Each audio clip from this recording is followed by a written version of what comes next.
Affaires courantes. Dépôt de documents. L'honorable.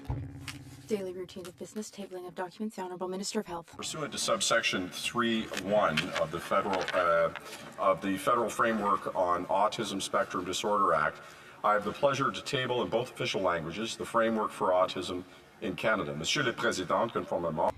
Mr. Speaker, pursuant to 3.1 of the Federal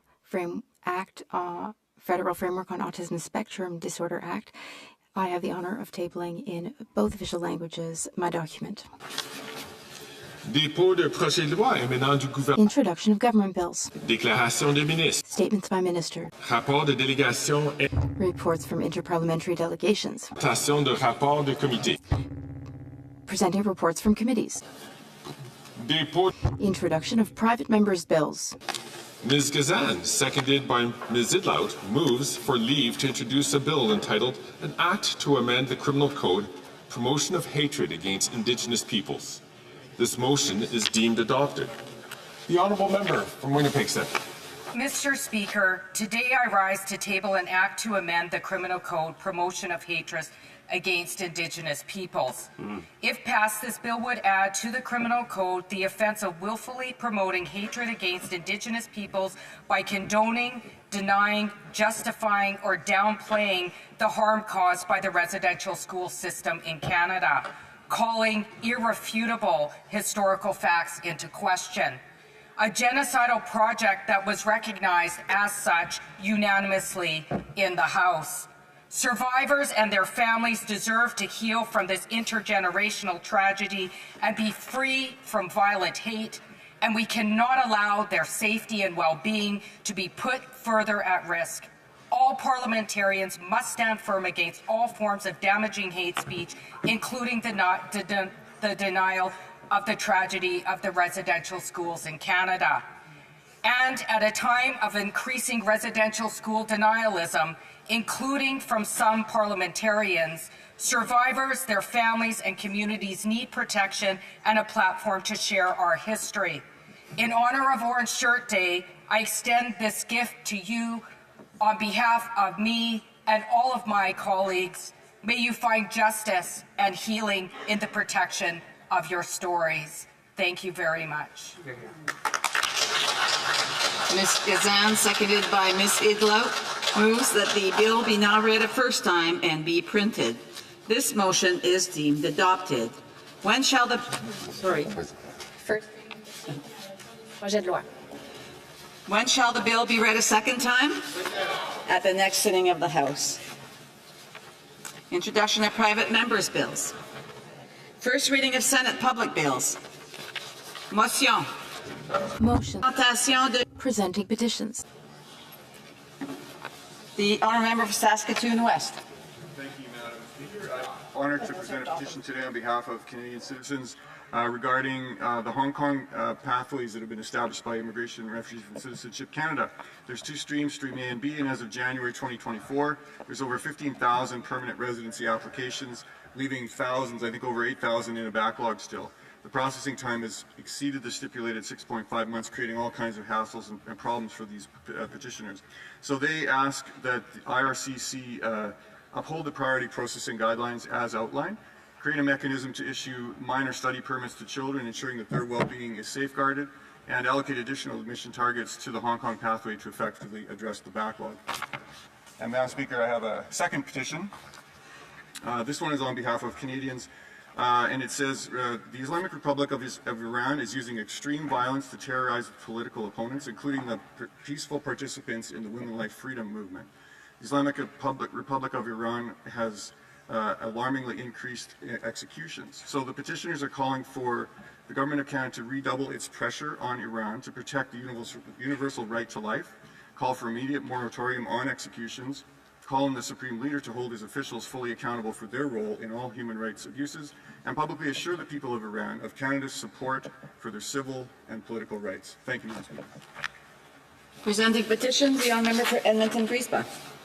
Thank you very much, Madam Speaker. Today I'd like to table a petition on behalf of Canadians who are concerned about the situation in Sudan. Whereas 25 million people, of whom over 14 million are children, need immediate humanitarian assistance and support. Alarmingly, 17.7 million people, more than 1/3 of the country's population, are facing acute food insecurity under a warning of potential famine.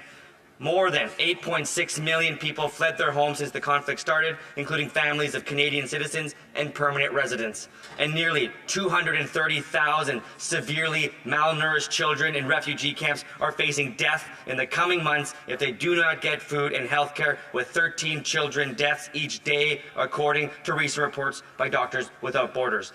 Madam Speaker, I am tabling this petition with several calls to action, including implementing temporary processing measures for Sudanese refugees and asylum seekers, recognizing UNHCR to be offered resettlement in Canada, grant temporary visa travel for evacuees for travel, urgently push the two rival faction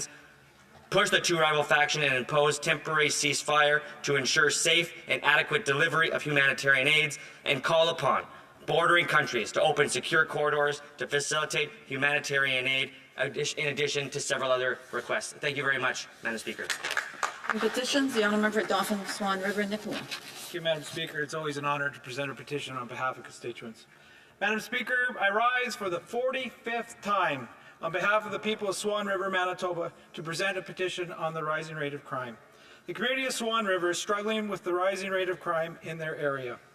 They feel the threat that this crime poses on the community's safety and economic stability.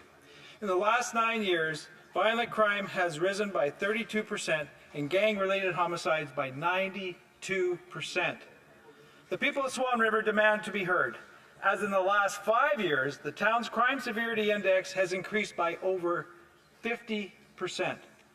The people of Swan River are calling for jail, not bail, for violent repeat offenders. Madam Speaker, the people of Swan River demand that this Liberal government repeal their soft on crime policies that directly threaten their livelihoods and their community. I support the good people of Swan River. Petition, présentation de pétition, the honourable member for Winnipeg North. Thank you, Madam Speaker. It's a pleasure to table a petition today in regards to international flights.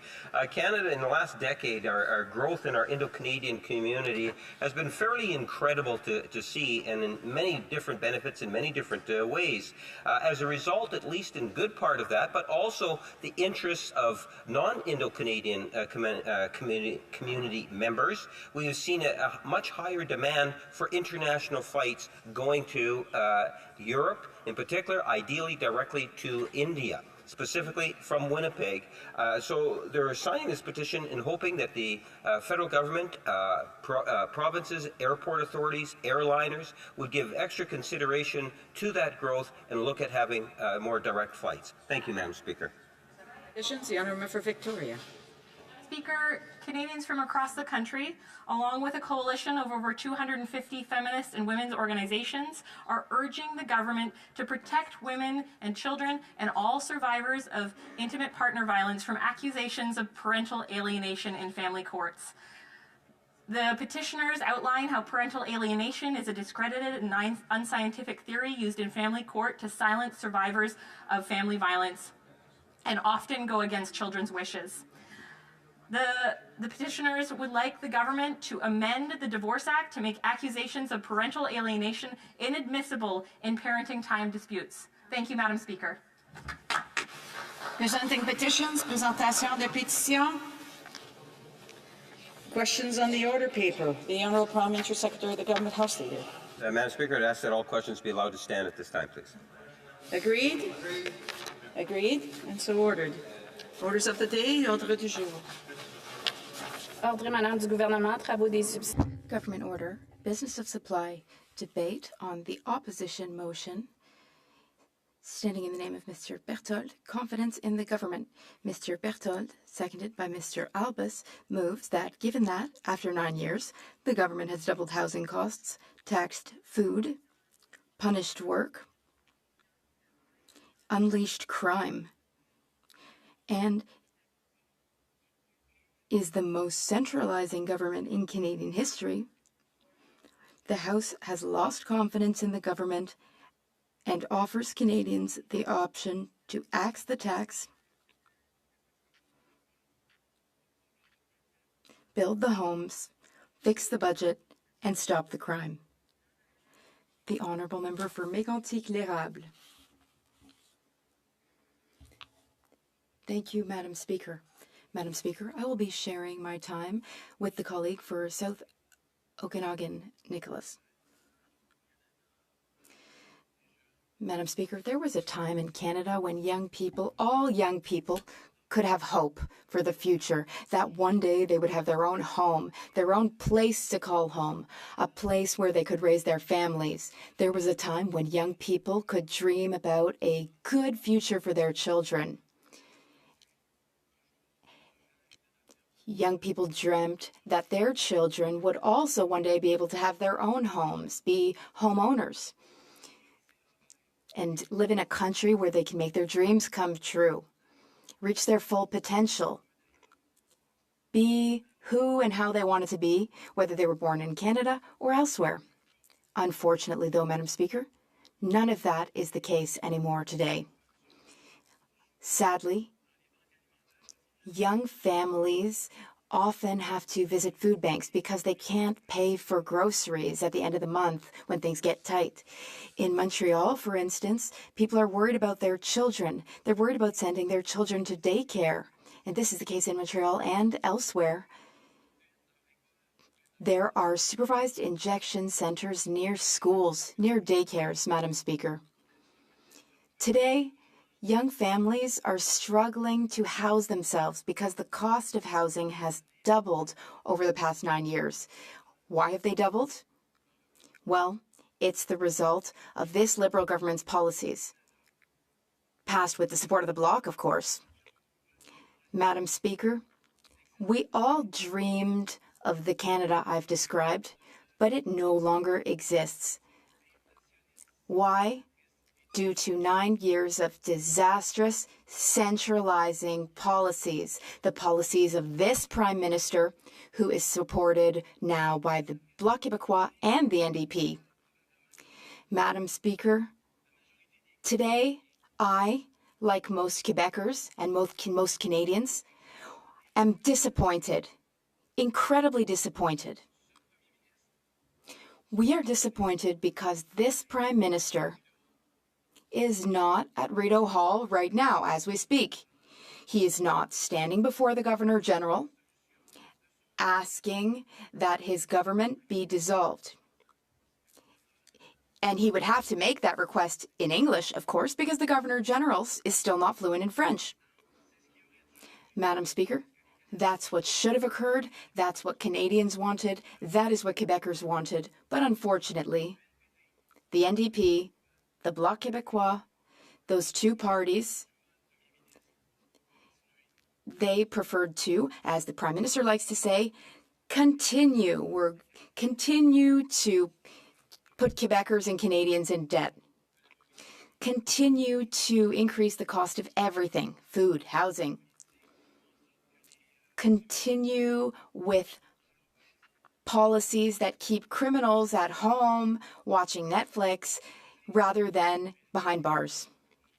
This is the sad reality in Canada today.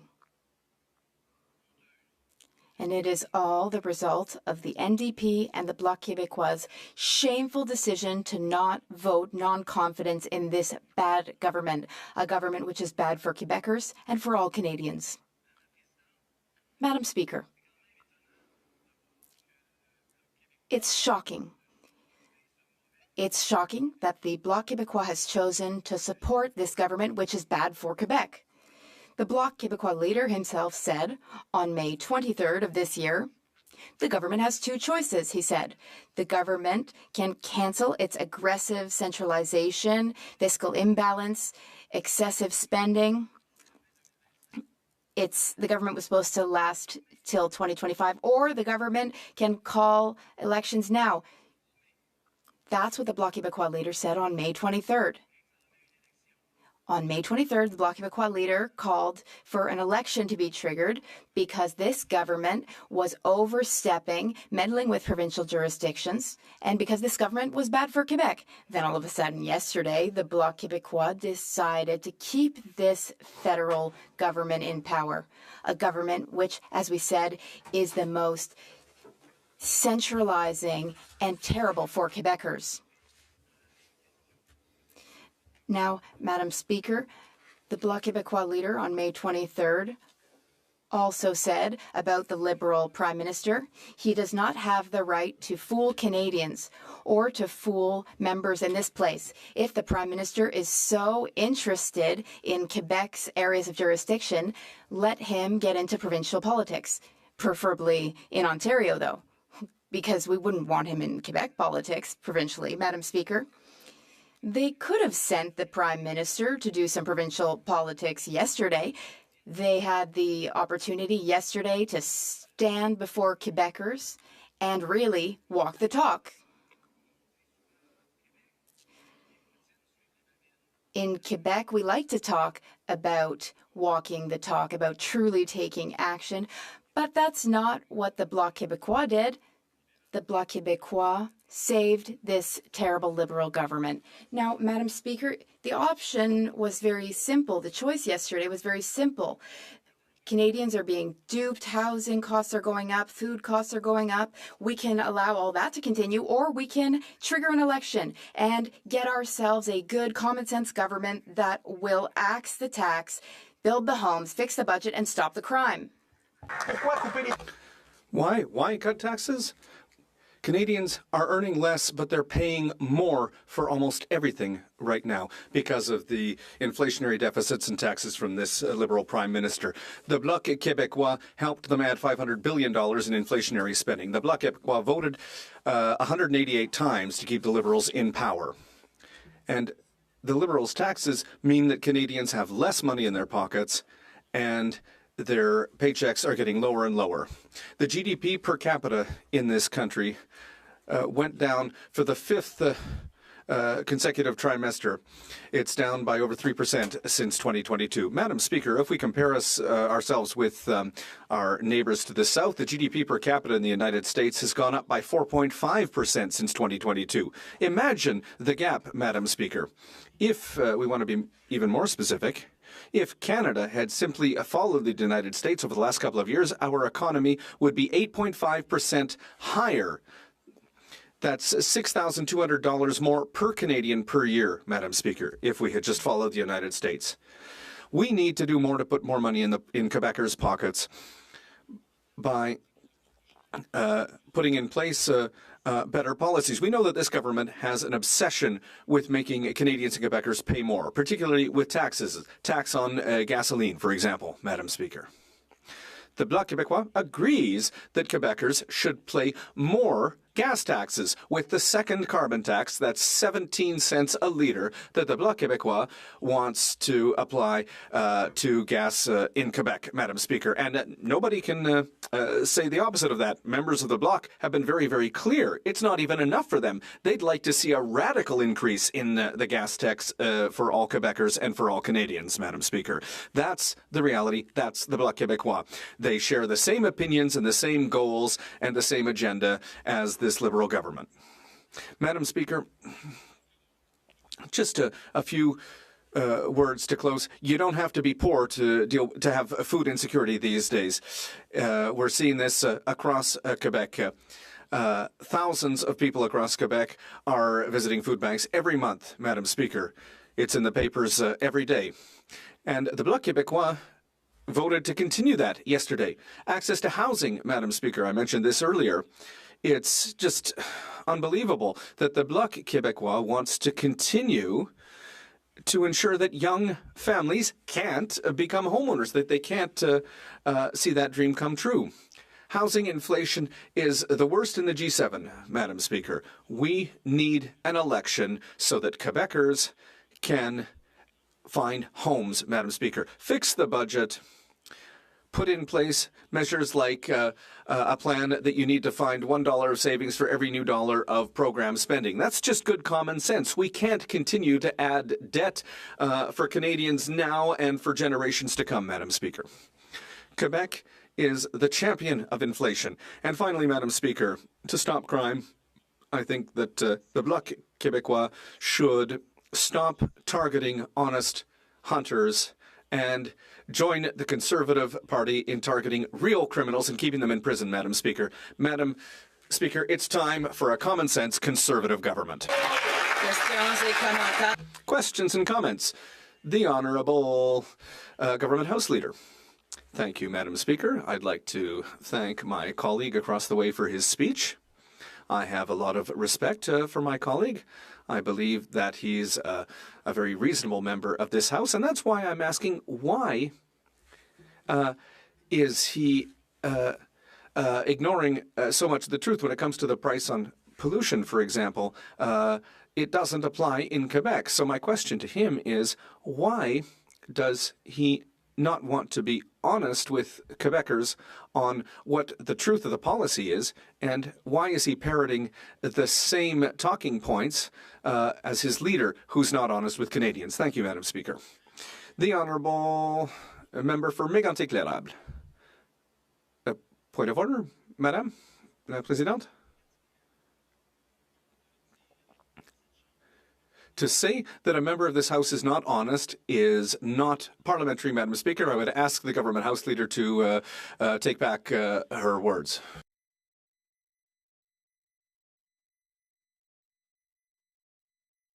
Government Deputy House Leader. That point of order, Madam Speaker. It would be entirely appropriate to reference the fact that the Leader of the Opposition did not make a speech on this, which is what was said. So that is part of a point of order on this, and I would suggest that you reflect on that. Sorry, I just, another point of order. The honourable member for Timmins, James Bay. Well, I am very concerned, and my personal thing is we have a leader of the opposition who wants to bring down the government, and he's missing. I'm just worried something happened to him. Maybe he got stuck at Dairy Queen this morning. Should we send out a... Again, you know, I just want to...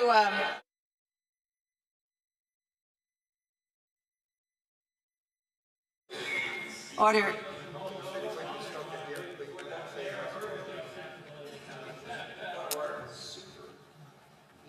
I have another point of order. The honourable member for Battle River Crowfoot. Thank you very much, Madam Speaker. Just to point out that the member from Kingston and the Islands hasn't given a speech since he was forced to retract and apologize a statement that he made on Twitter. So it's quite ironic that he would be criticizing who is giving a speech legitimately as a member of the opposition. Point of debate.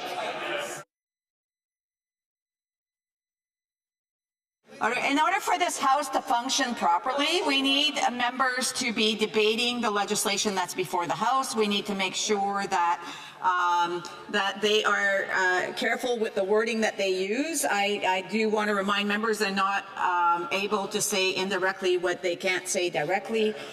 So I would just ask the honourable member, the honourable government House Leader, to withdraw that comment. I withdraw it with regards to the individual in question, but not with regards to how they are speaking about the policy. I would just ask the honourable member to withdraw. That's all I ask, with no explanation. Thank you. The Honourable Member for Mégantic-L'Érable. Well, the reality is that crime, murders have gone up by 28%, according to StatsCan, over 9 years. Violent sexual assault up by 75%. Gang murders have almost doubled. Auto theft is up by 34% after 9 years under Justin Trudeau, rather under this Prime Minister, Madam Speaker. Over 100% in Ottawa, Montreal, and in Quebec, Madam Speaker.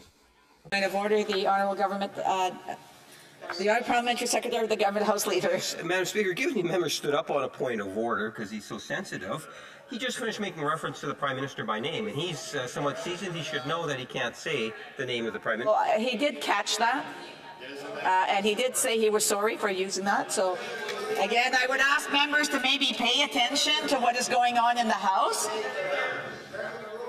Order. The Honourable Member for Mégantic-L'Érable. Madam Speaker, the truth hurts the Liberals. I understand that, and that's why they should go and visit the Governor General. Questions and comments? The Honourable Member for Jonquière. Thank you, Madam Speaker.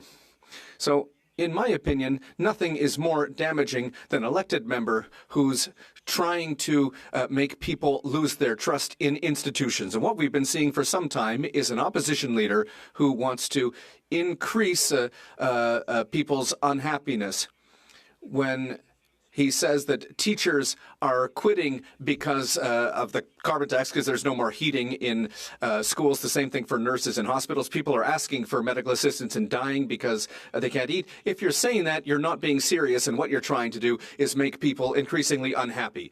And that is why my conservative colleagues are not taken seriously. They'll be taken seriously the day when they will show us that famous electrician who's been, capturing electricity from lightning in the sky. The Honourable Member for Mégantic-Clérable. Madam Speaker, once again, who is the first member to rise in this place to save this government? It's a member for the Bloc Québécois, Madam Speaker. And it's not surprising, Madam Speaker. The Bloc has supported this government almost 200 times in confidence votes over the last few years, Madam Speaker. They voted for $500 billion in inflationary spending. It's because of the Bloc and this government that Quebecers are paying more for housing, for rent, for food, for everything, Madam Speaker. The Bloc should be ashamed. Member for Timmins, James B. Madam Speaker, tools in the House to bring forward serious issues, which is what opposition days are for. Yesterday, there was a vote of confidence in the Leader of the Opposition, and the House overwhelmingly voted that they didn't have confidence in his strategy. Today, we are being told that the Leader of the Opposition is going to defend Quebec, and he demands an election. That's a serious issue to ask. So I want to ask the Leader of the Opposition, he might be under his desk, I believe he should be here, why has he abandoned Quebec today? Sorry. Before I allow the honourable member to finish his question, again, I want to remind members they can't say indirectly what they can't say directly.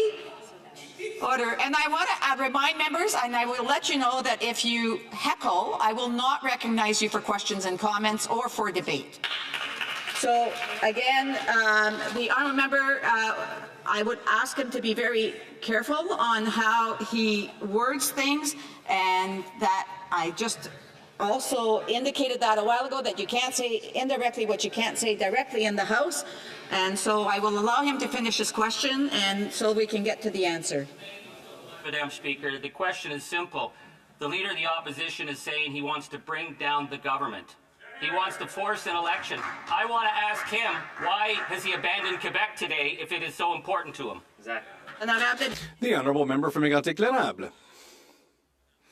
Madam Speaker, I'd like to know why the NDP has abandoned its soul, Madam Speaker, by signing a coalition agreement which meant that this government was able to put in place policies that have increased the cost of food, doubled the cost of housing, Madam Speaker. That's the reality. And yet, there was just this big show where they said, oh, we're not in this coalition anymore. The first vote, the very first confidence vote that took place in this House after that, the NDP rushed to save their partner because, yes, the NDP is still the partner of the Liberals, and all these poor decisions, all these poor policies, that means that everyone is paying more across Canada. Resuming debate, the honourable for Central Okanagan, Similkameen, Nicola. Est-ce qu'on a un point d'ordre? Do we have a point of order? No more time for questions. It's always an honor to rise in this place and join in debate on behalf of the good people of Central Okanagan, Similkameen, Nicola. Now, I particularly appreciate the speech by the MP for Mégantic-Clérable. He's made many good points that I hope to follow on. Madam Speaker, our motion today, and it's a serious one, that given after 9 years, the government has doubled housing costs, taxed food, punished work, unleashed crime, and is the most centralizing government in Canadian history, the House has lost confidence in the government and offers Canadians the option to axe the tax, build the homes, fix the budget, and stop the crime. Now, I have to say, though, I did not know about this particular opposition motion until recently. I came to this topic well prepared today. Back home in my riding, I write a weekly MP report to my constituents, as I'm certain many others in this place do as well. For the past few weeks, I wrote extensively about this particular topic as I knew, we all knew, it would be coming up in this place.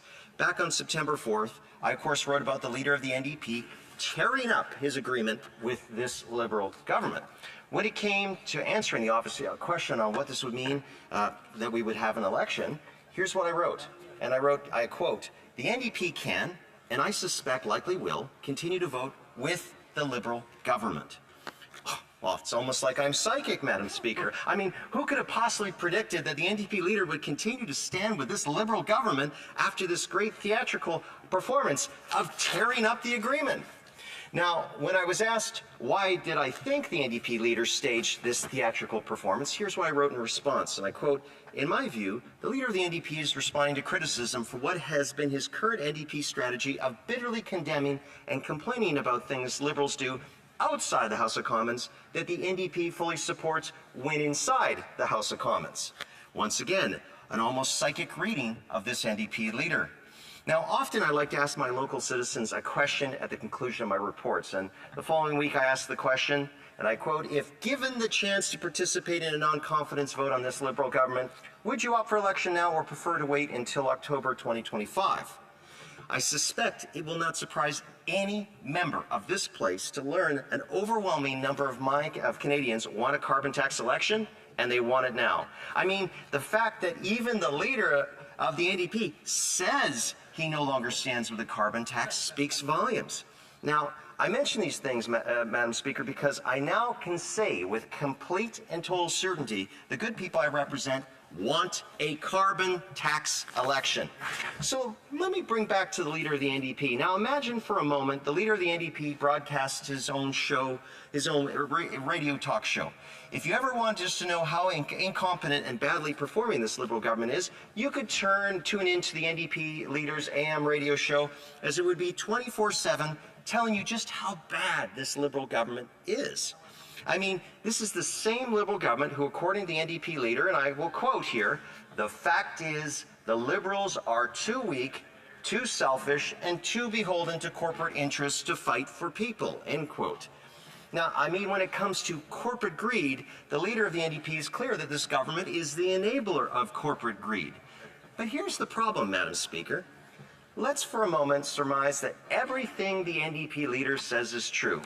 And when it comes to the Liberal government incompetence, he's not really that far off. But here's the thing. Who is the greatest enabler of this Liberal government? It is, wait for it, the leader of the NDP. I know, hard to believe, right? Now, how can someone say a Liberal government that is that incompetent and yet they still support the Liberal government every single day? I mean, once again, this week we learned that after all of these great theatrics, the leader of the NDP still stands with the Liberals. It is such a totally nonsensical situation.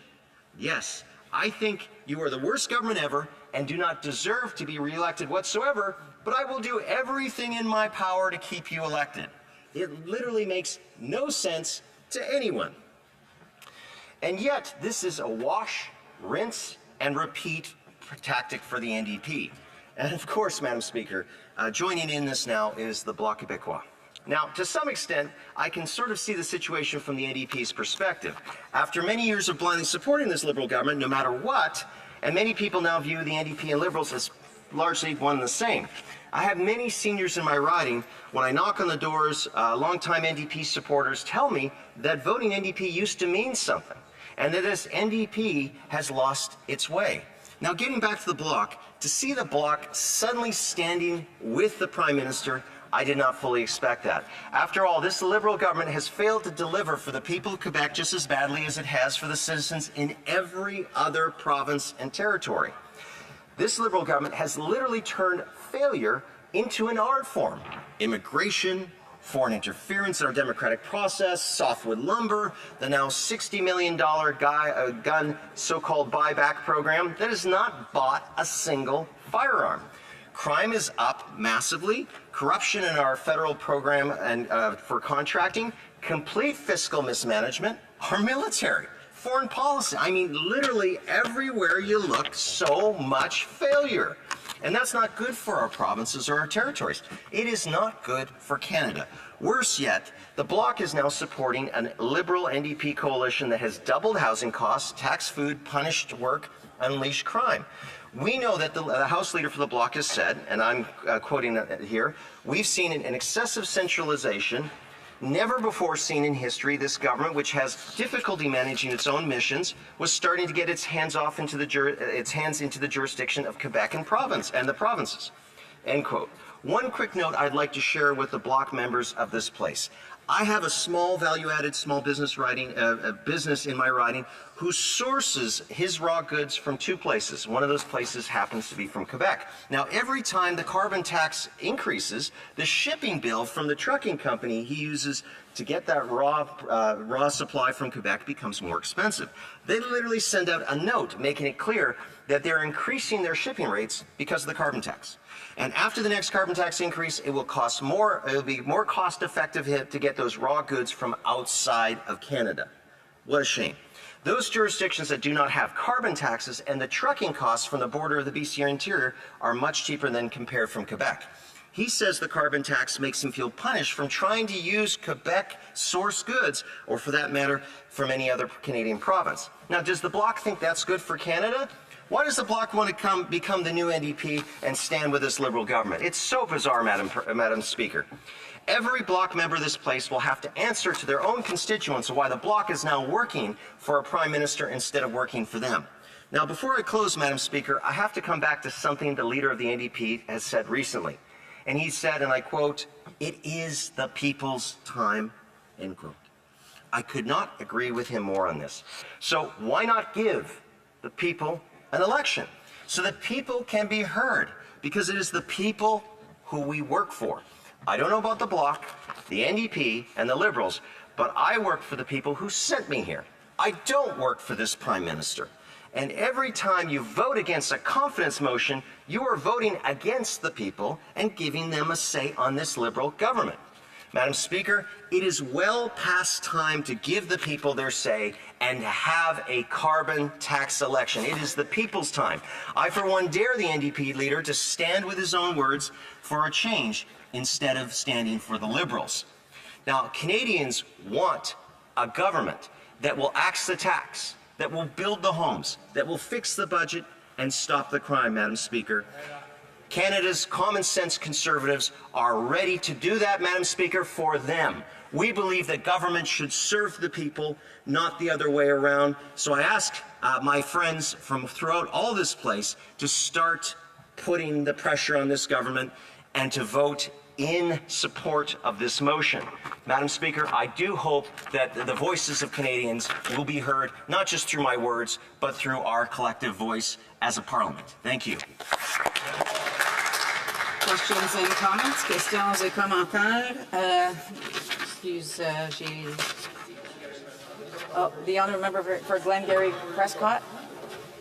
Madam Speaker, imagine a member of Parliament who spent 20 years of his life in this place, and they repeat slogans, build the homes, but the only plan that he can come up with is a NIMBYism line for people to call for not in my backyard. I'm just wondering, how many homes is that going to build? And the point is, Madam Speaker, if you want to go into an election, you got to show Canadians a plan. 5 lines is not a plan. So I'm asking him, a phone line, how many homes is that going to build for Canadians?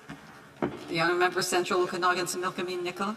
Madam Speaker, I will remind the member in 2015 when the then third-party leader presented his complete platform. It was during the election campaign at a press conference where he couldn't actually debate with other parliamentarians. We've been putting out exactly the direction that we believe that this government should be going in. And you know what, Madam Speaker? He talks about building homes.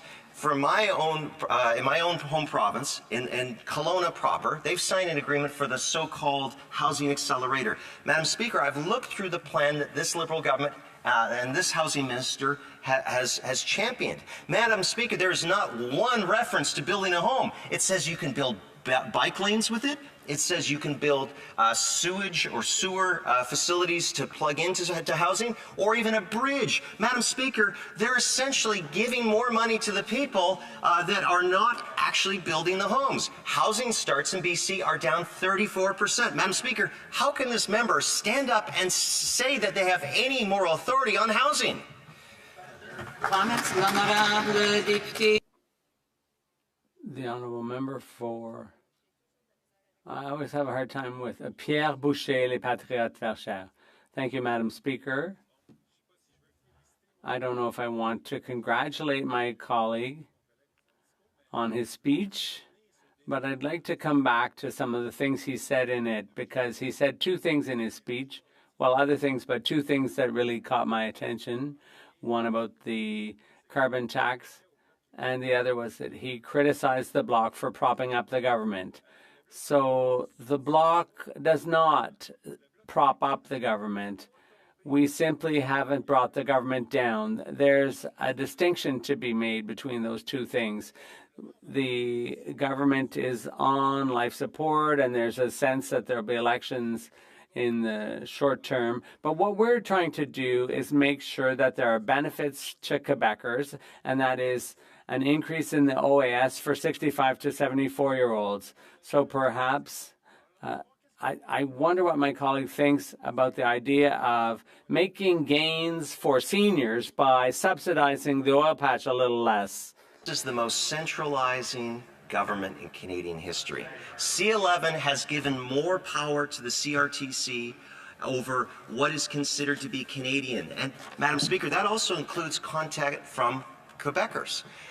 He has essentially voted to give more power to Ottawa, to that bureaucracy, over people's online expression. Madam Speaker, this Prime Minister has doubled the Canadian debt. That means Quebecers will have to put more money each and every year to service that debt to Ottawa instead of to their own interests.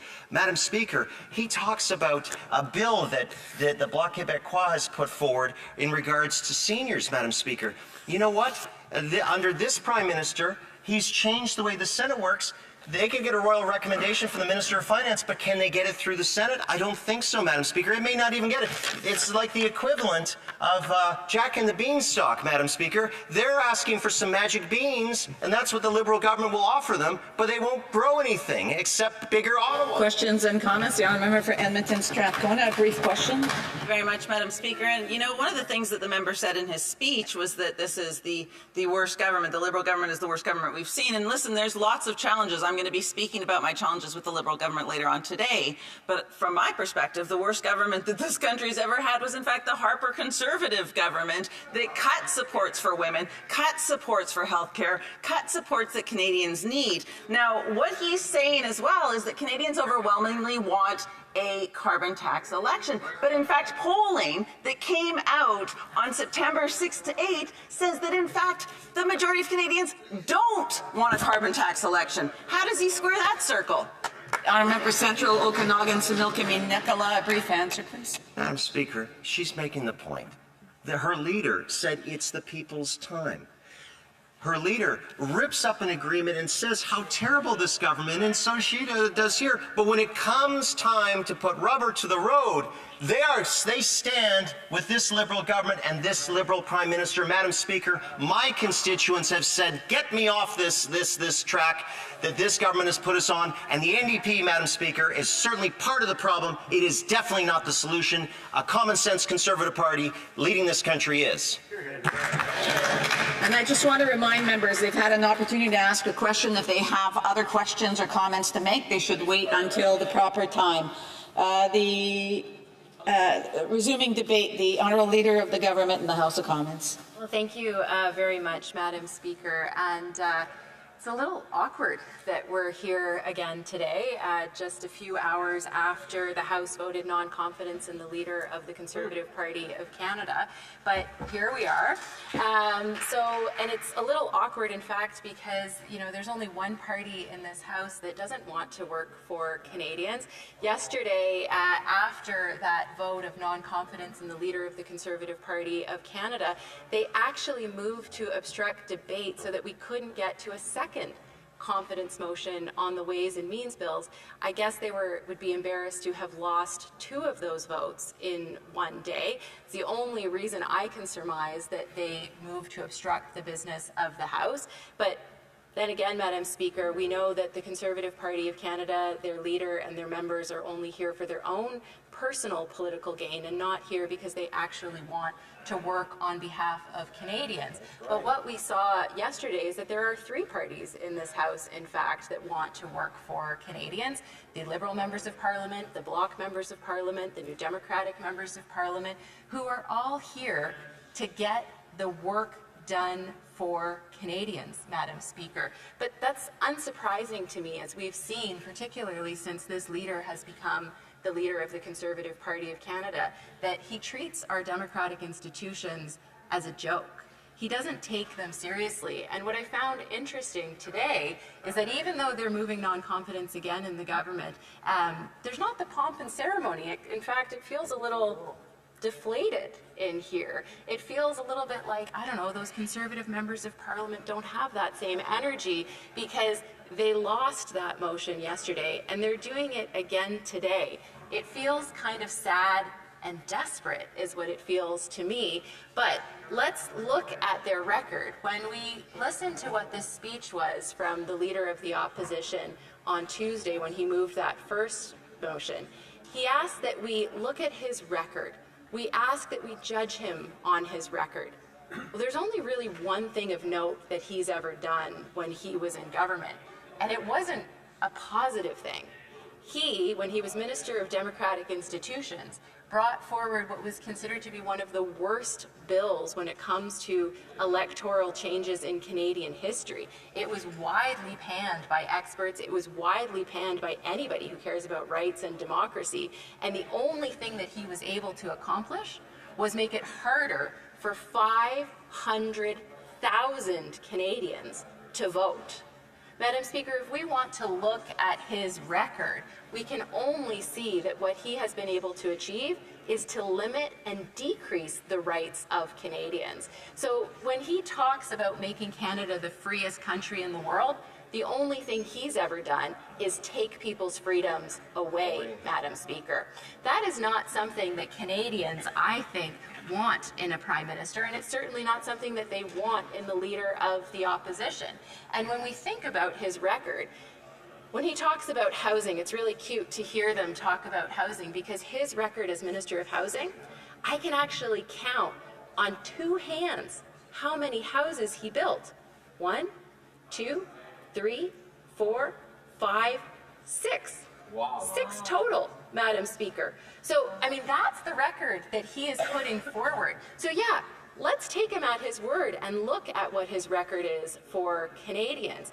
The other thing that he did, and so he didn't do this as, you know, a private member, but he was the architect behind the Conservative plan when they were in government to put anti-union, anti-worker, anti-women, anti-abortion, private members' bills in place. And this is a typical Conservative tactic. Yesterday in the House, the Leader of the Opposition said, no, I won't reopen the abortion debate. But then he kind of winked and nudged, because that's exactly what Mr. Harper did when he was Prime Minister, because he had his members bring those forward as private members' bill through the back door to pretend that it wasn't the government that was doing it. What we see, Madam Speaker, is that the Leader of the Opposition speaks on one side and says, no, I'm not going to do this, but then he looks at the members of his party who are social conservatives and says, don't worry, it's okay, you can go, all expenses paid, down to Florida, to anti-abortion conferences, to talk about how you're going to bring those American-style politics up to Canada to limit a woman's right to choose, to limit their ability to access reproductive health care in this country. Don't worry, I'll tell everybody that I'm not going to do it, but don't worry, you can do it through the back door. This is the issue that we have, Madam Speaker, when it comes to the Leader of the Opposition. He refuses to tell Canadians the whole truth. Now let me get back to housing, because the member who was just speaking talked about their great housing plan. When we talk about their great housing plan, what he talks about is he's not going to provide any funding to municipalities until they build the houses.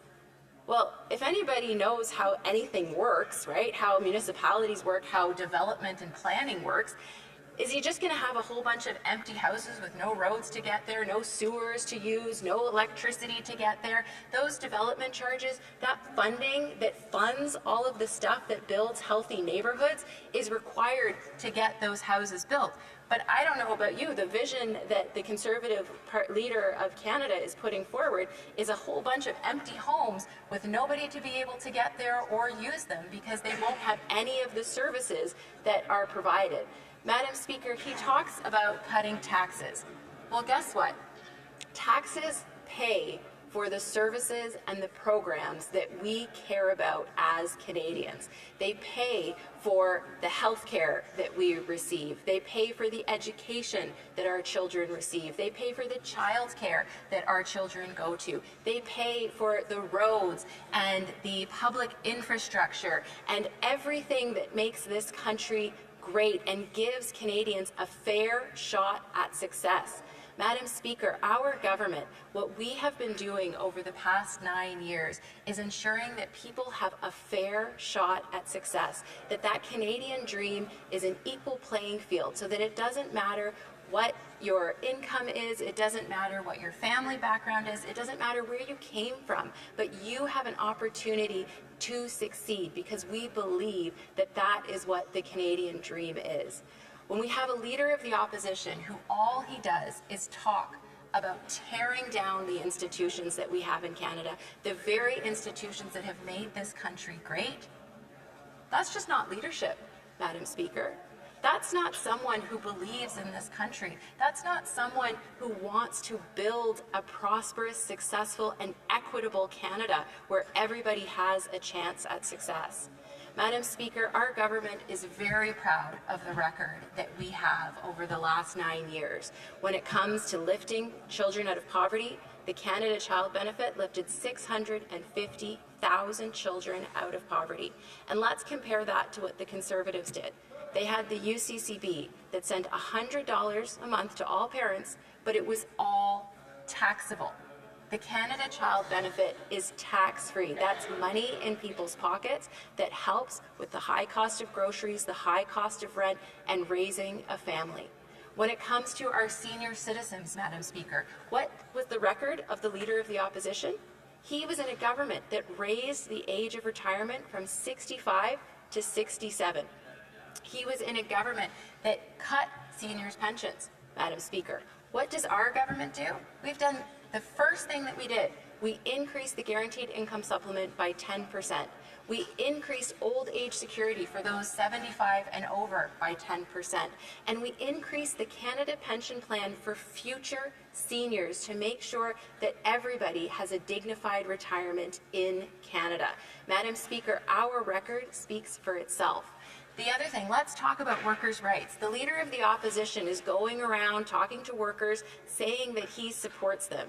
He has one of the most anti-worker, anti-union records in Canadian history, Madam Speaker. He has done everything possible to try to bust unions, to limit workers' rights, and to make sure that they don't have the strength that they need to continue to support labor rights in this country. Madam Speaker, one of the first things we did when we came into, sorry, apologies to interpreters, I won't tap on the desk. One of the first things we did when we came into office was to reverse those anti-labor laws that Stephen Harper, and yes, the leader of the Conservative Party of Canada, who was the Minister of Employment at the time, put forward. His record speaks for itself. He is anti-union, he is anti-labor, and he simply doesn't care about workers' rights. What Canadians see when they hear him speaking is he only tells half the truth. He neglects the part of the story that doesn't fit the narrative that he wants to put forward, and he's hiding what his true agenda is. So he can tell workers that he supports them, but let's look at the facts, Madam Speaker. Let's look at what he has actually delivered for Canadian workers, and it is anything but pro-union and anything but pro-worker. Madam Speaker, let's talk about the future of this country. Let's talk about the fight against climate change. Madam Speaker, we know that this is one of the most existential threats that our country is facing and that the world indeed is facing. If we want to have a country where our children can prosper, where our children can grow and our grandchildren can prosper, we have to fight climate change. And that means we have to have a comprehensive plan when it comes to the price on pollution, when it comes to working with industry partners, when it comes to investments in clean technology. We have to have that whole picture because this is a whole of society fight that we need to engage in.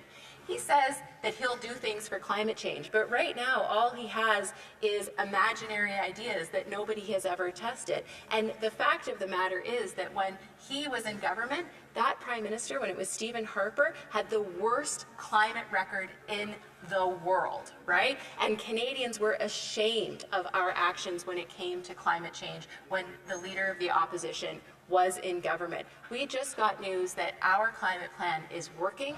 The equivalent of 60 million cars have been taken off the road in climate emissions reductions because of the work that we have put forward. Now let's talk about our international record, Madam Speaker. Last fall, this House, I thought we were going to unanimously pass the Canada-Ukraine Free Trade Agreement. Right. I thought this would be something that would go smoothly. But what did we see? Obstruction at every single turn, led by the leader of the Conservative Party of Canada. Now, Canada has stood strong with Ukraine against Russia's illegal occupation and war. But what did we see from the Conservatives? Obstruction at every moment. Why?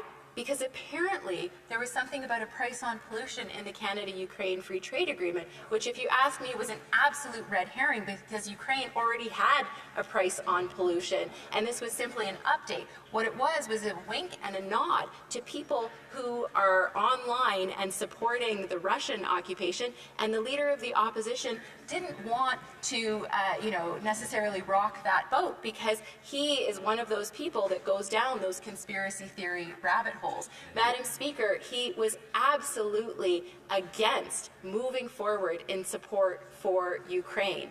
Finally, he was shamed into doing it, but it took a very, very long time, and it is shameful that he was trying to obstruct and obscure standing alongside our allies. And if you think about it, Madam Speaker, the very fact that he can't even get allies in this House to support his little political games, how in the world is he going to get allies around the world to support Canada's objectives moving forward? Madam Speaker, the Leader of the Opposition takes this place for a joke. He takes Canadians for a joke. Madam Speaker, Canadians deserve more than that. They deserve more from their political leaders than to be treated as props and to be treated as symbols for his own political advancement. Madam Speaker, on this side of the House, and indeed the other political parties, the NDP, the Bloc Québécois, the Liberals, we are here to work for Canadians. We will continue to do that. We will continue to advance the important work of this House. The only question that we have today is whether the Conservatives will stop playing their silly partisan games, will get over these ideas of grandeur, and instead will actually work for Canadians. But what all we see today is the very fact that the Conservatives are only here to work for themselves. Thank you, Madam Speaker. Comments, the member for Dauphin Swan River, Nipawin. Thank you for the speech. Numerous times, actually, the member stated that they're very proud of their record, the government's record right now, Liberal government. So the motion for today is actually given that after 9 years, the government has doubled housing costs, taxed food, punished work, unleashed crime, and the most centralized government in Canadian history. I wonder what part she is most proud of. In my riding of Dauphin Swan River, Nipawin, crime is out of control. And this government's bills, C5, C75, are directly responsible for that. It's like a hockey stick, Madam Speaker. You can see the crime going up exponentially. We've made a common rural town a crime scene. Is this member very proud of that? Fellow Leader of the Government. Thank you, Madam Speaker. You know what I'm really proud of? The fact that we banned military assault-style weapons, Madam Speaker, on this side of the House, something that the Conservatives want to bring back. You know what I'm very proud of, Madam Speaker? That bail reform passed unanimously through this House. We have done what we need to do at the federal level. The issues that he's raising are questions that he should be raising with provincial governments, because it's their court system and it's their bail system that we need to be questioning. But what I'm unsurprised about, Madam Speaker, is the fact that he doesn't know which level of government is responsible for what things. Thank you, Madam Speaker. Questions et commentaires, l'honorable député. Questions and comments. The Honourable Member for Shefford. Thank you very much, Madam Speaker. I thank my colleague for her speech. However, I do have a question. She mentioned that her government had helped seniors. As an example, she cited increasing OAS for Canadians 75 and over. But, Madam Speaker, I must remind this House that her government created this injustice, this totally unfair weakening of our programs for pensioners, which created two classes of seniors. This government has caused a lot of dissatisfaction among 65 to 74-year-olds who are still today totally neglected by this government, Madam Speaker. Merci, Madame la Présidente. Thank you, Madam Speaker. I thank my honourable colleague for her question. As I said, we are very proud of what we have accomplished for seniors in Canada. We have helped the most vulnerable seniors. One of the first things that we did was to increase pensioners' funds by 10%. Now, there was a change for those 75 and over because, in fact, life is more expensive, costs are higher, and they have less of the money they saved during their lives. So that's why we made that decision. There was a significant reason for our decision. We wanted to help the most vulnerable. The Honourable Member for Hamilton Centre. The Honourable House Leader's words. Today she spoke at length about pro-worker policy, pro-union policy, and yet this government doesn't have exactly a pro-worker track record. And I referenced their use of Section 107 in the Labour Code. They use it against the Teamsters. What it does is essentially force binding arbitration in the middle of negotiations. What the effect that has on negotiations, effectively, Madam Speaker, is it provides no incentive for corporations and bosses and management to come to the table and effectively bargain. We have grain workers at the table right now. GWU Local 333 is at the table. So will this House Leader now go on the record and commit that the Minister of Labour will not intervene on fair bargaining and good faith negotiations by committing today to never use Section 107 when it comes to negotiations for workers? The Honourable Government House Leader. Thank you, Madam Speaker, and I'd like to thank my honourable colleague from Hamilton Centre. We are neighbours, so we can see each other's ridings from I'll say the Burlington Bay.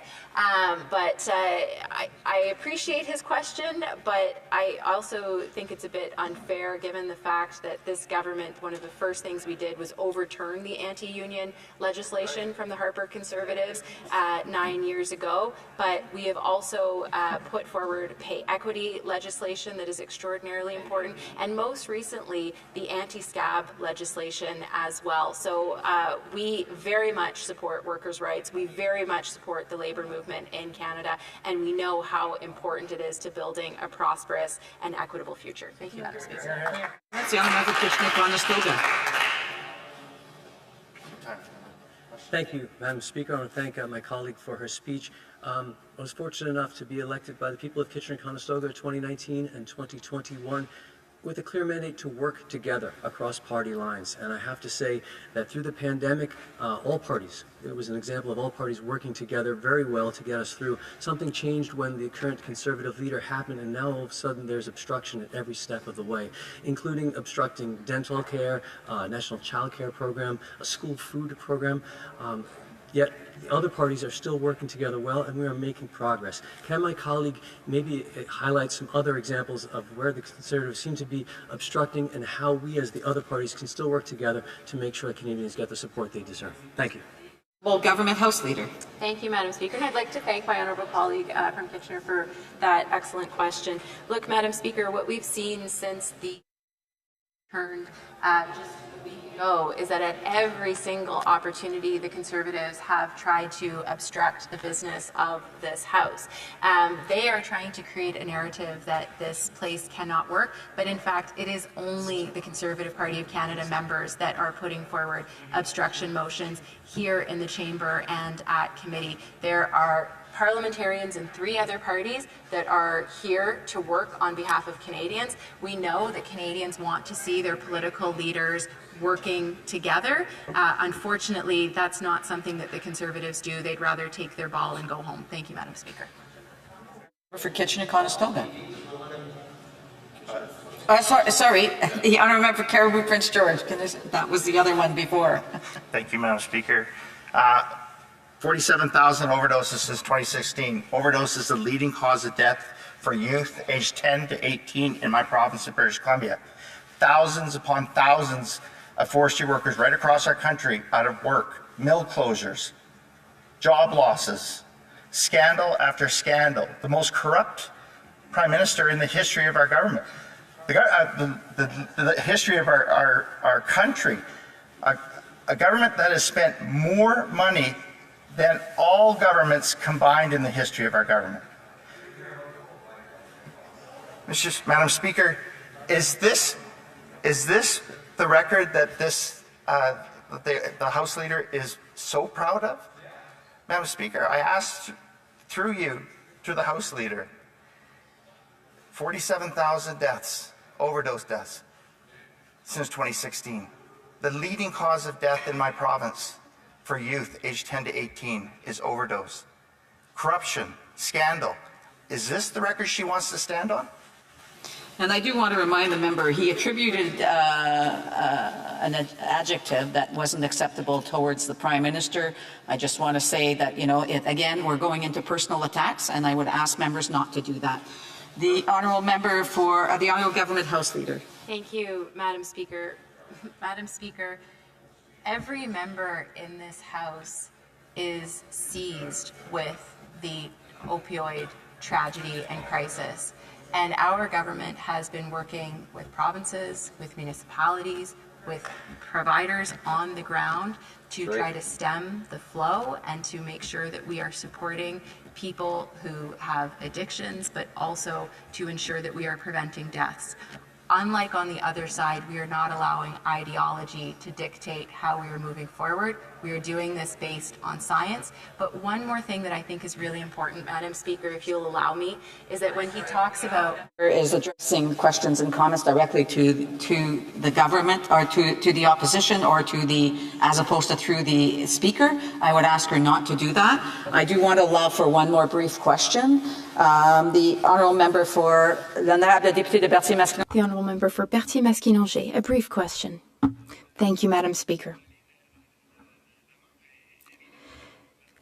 The member is the Government House Leader, so she must know about this. Where are we at with C-234? The Conservative colleagues are railing against the carbon tax day in and day out. Well, through C-234, we acted reasonably. We created an exemption, but we never seem to be able to vote on it. Does my colleague feel that we could vote on this bill quickly? Merci, Madame la Présidente. Thank you, Madam Speaker, and I thank my colleague for the question. There is clearly one party in this House which is leading senators in the other place, and that's the Conservative Party. All other senators in the Senate are independent. There is only one party from this place in the other place, and that's the Conservative Party. Thank you, Madam Speaker. Before we continue debate, a reminder, there should not be any personal attacks, any ad hominem attacks in speeches. Members should only speak to the legislation under study. House proceedings will proceed more smoothly and better if we respect that. The Honourable Member for Berthier-Masquinongé, resuming debate. Thank you very much, Madam Speaker. I asked my question a bit too quickly. I think that the Government House Leader and I didn't quite understand each other, but I will address this in more detail in my speech. That is, I'll talk more about C-234, and then she can give me some more information. I'd like to begin today, Madam Speaker, by saying that our Conservative colleagues, they can't be serious. They're not working very seriously. Oh, before I forget, I'd like to inform you that I will be sharing my time with the member for Saint-Jean. Thank you, House Leader. So as I was saying, our Conservative colleagues, they can't be serious. This motion today, it must be a joke. 2 days ago, they presented an opposition motion saying this House no longer has confidence in the government. Well, we want to reassure the Conservatives that we don't have confidence in this government or in their party. We're here to defend Quebec, and to work toward an independent Quebec. We're here to secure gains and wins for Quebecers every day. So on Tuesday, we said that's not enough. We'll be voting on motions with content. Here we are 2 days later, another opposition day. Big drama. They said this time let's put one of our slogans in the motion, and that'll get them to vote with us. How can we take that seriously, Madam Speaker? I find it deplorable. That's not a personal attack. It's just objectively, I find it deplorable. I like content. I like a bill, a motion to have something in it. Here we have a motion to axe the tax, build the homes, stop the crime, and fix the budget. This is what they repeat endlessly all day, every day. But how? What will they do? What will the Conservatives do? They say in the motion that the government is taxing food. Well, I just talked about C-234. We've talked a lot about the carbon tax. The Bloc Québécois is reasonable. That's why we accepted an exception for grain drying. The first speech I made in the House in January 2024 was about just that, Madam Speaker. Since then, though, people have been calling for lightening the load and costs for farmers, but then they just block House proceedings. They put speakers forward, so many speakers, then we can't actually accomplish anything. The C-234 exemption is totally reasonable because the Bloc is totally reasonable. So when the members from the Conservative Party shout that the government's taxing food, well, they need to show us that they wouldn't do the same. But they're not reasonable. They don't want reasonable measures. They want an election. They fundraise, they launch slogans and video clips, but there's no real work in there. The government said that the opposition leader, when he was Minister of Housing, it's been said that he created a grand total of 6 affordable housing units. I haven't actually fact-checked that, but we've heard it enough times that it must be somewhat factual. But we do, of course, need to be careful because not everything we hear in the House these days is necessarily true. So we do need to take things with a grain of salt. The motion also mentions a centralizing government, but the opposition leader has said that he'll cut funding to municipalities if he doesn't like how mayors are doing things. Say, oh, that mayor's incompetent. I'm not giving that mayor funding for their city. That's not even possible in Quebec. They can't do that in Quebec.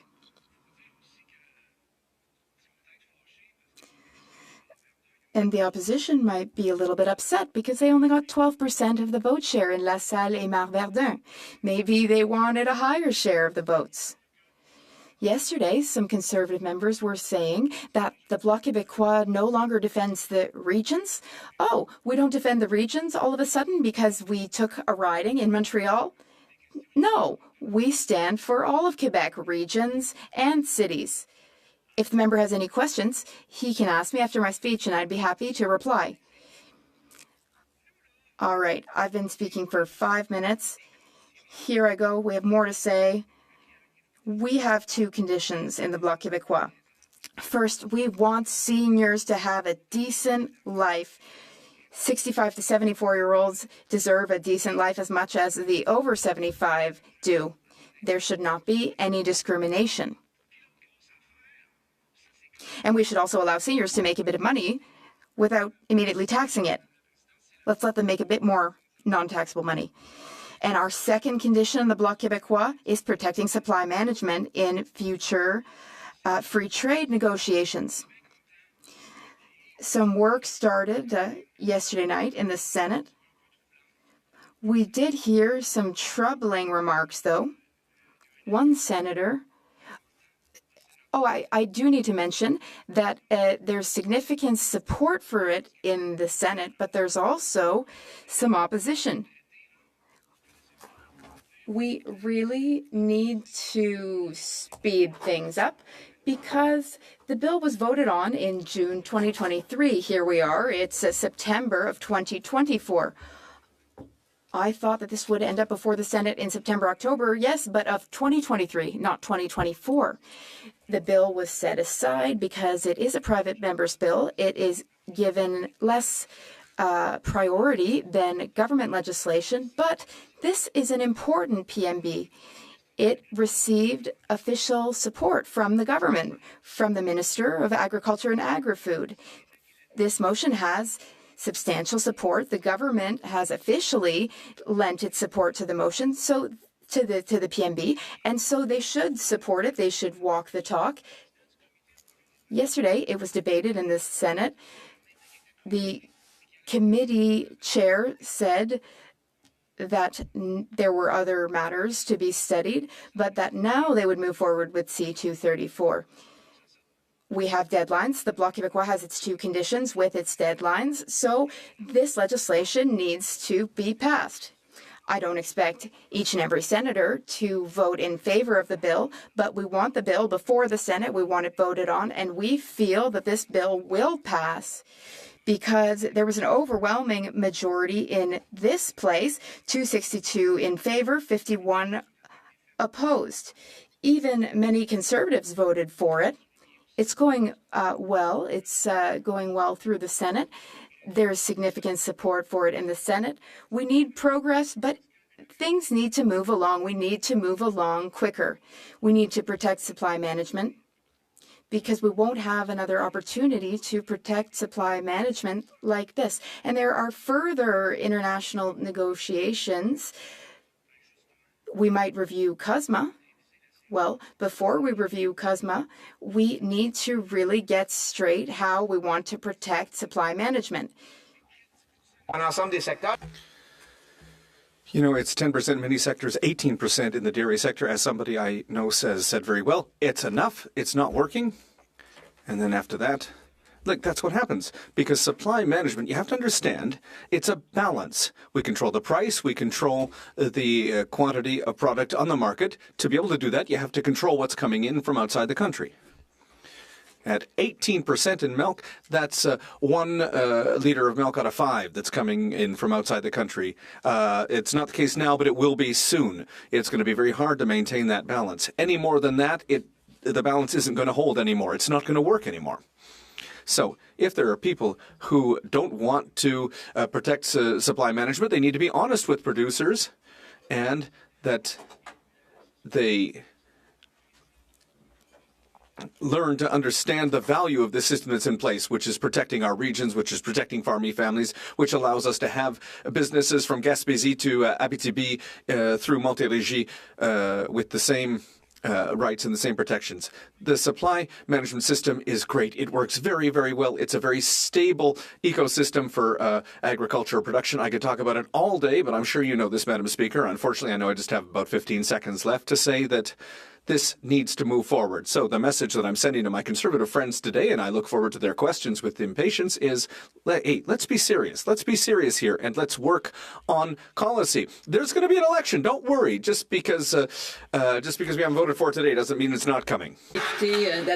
I'll just remind members to address their comments through the chair and not directly to other members. Questions and comments? The Honourable Member for Bellechasse-les-Etchemins-Lévis. Thank you, Madam Speaker. I listened closely to the speech from my colleague from the Bloc Québécois. I have a very simple question for him. I will remind him that the Premier of Quebec, François Legault, and his government have clearly said that they no longer have confidence in this Liberal government here. So in his opinion, who best represents the interests of Quebec? The majority democratically elected government of Quebec or the Bloc Québécois? The Honourable Member for Berthier-Masquinongé. Well, thank you very much, Madam Speaker. I'd like to thank my colleague for her question. It's a very interesting question. And listen, I have lots of things to say about that. First of all, Madam Speaker, the Bloc Québécois, when we say that we bring the voice of Quebecers, it's we bring forward unanimous motions in the National Assembly of Quebec.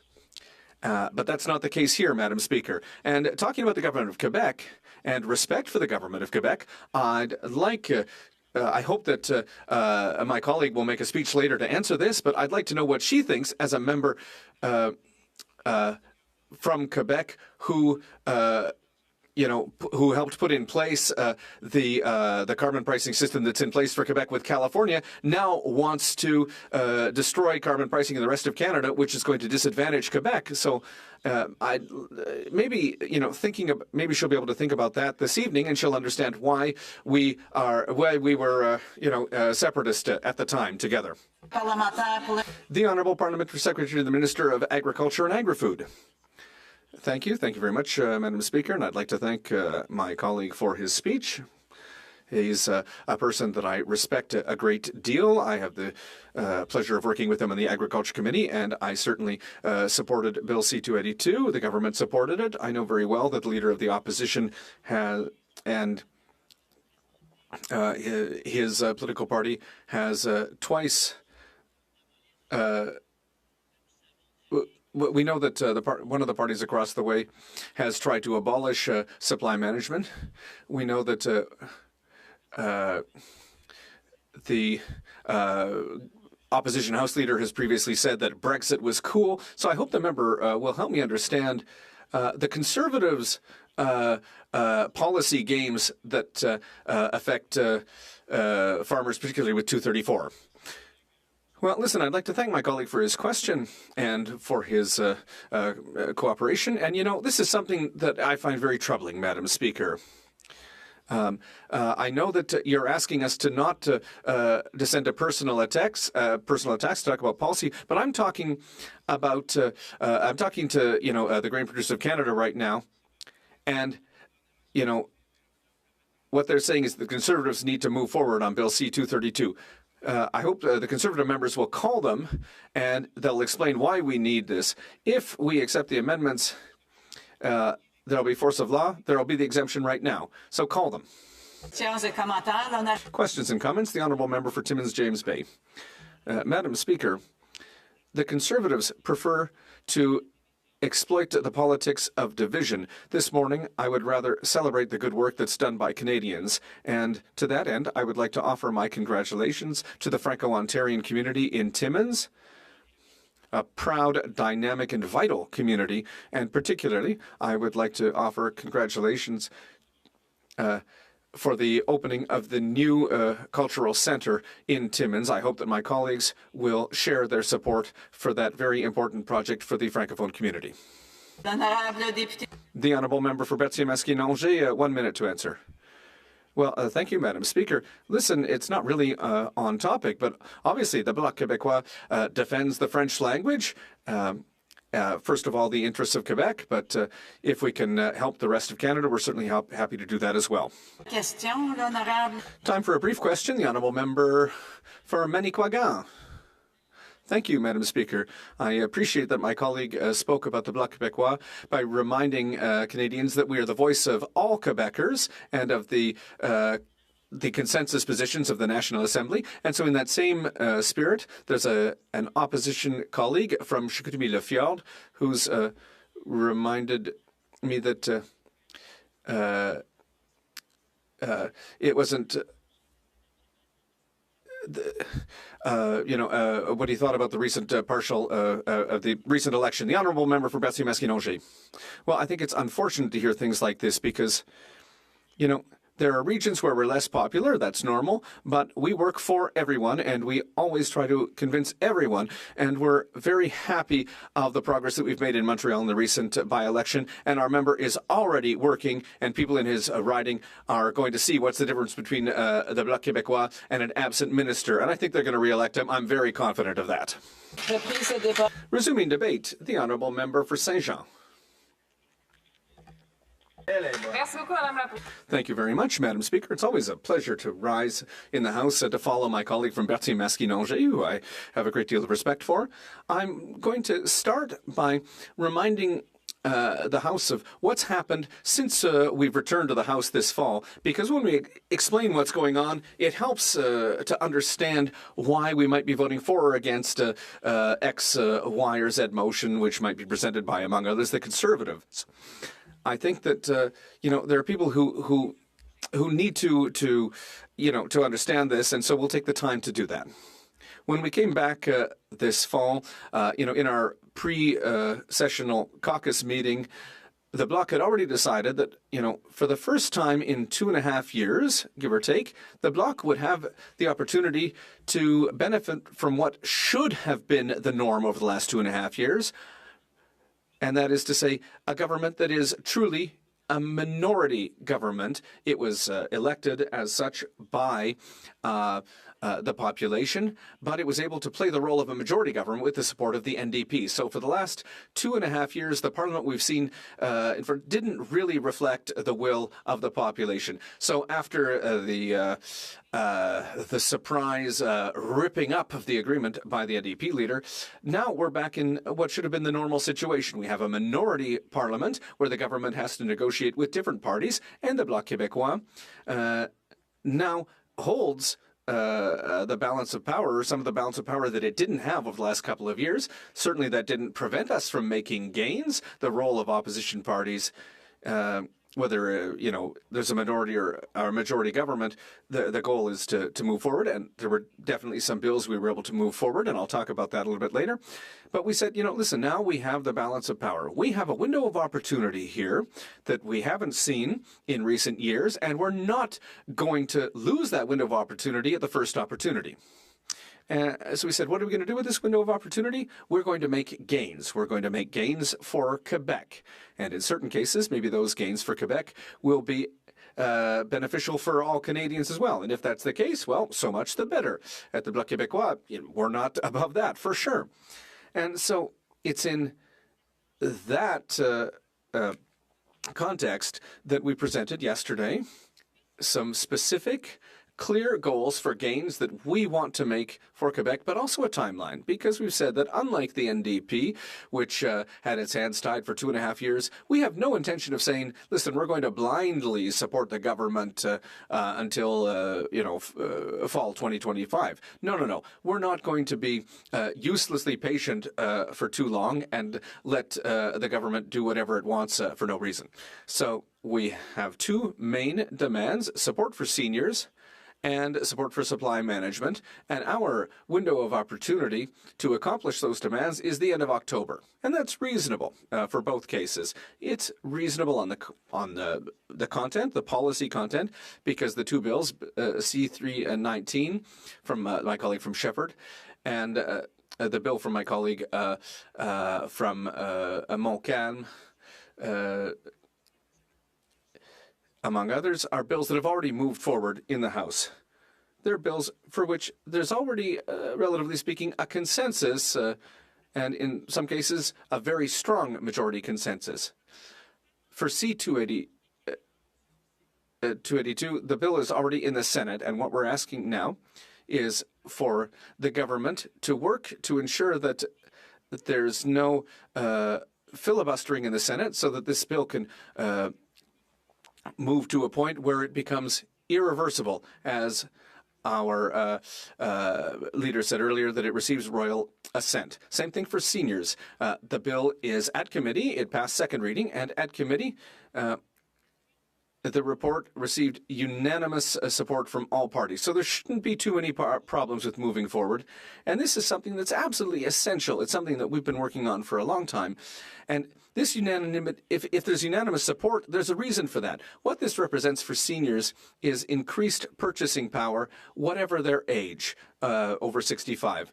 Unlike what the government has already put in place by creating two classes of senior citizens, discrimination between those who are 65 to 74 and those who are 75 and up.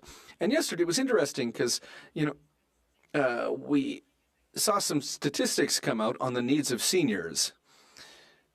For seniors age 75 and up, those whose income is less than $30,000 a year, I think we can all agree that's not very much, they represent 59% of the population of seniors over 75. They earn less than $30,000 a year. For 65 to 74, it's 52% who earn that. But despite that, the government has said until very recently, oh no, but they don't need it as much. It's really seniors over 75 that we really need to help. Those between 65 and 74, listen, they have less need for money, as if the cost of living wasn't the same for both of those groups, as if groceries suddenly cost less, when you turn 65, as if medication costs less. No. Doesn't make any sense. We need to end this discrimination. And the arguments that one age group needs it less than another don't hold water. Especially when you look at who gets the guaranteed income supplement. And once again, you don't, if you have access to GIS, it's 39% of those 65 and older have a right to the guaranteed income supplement, and 29%. Rather, 35% of those over 75 and 29% of those over 65. So, if we improve OAS, that's going to benefit many seniors who need it, and that despite the arguments that we've heard from the government suggesting that this isn't a priority for them. So, our measures are reasonable, and the time that we've given the government to get there is reasonable as well. We've said by October 29th. That's another 5 weeks where the government can move forward with these bills, which are already, have already made quite a bit of progress. So in the meantime, we don't have the intention of risking losing that opportunity. So we're going to vote against the motion that's in front of the House today, and I suspect that won't surprise the Conservatives, and if they've been listening, they'll understand why. So that's how we're working. We're working logically. We're working to make gains for the people we represent, and that's exactly what we're doing. Because if we had been, as some are, only interested by our own interests, well, then we could, have looked at what our win in La Salle-et-Marne-Verdun. We could look at the polls which are good for the Bloc, and we could say, we'll go to an election. That'd be good for the Bloc. We said, no. We're going to do what's good for Quebec, as we have always done, and as we will continue to do. And let's say that we make gains, and we get results with these two bills. After that, we're not going to, move forward in bad faith. We're not going to vote in favor of something that's bad for Quebec because we got a gain for Quebec. The Bloc will continue to look at each and every vote, and I hope that the Conservatives and the Liberals are listening. We are showing you our strategy, if you haven't already understood it. When it's good for Quebec, we'll vote for it. When it's bad for Quebec, the Bloc will vote against it. And that will never change. And when people ask us, do you have confidence in the government? Well, we don't have any more confidence in Liberals than we do in an eventual Conservative government to really properly represent gains for Quebec. It's potato, potato. When it comes to support for, the oil and gas companies, for example, it's potato, potato. We have no guarantees that the Conservatives are going to listen to any more of Quebec's demands than the Liberals are when it comes to, for example, lowering the numbers of new asylum seekers coming to Quebec. We're seeing the same problems from, Conservative premiers as we would see from this an eventual Conservative government. So do we have confidence? No. We have confidence in ourselves and in our ability to make gains for Quebec. And that is how we are going to work in the coming days and months. And we're not afraid of an election. Let's be very clear about that. We are ready, and if we have to, go out an election, deep in the snow, walk through a blizzard, we'll do it. We're not afraid of that, the Bloc Québécois. We're ready. Thank you, Madam Speaker. Questions and comments? Questions et commentaires? In this bill. Thank you very much, Madam Speaker. And I would like to thank my colleague for her speech. A few days earlier, the leader of the Bloc Québécois, with a lot of bravado, the same bravado we saw from the leader of the NDP, said that their deadline is October 29th. That's their absolute deadline. If these bills haven't been passed by the government, then that's it. So my question is very simple. How will the Bloc Québécois force an election if they don't have the partnership of the NDP in this? They say that they don't have confidence in this Liberal government, but how are they going to force an election? The honourable member for Saint-Jean. Well, you will note that what we promised to do on October 29th isn't to make the government fall that day. It's to negotiate with the other parties to do that, to make that happen. What we've said is that we will be ready to no longer support the government, and we will start discussions with the other parties, as has already happened in the past, when it's been time to bring down a minority government. The parties don't just work in silos. They speak. They have discussions. But we will not depend on the decisions of the other parties. Our commitment is to negotiate with the other parties to bring down the government, and that is what we will do October 29th, or maybe even a little earlier than that, if we see that things aren't moving forward and that our demands aren't going to be met. The honourable member for London West, it's... London West, is that it? No, sorry. No, it's... Aurora Oak Ridge. Aurora Oak Ridge, Richmond Hill. Speaker, and through you to the member opposite, I understand. Je comprends le stratégie. I understand the Bloc's strategy. Makes sense. I don't fully agree with it, but my question is, what do you think of the Conservative strategy? Because they've already introduced one motion to bring the government down, but it's clear that that's not the other party's plan. So why are they doing it again today? Why are they using the time and resources of the government to do that? I do want to remind members that unless they have the floor, they shouldn't be speaking. It's something that we've been trying to reinforce here in the House, and it seems to be very difficult.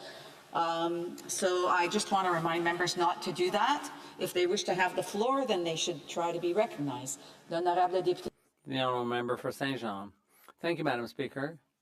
I know an expression that was falsely attributed to Einstein, which is trying to do the same thing over and over again and hoping for a different result is the definition of insanity. I'll just leave that out there as a comment. But clearly, all this government wants to do, all this party wants to do is replace the government, and that's not a winning solution for Quebec because it's 6 of one, half dozen of the other between the Conservatives and the Liberals.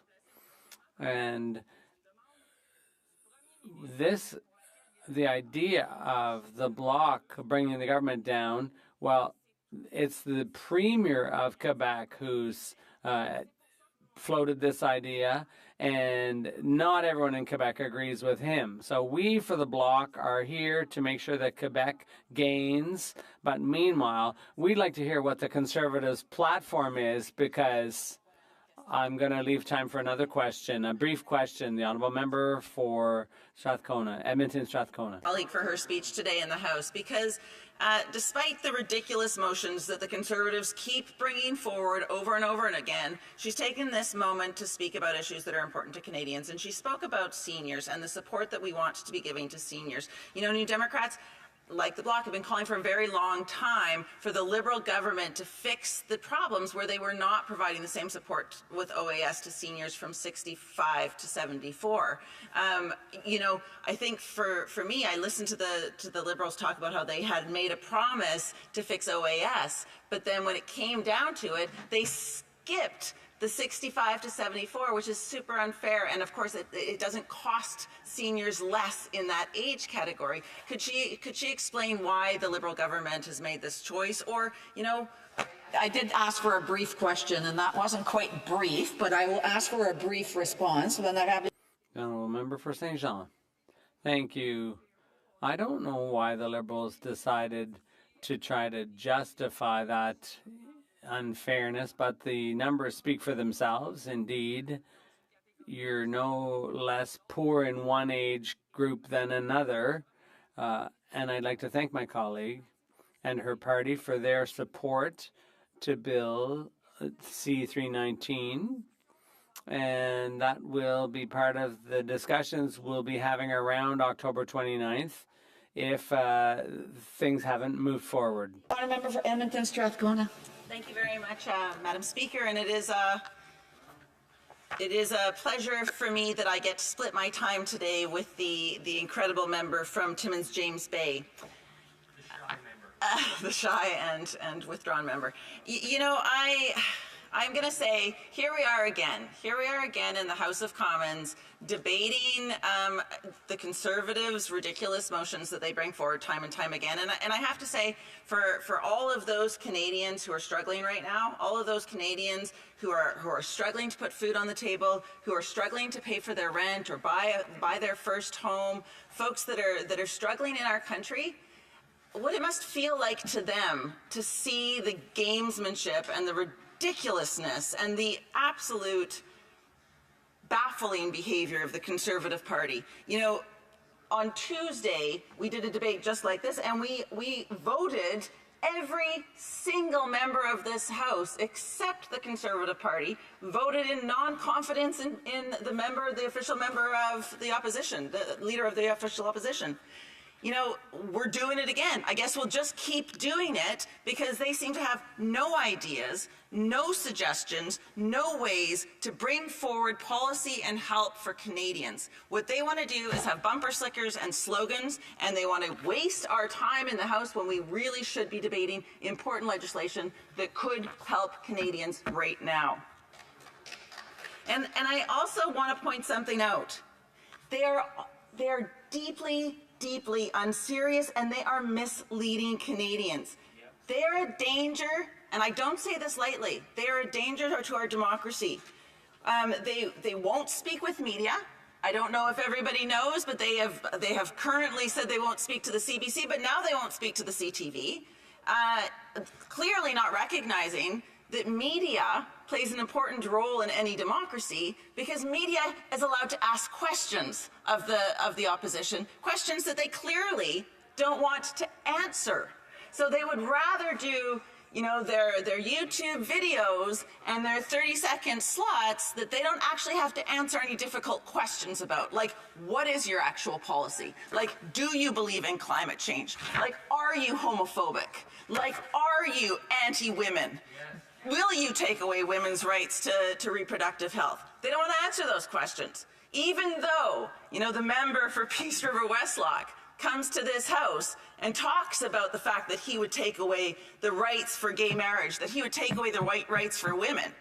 You know, the fact that yesterday we saw a disgusting display of homophobia from the member from Fort Saskatchewan, Sherwood Park, who talked about, you know, that is horrendous, and he should order. I just want to remind honorable members to please be careful on how they're referencing events that have happened in the House. There was no decision made on that, and the point of order was raised, and no indication was, nobody was identified, and that response is forthcoming. So I just want to remind members to please be careful. And again, you know, on the personal attacks, I would rather individuals focus on the legislation itself. I have a point of order. The honourable member for Timmins James Bay was first. Well, Madam Speaker, I've seen a lot of degrading elements in the history of my time here, but I've never seen anything as ugly as what happened yesterday. The fact that the Speaker heard the anti-gay slur from the member for Sherwood Park. It's on the tape. I've heard the tape. So is the Speaker telling us that... Sorry, I will cut the honourable member off. As I've indicated, that the Speaker had the Speaker did indicate that he didn't hear exactly who had said it. He did hear the comment. And again, this is now becoming a debate on that particular situation that occurred. I think that, you know, the debate should be on the motion. The honourable for Cariboo Prince George had raised prior to, so I will get him first. The honourable member for Cariboo Prince George. Thank you, Madam Speaker. The honourable member, I mentioned a while ago that if members continue to heckle and they're not respecting the will of the chair, that I won't be recognizing them for questions and debate. So I would ask members to please hold off on their comments and questions until they're being recognized. The honourable for Cariboo Prince George. Madam Speaker, I appreciate the effort that you're going through today. We are seeing aspersions and quite frankly lies coming from the other side. The member now is raising again. Even misleading is becoming problematic. It's on how you use the word. So I would just ask members to please raise the point of order that he wants to raise and not be on personal attacks either. Madam Speaker, you are doing yeoman's service in the chair today. You're doing your very best to try and quell some of the activity that's going on in this House. Madam Speaker, I applaud you for that. But time and again, what we are seeing from both the leader from the Liberal, as well as this speech that we're seeing that's there, a threat to democracy is another. Those comments that I do not believe are parliamentary and should not be entered into the record. I ask through you, Madam Speaker, that you ask the honourable colleague that is speaking right now to retract that, as well as the member from Timmins James Bay for his comments. So again, before I go, I just want to say that, you know, what is happening in the House, what has been happening in the House, has been happening through most of the parties. And I would just say that, you know, I think that it's time for members to please be judicious, to please think twice before they speak, and to please be respectful to each other. We are all honourable members here in the House. Hold on, I have another point of order here. The honourable member for Kingston and the Islands. Thank you, Madam Speaker. To this point, and for your consideration and for the chair's consideration, there is actually video evidence now of the member from Sherwood Park, Fort Saskatchewan. Becoming a different debate. This is becoming a different debate. If honourable members want to raise and add to that other point of order, then that's a separate issue. But again, I think that we should stick to the motion. As I said, the honourable member, the honourable speaker will be coming forthwith soon on a response on that. Everybody heard what the speaker said yesterday, so I don't want to be going on to that. I have one more point of order. The honourable member for Timmins James Bay. Thank you, Madam Speaker. The member for Prince George just said I lied. Is that okay?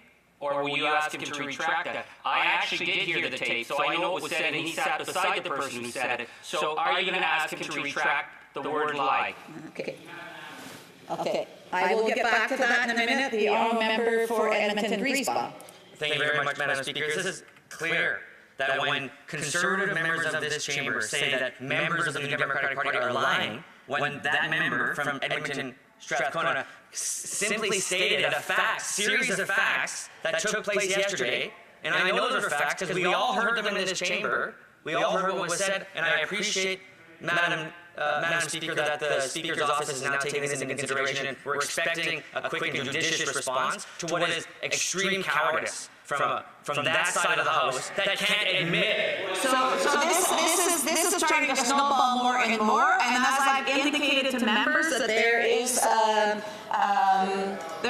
decision forthcoming. First of all, I'm going to go to the member from Edmonton Strathcona and ask her to withdraw her comment about the member for Sherwood Park, Fort Saskatchewan at this point. Just withdraw the comment. Sorry, Madam Speaker, can you repeat that? You want me to withdraw the comment that the member for Fort Saskatchewan, Sherwood Park said something? I asked her to withdraw her reference to the member from Sherwood Park, Fort Saskatchewan. Fine, I will withdraw that, and I will. An explanation. The honourable member for Cariboo Prince George. I want him to withdraw. I want him to withdraw the mention of. Lying, okay. And then I want the honourable member for Edmonton, Griesbach, to withdraw his word cowardice. At what point the Leader of the Opposition gets to say... The honourable member to withdraw. That's all I'm asking for, so we can go on with the debate. The honourable member for Edmonton Strathcona is waiting to go on with her debate. Can the honourable member please withdraw? What comment was offensive? Is that offensive comment to say that a statement is cowardice?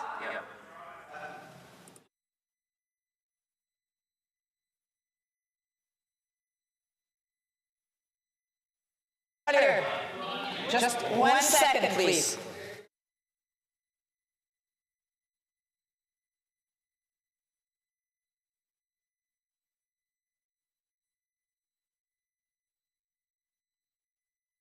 The honourable member to please withdraw the comment. But I need to understand why this comment about a statement... The honourable member won't be recognized again until he withdraws the comment. The honourable member for Central Okanagan, Speaker, I'm very happy that you've put your foot down on this. It's clear that there's a vexatious use of the standing orders here to interrupt what should be a legitimate debate on a non-confidence motion. And I hope, Madam Speaker, that you would continue to punish those that are utilizing the opportunity to come to their feet and to use the standing order to cast an allegation against another member. I appreciate that you've demanded the people to withdraw or to sit down, and I would support you in doing that in the future, Madam Speaker. It should not be Thank you very much for the additional information, and I think, this applies to all of the members in the House. It is very difficult for the House to get its work done when these situations arise, and so I would hope that this is a lesson that members will take and that they will actually be respectful to each other in the House. The honourable member for Edmonton Strathcona. Well, thank you, Madam Speaker, and I would just like to very briefly say that if somebody had said something horrendous and homophobic in this chamber, one would expect that honourable member would have the dignity and have the bravery and not have cowardness, which I'm not necessarily attributing to any one person, but I'm certainly saying that they would probably be able to be much braver and admit that they had done that, particularly as it is on film and there are tape recordings of it. Now, to continue on with my speech on why this motion and this day is so embarrassing, frankly, is that we need to be working to make sure that there are things happening for Canadians. We need to be making sure that the things that Canadians need that will make their life more affordable, easier and better are being done. That's our job in this House. That's what we do here. So, of course, I'm extraordinarily proud of the way the New Democrats were able to push the Liberal government to bring things forward like dental care. The hundreds of thousands of people across this country that will benefit from dental care is something that I see as one of the wonderful things that's happened with this Parliament. Pharmacare, the ability that the NDP were finally able to get the government to move on pharmacare. These are important pieces of legislation. These are things that will help Canadians across the country. It will help seniors, it will help children, and so I'm very, very proud of that. But the reason that I will not be supporting this ridiculous motion or the next 5 ridiculous motions I assume that they will bring forward, which will be exactly the same, is that the Conservatives are so dangerous for Canadians. You know, we have seen, I was not in politics, I was not a parliamentarian when Stephen Harper's government was in power. But I saw the way that Stephen Harper cut supports for women. I saw the way that Stephen Harper defunded women's organizations. We know the Conservatives will cut supports for women. We have members on their bench who have been clear time and time again, and not just the member for West Loch Peace River, but the member for Cypress Grasslands, but the member for Fort Saskatchewan. Like, we know that they don't believe in a woman's right to choose, that they will try to take away a woman's right to reproductive health care. We've seen it happen before, and they'll do it internationally as well. You know, we know they will cut health care. I live in Alberta where Danielle Smith is dismantling our cherished health care system. Dismantling. It's shocking to me that there are members heckling me from Alberta right now who don't understand that 58% of doctors in Alberta have said that they are going to leave their practice because of this current provincial Conservative government. The cuts to health care, these are fundamental, and we can't allow a Conservative government to take away those things that are so vitally important for so many people. They've made it very clear. They will cut dental care. They will cut pharmacare. They will cut health care. And I want to talk a little bit. Let me have a drink of water here.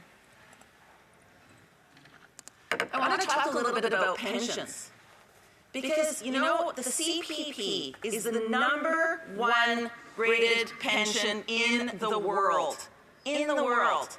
And currently, Danielle Smith is trying to take Alberta out of that pension, despite the fact that there is so little support in Alberta for that. The overwhelming message that Albertans are telling their elected leaders is that we don't want Danielle Smith messing around with our pension.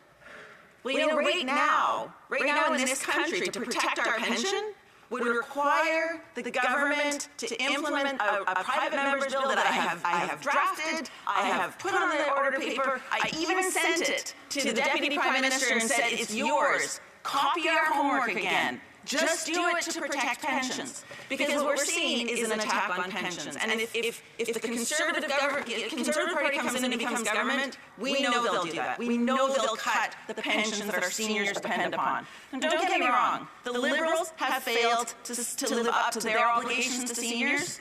You know, we've talked about how terrible it is that they have a 2-tiered system of OAS, where seniors between 65 and 74 are not given the same support as other seniors are at a moment in time where the cost of living is going through the roof, where seniors are struggling to pay for rent, seniors are struggling to pay for all of their needs, their food, their health care.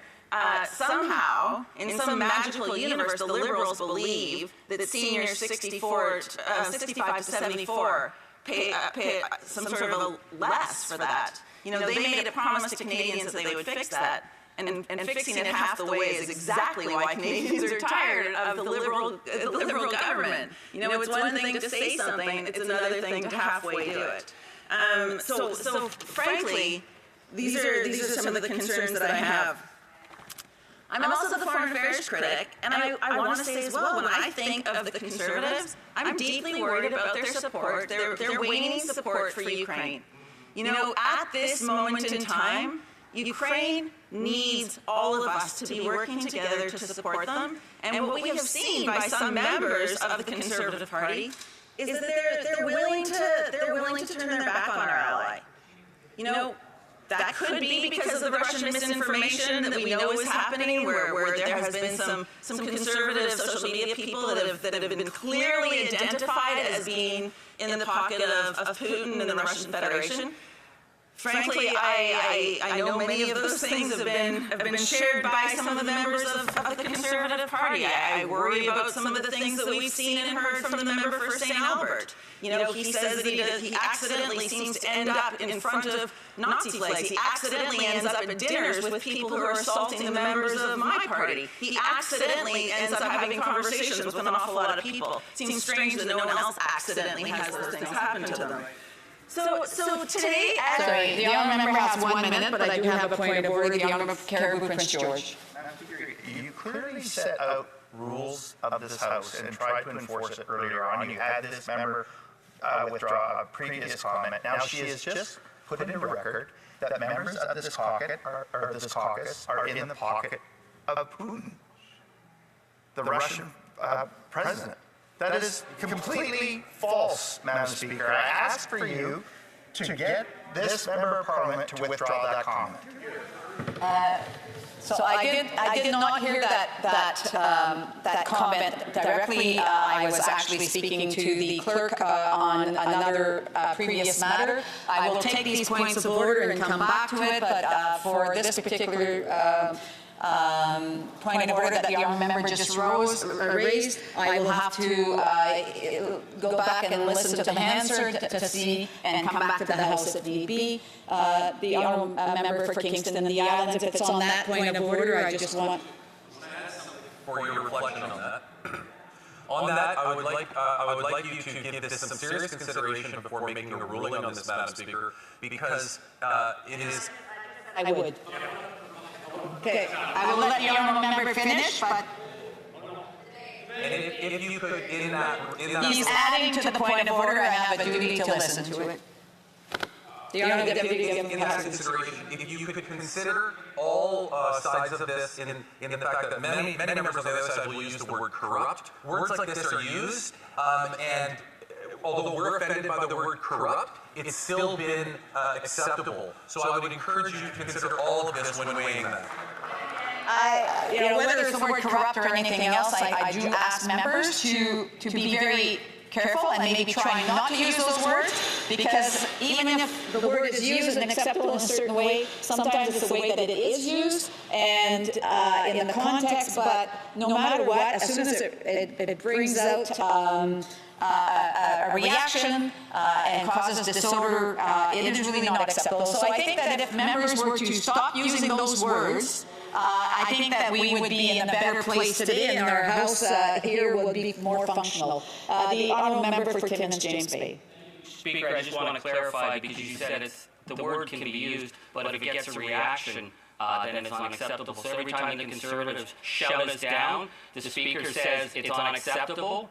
Because if that's the case, Speaker, then we will have to use the same tactics for the kind of language that they throw around against our leader, the way they throw against the Prime Minister.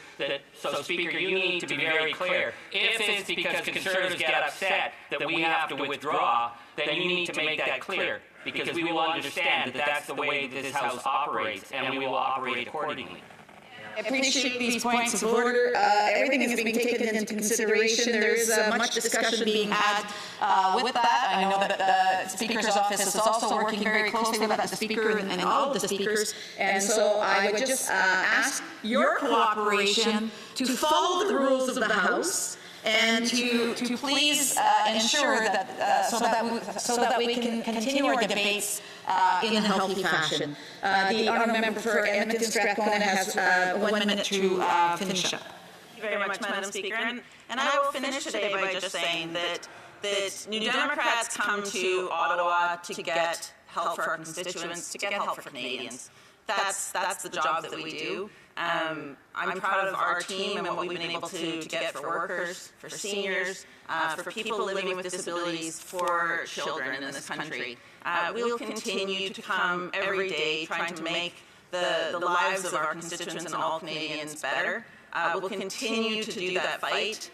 We will not take any lessons from a party that uses bumper stickers as policy. A party that has shown itself to be deeply unserious and misleading towards Canadians, and frankly, a party that is very, very dangerous for our democracy. Thank you. Questions and comments? Questions et commentaires. The honourable member for Calgary Nose Hill. Yeah, sure. My colleague talked about pensions. Recently, the Prime Minister announced that Mark Carney, who's the chair of the multinational mega investment company Brookfield, would be acting as the government's chief economic advisor, and he hasn't registered as a lobbyist. Investor for Paris Compliance published a report on Brookfield, and it highlights that the company doesn't account for up to 92% of its greenhouse gas emissions. And The Logic recently reported that Brookfield has started talks with the federal government and Canadian pension funds about pooling resources. I know she expressed concerns about pensions. Does she feel that it's inappropriate for Mr. Carney to be acting in this way, given the potential impact on Canadian pensions, and should Mr. Carney be registering as a lobbyist? Thank you. The Honourable for Edmonton, Strathcona. Thank you very much, Madam Speaker, and I would like to thank my colleague from Alberta. I know we share the love of Alberta and the desire to fight for Albertans with each other. Now, one thing I will say, though, is that this is an important issue. What she brought up is an important issue, and I think that we have seen time and time again that the Liberal government lacks clarity in terms of how to act in a moral manner. But from my perspective, why was she not interested in bringing that issue forward as a motion for us to debate in the House? You know, the Conservative Party could have brought anything forward to talk about today, and that would have been, you know, to have a debate on protecting Canadians' pensions, on making sure that the Liberal government is not, once again, selecting their friends to give benefits to, would have been something I really could have gotten behind and would have enjoyed debating in the House today. Questions and comments? Questions et commentaires. The Honourable Deputy Government House Leader. Thank you, Madam Speaker, and I thank my colleague for her speech today. And in particular, the beginning part of it, where she spent a lot of time talking about the incredible programs that have been brought forward during this session of Parliament. But I can't help but reflect on the fact that between the Liberals and the NDP, we did have a really good working relationship where we were able to bring this stuff forward together. My question for her is, given the fact that we now are in this position of not knowing when an election will be, this is why Conservatives will keep bringing forward these motions, because they understand that there's no supply and confidence agreement anymore. So I'm just really interested to hear my colleague's perspective as to why it was so incredibly important for the NDP to back away from an agreement that had been working so well up to that point. Member for Edmonton Strathcona. Thank you, and I can imagine the Liberals would be quite upset that we're breaking an agreement with them because, frankly, right now, we're so disappointed in so many of the things that this Liberal government has done. Let me be clear. I am not interested in supporting the Conservatives in any possible way, but when I look at things like the Canada Disability Benefit, the laughable small amount that the Liberals brought forward for that, when I look at OAS and their failure to meet the needs of seniors in this country, when I look at the way that they have failed time and time again to meet the truth and reconciliation that this country is required to do. I mean, these are huge. And then, to top it all off, when I look at their foreign affairs failures, their lack of clarity, their lack of courage in terms of recognizing the state of Palestine, I mean, it just becomes incredibly difficult for us to continue to support them. And so they can continue to earn our vote, that's fine, but we're done working with them. The Honourable Member for Shefford, quick question. Thank you very much, Madam Speaker. Since I have to ask a quick question, I know my colleague is very interested in women's rights, and the colleague mentioned pensions. How can we ensure that we give justice to seniors aged 65 to 74? We could help senior women. The Honourable for Edmonton Strathcona, a brief answer. I'd like to thank my colleague. She has been, a strong advocate for women in this Parliament, and it is true the disproportionate impact of having the OAS not be provided adequately disproportionately falls to women. Women are the ones that typically live longer. Women are the ones that are typically don't have as strong a pension because maybe they stayed home to care for their families. That is the reality. So we need to do more to make sure that we're doing everything we can to protect all seniors, particularly recognizing that senior women are more vulnerable. Resuming debate, reprise de débat, the honourable member for Timmins James Bay. Thank you, Madam Speaker. As always, a great honor to rise in this House, although I do find in my 20 years that I've seen this House sometimes not live up to the standards and the credibility. And people expect us to come here, to be their voice, to be a voice that brings some kind of hope and direction. And I don't see that here most days. Most days it's become a very dumbed down and vicious affair. And when I think today that we have the leader of the opposition once again demanding an election, he demands an election.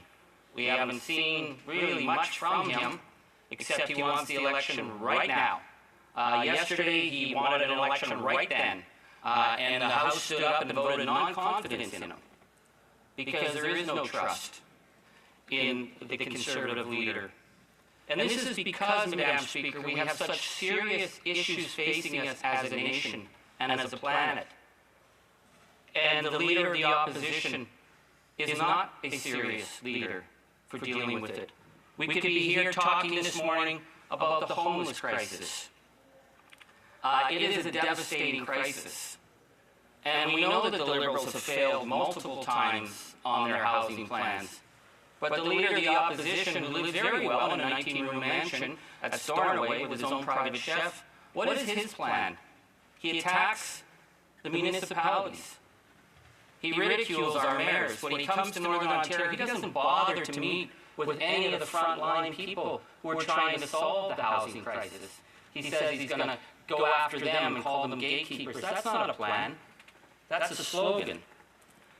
We talk about the rising issue of food bank use. The Conservatives, they wipe crocodile tears every time they talk about hungry children, and yet they voted against a national nutrition plan for schools. The Democrats brought forward, pushed the government to say we need to address, we need to fill these gaps. But the leader of the opposition, again, who has his own private chef, seems to be out of touch with that. We have a huge opioid crisis devastating our communities. And what did the leader do and his MPs? They viciously attacked medical doctors and frontline nurses to the point that the doctors who are literally trying to keep people alive have faced death threats. That's not acceptable. It's not acceptable that MPs face death threats from the mob, who every day I see Conservatives out patting them on the back, people who are out there threatening and attacking Indigenous MPs, attacking women MPs, attacking racialized MPs, but to be attacking medical doctors and threatening them, that's not what a leader does. And yet that is the tactics of the leader of the opposition, and he wonders why we don't have confidence in him running our country. We have a huge international crisis. We have a number of them. The situation in Lebanon and Gaza is a humanitarian disaster that is unfolding. And yet the member for Edmonton Manning had nothing to say about the threats facing the Lebanese Canadians and the Lebanese people. He had nothing to say about it, because in the Conservative caucus, if you don't repeat the talking points, you don't get the gold star, you sit on the back bench. That's not leadership. We are all brought here to represent our communities. And so in Edmonton Manning, where the Lebanese community is living in terror from the Israeli air assaults, for a member to say nothing because he wants to get the gold star from the leader who lives in the big mansion in Stornoway by repeating and repeating the same dumbed-down slogans, people's lives are at risk. We're watching. Thank you. Point of order, the member for Barrie Innisfil. Speaker, I think the honourable member should read the member from Edmonton Manning's tweet, because he did actually do something yesterday about it. Thank you. So my point is, my point is that he's spreading misinformation and disinformation in the House. Point of order. Appreciate the input. The honourable member for Tim James Bay. Thank you, Speaker. I invite the member for Edmonton Manning to actually come in the House and say it. I don't read his Twitter feed. Who does? Not many. I know they read mine, certainly. But, you know, this is, again, the lack of seriousness about a horrific humanitarian disaster, a genocide that's happening in Gaza. People dying, the targeting of medical doctors, the targeting of civilians, the targeting of journalists. This is something in the House we would deal with, but what we've learned from the Leader of the Opposition is he has no interest in standing on the international stage. He ridicules the Prime Minister for staying at an expensive hotel. Well, he is the leader of a G7 country. I guess the Super 8 was booked that weekend when he went to London. But the Leader of the Opposition has to show a vision, and he doesn't have a vision. He has division. We have the Opposition could have brought in a motion today on the crisis we're facing in our medical system. But the Leader of the Opposition has no vision on that. He has bumper sticker slogans. And he's now saying, you know, his great favorite word is radical and extremist, that providing diabetes medication to people who need it is a radical idea. No, that's just plain human decency. That's what we should be doing in Canada. But decency isn't part of this leader's mantra. What we have is a leader who has taken the fears and uncertainties of Canadians and pushed them down into dumbed-down slogans that he has insisted that every member on his team repeat. I've been in 20 years in the House. I've never seen so many people reduced to these kind of caricature rhyming schemes. It's like a toxic Dr. Seuss that they repeat these again and again. You know, I don't like green eggs and ham. I don't like them Sam I am. I don't like that carbon tax. That's not leadership. That's not leadership. But again, I got a laugh out of them. They smile, they wake up because they're used to hearing these dumbed-down slogans. That's not leadership. So I'm wondering, why is it that the leader, who I've known for 20 years and I feel is fundamentally unfit for public leadership in any capacity, why is he so desperate to call an election now? Well, I think there's a number of reasons. And these are reasons I think that he does not want to be questioned about, because he's got an incredibly thin skin. You notice that he said his carbon tax. Well, Ken Bousenschool, who is a longtime conservative, said he's just not serious. He said that. He's not serious about the carbon tax. He says, I don't see any government in the future getting rid of that. Look, there's a huge gap between what conservatives say and what conservatives do. I hate to admit this, but Jason Kenney ran on access tax, and he beefed up the industrial carbon tax in Alberta. Danielle Smith ran on access tax, and she not only beefed up the industrial carbon tax, she said it was going up to $170 per ton. And when we asked the leader who lives in the mansion in Stornoway what his view of the industrial carbon tax was, he said it didn't exist. He doesn't like to be questioned. No wonder he's so mad at CTV. No wonder he's so mad at CBC. No wonder he attacks Global TV. He doesn't want the questions. He's trying to stay ahead. That's why he wants to force an election. And I do think it's really important to point out that with the foreign interference inquiry, we now have documents that have been tabled that said that Aaron O'Toole believes he was taken down as leader of the Conservative Party by foreign interference. Those are the documents. Now, we know many on the cabal over there supported the takedown of Aaron O'Toole, and the one who benefited was the man who's now living in Stornoway. So why is it he's not willing to be in the House to answer questions about foreign interference?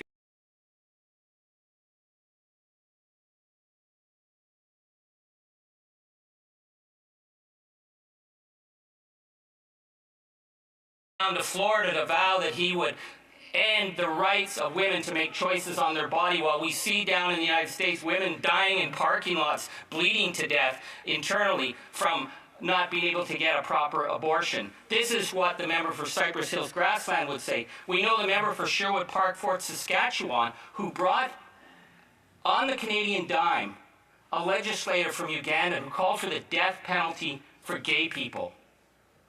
Stop and think about that. The member for Forge Park, Sherwood Park, Fort Saskatchewan had Canadians pay to bring someone who wanted to bring the death penalty to gay people. That's his caucus. And so when we see the degrading and debased behavior in this House, when we see these really ugly slurs against the Prime Minister of the country, and not one Conservative will stand up and admit that they were the ones who said it, it's because they hide behind their hate machine. But we see them. We have it on tape, and we see the footage, and we know those who are making the hate, and we know that people like the member for Sherwood Park, Fort Saskatchewan, can only get away with it as long as the light's not shone on them, and we will continue to shine that light. And I just want to remind members that referencing something that it hasn't been determined that is still questionable may not be the right avenue to go. I do want to come back to the point of orders that were raised earlier. So can I go to the point of order here, and then I'll go back to the honourable member. The honourable member, Timmins James Bay, point of order. Madam Speaker, I just raised an issue that it happened. That's all. And we know it happened because it's on the tape. That's all I said. So if you're saying I can't even mention that an event happened, that's taking it one step too far. I would humbly. So, sorry, I just want to what I indicated was that when the speaker was here, he had indicated that he wasn't sure who had said what, and that they would be reviewing the tape. We would come back to the House. So I just want to ask members to please wait till that decision comes back. There was two other points that were raised that I want to address. The first one was the one from the honourable member for Edmonton Griesbach. I'm glad that I'm able to come back to that. So what was actually said, and I believe that when I heard it initially, and sometimes I can't hear everything perfectly at this end of the House, and I don't think that all speakers can either, but what was said was we're expecting a quick and judicious response to what is extreme cowardice from that side of the House. And again, that after reviewing this and after discussion, we recognize that this is not directed directly to any particular party. It says that side of the House. And so I just want to indicate that the honourable member will be able to speak. I'm not going to ask him to withdraw, but I do want to ask members to please be careful on how they say things, because it does create quite a difficult situation. And so I think, again, we are all honourable members, and we should all be we should all be conducting ourselves to what is expected of us. The other thing is that there was another point of order that was raised by the honourable member for Caribou Prince George about what the honourable member for Edmonton Strathcona had indicated after reviewing the footing on that as well. I don't see an issue with what was said. It wasn't directed at members here. She specifically said conservative social media people identified as being in the pocket of Putin, and so it wasn't referencing individuals here in the House. Again, I just want to ask members to please be careful on how things are said. Sometimes it's misunderstood or misconstrued, and so I just want to indicate that. The honourable member for the Honourable Deputy Government House Leader has a point of order. Thank you, Madam Speaker, for so quickly coming back to the House to address these points, because I appreciate the very quick response to this. What I would ask is that similar consideration is given to the member for Etobicoke, who hasn't been able to speak in this House for 6 or 7 months as a result of a very similar statement that you just ruled on. That member was not even given the reconsideration that you have now come back and given so quickly to an event that happened moments ago. So I would encourage the chair, the speaker, the occupants of the chair, to also give that same consideration to the member from Etobicoke, because he deserves that as well. Appreciate the honourable member raising this point of order, and it will come back to the House if need be. Resuming, questions and comments. That's a point of order. The honourable member of Saanich Gulf Islands. Question? Okay. So questions and comments, questions et commentaires. The honourable for Cariboo Prince George. Thank you, Madam Speaker, and to my honourable colleague. We see a government that is proud of the record. Over 2 million Canadians using the food bank each month. More and more homeless encampments that are creeping up in communities all across our country. Over 1,800 homeless encampments in this province alone. Homeless encampments cropping up on the side of freeways and highways in my province of British Columbia. Over 47,000 Canadians that have died since 2016 due to overdose. I'll say it again. Overdose is a leading cause of death for youth aged 10 to 18 in my province. Thousands upon thousands of forestry workers out of work due to this government's inability to get a softwood lumber agreement. Mill closures all across our country. Scandal and corruption. Mr. Speaker, through you, I ask our honourable colleague, is this really a government that is proud of that record? That is the record of this government. That is the truth, Mr. Speaker. And I ask through you to my honourable colleague, that is a record to be proud of. I'm puzzled by it. Member for Timmins James Bay. Thank you. Well, certainly, I'm not here to defend the Liberal government, but what I'm asked today is to vote whether or not the opposition are credible. And I'd like to ask that honourable member why he and his colleagues targeted a medical doctor who's on the front lines of opioids, who received death threats. If he's concerned about the lack of food for children, why he voted against funding for a national food program. If he's worried about the mental health crisis, why he came into the House and voted against the suicide hotline. These are questions that we need to ask, because it's about the confidence that we would have in him as a minister. If he's not willing to stand up on these issues, that he stands up and tells us, and he uses the homeless population and he uses the opioid crisis as people are dying, and then he votes obediently to shut down all those programs and target the doctors and the nurses who are trying to keep people alive. I ask, what person would ever have confidence if that person was a minister? And you know what? My gut feeling is he ain't going to be, so we're not going to have to worry. It's all hypothetical.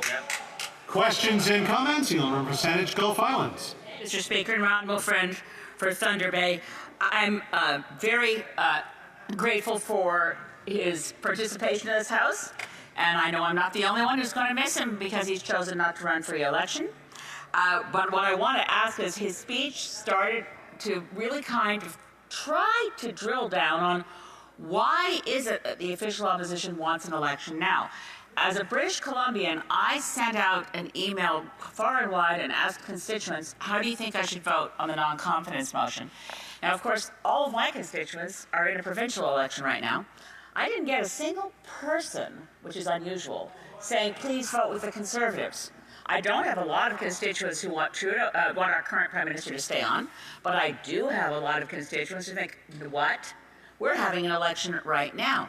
One of the things that occurred to me, and I'll ask the honourable member because he has spoken of foreign interference, is it perhaps that the leader of the official opposition wants to avoid any questions as to why he does not seek top secret security clearance? And I think we need to ask him to do so there isn't a lingering question about whether he's worried he wouldn't get it.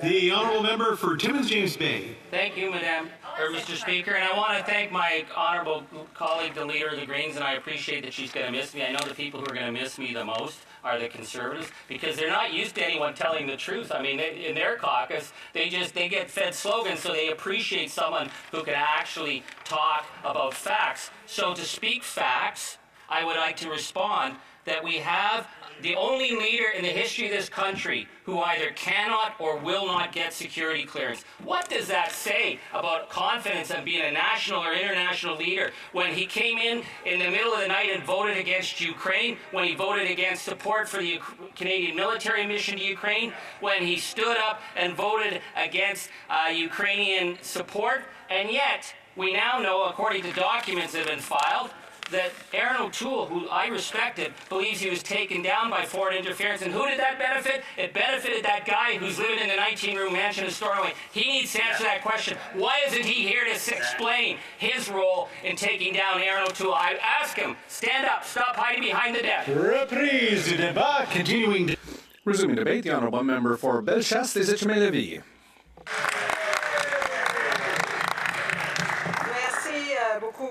Thank you very much, Mr. Speaker. It's always an honor to rise in the House and to realize every time the extent to which it's an honor that the people give us when they afford us this mandate to represent them. And we certainly do everything that we can to bring forward their hopes and as well the things that they're less happy about. I'll be sharing my time with my excellent colleague from Oxford rather. Mr. Speaker, I'm going to read the motion because it's very important. That given that after 9 years the government has doubled housing costs, taxed food, punished work, unleashed crime, and is the most centralizing government in Canadian history, which I think maybe should be ringing alarm bells with the Bloc Québécois, the House has lost confidence in the government and offers Canadians the option to axe the tax, build the homes, fix the budget, and stop the crime. Mr. Speaker, this is not a pretension of the Conservatives that is frivolous or capricious, not at all. We are all people who spent a lot of time on the ground in our ridings. We spent summer crisscrossing our ridings, and very sincerely, if the members of the other opposition parties or the government say the opposite of what I'll be saying today, it's because they haven't been on the ground. They're completely disconnected, because everyone that I've met with, or pretty much everyone that I've met with, have told us, Mr. Speaker, that it's time that we change governments. And obviously that's not going to please the Liberal government to hear that, but there are people who I know are Liberals, long-time Liberals, are telling me, listen, it's really time for us to get a new government. Now, why do we need to change governments, Mr. Speaker? Well, it's because Canada isn't today the Canada that we've known since its foundation. It's not the Canada where it's possible to have dreams. It's not the Canada we knew where you could build a home for your family. It's not the Canada we knew where it's easy to have kids, to feed them properly, and to make sure that they will develop happily.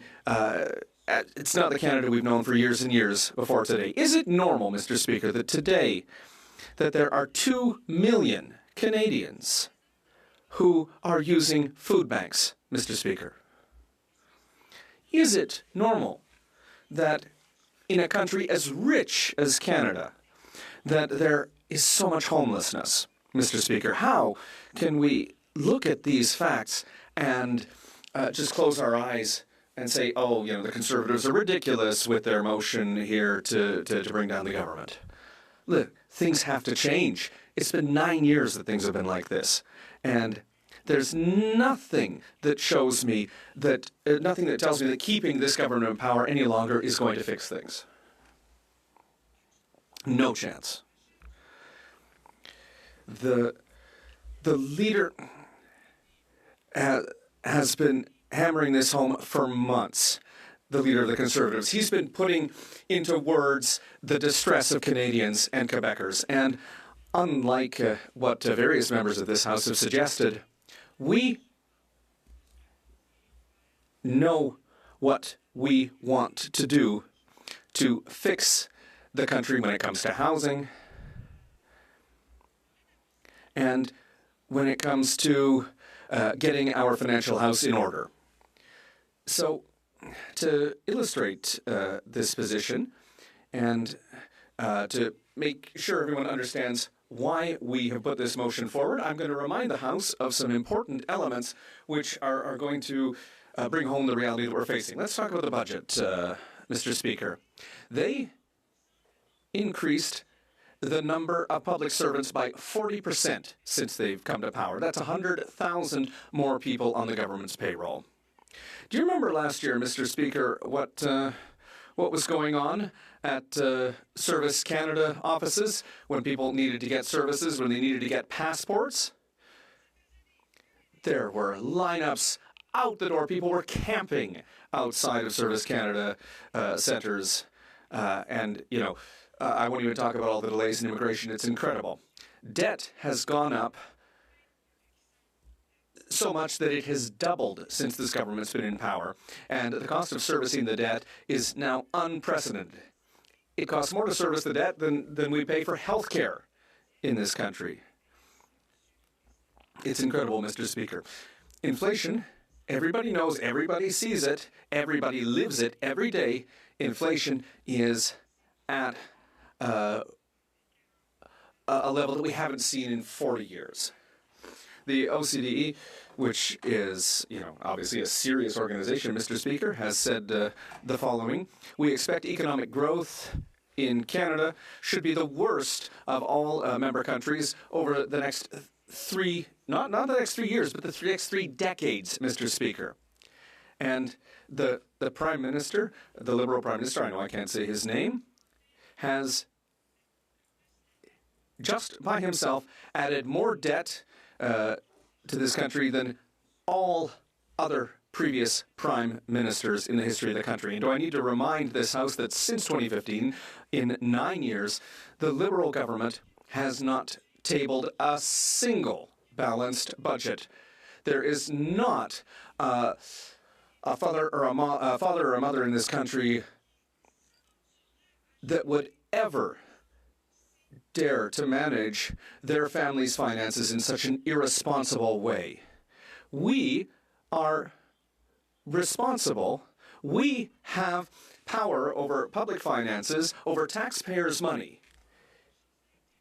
And we are expected to do something smart with it. But since 2015, they have not done that. They have not tabled a single balanced budget. All of their budgets have been deficit budgets. And listen, we're not talking about COVID here. Before the COVID crisis, you know, economically speaking, things were going well. You know, it was a positive environment. And they said, oh, we'll just get little deficits, not such a big deal. They promised a lot of things, Mr. Speaker, that they've never delivered. Like, for example, when it comes to housing.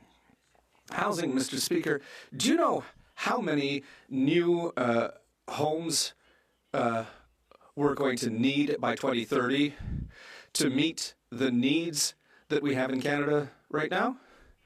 8.5 million new homes. 8.5 million. The cost of housing has doubled. The cost of rent has doubled.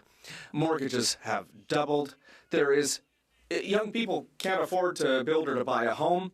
They can barely afford, a one-bedroom apartment, Mr. Speaker. It's, 10 minutes isn't a long time. I'll remind you what the Bloc Québécois leader said recently. When the government has 2 choices. It can either end its aggressive centralizing program, he's talking about the Federal Liberal Party, stop abusing public finances and spending, or it can call elections now to try to get a mandate for what it's doing, but I doubt that Quebec would consider giving it that mandate. That was on May 23rd that the Bloc leader said that. The Bloc Québécois, through its leader, who today has an incredible sense of pride in himself, has come in and said, no, that's not actually how things are going to work. No, we're not going to support the Conservatives. And, I don't have time to go through all the reasons why we need to get rid of this government. So not only has the Premier of Quebec, the democratically elected leader of Quebec, said that he has no confidence in this government. Everyone knows that this is the most centralizing government in the history of the country, but the Bloc Québécois voted against our motion this week, and they've said shamelessly that they're not going to vote for this motion. What country are they living in, Mr. Speaker? This is a Canada that is hurting. It's hurting its kids. It's hurting when it comes to housing. When are we going to change this government, Mr. Speaker? Questions and comments?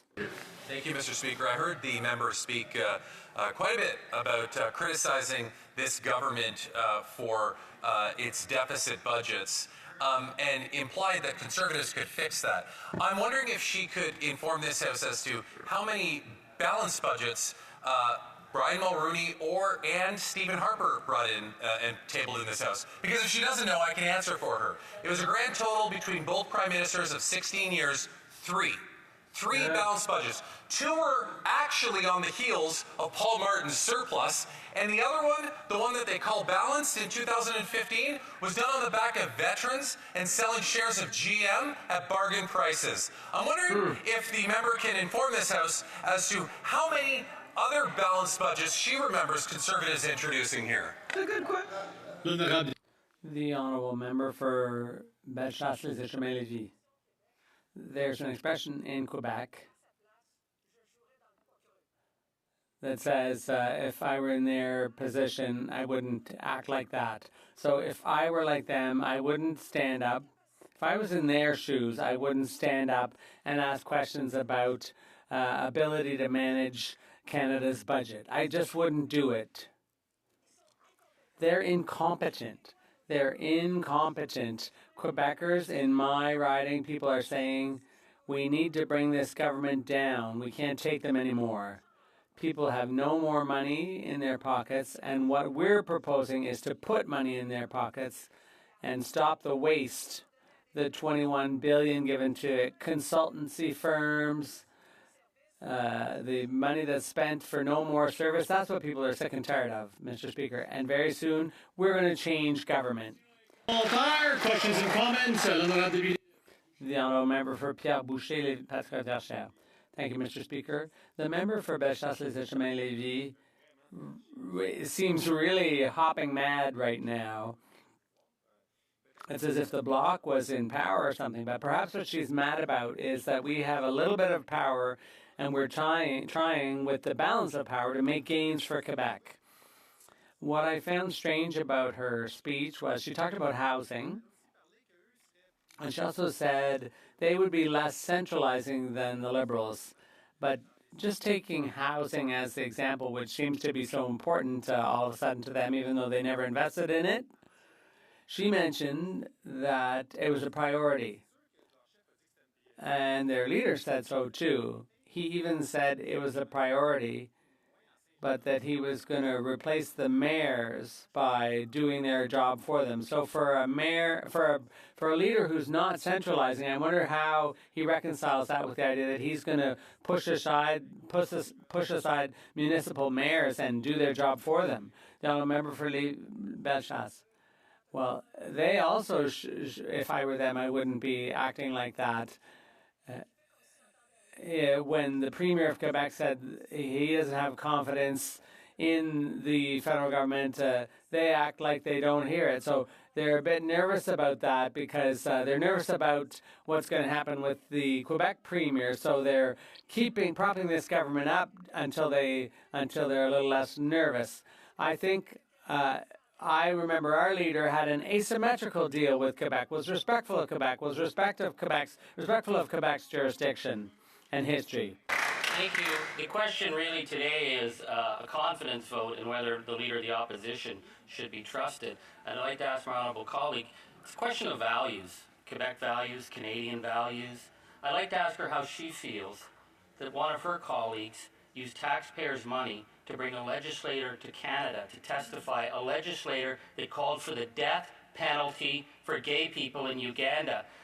So the fact that the member for Sherwood Park, Fort Saskatchewan, was supporting a legislator who believed in the death penalty for gay people, I want to ask her how she feels of having those values in her caucus.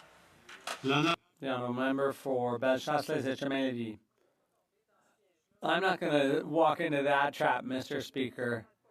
There's another person who shouldn't be acting like that when they rip up their deal with the Liberals and then do a big song and dance about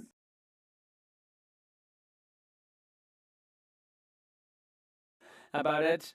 They're the ones who ripped up the deal with the Liberal government. So who's the more ridiculous one here? Resuming debate. The honourable member for Oxford. Well, thank you, Mr. Speaker, and it's always a tough act to follow after a great intervention from my colleague from Quebec. Mr. Speaker, as a proud son of immigrants, I've seen that struggle at home personally. My parents chose Canada about 40 years ago. They came to this country with not much in their pockets. Blue-collar, working-class family. My dad worked at the same factory for about 30 years. And growing up, I didn't get a chance to see him home. He would leave 2 in the morning. He would come back at 8 p.m. And as a young father myself, I understand now how hard that sacrifice is. He made that sacrifice for me, for that next generation. Because Canada had a promise that if you worked hard, you played by the rules, you can achieve that Canadian dream, that dream of home ownership, where you could buy a decent home in a safe neighborhood, where you could go on a vacation once in a while. You know, that sacrifice that my dad made, Canadians are making that every single day. They're working harder and harder in the hope that the next generation will do better than the previous. But sadly, after 9 years of the Liberal NDP government, we're starting to see that hope slip away. That Canadian dream, that Canadian promise that so many have fought hard for is starting to leave our country. Madam Speaker, we have we have the worst economic crisis in my lifetime, in the last 40 years. You know, we have 2 million Canadians lining up at food banks. 1,400 tent cities are being popped up across our province alone, 25 in Oxford County. That was never the case, Mr. Speaker. That never happened before, Mr. Speaker. 2 million food banks visits in a single month? That's not the Canadian dream my parents came to. That's not the Canadian dream Canadians want to live today. And how do you make it worse? The Liberal policies make it worse. They brought in the carbon tax. A carbon tax that punishes our farmers who are feeding our families. They're punishing our truckers who ship our food and product in our country. It's going to cost our farmers $1 billion. It's going to cost our truckers $4 billion. It's going to put over $30 billion blow to our GDP in our economy. It's simple. When you tax the farmer who grows the food and you tax the trucker who ships the food, you punish all Canadians who buy the food. And then they have this new capital gains tax hike. They're taxing our farmers when we have a food crisis. They're taxing our doctors when we have a doctor shortage crisis. And they're taxing our home builders when we have a national home building crisis. Just yesterday, Jack Mintz put an article out projecting that their capital gains tax hike will take away 414,000 jobs from our Canadian economy and blow $90 billion from our GDP. That is devastating, Mr. Speaker. And these tax policies are hurting our housing policies. Housing costs have doubled. Mortgage payments have doubled.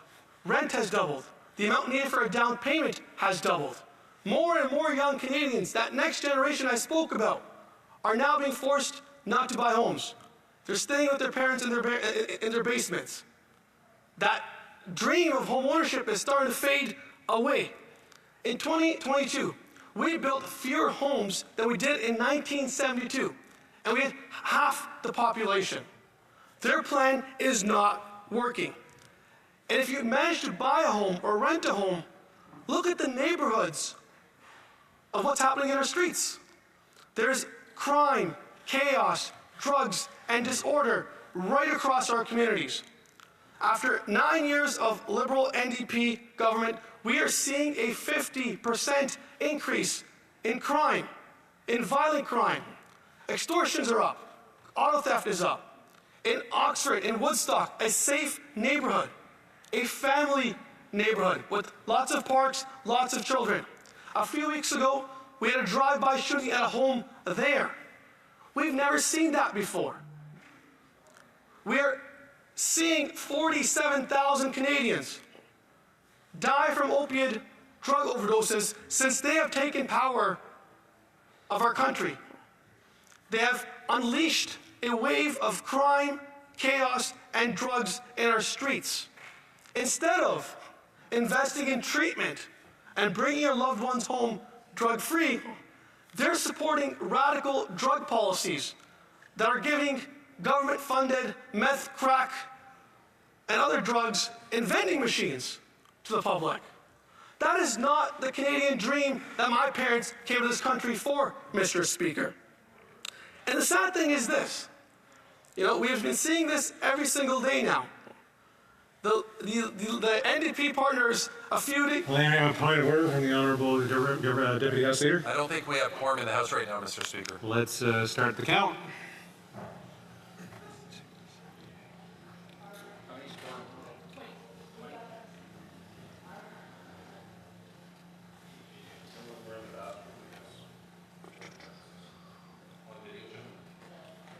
Look at the table. I know what my count was.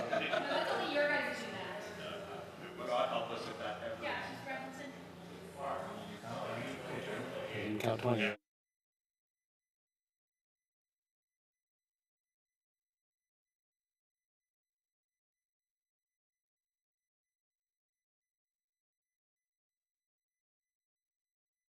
We're good. All right, thank you for the quorum. The Honourable Member for Oxford. You have about 4 minutes and 20 seconds left. Thank you, Mr. Speaker. And look, it's their policies, their catch and release policies, Bill C-75, Bill C-5, that have released our criminals back on the streets. It's a revolving door that they created. And my residents tell me every single day that because of the violent crime, they're not safe in their communities anymore. They're afraid to walk on our streets, go to the park with their families. That is not the Canadian dream that my parents came here for. And the sad thing is that the NDP and the Bloc now continue to prop up this government. In my riding, we have a great auto plant, CAMI, GM, great union workers work there, and I met one of them last week where they came up to me and said this. He had voted for the NDP his whole life. He thought the NDP was their party for workers. And he said, not anymore. He'll be voting Conservative for the first time because he knows that the NDP have sold out Canadians when they voted 24 times for the carbon tax. They are killing the jobs of our workers and they've sold out our workers. Our common sense Conservative team will always stand with workers and ensure that we put more food on the table for their families so they can live that Canadian dream, Mr. Speaker. Canadians are now losing hope. We hear it, we see it, we feel it. And the stories we share today are stories of many Canadians. There are friends, there are neighbors, there's that senior, that single mother, just the everyday Canadian trying to survive, to make the sacrifice like my dad did to get ahead of this country, to build a better life for the next generation. And Mr. Speaker, this government has tried extremely hard to divide Canadians. They're pitting one region against the other. They're trying to divide our communities by spreading misinformation and disinformation. But I know that Canadians see through this. There is hope in our country. And what we know is that Canadians are resilient. Our country is strong. And I believe in our country. And the Conservatives believe in our country. And for us, we know that with the right leadership, we can get our country back on track and restore that Canadian promise that my father came to this country for. And that is why we're calling for a carbon tax election now. You'll have a very, very clear choice between the NDP and Liberal costly carbon tax coalition that will tax your food, punish your work, take your money, or a common sense conservative plan led by our great leader that will axe the tax so Canadians could heat, eat, and house themselves. They could build the homes so our Canadians can have a roof over their head. Fix the budget so you could drive down inflation.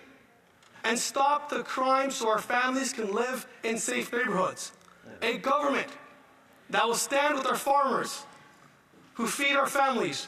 A government that will stand with lawful gun owners and go after real criminals who are destroying our communities. A government that will put Canadians first. A government that believes in that prosperity of Canada, that believes better is possible, that believes in Canada.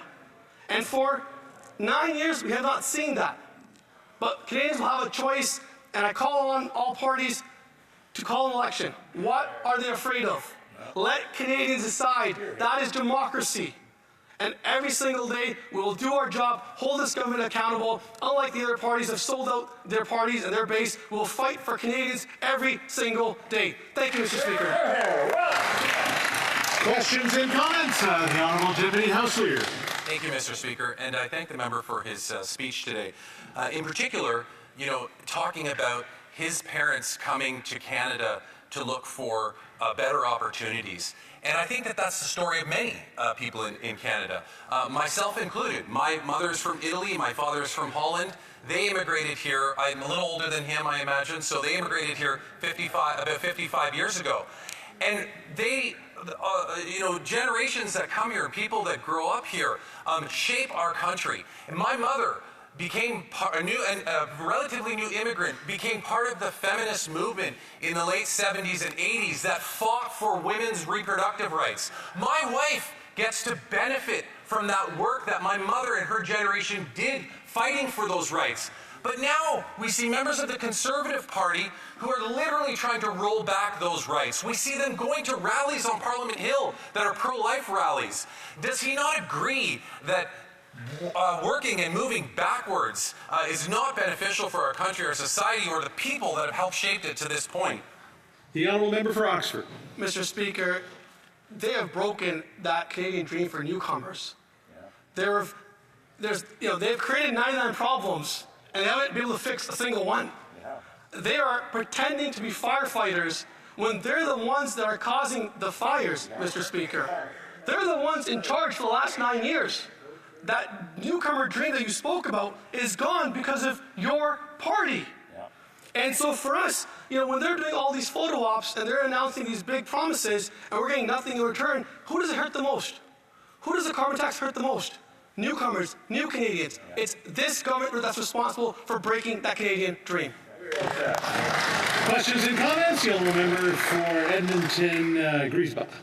Thank you very much, Mr. Speaker. I want to thank my honourable colleague for his speech today. He spoke in particular to some of the areas I agree with, which are the story of many Canadians who come to this place, Indigenous land, and they benefit from what is the immaculate power and grace of this great country.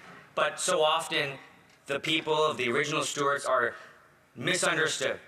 Their priorities of trying to get clean water, trying to get good jobs, trying to get social safety that helps every single person achieve has been difficult for Indigenous people. And forgive me if I can't vote in favor of a motion that's a grab power motion for the Leader of the Opposition just to recreate the pain that so many Indigenous people have had to endure. The last time the Conservatives were in government, they were sued by Indigenous leaders for failing to create a framework for clean water. How shameful is that, Mr. Speaker? What will the member have to say to Indigenous people who can't trust the Conservatives when they've been given so many opportunities to make things right, but continue to let us down?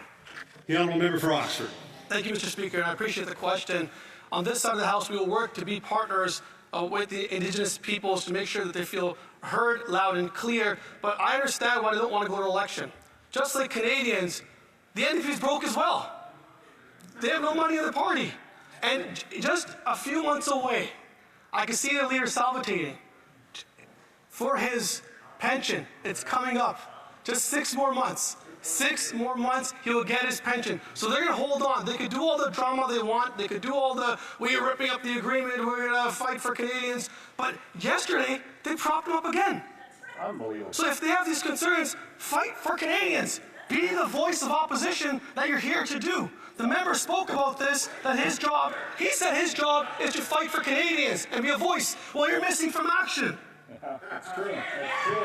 That's true. All right, well, I'm just going to let me clean some of that up first. The honourable member knows full well we have to come through the chair, so the use of you or speaking directly to members of the chair in the chamber are not allowed. The honourable member Timmins James Bay with a point of order. Absolutely, Speaker. I just want to follow up because I felt a little intimidated when he pointed at me and said I was missing in action when I'm here. But I look at the leader of the opposition and he's nowhere to be seen. He should be pointing at his leader. But I guess... Okay, just as usual, the honourable member is always trying to be very helpful. Well, wasn't very helpful there. The questions and comments, the honourable member for Kamloops Thompson Caribou.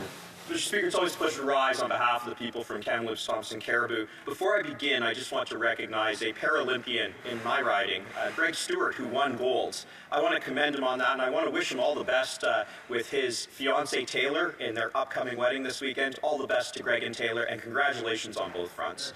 I really appreciate what my colleague was saying. I know that the member for Kingston and the Islands also referenced coming from an immigrant family. Could he elaborate just on coming from an immigrant family, where he sees things going and what he would change if he had the chance?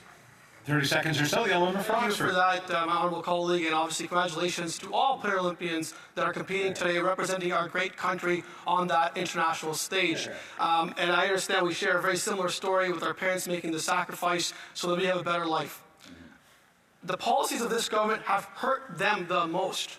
If you look at the food bank usage, if you look at the jobless numbers that we're seeing today, that what's happening to our country, our community, our economy, it is because of their failed policies. And we're seeing that positive response back right across our country. If you go to GTA, you go to BC, you go to Surrey, Brampton, Mississauga, Scarborough, Vaughan, people are sick and tired of their failed government. They want a government that will axe the tax, build the homes, fix the budget, and stop the crime, Mr. Speaker.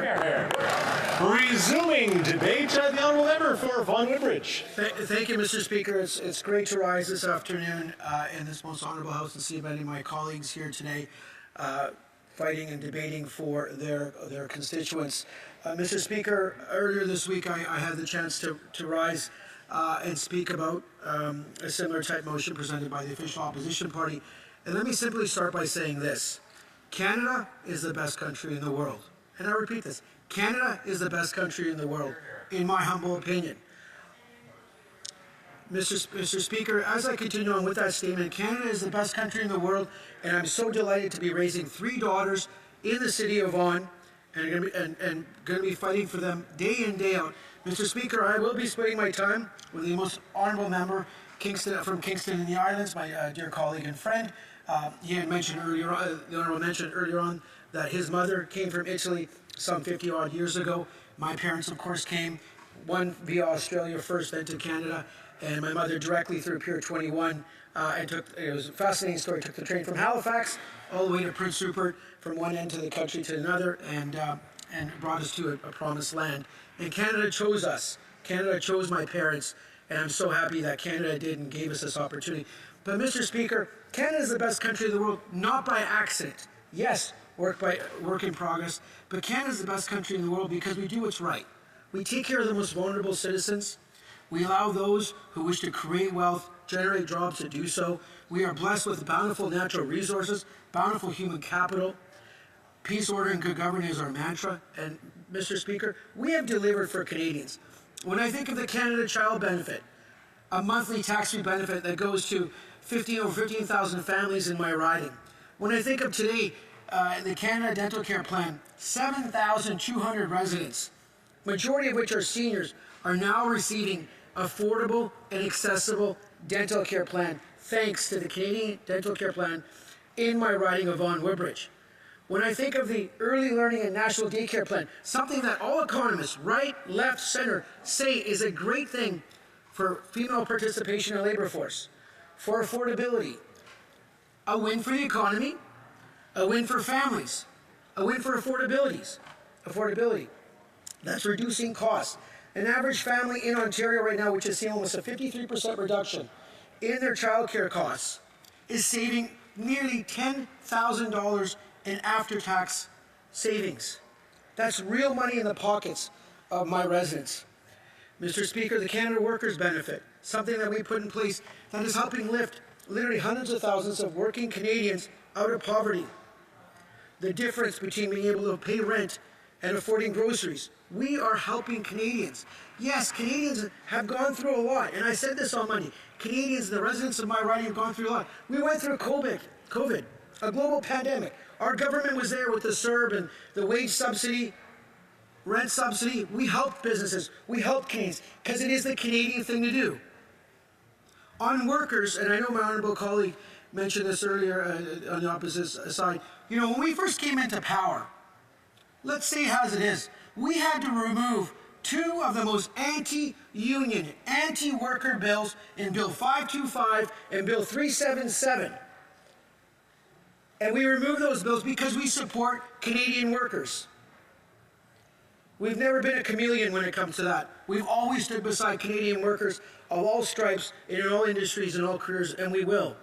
On seniors, we were the government that returned the age of retirement for eligibility for old age security and guaranteed income supplement to 65 from 67. If that would have been fully implemented, that would have cost retirees at about $780 a month for by 2 years, over $15,000. Because someone went off to Davos, Switzerland, and announced they're going to be changing the retirement system arbitrarily, no consultation, no studies, and said this is going to be right for Canadians, when they themselves benefit from a very generous pension system, much like the official opposition leader does, who by age 31 or 32, from what I've read, receives a beautiful pension and beautiful benefits. Incredible. Now we think about our economy, the investments our government has made in partnering with electric vehicle manufacturers, Honda, Stellantis, Volkswagen. Those are real investment creating real jobs in Ontario and across this country. I think about the partnership with the steel industry, having the steel industry workers' backs, the aluminum workers in Quebec and in Kitimat, in Trail.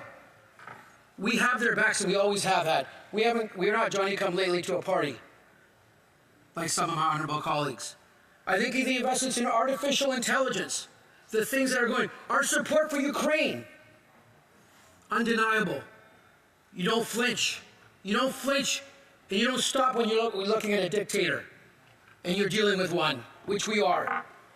You don't say, oh, I don't like the price on carbon, so I'm not going to vote for a free trade agreement with Ukraine. Shame. So let's talk about the matters. Mr. Speaker, we had to respond to the Inflation Reduction Act in the United States and also the Green Deal in Europe. And we responded with a number of tax credits and ITCs that have been put in place to help grow our economy and keep us competitive. That's what real leadership is about. Now, this week, we all know Canadian home ownership. Canadians love their homes. It's not just your greatest investments, but it's a place where you create memories with your families. I have 3 daughters, 13, 11, and 3. My beautiful wife who supports me in this endeavor. And you know what, Mr. Speaker? Your home is your home. And we know Canadians love to purchase a home. It's not for everyone, but you know what? Most Canadians, they want that home ownership. So we see changes that have been taking place with regards to the mortgage market. And I see the mortgage industry has applauded the change by OSFI, the removal of the stress test on non-insured mortgages. Our last week's announcement by the Deputy Prime Minister with regards to the home owners' bill of rights, renters' bill of rights, the mortgage cap going from $1 million to 1.5, 30-year amortizations, which is in line with the OECD countries for first-time home buyers, new builds, and also greenfields, and all new builds. These are real changes. You know, I was happy to announce in the City of Vaughan $59 million through the building fund, or the fund that we established to accelerate building. And that's been put to use. I've already made an announcement with the mayor of Vaughan, right? That's happening. Houses are being built. We made a $8 million announcement along Jane Street. It's going to be a key regional corridor. Work is happening in the heart of my riding. At Rainbow Creek, where I was canvassing on Woodbridge Avenue, there's a big sign there. Another investment by the federal government in partnership with federal investment. Mr. Speaker, I love it. Yeah, no, I appreciate there's been a lot of support for the honourable member's speech, but I just want to make sure that the honourable member for Vaughan Woodbridge has the floor. I will say this, I always have time for the honourable member from Abbotsford. That's not a question, so always happy to chat with them, so forth. But Mr. Speaker, on the trade front, renegotiation of CUSMA, getting CETA over the finish line, reinforcing our trade relations with Europe, with other parts of the country. Mr. Speaker, in my last 2 minutes, as you pointed out, I do wish to talk about small businesses as well. Because small businesses are the backbone of our communities, they're the backbone of our economy. The city of Vaughan, 350,000 residents, 20,000 SMEs operate in our city. We are blessed with an entrepreneurial and generous spirit, second to none in any of the ridings. We did lower the tax rate from 11 to 9%.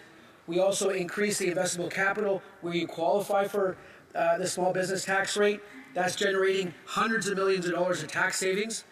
It was in budget 2022, if I remember correctly.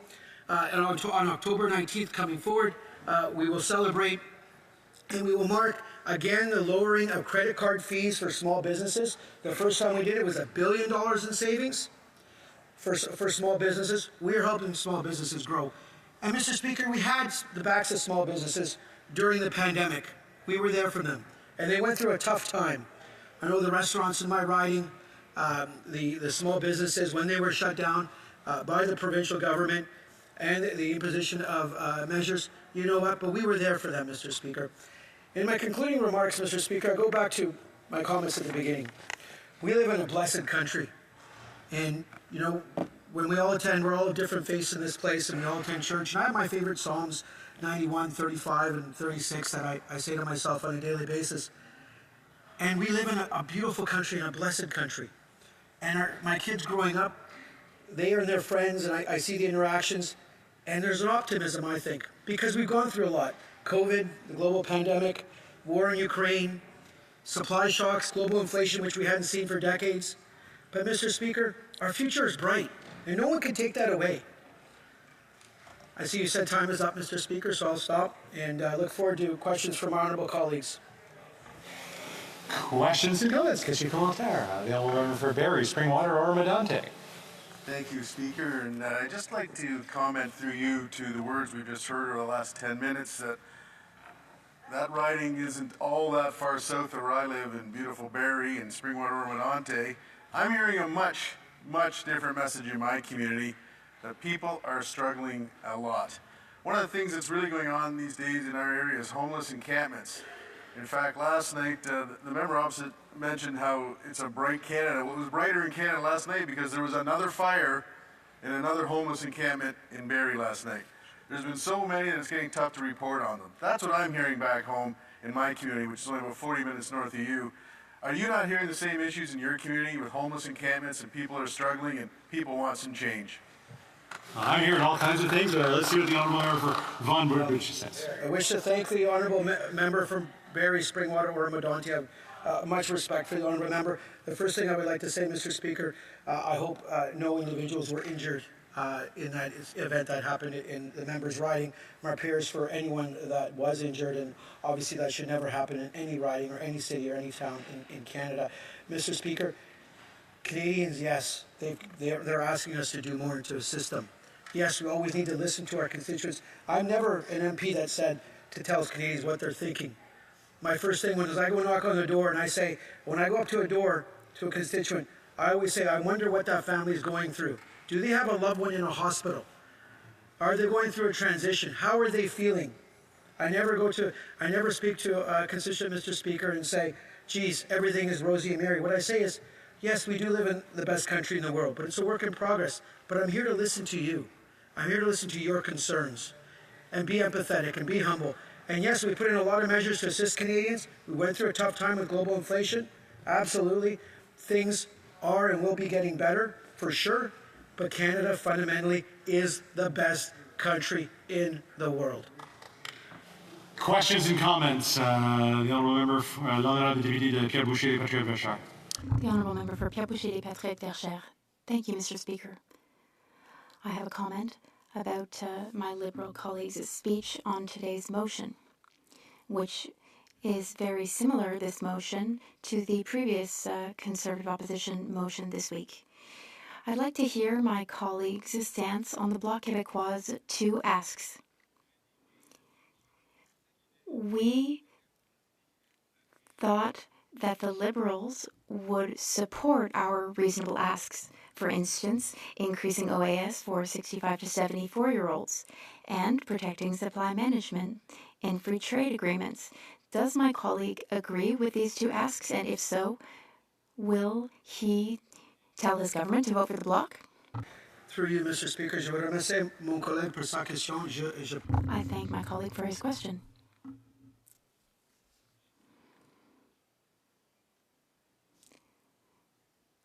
Climate change is important to all members, seniors too. Secure and dignified retirement, to protecting our supply management system, which we know all Canadians depend on for food security and food affordability and food quality. Those are all measures that we need to engage in tout le temps, toujours, with our colleagues, with various stakeholders. I will say this, Mr. Speaker, Canada is a beautiful country, it's a blessed country. One of the reasons why is because we have a great fiscal framework, a AAA credit rating, lowest deficit to GDP in the G7 and virtually the G20. Our fiscal framework is strong, and we will continue to help Canadians and ensure that we can pay and afford for those social programs that we know strengthen our social fabric. Thank you, Mr. Speaker. With a quick question, the honourable member, Timmins James Bay. Thank you, Mr. Speaker. I was surprised my honourable colleague mentioned the investment tax credits. We know that Biden used them within his first year, and they created hundreds of thousands of jobs, billions of dollars of investment. There's a complete clean energy revolution taking place in California, Texas, across the United States, and yet the investment tax credits were promised 2 years ago by this government, and they're nowhere to be seen. Yeah. We see Europe taking off, we see the other G7 taking off, and yet we see this government still talking about investment tax credits when they're nowhere to be seen. This government moved mountains, literally, to get $34 billion into the hands of Suncor and Imperial for TMX pipeline, and yet clean energy tax credits are still nowhere to be seen. Why have they failed on this simple task? Good question. In 30 seconds left, the honourable member for Vaughan Woodbridge. I thank the honourable member from Timmins and St. James Bay for the question. Firstly, I'm going to deal with it as such. I continue to support and will always support our energy workers in Canada while we continue to grow non-renewable energy supply. We need to move energy to markets, and that's what we should do, and we'll do it here in Canada. Secondly, with regards to the ITCs, they are in place. They have been in legislation. Companies like Lind in Alberta, Dow, $10 billion investment by Dow, a $2 billion investment by Lind in hydrogen.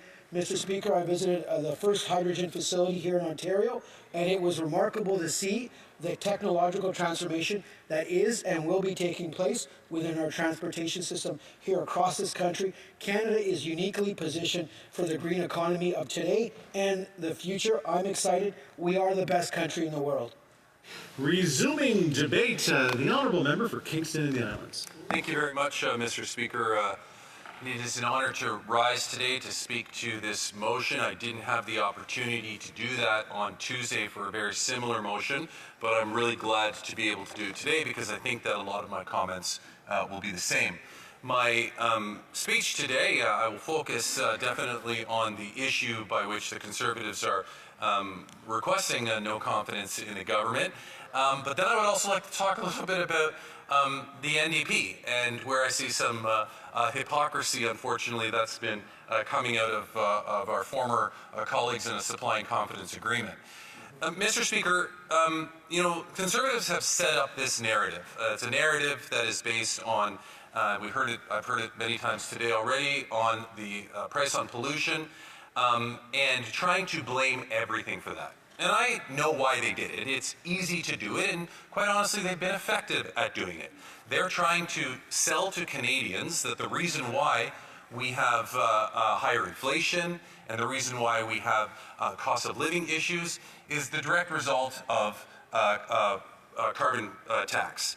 That's been their objective. But, you know, Mr. Speaker, here we are, where I'll just point out very quickly that we're back at where inflation should be at 2%, yet we still have the price on pollution, the carbon tax.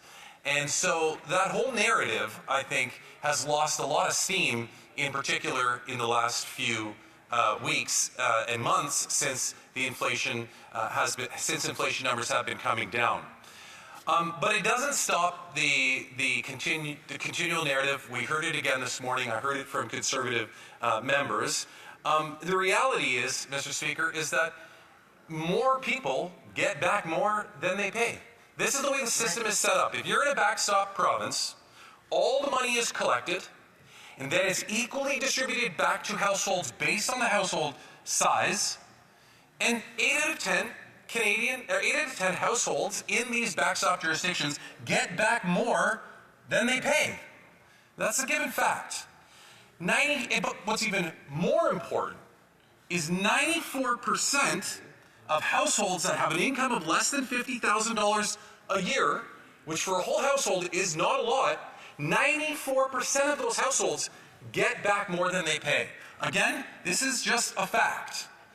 So when Conservatives try to use this as an argument for saying axe the tax because then suddenly people are going to be instantly better off, it's just not true. More people are better off, a majority of people are better off with that Canada carbon rebate than get it. And I know that I know I'm touching on the truth and hitting a nerve when Conservatives heckle me on this point, because they always do that.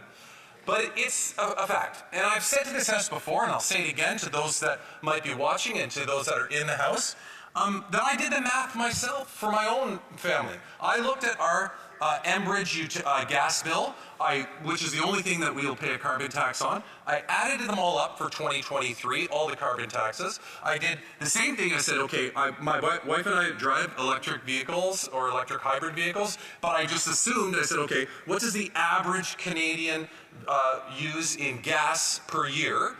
And I assumed we were using gas, so I didn't want to throw off the equation by not having to pay the carbon tax on electricity that we're filling our cars with.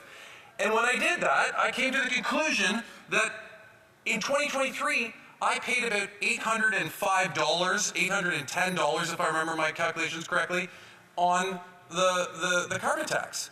But my rebate, and I'm not what the government told me I'm going to get, but when I actually went and looked at my bank statement and saw those 4 deposits in 2023, they added up to about $865. So right off the bat, I knew that my household was better off. We got back more than we pay. Now, a lot of people will say, well, how is that possible? How can how can the majority get back more than they pay? Well, it's because the 2 out of 10 who might have many more vehicles, who might have boats, who might have more luxury items, are definitely going to be paying more than they get back. But that's who the Conservatives are protecting. That's who they're really looking out for. They're looking out for the 2 out of 10 Canadians that are getting back more. They will sell it to you as though who they're really looking out for is the lowest income Canadians, but it's just simply not the truth. Now, to the second part of my discussion today, Mr. Speaker, where I really started to feel a sense of disbelief was not particularly when the leader of the NDP decided that he wanted to get out of the supply and confidence agreement, because I think that we all kind of knew that would happen at one time or another. I thought it was premature. I thought that we still had a good year left to solidify a lot of these social programs that we had to make sure that they were there for a long time. But what really bothered me was a few days later when he started to say and backtrack on the price on pollution, the carbon tax, basically saying that it was hurting Canadians. And what it showed me in that moment, and what I think it showed a lot of Canadians, Mr. Speaker, is that the leader of the NDP doesn't have the ability to stand up to the leader of the opposition. Right. He did a great job standing up to a protester outside of these doors, not just last week. He did a great. I just wish he could stand up to the leader of the opposition like that, because I know that the leader of the NDP believes in a price on pollution. I know that him and his, and I will prove this in a moment, I know that him and his colleagues definitely do not believe that the price on pollution contributed to inflation and the hardships of Canadians, even though the leader of the NDP said that.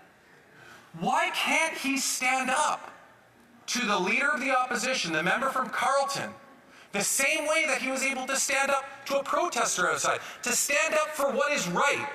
Here, I will tell you what I recall. I did some digging as soon as I saw the NDP start to flip-flop on the price of pollution. I went around and did some digging. And here I have the member from Edmonton Strathcona. This is what she said on June 13th of this year, just literally before the House left for the summer break. She said, "The carbon tax does not impact the price of food to nearly the extent the member is saying. It is minuscule."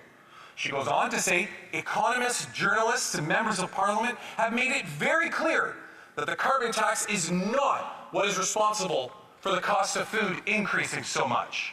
So my question to the member from Edmonton Strathcona, and I hope she asks me a question after I'm finished, is how did she respond when her leader suddenly said the price on pollution is not is negatively impacting Canadians? Good question. I have more. I have pages and pages of examples, but since I'm talking about the member from Edmonton Strathcona, I'll tell you something else she said on May 30th of 2023. She said, "A clear majority of households do receive rebates that are larger than the carbon taxes they pay for." She also said, "If we got rid of the carbon tax and the rebate, then this would harm a much larger fraction of lower and middle income households than it would higher income households." Right. She basically just said on the 30th of May, she said what I just said that the Conservatives are doing. They're trying to appease the 2 out of 10. They're selling it as though they're appeasing the 8 out of 10, but they're really trying to put more money back in the pockets of the 2 out of 10. And the member from Edmonton Strathcona knows that. She agreed to it. She spoke to it. And then she had to watch her leader go out and say, "Actually, you know what? I've come to the conclusion that the carbon tax and the rebates are not actually helping Canadians more than they're hurting them." Wow. And so this is, the position that we find ourselves in. I'm very glad to see that the NDP and the Bloc are continuing to be the adults in the room and recognizing the stunt that the leader of the opposition did. You notice the fanfare that existed on Tuesday when they had their opposition motion? This is just so dead now. It's like totally deflated because of what happened yesterday in the vote yesterday. They don't have nearly the energy they did then. We haven't heard from the leader of the opposition on this motion yet. I don't even know if he'll speak to it at some point today. The point is it was all a game for them. And I know the NDP knows it was a game for them, yet somehow they caved to the pressure. And that's what I want to understand, how the NDP got to that point. That's a good questions and comments. Question commentaire, and I know we're into some great discussion here, and I want to make sure we keep the questions and comments as short as possible so we can get as many people to participate in this discussion. Young member Dauphin Swanner Herney-Paul. Thank you, Mr. Speaker. Question for my colleague across the way there. So he commented about how much carbon tax an individual is getting back. Some are getting more back than they're actually paying. But what about the hospitals? What about the municipalities? What about the schools? This government charged all those entities, those publicly funded entities, a carbon tax.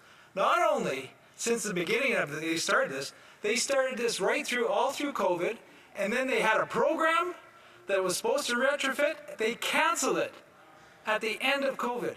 Can the member please explain that? The Honourable Member for Kingston and the Islands. Thank you, Mr. Speaker. I can explain that. the whole point to pricing pollution, and obviously the member doesn't even know how it works because individuals don't get money back, households get money back, so you get money back for a household. But to his point, and he asks a good question, and I think his question deserves an answer, and he should stop talking and listening to me because I will directly answer his question, Mr. Speaker. The answer to his question is when you put a price on something, it incentivizes people to make different choices in the marketplace. What we did, for example, he talked about institutions, schools, etc. CHEO, for example. They ended up getting $1 million grant from that, which they used to install heat pumps. Does the member understand what's going on here? This is how you shape and change market behavior. I find it always remarkable that I have to explain to conservatives how market mechanisms work, how you have to put a price on something in order to change behavior, as though it's the first time they've ever heard it in their entire lives. We have countless examples. CHEO is just one. But people, organizations, are going to use these opportunities to find other ways. And CHEO did it by installing heat pumps, and now their carbon footprint is much less than it was before. Questions and comments. The honourable member for Edmonton, Strathcona. I thank you, Mr. Speaker, and I'm sure you could remember the name of my riding because the member was quoting me quite a bit in his speech, and I am flattered that he pays so much attention to what I think are very smart interventions in the House. So I'm pleased to have him acknowledge that to some degree. I will say, I think everyone here understands that what has happened with the carbon tax is it has not only, of course, been weaponized, huge amounts of misinformation have been spread by the Conservative Party, but in fact, it's the government, it's the Liberal Party that ultimately broke the carbon tax because they chose who were winners and who were losers. They chose to pick people and decide who got that waived and who didn't. That's a terrible thing for a government of a country to do for political reasons. But more importantly from us is, as New Democrats, we're coming forward with a meaningful environmental plan that will address the climate crisis and that will not miss every single target like the Liberal government has. We will have a climate plan that will not subsidize the oil and gas industry, that will not continue to put climate change on the back burner. And I wanted to be able to respond to the member because he did bring forward some of my quotes, and I think that all of us should be having a very rigorous debate in this place on how we deal with the fundamental crisis facing every single Canadian, every single human being, and that is the climate crisis. Who cares about equitable time here? Let's just see how the debate goes. The honourable member for Kingston Islands. I respect the member, and I know the member cares a lot about the environment, and it must be a very difficult position for the member to be in, given what her leader has done. And I empathize with her. But to suggest that this is because there was an exemption on everybody throughout the country that uses oil, well, my response to the member would be, where was your voice then when it happened? Because that was in the middle of the winter. I didn't hear any peep from any NDP say, hold on, don't give them that exemption. They waited until September after their leader had made a position on the supply and confidence agreement and honestly caved to the pressure of the Conservatives. Resuming debate. The honourable member for Calgary-Noso. Thank you. Mr. Speaker, I will be splitting my time with the member from Lévis-Lobinière, c'est ça? All right. So, Mr. Speaker, we're here today debating the following motion. That, given, after 9 years, the government has doubled housing costs, taxed food, punished work, unleashed crimes, and is the most centralizing government in Canadian history. The House has lost confidence in the government and offers Canadians the option to axe the tax, build the homes, fix the budget, and stop the crime. So there is a motion that is asking this House to say we do not have confidence in the government anymore. And I do not have confidence in this government. On behalf of my constituents, I do not have confidence on this government.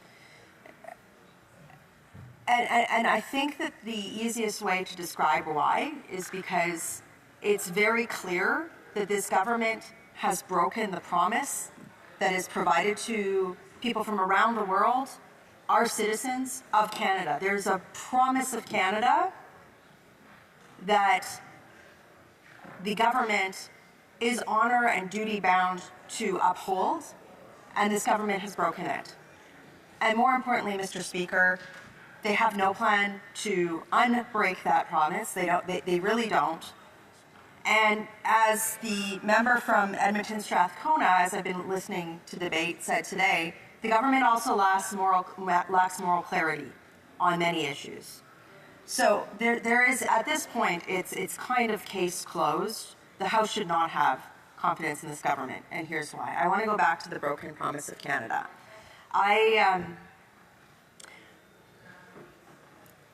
One of the things that's really impacted me and how I look at things in this place is that in my time here, I became a mom. I am a stepmom to 3 kids. And a grandmother as well. So that ages me a little bit, yes. So I'm now Mima, Mr. Speaker. Here's the thing, much like many other people across Canada, I married somebody from a different country, from the US.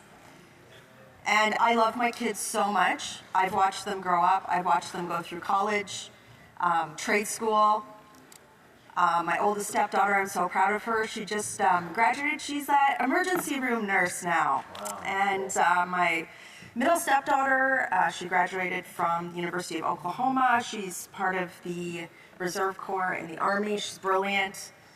And my youngest stepson he pursued a trade and is essentially running the shop floor of a big manufacturing company in the city that he lives, and he's young. But the one thing that we always talk about as a family, because my kids have been able to watch me in this place stand up for my constituents and be part of my work, is that they have seen firsthand the promise that Canada does offer.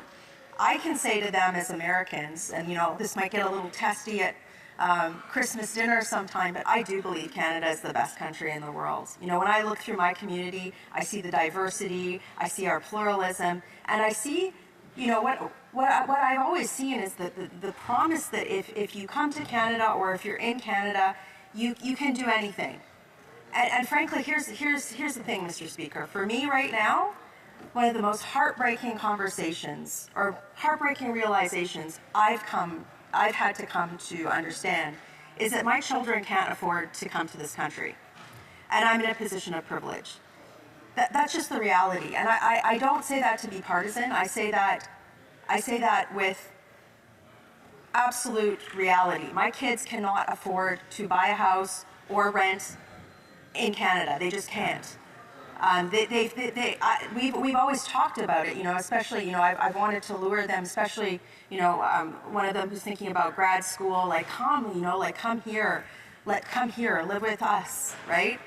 And the reality is they just can't afford it. So for me, I am living that broken promise in a very deep way, but it's not just my family. It's so many other people in my community, people who have moved into Calgary Nose Hill from around the world. I had a heartbreaking conversation with, I won't say exactly where just to not blow her cover, but an employee from Air Canada who came to me in tears, and this conversation just absolutely broke my heart. And her husband had recently passed away, and she has 2 children, and she can't afford her rent. And she's in a good job, and she just said, I don't know what to do. She goes to me, where do I go? And I don't have an easy answer for that. And the reality is that the government does not have an easy answer for that. And they don't have an answer for that in spite of doubling the national debt, increasing taxes.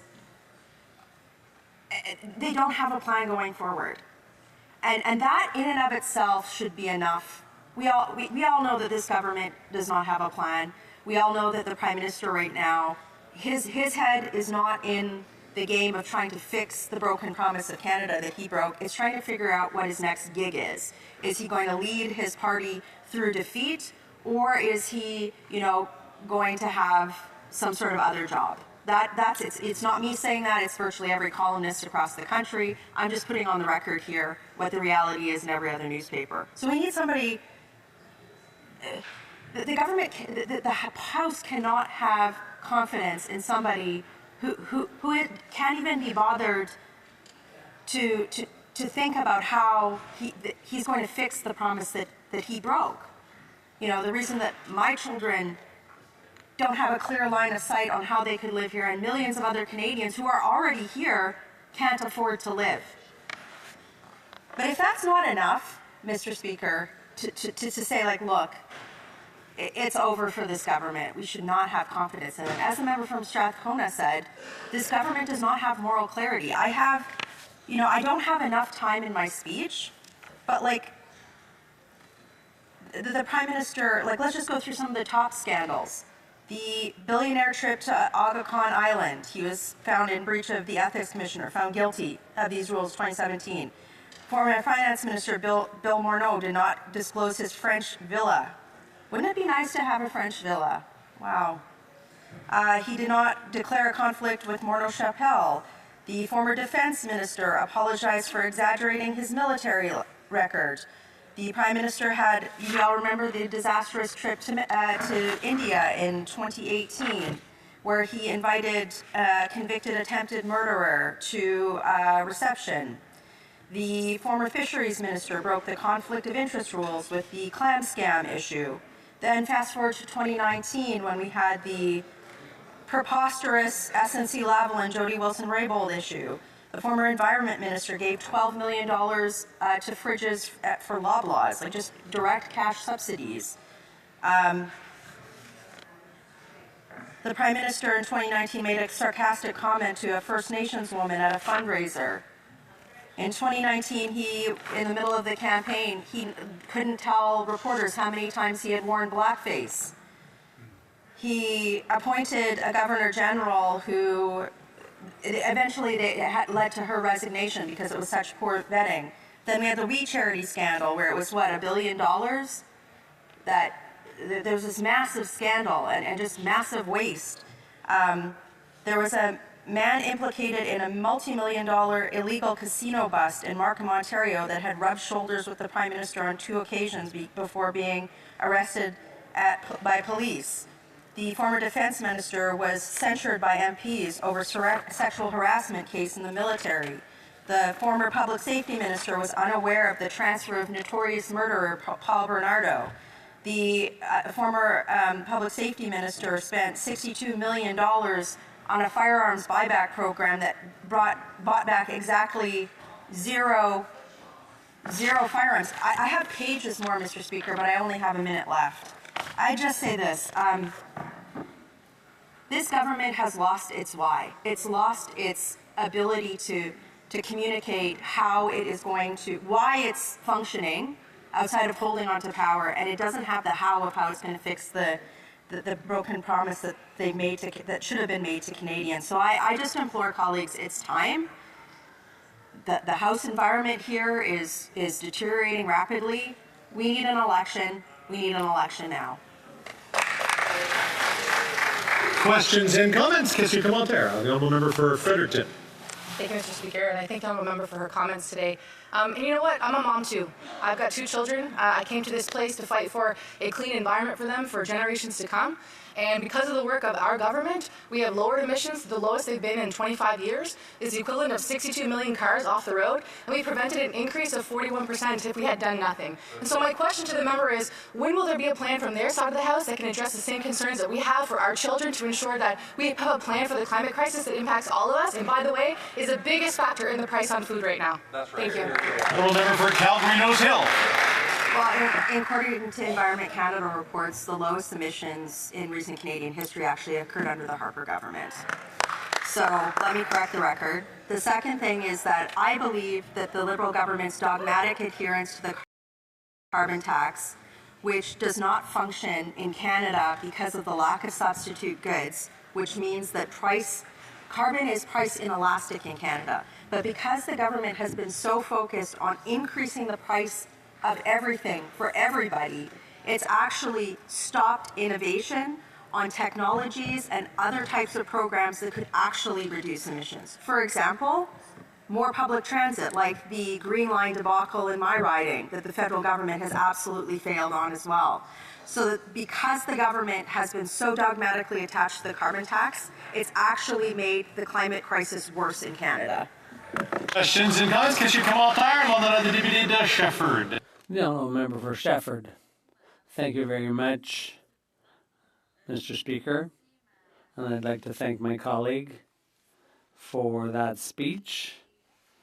I was listening to her talk about people who need help and the fact that we need to help the more vulnerable. What does she think? Does she consider that oil companies are among those companies that really need help? Or does the money that the Liberal government and its predecessor governments, Conservative governments, I'm sorry to interrupt the honourable member, but I'd like to make a brief statement, and then she can continue after that with her question. Order raised on September 18th, 2024 by the member for Saanich Gulf Islands and September 19th by the member of New Westminster Burnaby concerning disrespectful and offensive remarks. At the same time, the Chair will offer some comments on certain actions taken during the second of these sittings, as promised on Monday. Referring to statements made during question period on September 18th, the member for Saanich Gulf Islands asked the Chair to review the use of what she termed offensive nicknames for Canadians who are not members of the House. She suggested that this name-calling may have breached Standing Order 11.2. The member from New Westminster Burnaby called the Chair's attention to the enforcement of Standing Order 18, arguing that the Leader of the Official Opposition had broken rules by making disrespectful and offensive remarks about the members for Belleuil-Chambly and Burnaby South, as well as other members. J'aborderai dans un premier temps. I will begin with the point of order raised by the member for Saanich Gulf Islands. In this case, I must point out that Standing Orders 11 and 18 do not apply to comments directed at members of the public, but this fact should not be taken as permission to say whatever one wants about Canadians who are not elected officials. Quite the contrary. In exercising their freedom of speech, members must show restraint in order to maintain a degree of civility in our debates. As stated in House of Commons Procedure and Practice, 3rd edition at page 622, and I quote, "Members are discouraged from referring by name to persons who are not members of Parliament and who do not enjoy parliamentary immunity, except in extraordinary circumstances when the national interest calls for this. The Speaker has ruled that members have a responsibility to protect the innocent not only from outright slander, but from any slur directly or indirectly implied, and has suggested that members avoid as much as possible mentioning by name people from outside the House who are unable to reply in their own defense." Unquote. However, in practice, members quite often refer to ordinary individuals in their statements, not always to praise them. For example, the names of provincial politicians, prominent persons, and other public figures are regularly mentioned without causing controversy. Furthermore, members are always required to choose their words carefully when they are discussing matters pertaining to individuals who do not have an opportunity to respond to their criticisms. As for the individual the member for Saanich Gulf Islands referenced in her point of order, he is quite plainly a public figure engaged in political and partisan debates. We should not be surprised that he is the subject of comment or criticism regarding past decisions or positions. So long as the tone and wording of members' comments remains sufficiently respectful, the Chair will refrain from intervening. Si l'article 18 du règlement. While Standing Order 18 does not apply to ordinary individuals, it is quite relevant when members comment on their colleagues. Standing Order 18 states, and I quote, "No member shall use offensive words against either House or against any member thereof." The Chair rose on September 19 to remind members of the purpose of question period. The Chair remains very concerned about the sequence of events that took place at that time, as well as a tendency in recent days to use overly personal criticism and insults. This tendency has been seen on both sides of the House. As indicated on page 624 of the House of Commons Procedure and Practice, 3rd edition, and I quote, "In dealing with unparliamentary language, the Speaker takes into account the tone, manner, and intention of the member speaking, the person to whom the words at issue were directed, the degree of provocation, and most important, whether or not the remarks create disorder in the chamber, pardon me. Thus, language deemed unparliamentary one day may not be deemed unparliamentary on another day. Expressions which are considered unparliamentary when applied to an individual member have not always been considered so when applied in a generic sense or to a party." Unquote. The remarks made that day by the Leader of the Opposition spawned disorder. They targeted one individual in particular, and they were excessively scornful and personal. It seems to me equally clear that in response to such criticisms, it's unacceptable for a member to leave their seat and move toward another member. In the House, we resolve our disagreements with words, not with physical acts of this nature. On Monday, the House unanimously took the same stance by urging, and I quote, all its members to behave with civic-mindedness and respect towards their colleagues in order to allow a truly constructive debate in the interests of democracy and the common good. Unquote. After last Thursday's sitting, the chair has reached out to the Leader of the Official Opposition and to the member for Burnaby South. The chair offered them the opportunity to make amends. The member from Burnaby South did so, and he informed the chair that he will act differently in the future. I'm grateful for his commitment. The chair has yet to receive such an indication from the Leader of the Official Opposition. I indicated that, failing to hear from him, I would request a formal withdrawal of his comments, otherwise the chair would remove some questions during question period today.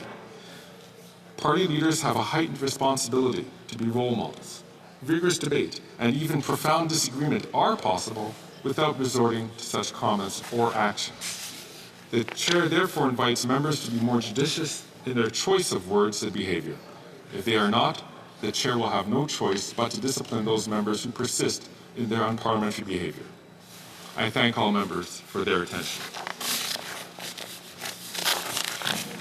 Please, de questions et commentaires. Resuming questions and comments, the Honourable Member. Juste une question.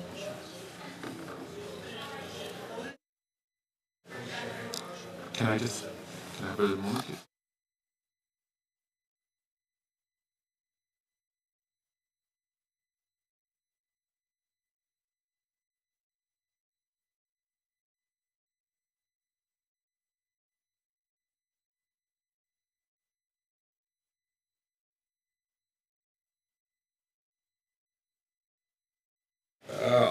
The floor is for the member. C'est maintenant à tour du député de. It is the member for Shefford's turn to continue her question, but I see a member rising on a point of order first. Who I saw rising on a point of order is the member from Saanich Gulf Islands. Mr. Speaker, briefly to say, I deeply appreciate, the thoughtful response to my last point of order.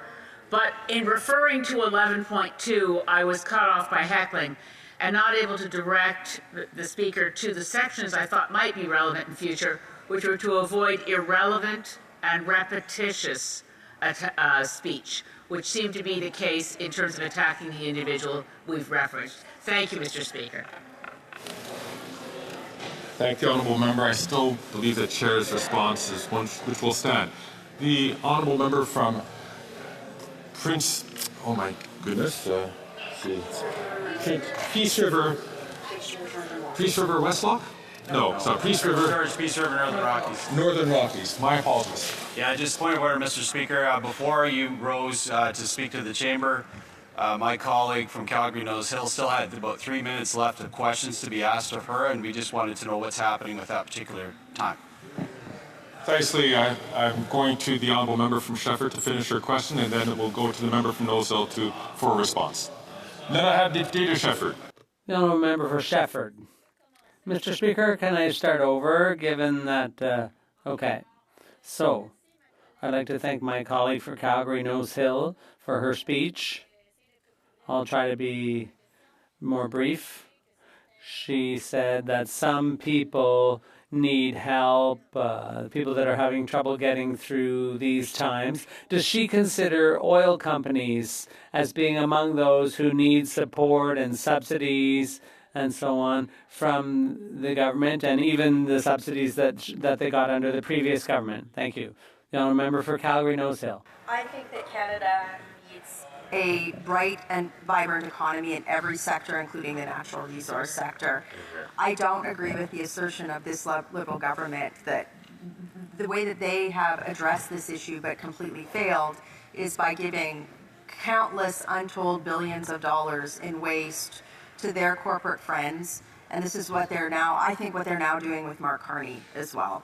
So, you know, like today in Industry Committee, we tried to pass a motion to just look at the government's EV strategy, given that they've committed billions of dollars to that industry, and we're seeing these companies essentially say they're not going to set up shop here. So that's so many jobs lost, such a big issue in terms of meeting Canada's climate objectives, and there's no scrutiny on that. So overall, this is why I think that my colleagues should support this motion.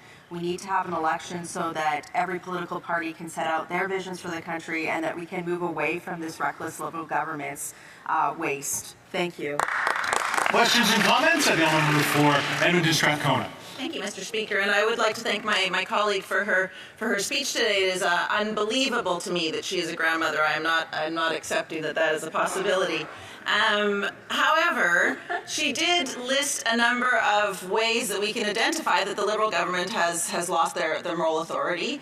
But I have to say, for most Canadians, they must be listening to this and thinking, you know, Liberal Tory, same old story, because I also can go through an incredible list of scandals that we saw under the government that she was part of, the Harper government. I think of the Senate scandals with Mike Duffy. I think of election activities where they had to plead guilty to overspending. Maxime Bernier, who is a scandal all in his own right.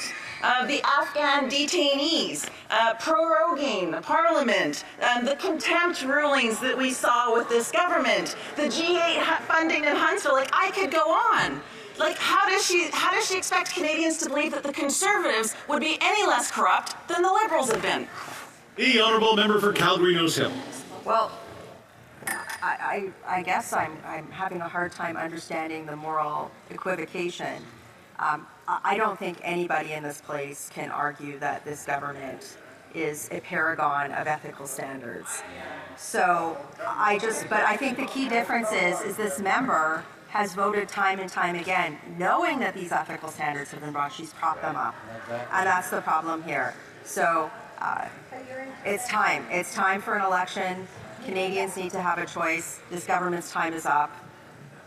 We need a reset. Thank you, Mr. Speaker.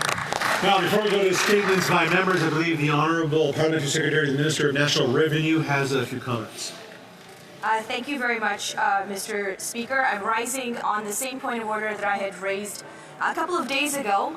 The standing order specifically is 116. Now, that standing order was put in place with the express purpose of protecting the rights of committee members to participate in debate on motions before those motions are put to a vote.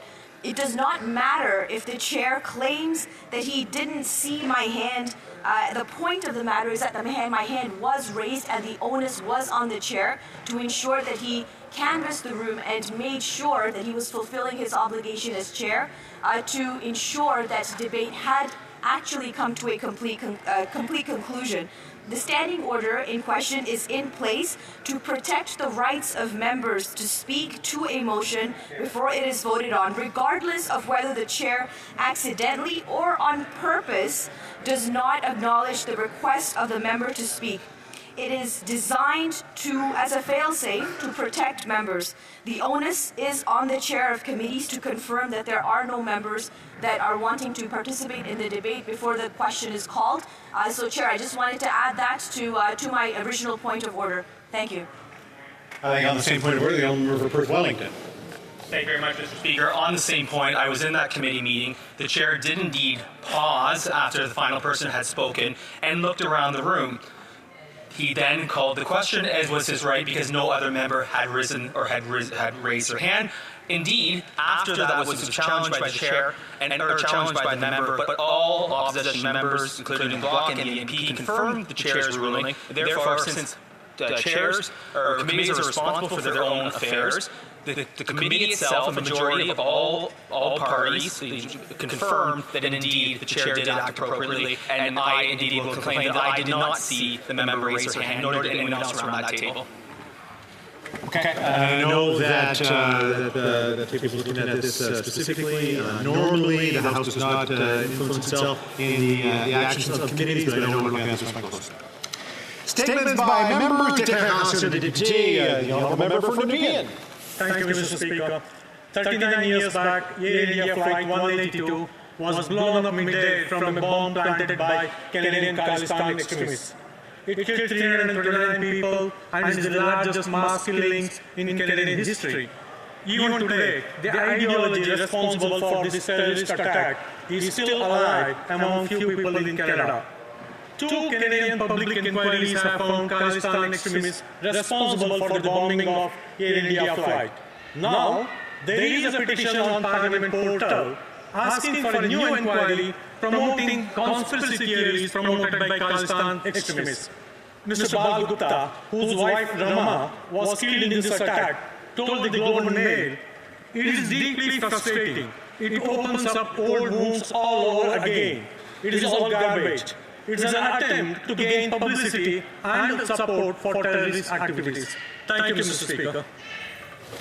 The Honourable Member from Tobique-Matiquac. Mr. Speaker, recently my sister and her boyfriend were in a serious motorcycle accident and both sustained substantial injuries. Our family is so grateful that this did not end in total tragedy. We're so thankful to those who walk with others through the shadows of adversity.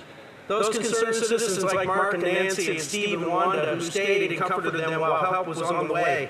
The paramedics and first responders who treated them at the scene. The doctors and nurses who provided exceptional care during their recovery. The pastors, family, and friends who were there with us with words of encouragement, prayers, and sometimes much-needed coffee. Special thanks to my other sister Amy, who has been by Julie's side through it all. There's an ancient writing that perhaps sums it up best when it says, "Even though I walk through the valley of the shadow of death, I'll fear no evil, for thou art with me." Thank you to all those who walk through the shadows of adversity, pain, and despair with all of us. It means so much more than words can ever express.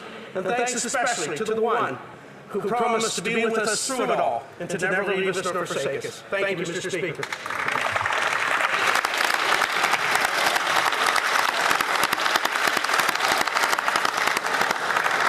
Certain all members extend their prayers and thoughts to your family, especially to your sister. The Honourable Member from Scarborough Centre. Mr. Speaker, over 600 civilians have been killed by Israeli airstrikes in Lebanon in recent days. Among them are 2 Canadians. I send my condolences to the loved ones of all those lost. I represent a large Lebanese Canadian community, and they are deeply worried for their family and loved ones. Israeli officials say they are ready for a ground invasion that will kill even more innocent civilians. Civilians are dying in Gaza, in West Bank, and in Lebanon. The violence must end. The Netanyahu government must stop its escalations. Canada's words are not enough. There must be a ceasefire and consequences for Israeli government officials that have expressed support for genocide and violence. A clear and unequivocal two-way arms embargo with no loopholes. And as part of a two-state solution, Canada must recognize the Palestinian state now. We must stand for peace. The Honourable Member for IBTV, Bay James. Nunavik EU. Today is the 25th National School Support Staff Day. Every year, school support staff contribute to student success. They ensure a safe and healthy environment, they support teachers, they help with school administration, and they take care of school facilities. There are more than 80 different jobs divided into 4 broad categories. The first is administrative support. This includes administrative officers, school organization workers, administration and IT technicians, and all those who handle logistics in our school. Second category, manual support, such as caretakers, certified maintenance workers, pipe fitters, and electricians, who keep schools safe for our children. Third category, special education, which includes all those who look after students with special needs. And finally, fourth, daycare services. All educators and support staff in daycares. Thank you to all of these people who work so hard every single day to give all of our children a better future. The Honourable Member for Nickel Belt. Le 25 septembre, l'anniversaire du drapeau franco-ontarien, ici pour la première fois à l'Université de Sudbury en 1975. Ce drapeau est un symbole de notre histoire, de notre culture et de la fierté que nous ressentons. En tant que secrétaire parlementaire aux officiels, je tiens à remercier de nombreux organismes qui travaillent pour faire vivre la francophonie, la Cour du Grand Sudbury, les centres de santé, les clubs Richelieu, l'Alliance des femmes de la francophonie, les clubs d'amitié des aînés, le Carrefour francophone. Hier, dans Nickel Belt, nous célébrons la construction d'une nouvelle école catholique à Val-Thérèse qui ouvrira en 2025. Elle accueillera les élèves de l'école Sainte-Thérèse, Notre-Dame, Saint-Joseph de Hanmer. Quelle réussite! J'invite tous les francophones et francophones à célébrer notre langue et à continuer de renforcer notre héritage avec fierté. Merci également à nos alliés anglophones et multilingues pour leur soutien précieux. Bonne célébration à tous! The Honourable Member from Carlton Trail, Eagle Creek. After 9 years of this NDP Liberal government, taxes are up, costs are up, crime is up, and now time is up. Yesterday, Canadians witnessed the hypocrisy of the Bloc and the NDP as they voted to continue propping up this Prime Minister and his devastating policies. They are content to sit on their hands, allowing this Liberal government to unleash more chaos and suffering on Canadians while they wait to get their pensions. This NDP Liberal coalition has doubled the cost of housing, made it easier for criminals to get back on the street, and allowed the cost of living to skyrocket. No matter how bad it gets for Canadians, the NDP Liberal coalition doesn't care. They know Canadians are fed up, but are refusing to listen. Conservatives will axe the tax, build the homes, fix the budget, and stop the crime. Let Canadians have their say and call a carbon tax now. That's right. The Honourable Member from Milton. Thanks very much, Mr. Speaker. Today is Sneak It In Day, so participation is here in Ottawa to remind us all to make room in our busy schedules to sneak in some movement. Movement is medicine. It's preventative medicine for our minds, our bodies, and our communities that keep us all happy, healthy, connected, and strong. A little exercise every day is also great for our mood, productivity, and focus. I'm proud that our government has made physical activity a national priority, reducing healthcare costs and making Canada a healthier place to live, work, learn, and play. Mr. Speaker, sportsmanship in politics is one of the pillars of my campaign, and ensuring that we can all work together in this House of Commons for progress on common ambitions is important to me. I've organized cross-party runs, soccer games, and yesterday all political parties came together to play cricket, because when we play and do healthy activities together, it reminds us that what we have in common is bigger and more important than what we might disagree on. Thanks to participation for reminding us all that moving Canadians forward will lead to better health and prosperity for all Canadians. The Honourable Member from Surrey Centre. Mr. Speaker, it is with great sadness that I stand here today to share the loss of the Wally Legion Branch 229 President and veteran Tony Moore.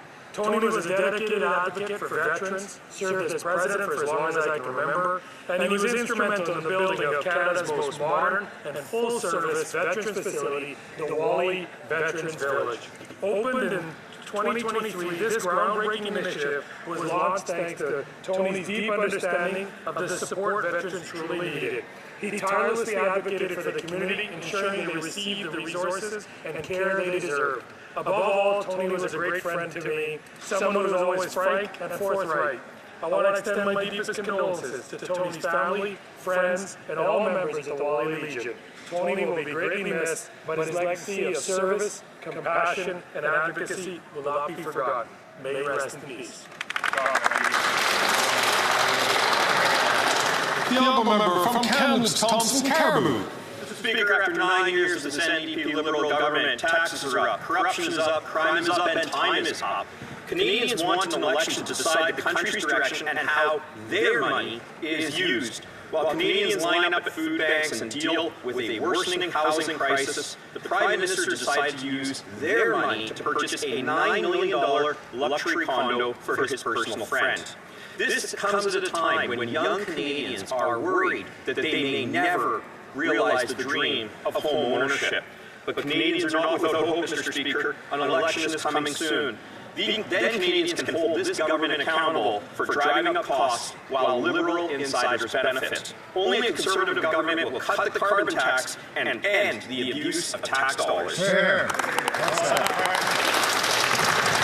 The honourable member for Laval, Les Îles. Mr. Speaker, Lebanon is bleeding. The entire country is currently in an intensive care unit. The population of the country appeals to the international community to intervene, put an immediate end to the hostilities, and save civilian and innocent lives. Every human being has the right to live in dignity, irrespective of their corner of the globe. Killing innocent civilians is unacceptable on both sides of the border.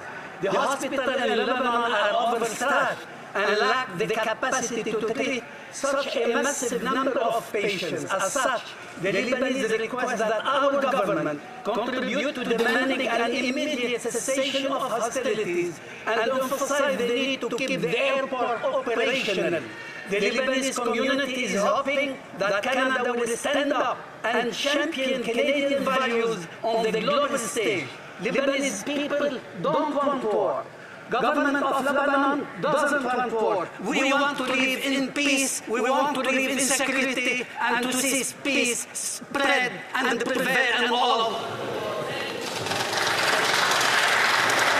The honourable member from Calgary, Forest Lawn. After 9 years of this soft on crime coalition, costs are up, taxes are up, crime is up, extortion is up, and now time is up. Extortion has skyrocketed 357% across Canada. It's easy for criminals to commit crimes, get bail, and go out and recently in Calgary, disturbing stories have emerged of armed criminals committing extortions and kidnappings against newcomers, children, families, and businesses. The leader of the NDP, the Prime Minister, and both Liberal MPs from Alberta voted against common sense Conservative Bill C-381 on extortions, so they could keep this Liberal NDP Prime Minister in power and protect the NDP leader's $2.2 million pension.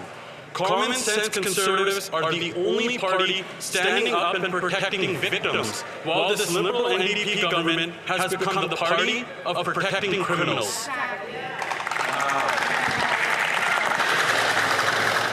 The honourable member from Cypress Hills, Grassland. Mr. Speaker, after 9 years of this NDP Liberal Prime Minister, taxes are up, costs are up, crime is up, and time is up. Taxes are up for everyone, and in Saskatchewan, our hospitals and schools will pay $380 million in carbon taxes alone. This is money that should be used to hire doctors, nurses, technicians, teachers, and educational assistants. But instead, it is being used to line the pockets of the Prime Minister's elitist friends like Mark Carney. In Saskatchewan, we have seen this act before. The last time there was a radical tax inspection Trudeau as Prime Minister, healthcare took a major hit in my province, with the hospitals and clinics being forced to close or reduce services. So yes, Mr. Speaker, time is up. The NDP leader has once again sold out his support to the Prime Minister, just like he did the other 24 times that we voted to axe the tax. If the NDP truly supports healthcare and education, they would end their costly coalition and vote with us to call a carbon tax election just like Canadians want. It's clear, Mr. Speaker, only Conservatives are on Saskatchewan's side, and we will axe the tax for good.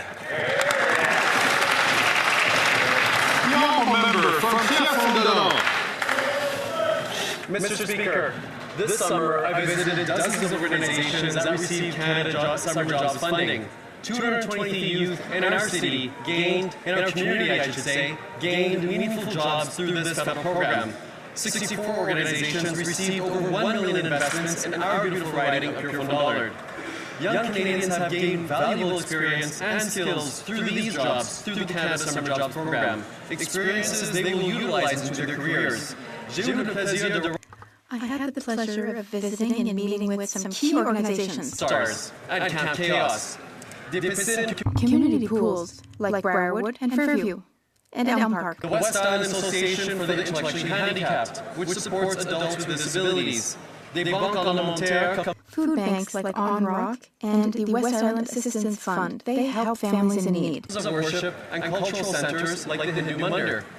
These groups are dedicated to supporting youth, to developing our community. Thank you so much for all you do. Merci, Monsieur le Président. Thank you, Mr. Speaker.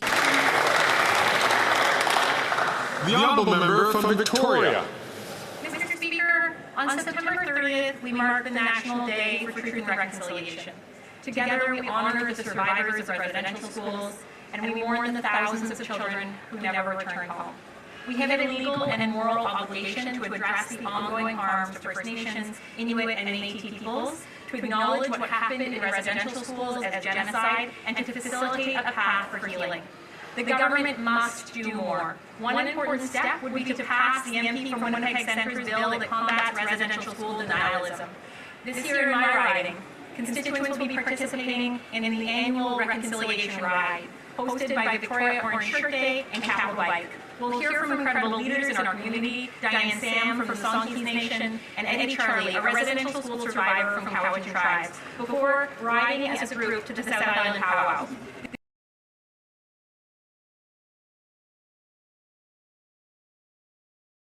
This year's grand entry will take place at noon and at 6 p.m. Everyone is invited to come celebrate Indigenous cultures and resiliency. Haitchkasiam.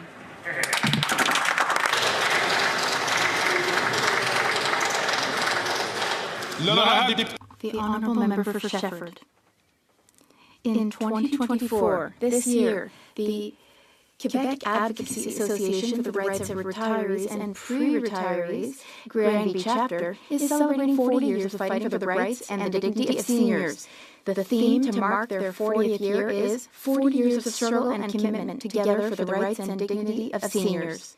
This is an opportunity to reflect on the progress that has been made while looking to the future with determination.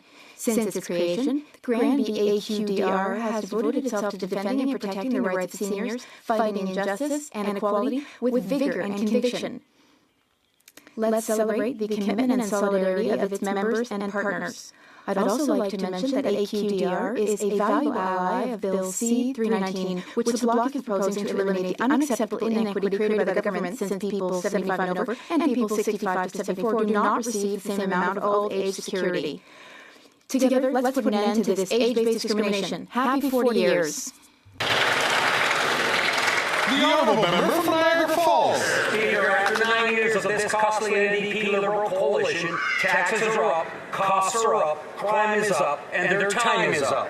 Through this coalition, the NDP leader has sold out workers and residents in my community, which has resulted in higher taxes, balloon food costs, doubling the housing costs, and unleashed crime and chaos in our once safe streets. Their joint plan to quadruple the carbon tax to 61 cents a litre will literally drive Canadians to food banks. Yet sadly, this NDP leader has voted 24 times in support of this tax. And what are the results? Just over 1 million people visited a food bank in Ontario over the past year, an increase of 25%.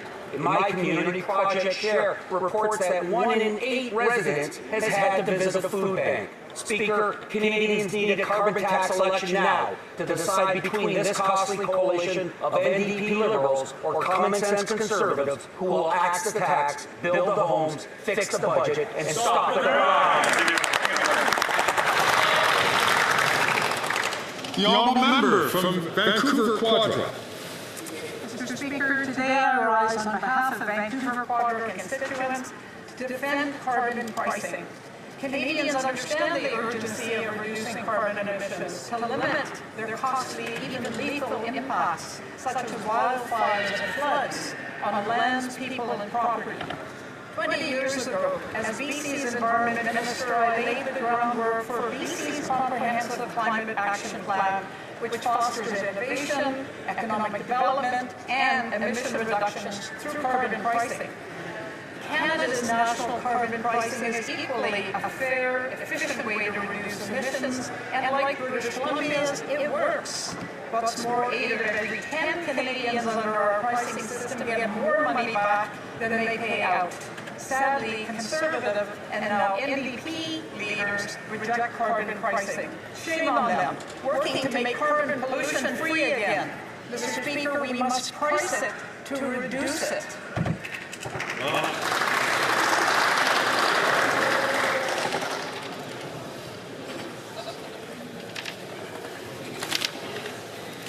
Colleagues, as I've indicated in my ruling earlier today, the Chair has offered the Leader of the Official Opposition the opportunity to make amends regarding the words used last week, or else I would remove questions from him during the question period today. Having not received such a commitment on his part, and the member having not withdrawn his comment, I will therefore remove 3 questions from the Leader of the Official Opposition in the opening round today.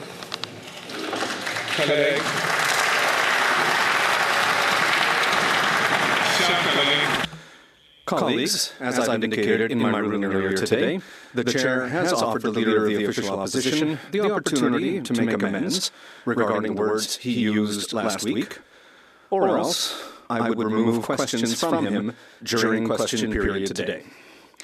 Having not received such a commitment on his part, and the member having not withdrawn his comments, I will therefore remove 3 questions from the Official Opposition Leader in the opening round today.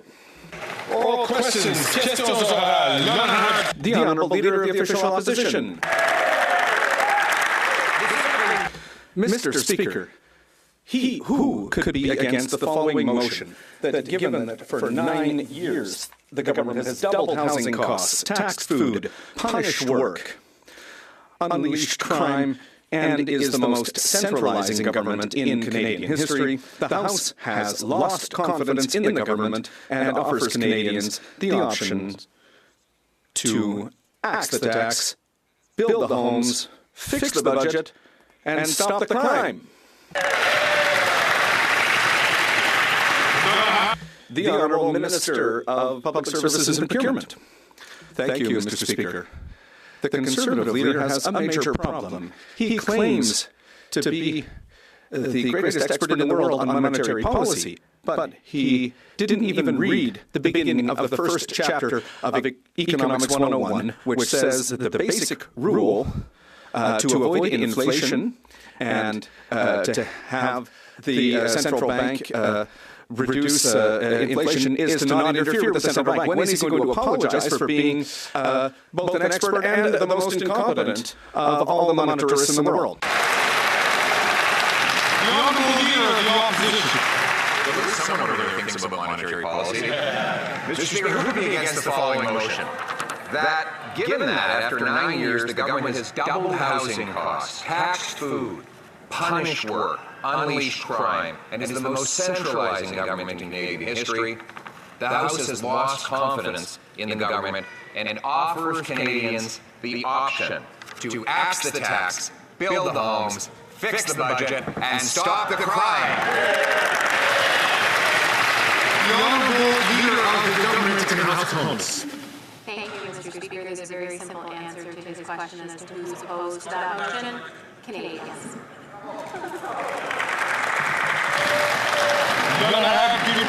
The Honourable Member for La Prairie. The Liberals have until October 29th to improve OAS for those aged 74 and under and to protect supply management. They need to pass Bill C-319 and Bill C-282. Why these 2 measures? Well, first of all, because it's good for Quebecers, but also there's consensus in this House. The Liberals, the Conservatives, and the NDP have already agreed to this. So why leave Quebecers waiting when we can make gains for Quebec? Will the government meet our demands for seniors and farmers? Yes or no? The Honourable Minister for Seniors. Mr. Speaker, the member for La Prairie is very, very behind when it comes to support for seniors. He voted against every measure that's been taken in this House, supported by members to help seniors, including the most vulnerable seniors in Canada. And I would like to know from the member for La Prairie, what does he say to the 6,200 people in his own riding who have joined the federal dental care program? What does he say to them when they ask him why he voted against that? The honourable member for La Prairie. If they continue like this, they're going to have to answer. They're going to have to ask a lot of questions next year, Mr. Speaker. So next October 29th, maybe instead of playing partisan games, this government should get to work. The Bloc Québécois demands are clear, positive, and have agreement in this House. The Liberals have a very simple choice. They could either help seniors and farmers, or they could choose to respond with things like that and sabotage their own government. Will they survive by helping Quebecers, or will they die by their partisan swords? The Honourable Minister of Public Services and Procurement.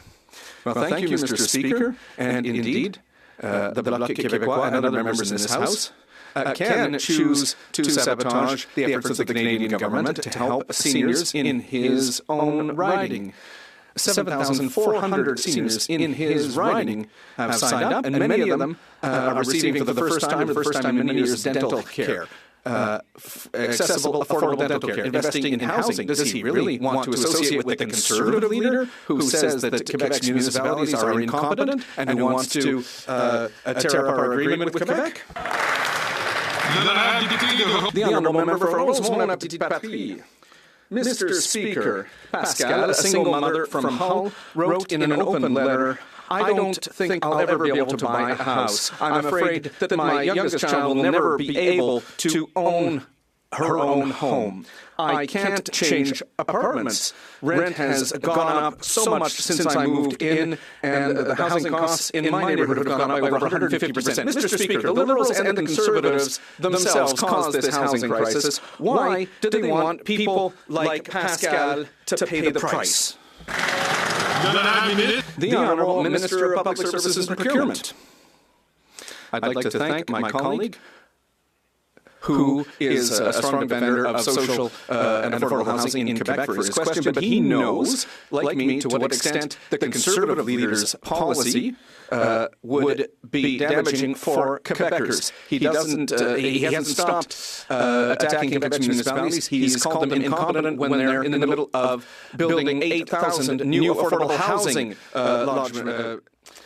units. The Conservative leader built 6 homes all the time he was housing minister. The honourable member from Edmonton-Griesbach.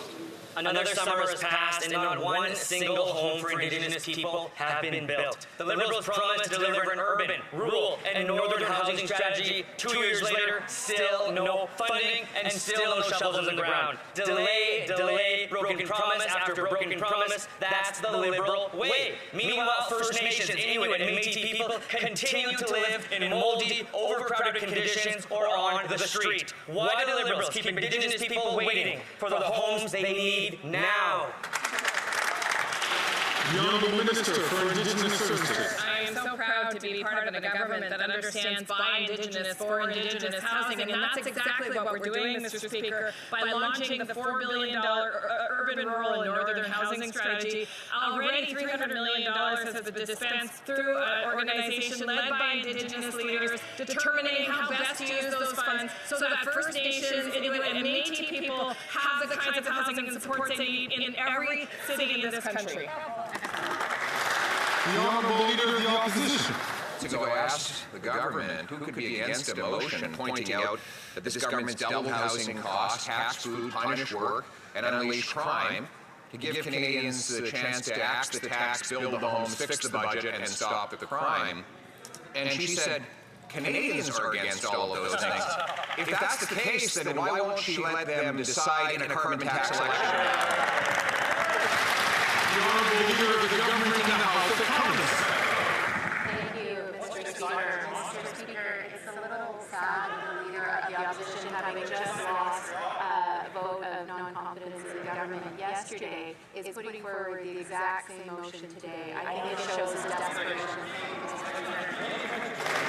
The Honourable Leader of the Opposition. No, in fact, the motion specifically demonstrates that this government, NDP Liberal government, has doubled housing costs. I found it interesting that the NDP has now discovered that they doubled housing costs. A second ago, a Montreal MP stood up to point to a young woman, Pascal, who can no longer afford to rent, much less to own, after housing costs have tripled in that city. When I was housing minister, rent was $700 in Montreal, and we built almost 200,000 units. Mr. Speaker, why can't the NDP put their actions where their words are and vote for a carbon tax? The Honourable Parliamentary Secretary to the Minister of Housing, Infrastructure and Communities. These slogans are clever, but they are empty, Mr. Speaker. It's empty rhetoric on the other side as always. In fact, he should take a look at the CMHC's report from today that puts a spotlight on Montreal, 106% increase in rental construction. Why is that, Mr. Speaker? Because GST has been waived by this government to ensure greater supply, to incent builders during a difficult time. He has no idea how to incent that sector. He's good at running around the country and insulting mayors, putting a spotlight on the homeless, but coming up with no ideas on that. It's more right-wing populism. They have nothing to say, Mr. Speaker. The Honourable Leader of the Official Opposition. In a carbon tax election, if that's true. Unfortunately, the Bloc Québécois is telling Quebecers, wait. If you can't pay your bills, just wait.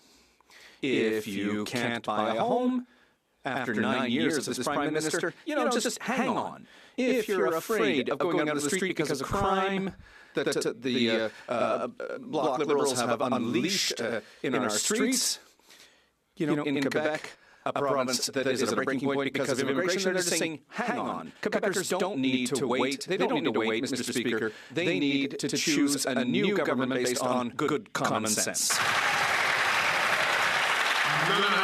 The Honourable Parliamentary Secretary.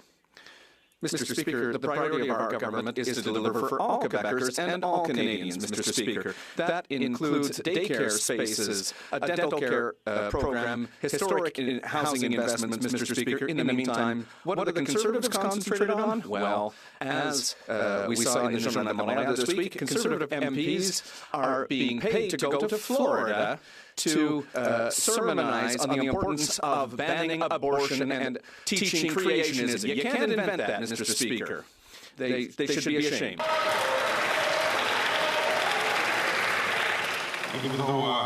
Even though members are not recognized on the floor and shouldn't be speaking on the floor, I always invite them to be very mindful of the accusations they make other members. The Honourable Member from Kenora. Taxes are up, costs are up, crime is up, and time is up after 9 years of this NDP Liberal government. People across Northern Ontario are struggling to fill their gas tanks. Young professionals cannot find an affordable place to live, and our communities are less safe. Mr. Speaker, these are all reasons why Canadians deserve a carbon tax election where they can vote for our common sense plan. But the NDP continue to support this government, Mr. Speaker, denying Canadians that opportunity. Why is this Prime Minister so afraid of facing a carbon tax election? They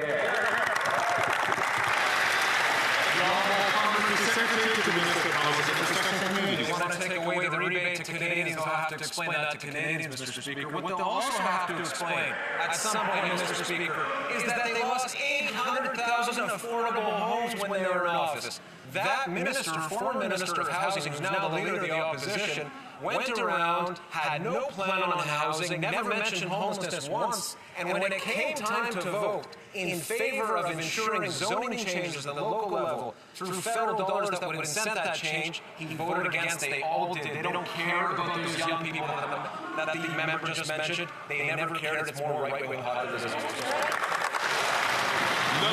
The Honourable Member for Charles Haute-Saint-Charles.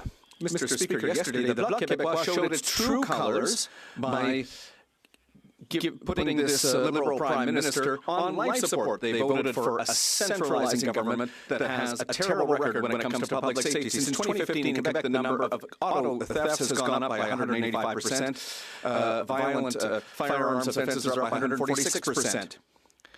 Did the government of the Bloc recognize that their policies have created a major public safety problem across the country and specifically in Quebec? The Honourable Parliamentary Secretary to the new Minister of Public Safety. Thank you, Mr. Speaker. I appreciate the opportunity to talk about the investments we're making to make our communities safe. In fact, we are moving forward on banning some of the most dangerous weapons, over 1,500 assault-style weapons that are designed to kill. Mr. Speaker, the Conservatives get upset because they're sent here to do the work of the gun lobby instead of keeping Canadians safe, in particular women who are disproportionately affected by gun violence. Mr. Speaker, it's a shame for Conservatives to stand up while blaming the AC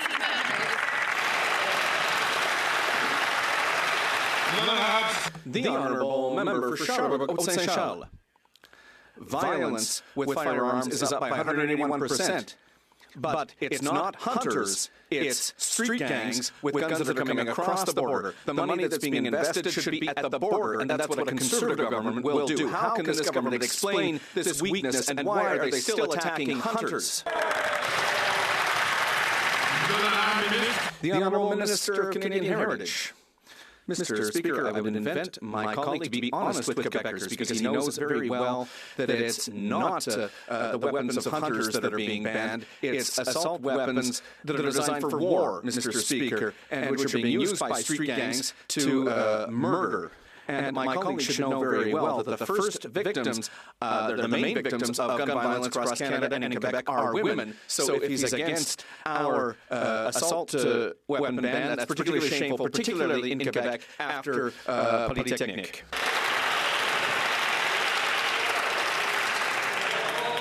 The Honourable Member for Shefford. Quebecers have told us time and time again they're worried about the cost of living and living conditions for seniors. That's why we presented our ultimatum for October 29th. The Liberals don't have the right to abandon seniors aged 65 to 74, given the rising cost of living. They need to end the two classes of senior citizenship that they've created. They need to stop discriminating against seniors, and they have until October 29th to do it. Are they going to meet our demand, or will they continue to defend this terrible record to voters? The Honourable Minister of Labour and Seniors. Mr. Speaker, 14,600 seniors who live in my colleague's riding are today benefiting from the federal Canadian Dental Care Program in her riding of Shefford. And yet, she has risen in this House several times to vote against vulnerable seniors in her riding who are currently benefiting from this program and who are saving hundreds and hundreds of dollars. Why, Mr. Speaker? The Honourable Member for Shefford. Well, that's not the question, and the Liberals are going to soon realize that October 29th is coming quickly. In the meantime, can they show a sign of good faith to seniors and community organizations who are working with seniors? The Liberals can commit to agree with the government of Quebec and stop holding back funds for the Bien Vieillir Chez Soi program. It's unacceptable that a fight created by the federal government to interfere in Quebec's jurisdiction is hurting organizations that are helping Quebec's seniors. Will they come to an agreement with Quebec and stop holding seniors hostage? The Honourable Minister of Labour and Seniors. And that's not all. That's not all, Mr. Speaker. When we brought back the age of retirement from 67 to 65 years, what did the member and her colleagues do? They voted against that, Mr. Speaker. When we increased the guaranteed income supplement, a federal program that has helped hundreds of thousands of vulnerable seniors, the Bloc and my colleague from Shefford voted against that. We increased OAS for vulnerable seniors. She and her colleagues voted against that, Mr. Speaker. The Honourable Member for Berthier-Masquinongé. It's an ultimatum. Bill C-282 on supply management must be passed before October 29th. It should be simple. The House of Commons voted in favor of it, but it's been stuck in the Senate for over a year. Yesterday in committee, a senator asked an excellent question. And I quote, "Can you please explain how it is that this bill has been stuck in the Senate? It was supported by the vast majority of members of the democratically elected House." Mr. Speaker, the Prime Minister has appointed 80% of the senators. Is he going to tell them that it's time to move this bill forward? The Honourable Minister. Our government, of course, supports supply management, and the honourable colleague is well aware that we supported Bill C-282 because, of course, we have and always will support supply management. Unlike the Conservatives who fell shamefully behind when important funding for supply management came towards the head and they voted against it. I think our honourable colleague is fully aware we have and will continue to support supply management. Thank you, Mr. Speaker. The honourable member from Sarnia Lambton. After 9 years of these NDP Liberals, taxes are up, costs are up, crime is up, and time is up. The NDP leader made a big deal about tearing up the supply agreement with the Liberals and then flip-flop by voting to keep this Prime Minister in power. The NDP leader needs to end the costly coalition with the Liberals. People can't afford to eat. Ontario Food Banks just posted an 8-year high in usage. Canadians need a carbon tax election. Why is the Prime Minister so afraid to have one? The Honourable Minister of Families, Children and Social Development. Thank you, Mr. Speaker. Of course, we all suffer when we know that there are fellow Canadians that are struggling. We've made historic investments as a government to ensure that our social security net is strong for Canadians. Whether that's in $10 a day childcare, Mr. Speaker, whether that's restoring the retirement age to 65, Mr. Speaker. But let's not pretend that the Conservatives really care about helping Canadians, because if they did, they would be supporting these important measures that are helping. The honourable member from Sarnia Lambton. Well, they're really done. This NDP Liberal coalition has doubled the debt, doubled housing costs, taxed food, punished work, and unleashed crime in our streets. So instead of selling out Canadians by keeping this Prime Minister in power, the NDP leader needs to vote with common-sense Conservatives for a carbon tax election. Why not let Canadians decide whether they want to have the carbon tax hiked by 61 cents a litre by the Liberals, or whether they want a government that's going to axe the tax, build the homes, fix the budget, and stop the crime? The Honourable Leader of the Government in the House of Commons. Thank you, Mr. Speaker. I think the question is, why are the Conservatives so desperate for an election right now? Because they want to make sure they get out more Canadians understand that they have a hidden agenda. But, Mr. Speaker, Canadians are much smarter than that. When the Conservatives say one thing and do another, Canadians know. We trust Canadians. When will Conservatives start trusting them? The honourable member from Saskatoon West. Mr. Speaker, after 9 years of this NDP Liberal government, taxes are up, costs are up, crime is up, and time is up. The Saskatchewan Premier said the carbon tax is, quote, costing Saskatchewan's health and education systems nearly $380 million. That's money that could be used for more teachers, more doctors, and more nurses. This NDP Liberal carbon tax is literally taking away teachers and nurses from Saskatchewan. Shame on the NDP for supporting this tired Liberal government. Mr. Speaker, if the Prime Minister wants to cut teachers and nurses in Saskatchewan, why don't we call a carbon tax election and let Canadians decide? The Honourable Minister for Natural Resources and Energy. Thank you, Mr. Speaker. Once again, I would encourage my Conservative colleagues to actually use facts. 8 out of 10 Canadians get more money back. It is an affordability measure. People who live on modest incomes actually benefit significantly. It's also an important way of fighting climate change. And if he wants to quote Scott Moe, I would say when Scott Moe appeared here in Ottawa and talked about the price on pollution, he said he looked at doing something else, and everything else was too expensive. So he wasn't going to do anything to fight climate change. I guess that's the answer of the Conservative Party of Canada. The honourable member from North Island, Howell River. Mr. Speaker, veterans taking part in the Invictus Games have found themselves on the hook for medical insurance. This comes as a shock since all serving military members have theirs covered under the Canadian Armed Forces. The Liberals created this mess, and now this one veteran has had their life changed after a serious injury provided during the previous games. Will the minister admit to this mistake and extend medical coverage to all Canadian Invictus athletes for the upcoming Whistler Games, or will they continue to ignore the needs of veterans? Thank you so much, Mr. Speaker. Mr. Speaker, Invictus Games offers a very unique rehabilitation opportunity to ill and injured veterans and also for members of the Canadian Armed Forces. It is also important to make sure that the well-being of veterans is taken care of during the Games and also after the Games. That is why they will continue to work with the Canadian Armed Forces, Soldier On, Invictus Games, and other stakeholders to ensure that the well-being of our veterans is always taken care of and want to ensure that this situation will be rectified before Invictus Games 2025. Thank you, Mr. Speaker. The honourable member from Courtenay, Alberni.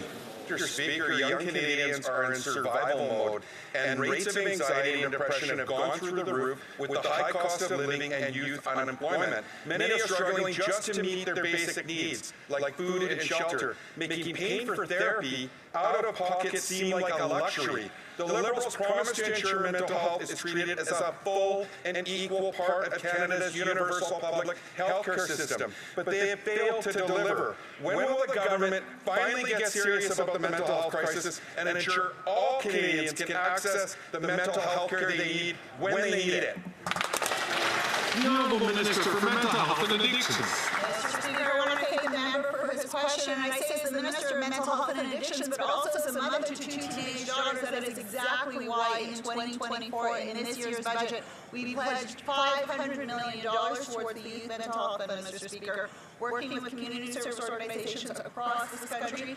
Youth-led for youth in every community across this country. We want to meet young people where they're at to get the supports and the services that they need and that they deserve. This is the future of our country, and we are going to take care of them so that we build a stronger Canada together. The honourable member from Richmond Hill. Mr. Speaker, I'm proud that around the world Canada has a reputation for helping its friends and being there for its allies. The world was rightly shocked when the Conservative Party repeatedly voted against Ukraine. But Canadians were shocked once again this week when the Deputy Conservative leader disparaged and personally attacked the German State Secretary for saying that climate change is real and Europe wants to buy clean Canadian energy. Can the Minister of Energy and Natural Resources share with this House how Canada is supporting our European allies like Germany? The Honourable Minister for Natural Resources and Energy. Thank you, Mr. Speaker. I want to thank the honourable member for the question. When Ukraine was invaded by Russia, we worked actively with them to support them, including providing necessary equipment to support their electricity grids, while the Conservatives chose to abandon Ukraine. When Germany said they needed help from Canada with energy security, providing clean hydrogen and critical minerals, we said yes and worked with them on the way. And the Conservatives simply bullied German officials publicly. Providing clean energy to the world is something that will benefit Canada from a prosperity and jobs perspective, but also will enable us to help our allies around the world. The Conservative rhetoric is going to cost Canada its friends. It's going to cost Canada jobs.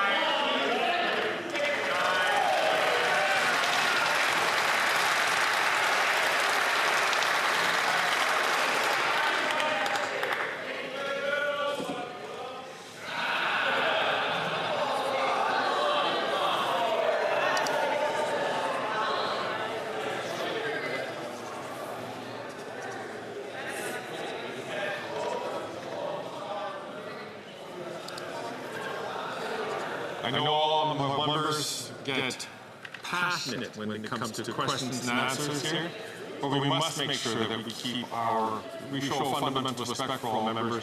I know the honourable member from Calgary Signal Hill is the veteran of this and other places, and I'm certain he knows which way to make sure that the language is appropriate.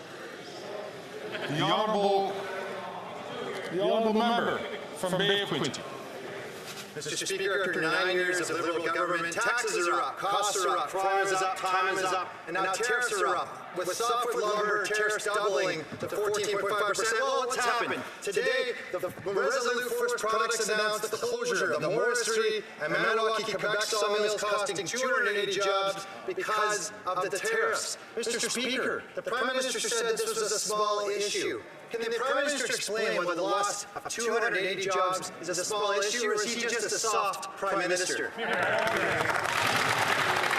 Honourable Minister for International Trade and Export Promotion.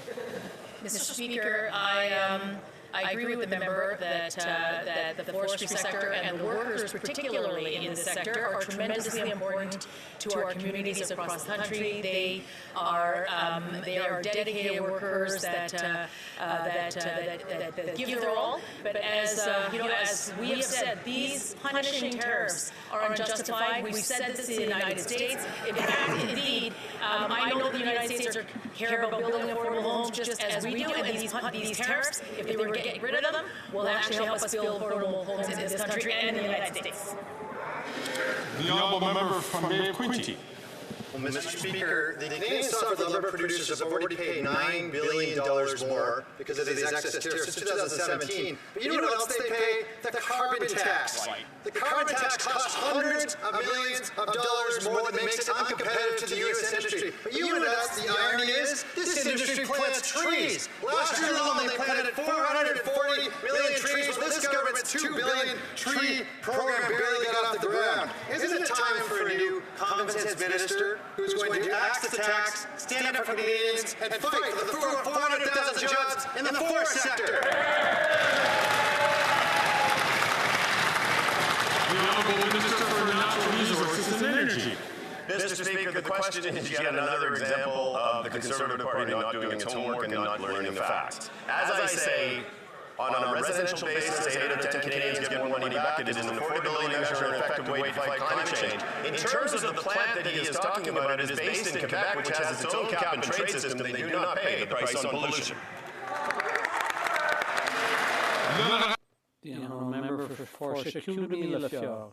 Mr. Speaker, this morning we learned that the Morrisserie sawmill and in Maniwaki too, they'll be closing their jobs, their mills. Rather, 280 workers are going to lose their jobs. And this is not the end of it. More sawmills will be closed down as the Environment Minister imposes this order that will kill a minimum of 1,400 jobs. Why do the Liberals always fail to help out forestry workers? The Honourable Minister of the Environment. Mr. Speaker, I know that on the Conservative benches they don't really like science or researchers and so on, but I will quote from Louis Bélanger, a professor from Laval University, who said recently that the need for the emergency order is clear. The government is simply applying the law in the absence of an effective provincial strategy to protect this species. Another expert said that the Government of Canada's emergency order is justified and measured, especially from the point of view of science. Here on this side, Mr. Speaker, we're pro-science. The Honourable Member for Chicoutimi-Leflore. Mr. Speaker, the workers in the forestry industry in Quebec work hard, but they are always being punished by a Liberal government propped up by the Bloc. This is a threat to 1,400 jobs, and it is still pending because the Bloc is propping up the Liberal government. We are pro-region. The Bloc is no longer a party of the regions, and we saw that recently with their election of a member in Montreal. What's it going to take for this to change? The Honourable Minister of the Environment and Climate Change. Mr. Speaker, I'm proud of the people I represent. I'm a member for Montreal, but perhaps the member opposite should speak to forestry workers in Quebec who said to me, and they said in a number of public commissions, that the future of the industry and the forest depends on the health of the forests, which the Conservative Party of Canada seems incapable of understanding. The Honourable Member for Beauport-Limoilou. Quebec City is the cradle of the French language in the Americas, but the Governor General has cancelled her visit to the Pignon Bleu because she doesn't understand French 3 years after promising to learn it. The Pignon Bleus, their preparations for Ms. Simon's visit were all for nothing. The Pignon Bleus simply thought they'd be able to express themselves in their own language, French. But Ms. Simon remains incapable of showing them this basic respect. How can the Liberals find that acceptable and justifiable? The Honourable Minister. Thank you, Mr. Speaker. Our government remains firmly committed to protecting the French language here in Canada. It's important to note, Mr. Speaker, that Her Excellency the Governor-General has not had the opportunity to learn. She didn't get the chance to learn French when she was young because of discrimination, and yet she's the first Indigenous woman to hold the position. She speaks an Indigenous language that she's very proud of. We expect her to continue studying French. Linguistic duality is at the core of our identity as Canadians.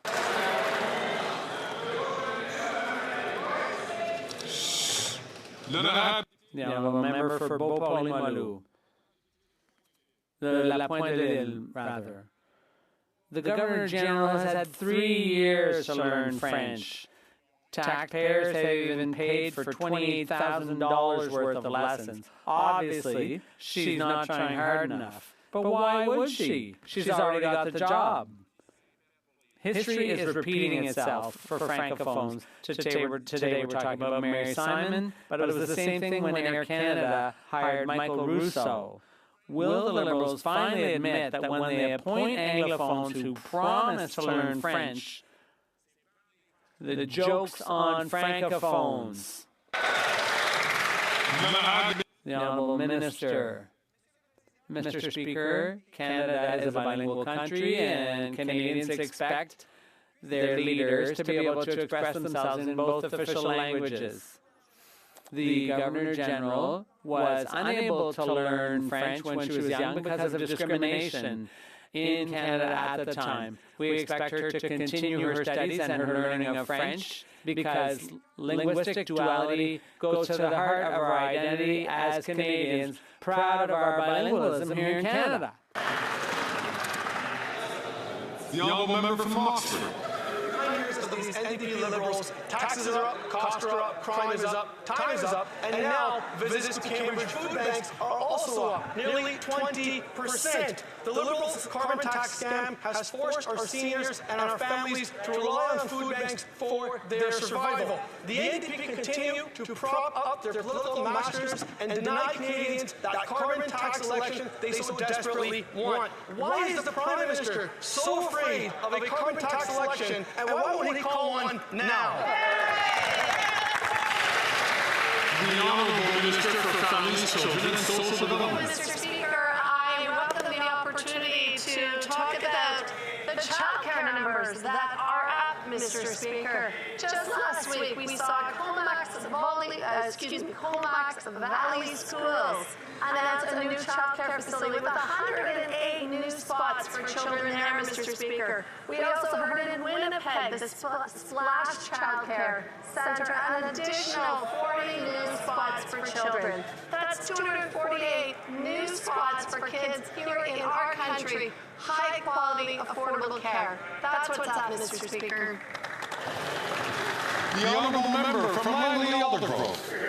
After 9 years of the NDP Liberals, taxes are up, costs are up, crime is up, and now time is up. Yet the NDP leader and his colleagues voted yesterday to keep the Prime Minister in power so that he can quadruple the carbon tax to 61 cents a litre, the carbon tax that drives up the cost of everything and is driving a record number of British Columbians to food banks. Why is this Prime Minister so afraid of a carbon tax election? Why won't he let Canadians decide? The Honourable Leader of the Government in the House of Commons. Thank you, Mr. Speaker. Yesterday what we saw is that the House voted non-confidence in the leader of the Conservative Party of Canada. The Honourable Member for Mégantic-Érable. Mr. Speaker, we can no longer wait after 9 years of this Prime Minister with the Liberal bloc Coalition, 72% of young people feel that they're less well off than the previous generation. The Liberal Bloc Coalition is supporting a government that turns its back on young people. A government that, when are they going to build, why not let them vote for a government that will build housing and fix the budget? Honourable Minister, thank you. Mr. Speaker, what's good for Quebecers, including what's not good for Quebecers and including young ones, is the insults and petty partisanship that the Conservative leader does day in, day out. And he knocks investments that young Quebecers need. The Conservative leader not only calls everyone incompetent, but he also would rip up the deal we signed with the government of Quebec, $1.8 billion to build tens of thousands of affordable housing units in Quebec.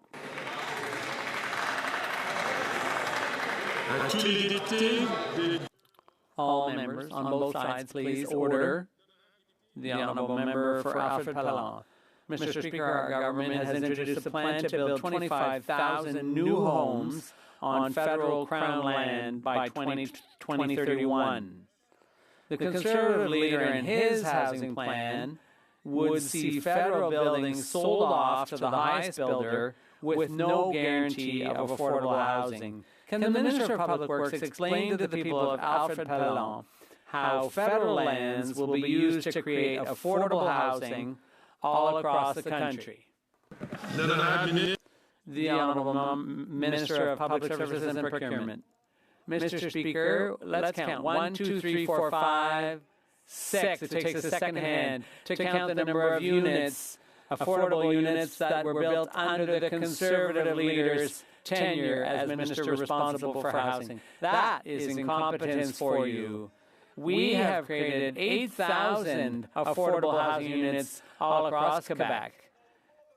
And so we don't need any lectures from Conservatives. The Honourable Member from Calgary, Forest Lawn.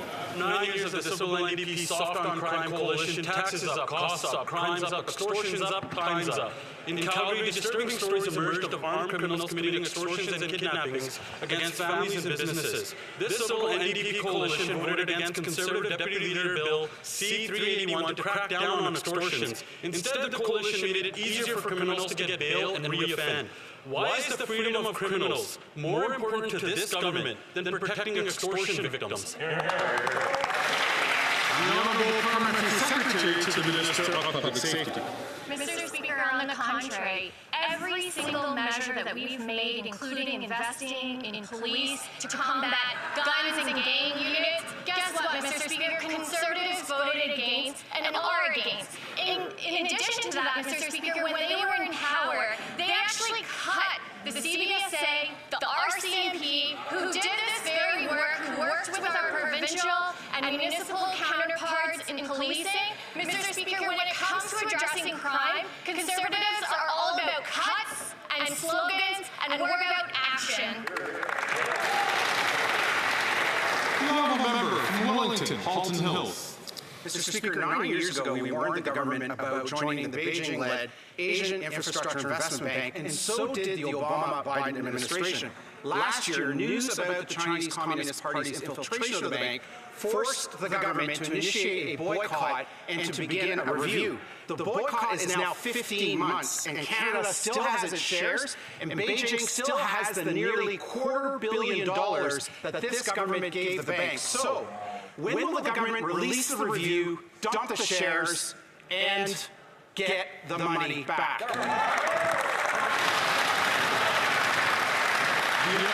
Honourable Parliamentary Secretary to the Deputy Prime Minister, Minister of Finance. Mr. Speaker, as soon as the Minister heard about these very serious allegations, she took action. The Minister announced an immediate halt, Mr. Speaker, to all Canadian government-led activity at the bank while we conducted a review of the allegations. In December, we announced an expansion of that review in partnership with some of our closest international partners. The Department of Finance continues to review the matter, as well as Canadians' participation in the organization. Thank you, Mr. Speaker.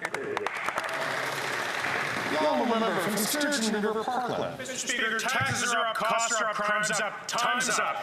The Minister of Environment says he's proud of his preparations for the catastrophic Jasper wildfire, but one-third of Jasper was destroyed, $1 billion in damages, and 2,000 people are homeless. This isn't something to be proud of, and yet this is the record of failure that this NDP party supports. Banff, Lake Louise, and Jasper are still in danger. It's time for this minister to take responsibility for his failure so we can prepare for the next fire. Will he?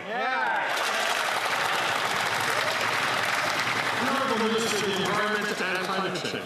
Mr. Speaker, this member should be ashamed of himself. They have deliberately taken out of context emails between Parks Canada officials who were debating which measures to use to fight fires as opposed to not fighting fires at all. One of those Parks Canada employees has received death threats. Since they put this online, they should be ashamed of themselves, Mr. Speaker.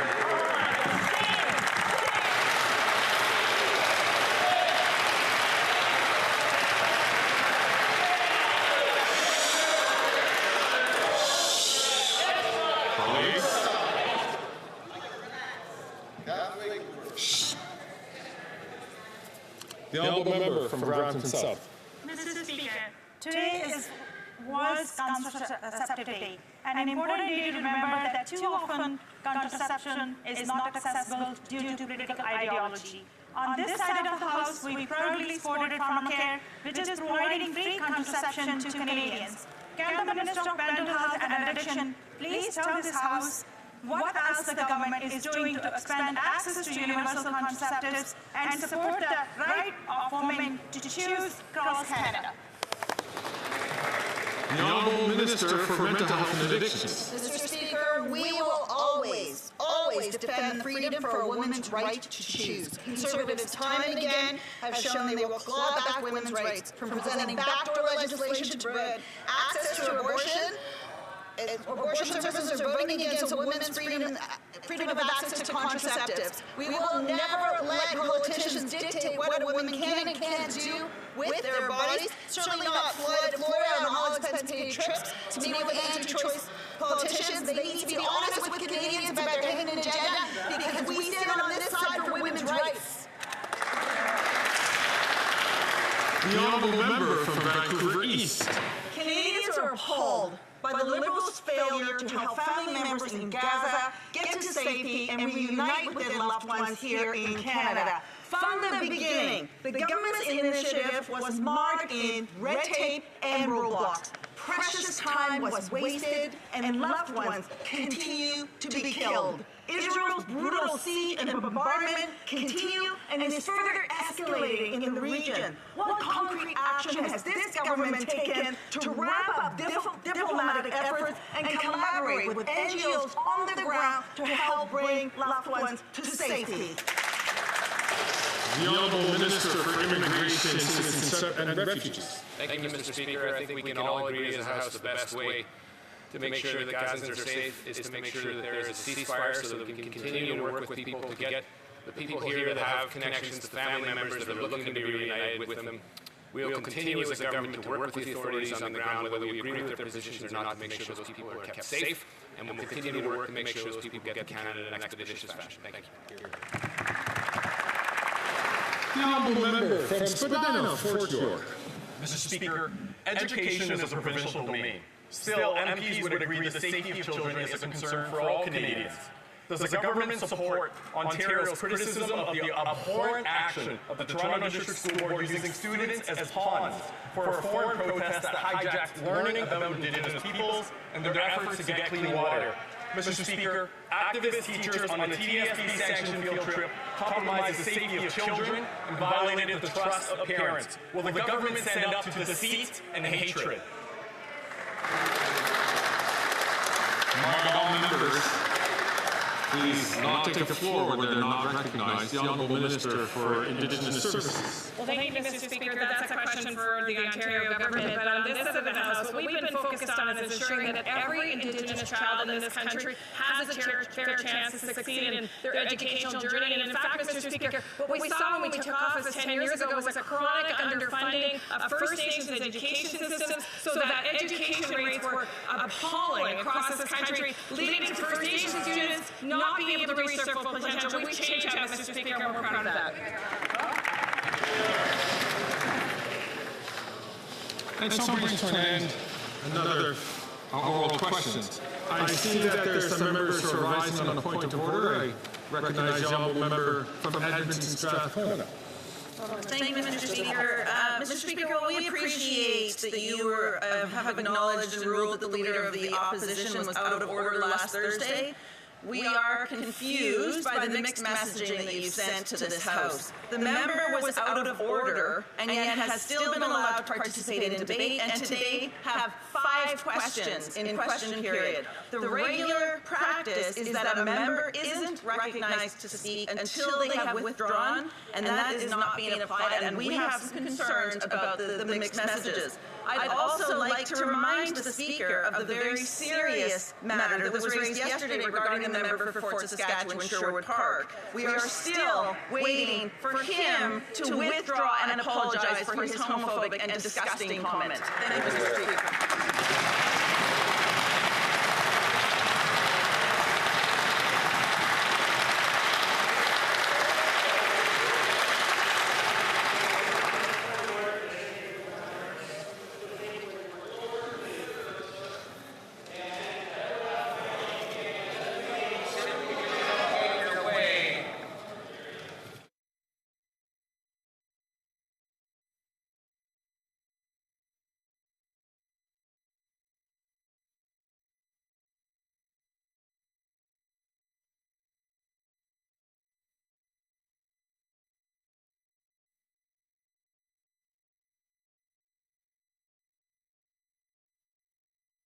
Honourable member from Sherwood Park, Fort Saskatchewan, is rising on his feet, and I will recognize him in due turn, but I understand on the same point of order so that the members have to get up twice.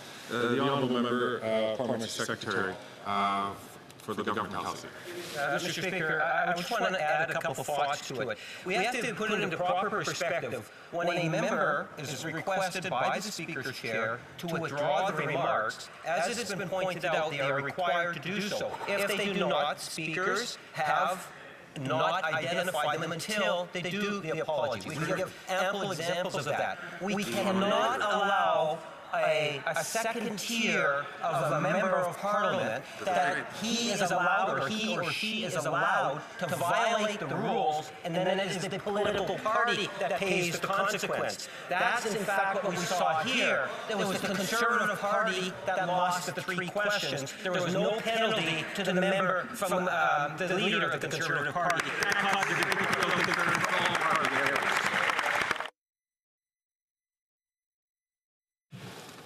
I'm going to move, before I move to the member from Sherwood Park, Fort Saskatchewan, I can understand his motivation and why he stand up. The Honourable Parliamentary Secretary, as well as to the member from Edmonton Strathcona, the Speaker has made a ruling on this decision. I would encourage all members to read it very carefully. As you know, when there is something that contradicts Article 18, there is, Speaker has some discretion as to what to do. And so the Speaker is certainly considered this question, has been in contact with, and had many discussions. And I would encourage the honourable members to read the session. If they wish to challenge the ruling of this chair, they know the procedure in which to provide. The honourable member.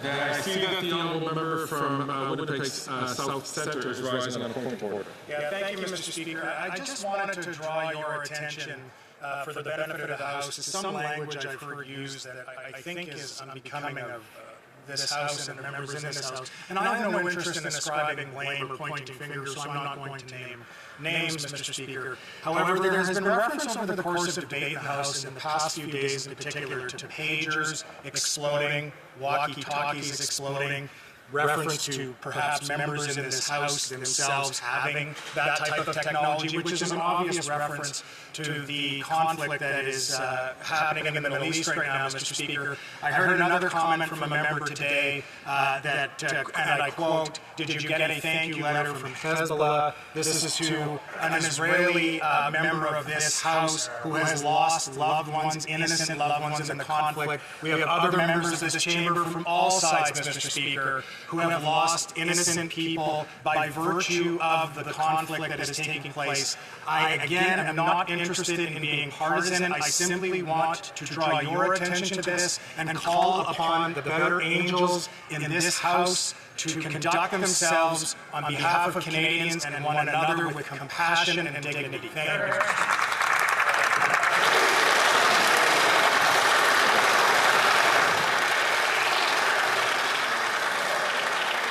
Thank the honourable member for Winnipeg South Centre for a thoughtful intervention, and I'll take this opportunity to remind all members of the House that the most important thing that we can do, despite pursuing the interests of our constituents passionately and pointedly, but is to make sure that there is a fundamental respect between all members. This is the point that the Chair has made, that the Chair occupants have made at several occasions. J'encourage tous les députés. I would encourage all members to be nicer and more respectful of one another so that we can have debates that are passionate and interesting to represent the interests of constituents across the country. Sherwood Park is Sherwood Park, Fort Saskatchewan, my mistake rising on a point of order. Thank you, Mr. Speaker. I just want to say briefly that, as members know, the NDP whip in particular has a history of making false and defamatory comments about me, and this is no exception. It's very clear. Colleagues, if you please can keep your comments to yourselves so that the Chair can listen to this point of order being raised by the member from Sherwood Park, Fort Saskatchewan, who has referenced some other point of orders. I think it is fair to allow him to raise the point of order uninterrupted to the Chair. Thank you, Mr. Speaker. There was an exchange yesterday in question period about extravagant spending by the government. $9 million spent on a luxury condo on Billionaires Row. Now, the leader of the opposition asked the question. I can't hear. False and defamatory comments have been made about me. If members want to hear a response, I'll provide a response. The leader of the opposition pointed out $9 million spent on this extravagant condo and identified a number of luxury features associated with that condo, including an extremely luxurious bathtub. Following that, the Prime Minister made no comment whatsoever about those features. Instead, the Prime Minister spoke about the kinds of international engagement that the government does. And as the answer clearly... Colleagues, I'm going to ask the honourable member, please, if I'm going to ask...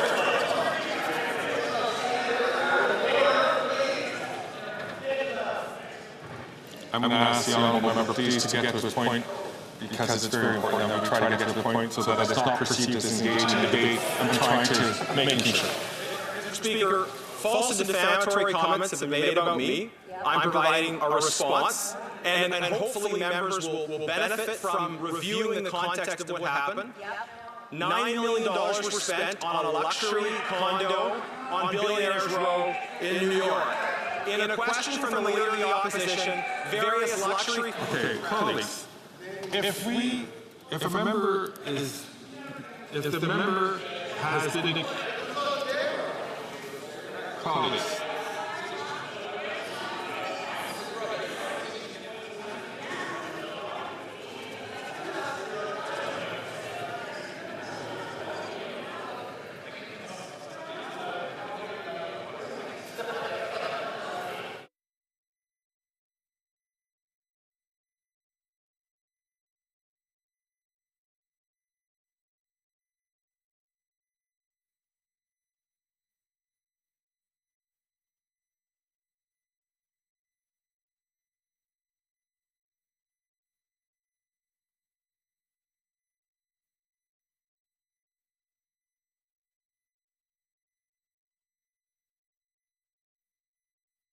So I'm going to invite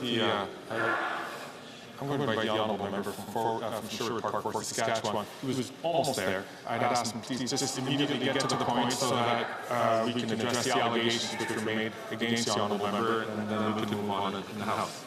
Thank you, Mr. Speaker. And we've heard a few words said in this House about bullying. I'm trying to provide an explanation with context and to answer false allegations that have been made against me, and I will persist in doing that. So following questions from the Leader of the Opposition about a $9 million luxury condo purchased by the government, and in particular identifying among the features of that condo a luxury bathtub, the Prime Minister ignored reference to those features and instead spoke about the engagement done by the government internationally. And the Hansard shows the exchange. And many of the comments made on Twitter about what was allegedly said don't reflect what's in the Hansard. The Hansard notes, does he engage with them in the bathtub? The point of that comment is to illustrate that, of course, meetings don't take place in a bathtub. Luxurious bathtub has nothing to do with meetings. The Prime Minister's answer had nothing to do with questions, but it had nothing to do with sex. I wasn't thinking about this at all.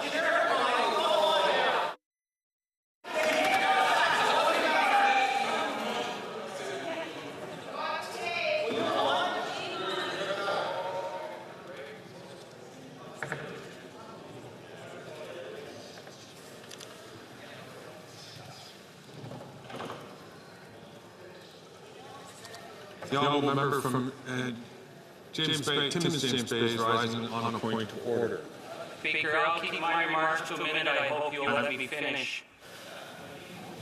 TA, we saw the tape. I've listened to the tape. What we didn't hear was an apology. So I just want to understand that the Speaker is saying that a Conservative member can make a homosexual slur against the Prime Minister of the country, and it's okay, and he can defend himself for good 10 minutes speaking. Is that the standard that we have in the House? We would like to know that that's the standard that this Speaker is bringing, because it very much clarifies where we go from here.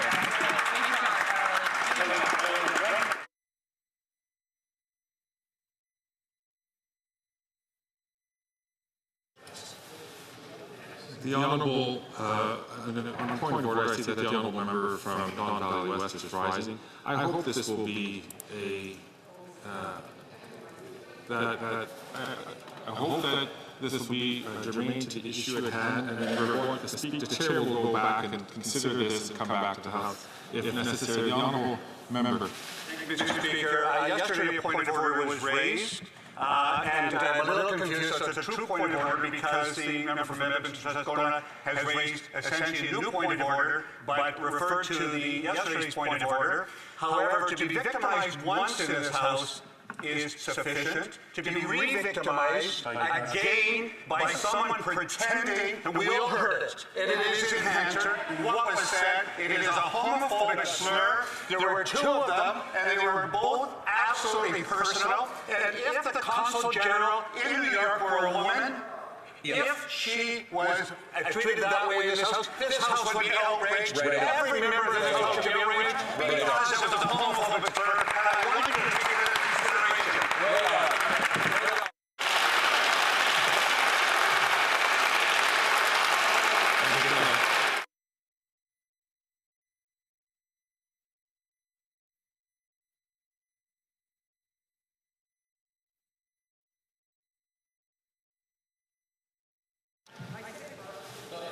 So,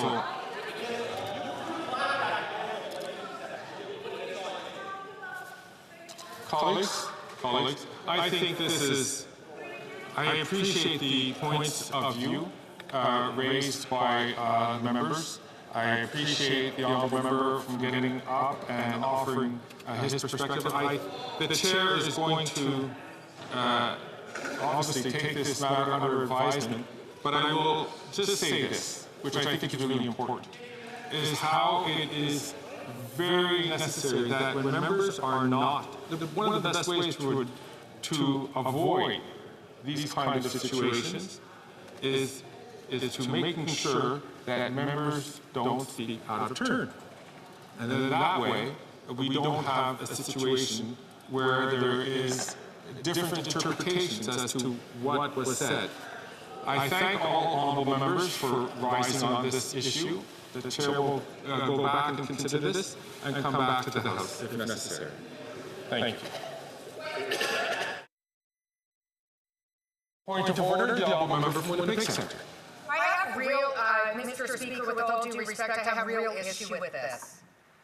Because on 2 occasions, once before the House rose, you let a Conservative member liken somebody's racial background for criminally... The honourable member is raising an issue which was brought up and decided by the Chair in the decision that was made by last week. I'll invite the honourable member to sit down and to take a look at the ruling that is here.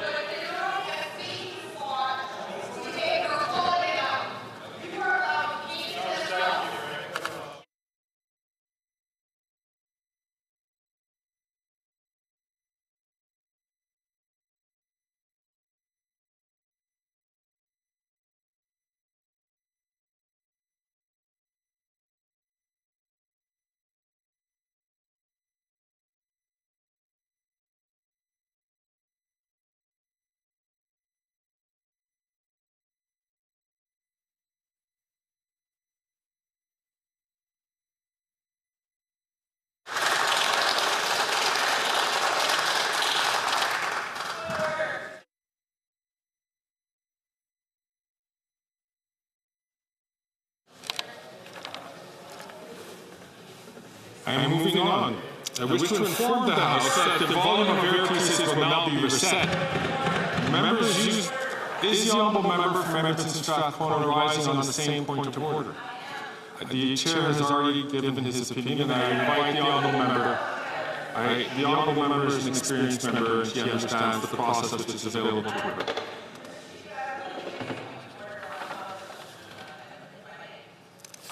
I'm afraid not. Thank you. I wish to inform the House that the volume of earpieces will now be reset. Members using their earpiece at this time will have to readjust the volume. I wish to inform the House that the volume of earpieces will now be reset. Members using their earpiece at this time will have to readjust the volume. And now it is time for the Thursday question. La déclaration hebdomadaire. Speaker, and it being Thursday, I was hoping that the government House leader could update the House as to the business for the rest of this week and into the following week. Or if she and her cabinet colleagues have finally seen the light and decided not to sit next week, and instead give Canadians the carbon tax election that they so desperately want, so they can vote in a government that will axe the tax, build the homes, fix the budget, and stop the crime. The honourable leader of the government in the House of Commons. Thank you, Mr. Speaker. Mr. Speaker, the only people who are desperate for an election are the Conservative members of Parliament. Everybody else in this House wants to get to work, so we'll look forward to doing that next week. The only people that are afraid, Mr. Speaker, are the Conservative MPs because they know the longer this House sits, the more their hidden agenda is exposed and the more Canadians don't want to vote for them. So, Mr. Speaker, this afternoon we will be dedicated to the Conservative Opposition Day motion. Tomorrow we will consider Bill C-76, an act to amend Canada's National Parks Act, which supports the people of Jasper following the devastating wildfires this summer. As per the special order adopted last week following one round of debate, this important bill will be deemed adopted at all remaining stages and sent to the Senate. Next Tuesday shall be an allotted day. On Wednesday, we will call the vote on Ways and Means motion number 26 concerning capital gains. This confidence vote was scheduled to take place yesterday, but unfortunately the Conservative members of Parliament blocked it. I think it's because they didn't want to lose 2 confidence motions in a row. I can understand it's embarrassing for them. It seems like they didn't want to have that happen. They have also blocked debate on substantive legislation with conservative debates on 5 out of 9 days since the House returned. Madam Speaker, the government has a responsibility to ensure the orderly continuance of the work of the House, notwithstanding the efforts of the Conservatives to disrupt this important work. at every opportunity. And I will reiterate the fact that there are three parties, not the Conservatives, that are here to work for Canadians, and we look forward to continuing that important work next week. Thank you, Madam Speaker. Okay. Of the day. Ordre du jour, l'amendement du gouvernement, reprise du débat sur une motion d'opposition concernant la Opposition motion with regards to confidence in the House. In the name of Mr. Berthold. The Honourable Lady Lotbinière. Thank you, Madam Speaker. I will have the heavy duty of calming things down in the House. As you know, I've been a member of this House since 2006. Over the years, I've seen Canada evolve and prosper, only to see it crumble once again and lose the essence of the values it holds dear. This makes me terribly sad as a lawmaker, but also as a father of 5 wonderful children and 7 wonderful grandchildren, whose future has been compromised by the bad decisions made by this Prime Minister and this Liberal government. Madam Speaker, people are always worried on a daily basis because they no longer have the confidence that our country's legislators are taking care of real business and working to soothe their concerns. This summer, I met Ms. Francine, who shared her concerns with me about where Canada is headed, and I quote from one of her statements. "I can't stand the Prime Minister anymore. When will we have an election?" These statements express the wishes of millions of Canadians for new governance in our country. These concerns are legitimate, especially when it comes to the national debt, which now exceeds $1.2 trillion, and the cost of interest on the public purse. Francine is well aware that more interest means fewer services and less money in the pockets of Canadians and fewer resources for ensuring vulnerable people's well-being. She is also concerned about house prices, which make home ownership unaffordable for her grandchildren she cherishes so dearly. Everything costs more with inflation, including the cost of living, food, housing, and energy. I would have loved to have been able to reassure her, or at least confirm the date for the election, but the Bloc and the NDP are having a great time watching the Liberal government slowly but surely die.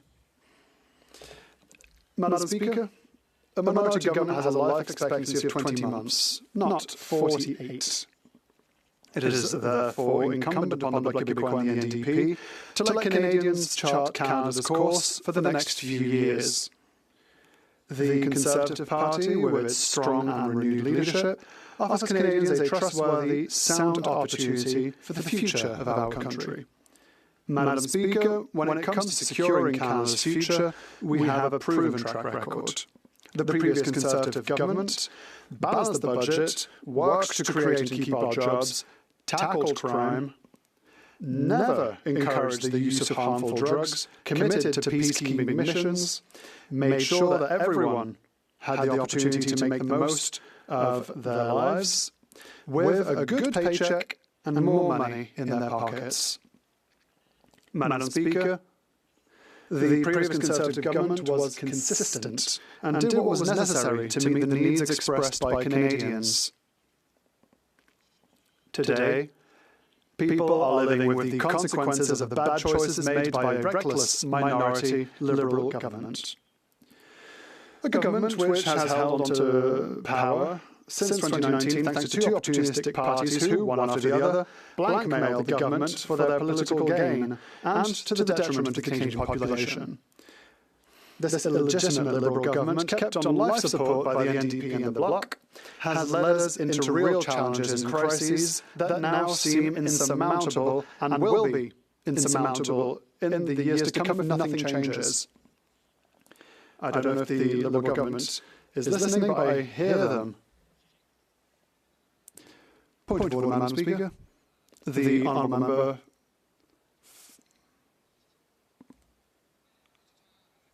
A point of order? This is a very serious speech, filled with emotions. Our friends across the way are speaking very loudly, and we can hear them on this side of the House. It distracts our colleague and it distracts us as well. Thank you for bringing order back to this House. I do agree that we have to be respectful to those who are speaking, and we have to not have conversations whilst other people are giving a speech. The Honourable Member Lady Lotbinière. Thank you, Madam Speaker. I was elected as a proud Conservative government that led to a better Canada with a low level of inflation, with cuts in taxes, through balancing the budget, whilst increasing health transfers at a historic rate. Personal income has gone up, went up back then by 10%. Madam Speaker, after 9 years of this disastrous Prime Minister, Canada's promise is broken. This Prime Minister has broken many promises and has thrown our aspirations out of the window. He didn't balance the budget, he didn't cut taxes for the middle class, and there's still not enough affordable housing. Madam Speaker, in addition to breaking his word, this Prime Minister refuses to face up to the fact that he is simply not good for our country. Being born and living in Canada no longer comes with the assurance of basic conditions for living with dignity and decency. This was a promise that everyone in Canada once received as a Canadian born here or as an immigrant to this country. So it is with great sadness that we now see young people are working hard, but they're having to stay longer in their parents' homes. Madam Speaker, this is an abomination. The Bloc voted 189 times to keep this Prime Minister in power. It voted for $500 billion in inflationary, bureaucratic and centralising spending. And I would add that this $500 billion does not include monies for healthcare or for seniors. These are other envelopes that are already provided for under our statutes. It's a real scandal to see all the money going to consultants, to bureaucrats, to interest groups, and to state-subsidised big business. At the same time, it's even more shocking to see the Bloc laughing at us, mocking us by raising taxes on gas, including into Quebec through Quebec's second carbon tax. I'm also thinking of the Bloc support for capital gains taxes, which will force Quebec farmers, Quebec entrepreneurs, Quebec doctors and Quebec home builders to pay more money to Ottawa so as to increase the reach of the state. Madam Speaker, I was part of a government that increased health transfers, a Conservative government. Now the Bloc wants to keep in power the most centralising and costly Prime Minister in our history. Madam Speaker, a Prime Minister whose immigration policy, which his minister admits is out of control, has pushed Quebec to the breaking point. Even the Bloc finds that immigration is not an important issue for them, which is to say that Quebecers are far down on the Bloc Québécois' list of priorities.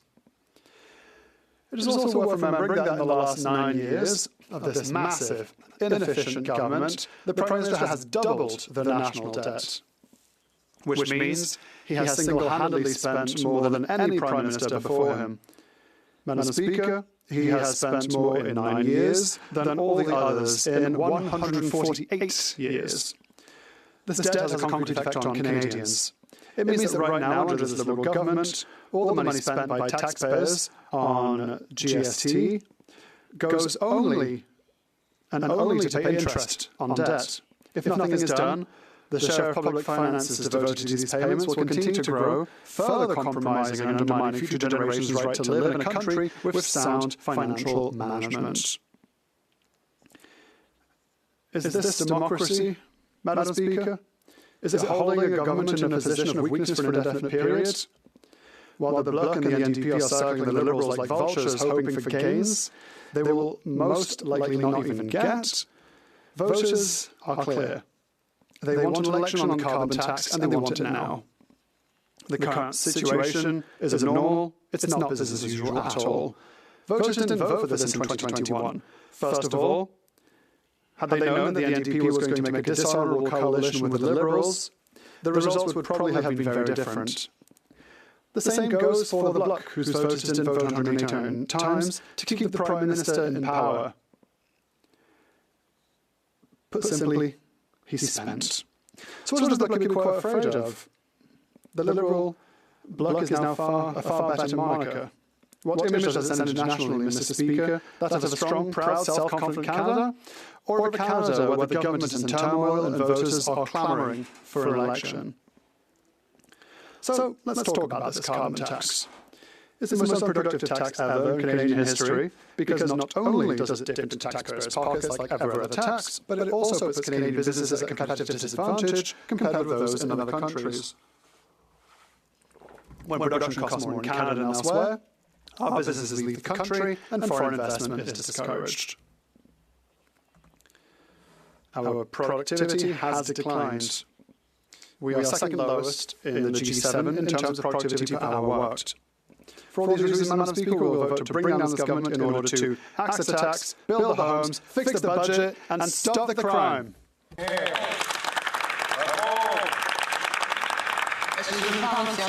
Secretary of the Government House. Madam Speaker, interesting enough, the member gets the gold stars. Every Conservative member that stands up and repeats the slogans and the bumper stickers get, I think, a little credit in the back room there, and it's mandated by the leader of the Conservative Party that you have to say that slogan.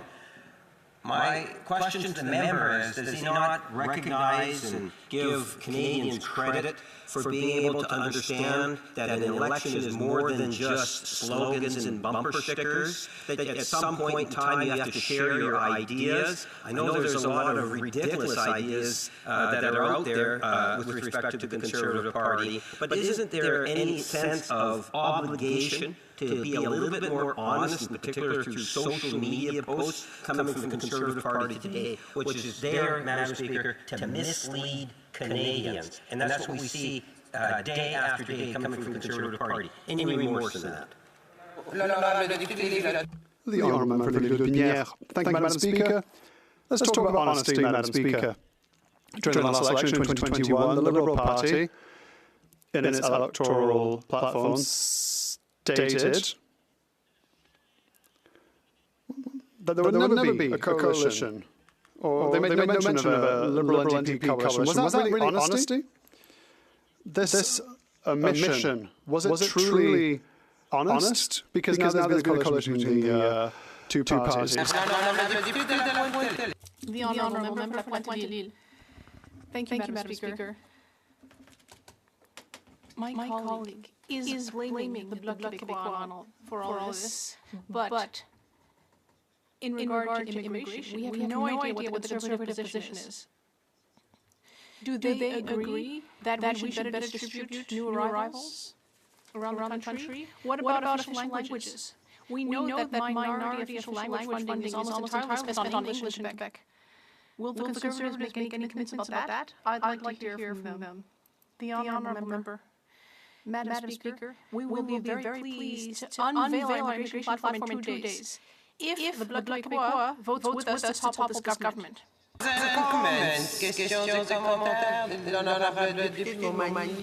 Honourable Member for Montmagny-Kamouraska-Rivière-du-Loup. Yes, it's a long writing name, Madam Speaker. I'd like to thank my colleague for Louis-Binière for his speech. He's been here for over 18 years. He's got a lot of experience. He mentioned the Harper government at the time, which had balanced the budget after a very dark period in 2008-2009. But at that point, we managed to balance the budget after considerable effort. And that's in fact what has allowed the current government to spend as much as it likes. But I'd like to ask my colleague what he remembers about that Conservative government at the time, with the policies that were there and the policies we'll be bringing in our next election platform that will help Canadians. The Honourable Member for Louis-Binière. Thank you, Madam Speaker. I'd like to thank my colleague for his excellent question. And I'd also like to thank him for all the hard work he does in his writing. He's a legend. And it's true that I had a lot of experience in my political career, but some of my best experiences was spending time in his home. Now, yes, under the Harper government, we had healthy finances, public finances, and the leader of this country had a great vision for the country. And I'm very proud of what he did for Canada. And that's what we're going to do once we're back in government. We're going to create a proud, strong country for future generations. A very brief question, please. The Honourable Member for Bellechasse-Lishmanibi. Thank you, Madam Speaker. I'd like to hear from my colleague about the fact that the Bloc Québécois boasts that it's listening to Quebec. It's listening closely to what Quebec needs. And yet the government of Quebec is asking for this government to be overthrown. The leader of the Parti Québécois has been criticizing the inflationary spending of this government. What does my colleague think about this? The Honourable Member, brief answer, please. Thank you, Madam Speaker. I very much enjoy working with my colleague in Lévis. Unfortunately, Madam Speaker, the Bloc Québécois are putting in place a broad strategy to have a referendum in Quebec over the next few years. That's it. Thank you, Madam Speaker. It gives me pleasure to rise to speak to this motion. And what I see from this motion is the kind of attention-seeking hyperbole that is the trademark, is becoming the trademark of politics south of the border, the trademark of a certain presidential candidate south of the border. It is the kind of discourse that inserts phrases like best ever, worst economy, best market performance, phrases like nuclear winter, mass hunger, people never being able to leave their homes and having to turn their temperature down to 13 degrees Celsius.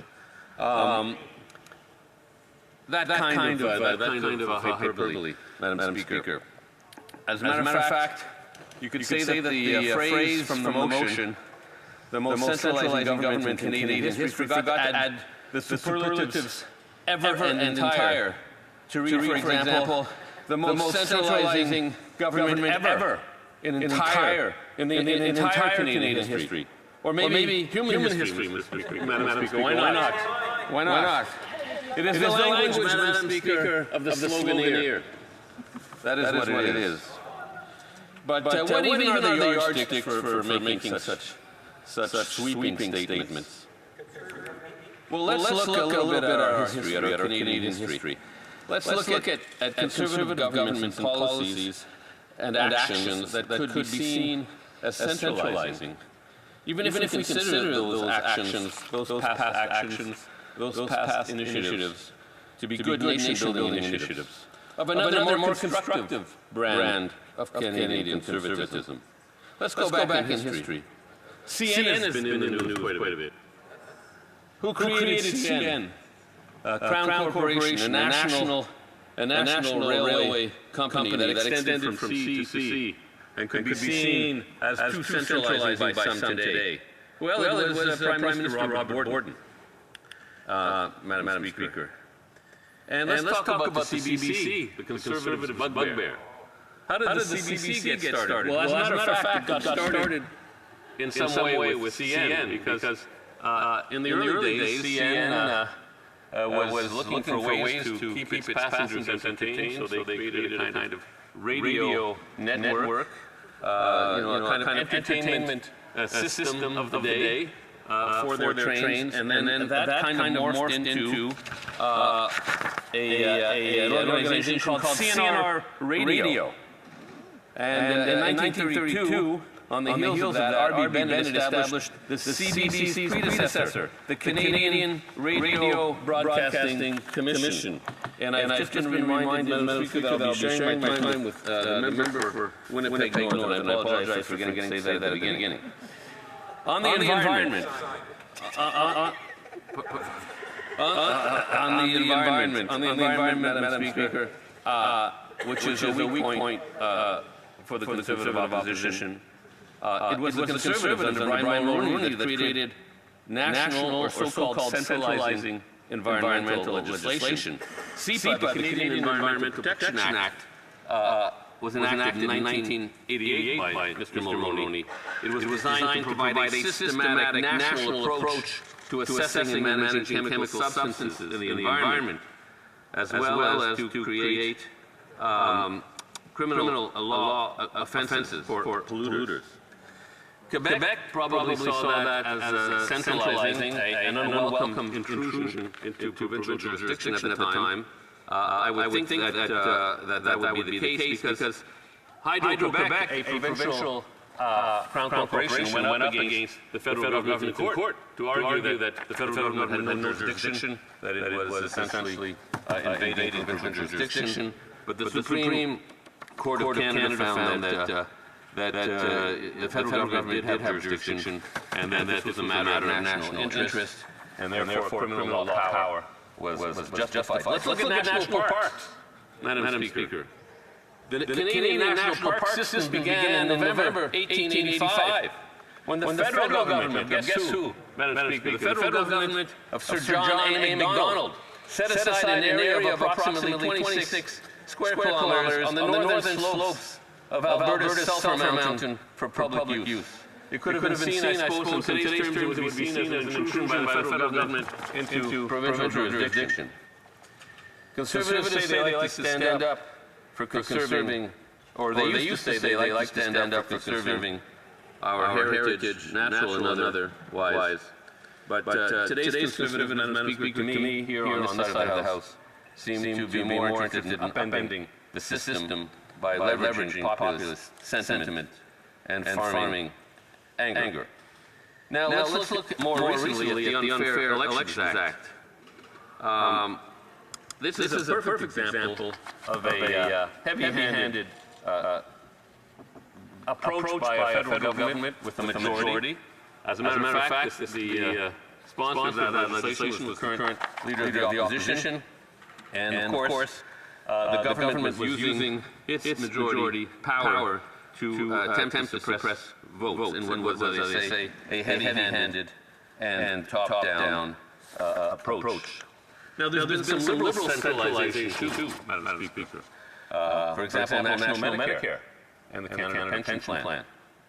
I think the Conservatives, Madam Speaker, if I may say, partly in jest, because this is a good-natured debate, I think the Conservatives are envious that they were not their ideas. So envious that they're trying to dismantle them. Yeah. Now, Madam Speaker, what is the most decentralizing form of human organization known to man? A mechanism so decentralized and so out of the government's reach, a vehicle of citizen agency synonymous with the word freedom and democracy, the very antidote of centralization. The answer, Madam Speaker, the market and its price mechanism. What we call the invisible hand that allows society to grow and prosper anonymously through trillions of individual relationships outside the purview and control of the state. Since the motion mentions the price on carbon, and let's be clear, Madam Speaker, there is no carbon tax. The Supreme Court has said so. And we know that conservatives don't much respect court, but the Supreme Court has said the price on carbon is not a carbon tax because the money is returned. So it's not a tax. It's not my opinion, it's the justices on the Supreme Court. But let me read a quote from a recent Andrew Coyne analysis in the Globe and Mail on the conservative approach to environmental policy. Now, we all know that Andrew Coyne is a clear-eyed, incisive journalist, and certainly not a Liberal Party cheerleader. So I think we have in Andrew Coyne an extremely objective voice, but this is what he says about conservative environmental policy. The conservative position is, as near anyone can make it out, that climate change should be fought, if at all, not by harnessing the power of the free market, but by central planning, a mix of command and control regulation and government subsidy.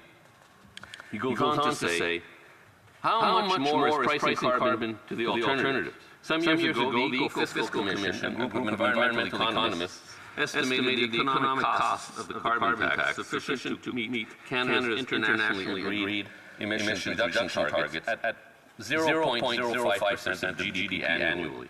The cost of the regulation first approach, by contrast, is put up to 0.8% of GDP, 16 times as much. At the time when growth is expected to average just 1.6%, it's huge, Madam Speaker. So What we see in the rejection of the price on carbon, a mechanism that Milton Friedman, the leader of the opposition's economic hero, his favorite economist, agreed with as the best way to fight pollution. What we see is, when rejecting the price on carbon, the market approach, we see a government that is favoring instead a command and control, as Andrew Point said, a command and control system. That's about as centralizing and as top-down as you can get, Madam Speaker. So I think the party opposite should maybe look at itself in the mirror in that regard. Now,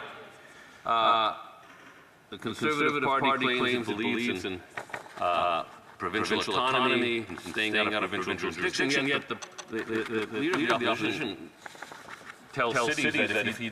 How much time left?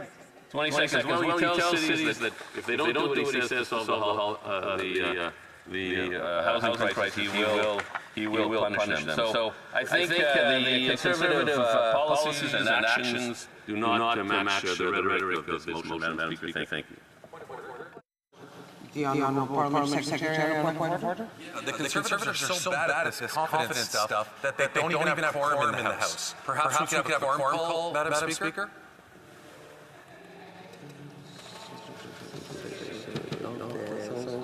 There's no changing people right now. 15, 16, 17. Okay, we have quorum now. We have quorum now. Questions and comments. The Honourable Member for Sarnia-Lambton. Thank you, Madam Speaker. And perhaps the member opposite is unaware of what's happening in the country, where 70% of Canadians want to get rid of the carbon tax, and 70% of Canadians are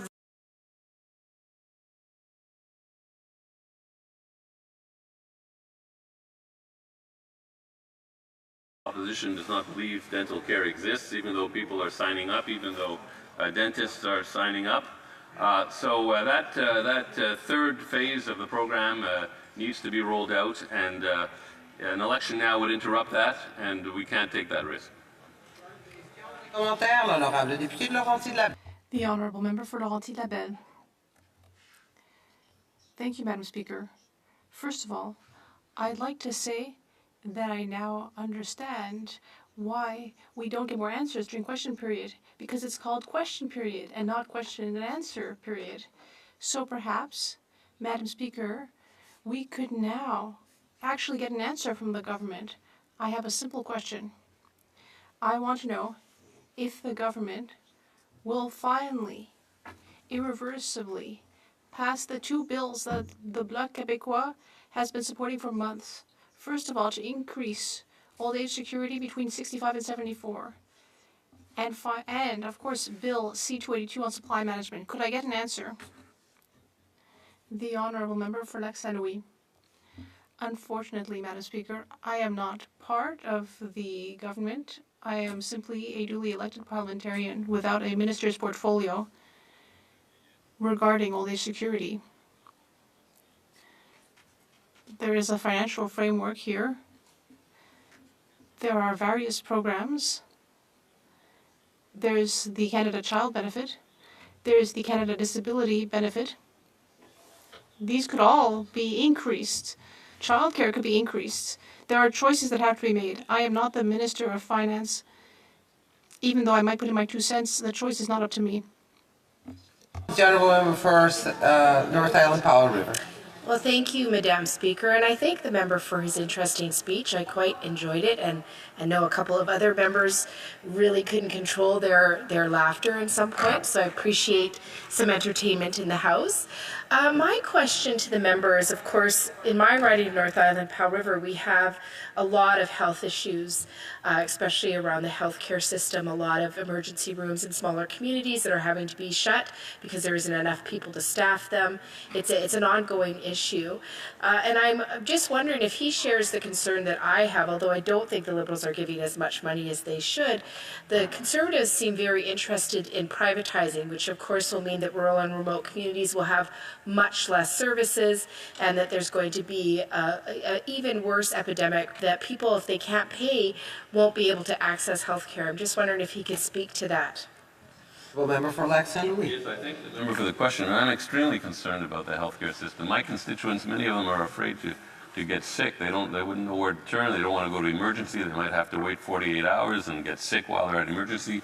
The federal government is a funder of healthcare, and a recent study showed that we have increased our transfers to the provinces for healthcare faster and more greatly than the provinces have spent on healthcare. So I think perhaps provincial governments need to, because it is a provincial jurisdiction, even though it's partly federally funded, the provinces need to make the reforms, spend the money that is required to ensure that people can have a family doctor, and if they're sick, they can get care in a reasonably quick manner.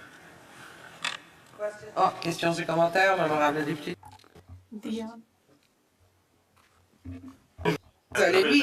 Sorry.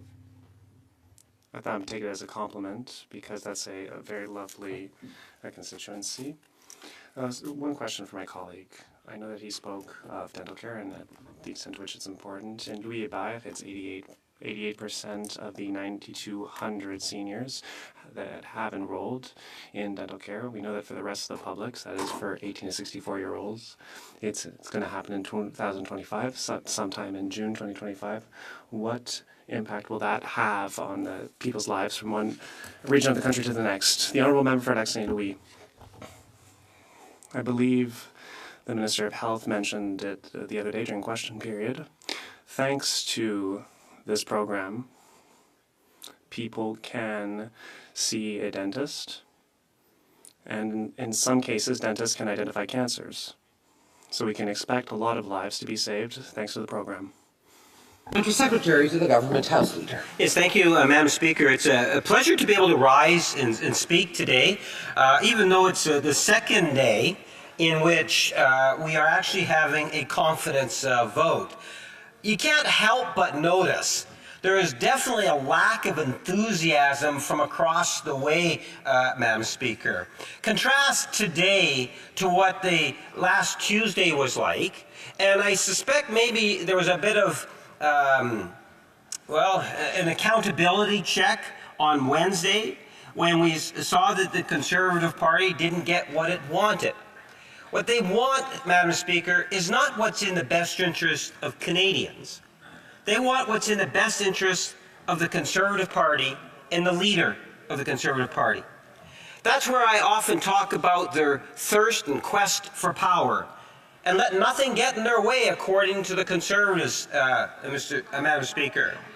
They thrive for power for the sake of having power and power alone. We have seen that, Madam Speaker, virtually from day one, with the Conservatives being in official opposition. You know, it's interesting. I wanted to try maybe to approach it in a different way because I only have the 10 minutes this time around, Madam Speaker, and to talk about some of the things that we know about the Conservative Party, or what I like to refer to it as the Conservative Reform Party. And when I say Conservative Reform Party, Madam Speaker, I don't say that lightly. Because at the end of the day, Madam Speaker, what we see is a party that has taken a very hard right. Many, including myself, would suggest to you that it is a party that has adopted many of the thoughts and the ideas that flow from our neighbors to the south, that far right, or that MAGA right, Madam Speaker. And we should all be concerned about that, because there's a very strong negative side to that. And we see that. We see it through things like character assassinations. We see it through the spreading of misinformation, the discrediting of our traditional media. These are the types of things in which we should all be aware of. I want to highlight what I thought were some of the things that I think most Canadians would be very surprised and disappointed in. One of them is in regards to the Canada Infrastructure Bank. You will hear the Conservative Party today say that they are going to get rid of the Canada Infrastructure Bank. Many of them will say that the Canada Infrastructure Bank hasn't done anything. They haven't completed anything. They haven't done anything. And therefore, they are going to get rid of it and save money for Canadians, Madam Speaker. Yet nothing could be further from the truth. I can give the facts right now, Madam Speaker. You know, $10 billion of investments coming through the public, matched by virtually $20 billion of outside investment. $30 billion being spent throughout the different regions, Madam Speaker. Every region is a recipient and receiving money and support in building Canada's infrastructure. We know that. Anyone can look it up and they can see it firsthand. Yet you'll get the leader of the Conservative Party, who's likely going to be addressing the House in a half hour or so, does not have a problem in terms of giving misinformation to say that the Canada Infrastructure Bank hasn't done anything. And the Conservatives are going to get rid of it. Madam Speaker, the biggest myth that is out there is this whole idea that the people of Canada will benefit with getting rid of the carbon rebate. They believe when you go out and you tell Canadians that we are going to axe the tax or get rid of the carbon tax, they say nothing about the rebate. They say nothing about the 80% of Canadians that are going to receive more money as a direct result of this particular policy, Madam Speaker. That is a fact. It's not something that's coming just from members of the Liberal Party. It wasn't that long ago where we had all parties inside the House agreeing that a price on pollution is an effective tool. And we've developed a tool in which we can ensure, Madam Speaker, that the vast majority of Canadians, 80% or more, are receiving more back. But that doesn't match up with the bumper sticker or the slogans of the Conservatives. Just like the housing issue, when the Conservatives talk about, well, we're going to get out there, we're going to build more homes. Madam Speaker, history will show that one of the worst individuals we could ever turn to deal with the housing issue is in fact the leader of the Conservative Party, because he was actually the Minister of Housing. And as has been pointed out by numerous members, when he was the minister, he was an absolute disaster. One of the reasons why we have the problem to the extent we have it today was because of the lack of action from the leader of the Conservative Party when he was the Minister of Housing in the first place. And for the record, he built 6 houses, by the way, Madam Speaker. You know, if you take a look at one of the greatest accomplishments I believe that the government's been able to achieve outside of things like the $198 billion towards healthcare and many progressive measures that we have actually taken, is some of the economic measures. No government in the history of Canada has signed off on more trade agreements than this Prime Minister and this government, Madam Speaker. And that is a fact. We have been very successful because we recognize the value in supporting Canada's middle class and those aspiring to be a part of it by freeing up, opening those trade lines, which is critical to Canada's future, Madam Speaker. And we have been very successful at that. For the first time ever, the Conservative Party actually voted against one of our trade agreements, Madam Speaker. Amazingly, it was the Canada-Ukraine trade agreement, Madam Speaker. And at the end of the day, it's because of an issue in which the Conservative leader didn't, in principle, like, even though the Ukraine has a price on pollution, Madam Speaker. At the end of the day, the things that we hear that come from the Conservative Party is borderline at best. I would suggest to you most often it's of a very ridiculous nature. Try to flush out their issues. and it's a challenge. What do they have to say about the dental care? Well, they vote against it. What do they have to say about child care? Remember, in the last election, they said that they're going to tear it up. These are the type of programs that are helping Canadians in every region. So when we get members talking about the Conservative hidden agenda, people should be concerned. Because the Conservative agenda, when they talk about things like fixing the budget, that's code for Conservative cuts.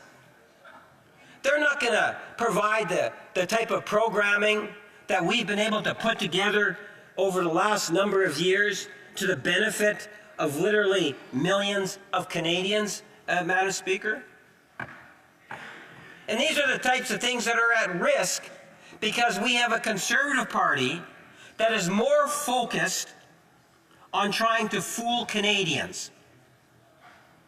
And that's what they're banking on. That's why they want the election now as soon as possible, Madam Speaker. They want that election because they believe that it's slipping away. The longer the House sits, Madam Speaker, it's slipping away from them.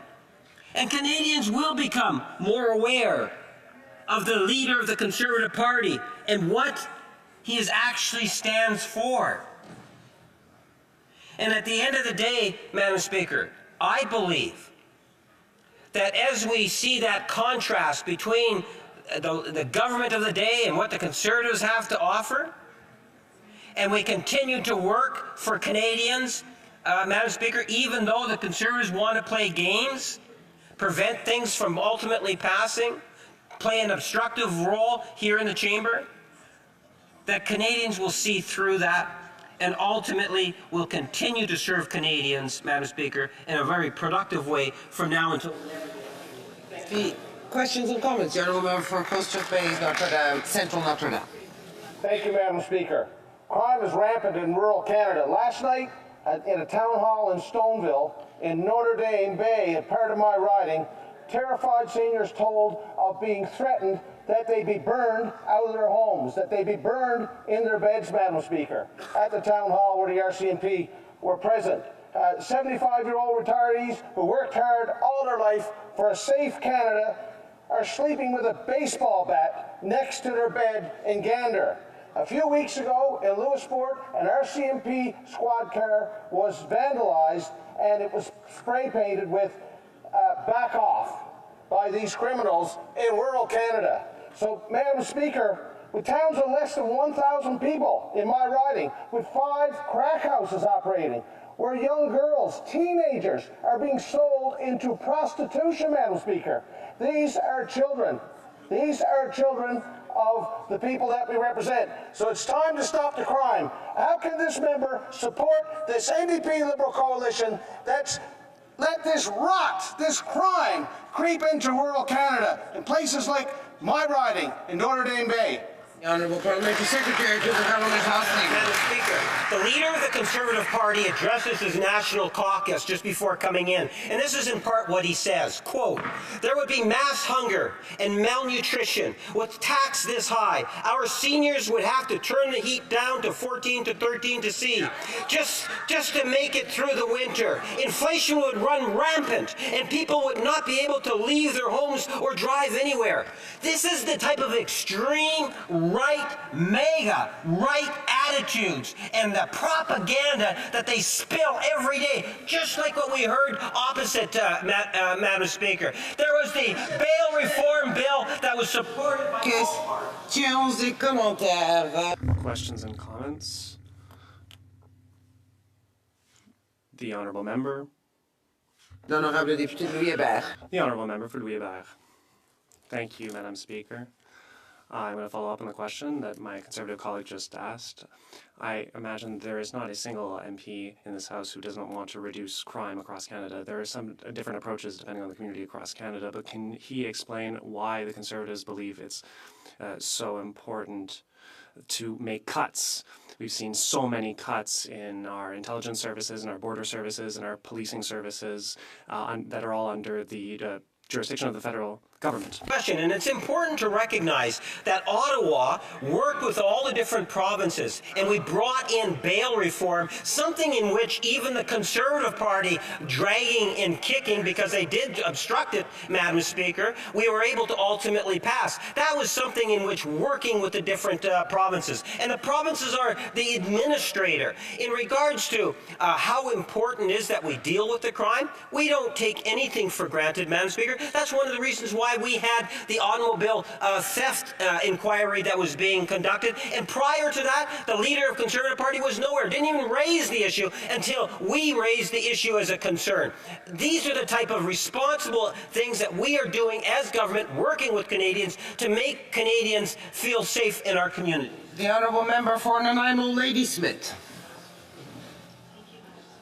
Thank you to the member for his speech. Madam Speaker, one thing that I am not hearing the Conservatives speak about that I'm hoping that the member can share his thoughts on is the horrific attacks on the right for Canadians to access comprehensive, safe reproductive health care, including abortions. It's very problematic and concerning to see the Conservative Party putting forward petitions and legislation that is attacking these rights. And I'm wondering if the member can speak to this and to share what his thoughts are on that, but also why have we not seen the Liberals taking the action required to ensure that these rights are accessible for all Canadians across the country? We know we've seen a decrease in access to this vital care in rural communities, for example. Thank you. General Parliamentary Secretary. Madam Speaker, as a government, we have brought forward pharmacare. And through our first two initiatives on the pharmacare file, free contraceptions is one aspect of it. And I'm hoping that we'll actually be able to expand. I've talked about shingles in the past. You know, there are so many Canadians that benefit. A national pharmacare program is something in which Canadians would value. Unfortunately, the Conservative Party has made it very clear they do not support a national pharmacare plan. Madam Speaker, I find that unfortunate because that is something that Canadians want. Wait, the Honourable Leader of the Opposition. Thank you very much. Madam Speaker, I wanted to read the motion once again and go through them point by point of those elements in order to prove that nobody can vote against it. And I quote, that given after 9 years the government has doubled housing costs, taxed food, punished work, unleashed crime, and is the most centralizing government in Canadian history, the House has lost confidence in the government and offers Canadians the option to axe the tax, build the homes, fix the budget, and stop the crime. Let's start. Fix the budget and stop the crime. Let's start with the point.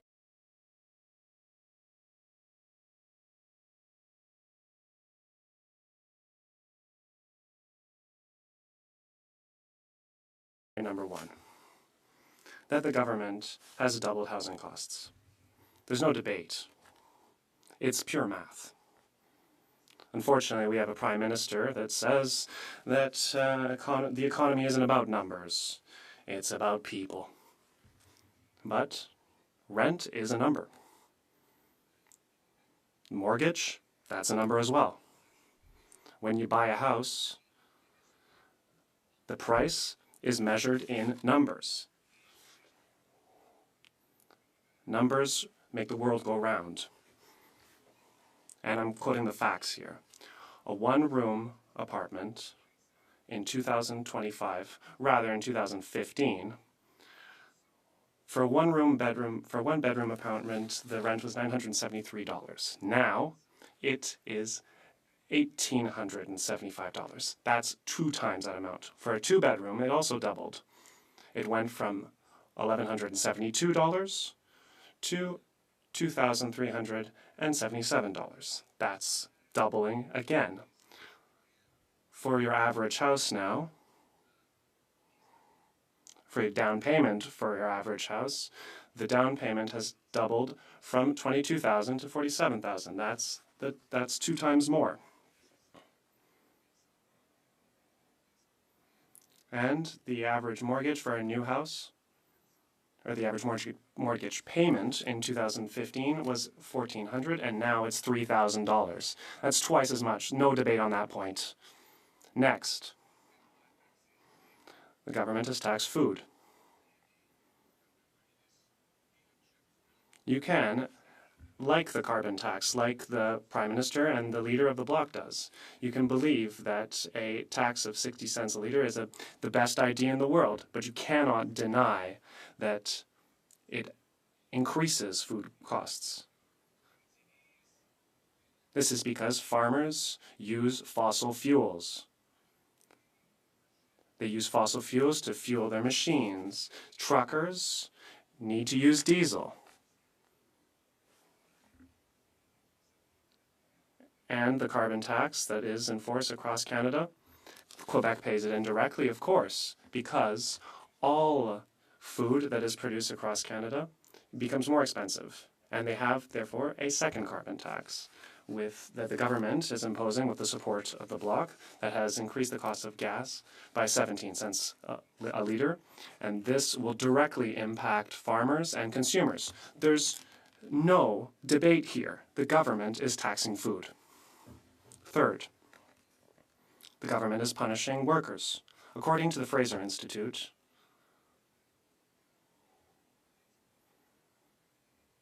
that is recognized as Canada's most prestigious academic institution, 80% of middle-class Canadians pay more tax now than before.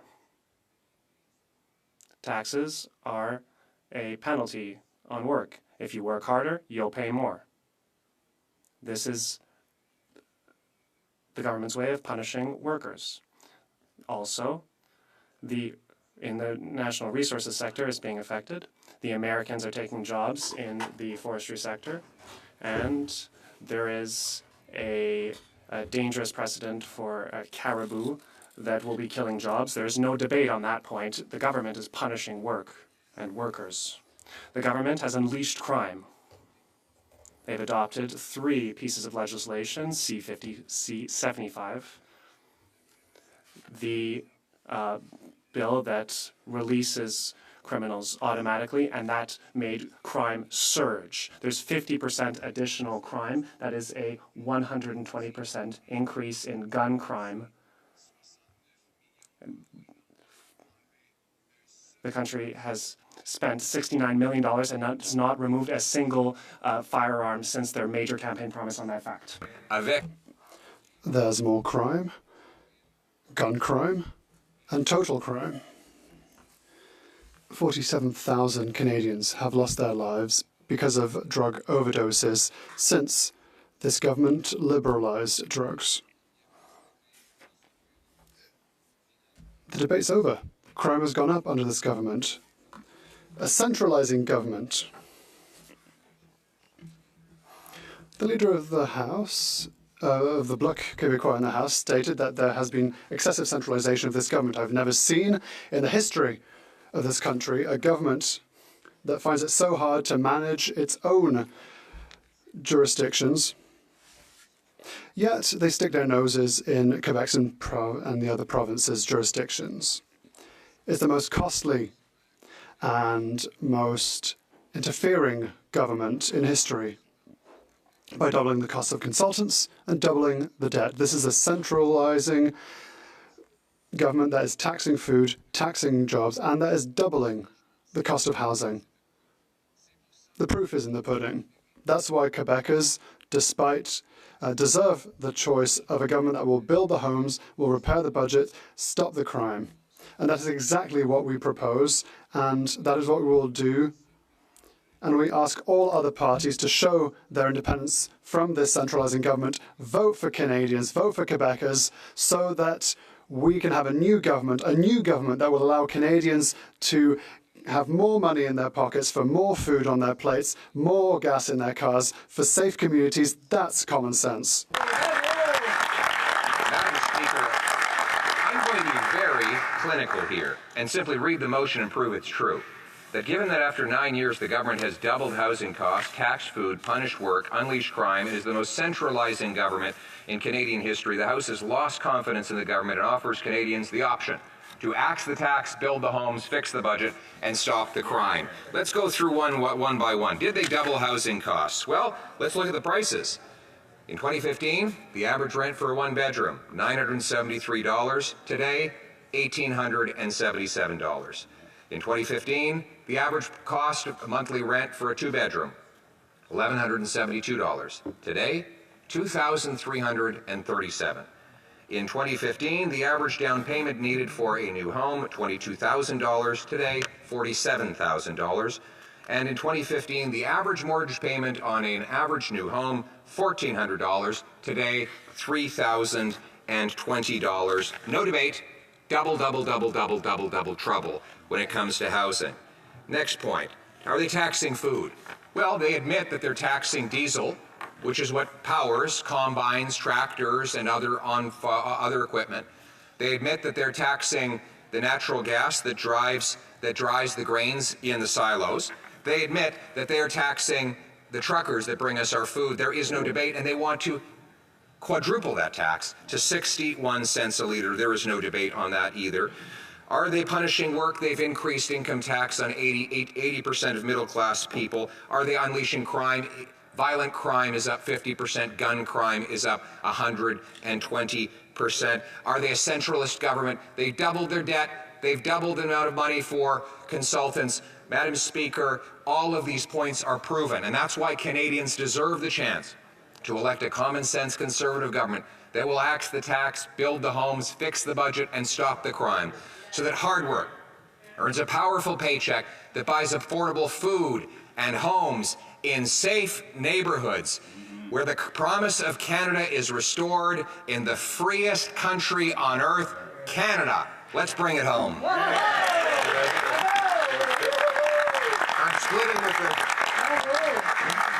splitting. Just in time. Questions and comments. L'honorable député Louis Hébert. The Honourable Member for Louis Hébert. Thank you, Madam Speaker. I'd like to thank the Leader of the Opposition for his speech. I listened to it with interest. I have two questions that directly affect the people of Quebec City. First of all, the tramway. Quebec City is the only city that doesn't have a structured system. His Quebec lieutenant saying that even if the Conservatives were to come to power, there would still be funding for the tramway. Then he changed his mind to say that, irrespective of where the offices are, the federal government will not be moving forward with it. This affects people in Quebec. Perhaps they could talk among themselves and give us an answer finally. What is their position? Now, the second question I have for the Leader of the Opposition is as follows. There are 8,200 seniors in my riding that have been able to benefit from the dental care plan that we've put forward. They have been able to benefit from it over the last year. There will be many more next year because it'll be open to 18 to 64-year-olds. What does he have to say to these people? Because they got real care thanks to this real program. I'd like to hear his position. Thank you. The Honourable Leader of the Opposition. No, we are not going to stick our noses in Quebec's business by forcing people to have a tramway. I know the Liberal government wants to force a tramway in Quebec City. That would cost $15,000 per family at least. Even if people don't want it, they'll still have to cough up for it. I respect the will of Quebecers who want a third link. The Liberals are against the third link. And the Bloc Québécois just wants to stop a third link from happening as well. Now, there's a baby crying because of its part in the national debt. That's very expensive, just for a tramway.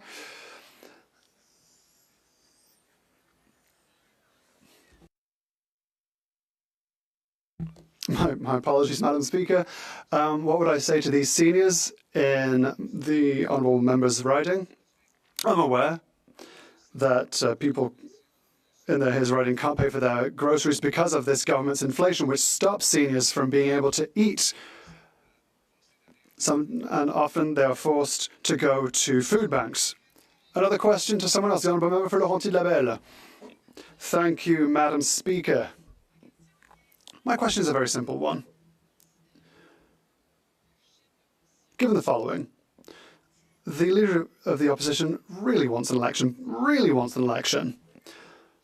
So after a number of opportunities where he could put forward his programme, not just a few elements, but his programme, but every time he refuses to debate with the leader of the Bloc Québécois in front of national media. Why? The honourable leader of the opposition.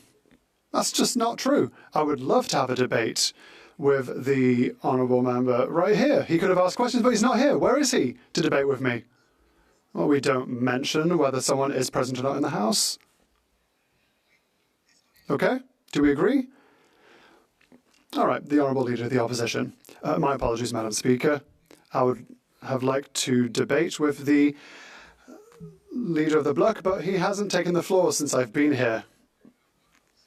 The other opportunity would be during an election to debate with me. We need an election. Apex Center.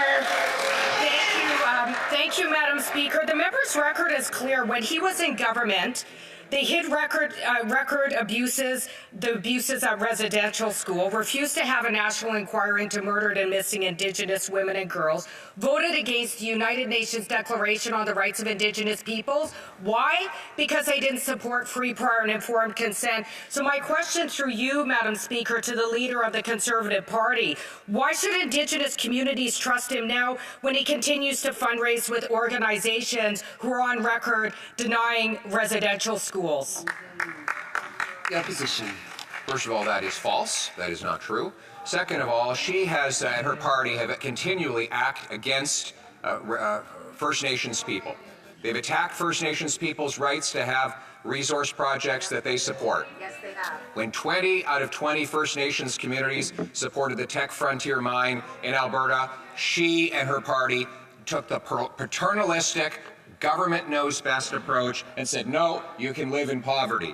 When they supported the Coastal GasLink pipeline, she said, no, you can't have a pipeline, you can't have any paychecks, you can't have any. Then she supported banning hunting rifles to take away the constitutional right of First Nations people to hunt and harvest the wilderness for a living. Madam Speaker, we on this side support First Nations people, all Indigenous people. We will in fact expand their rights and freedoms to harvest a beautiful living for themselves and their families, and to have the freedom and an end to the colonialistic, top-down, paternalistic mentality of the NDP that wants to keep the government on top forever.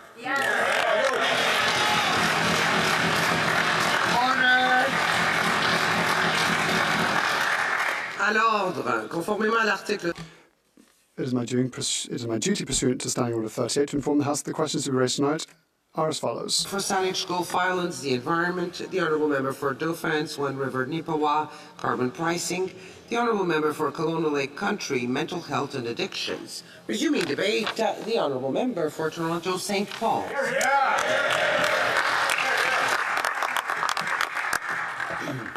Thank you, Madam Speaker. It's an honour and a privilege to rise in this place to address members and the people of Canada.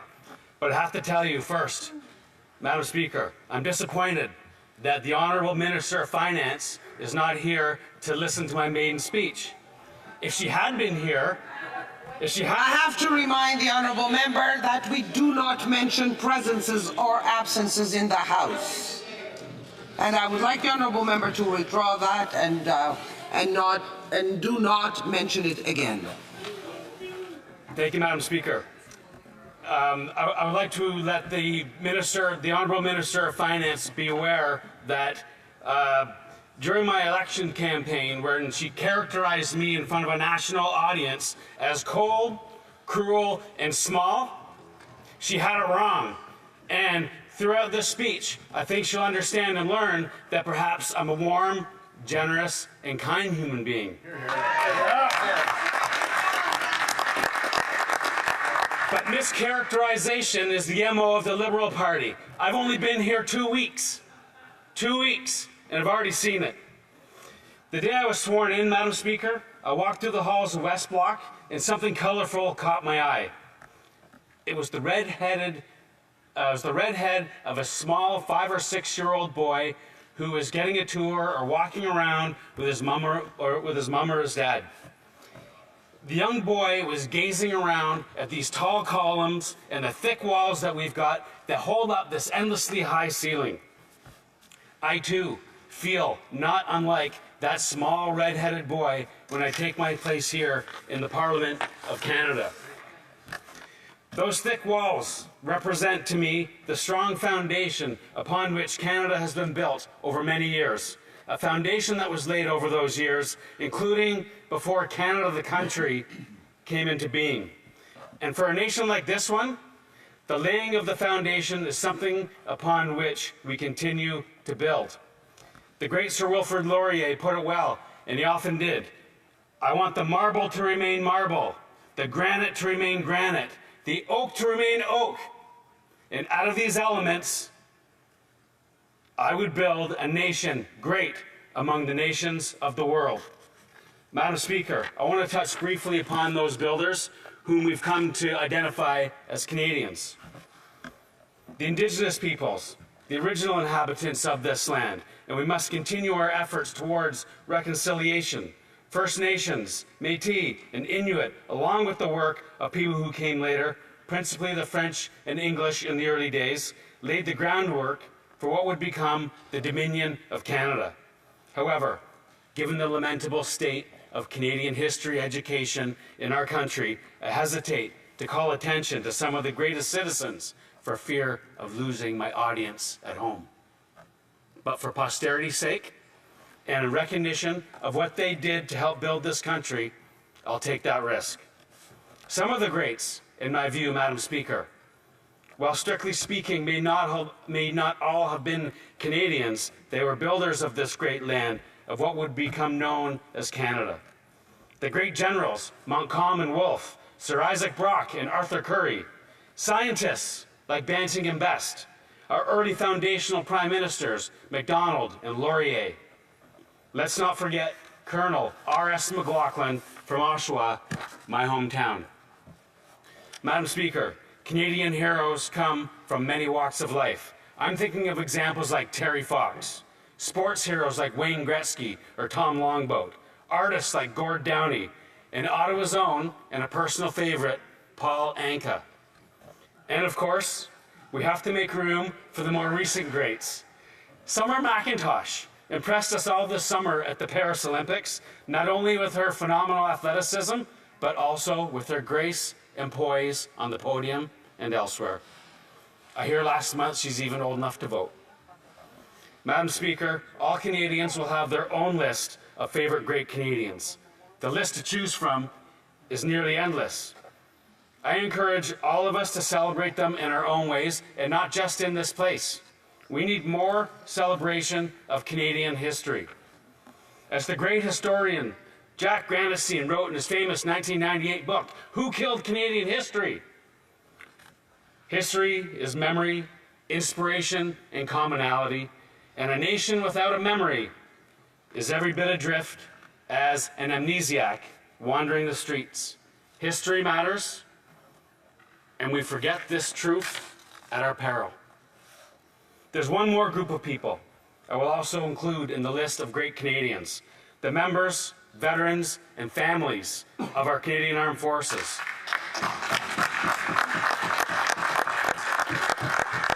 The Army, the Royal Canadian Air Force, the Royal Canadian Navy, and Special Operations Forces. We salute both the regular and reservists, who, in the words of Winston Churchill, are twice the citizen.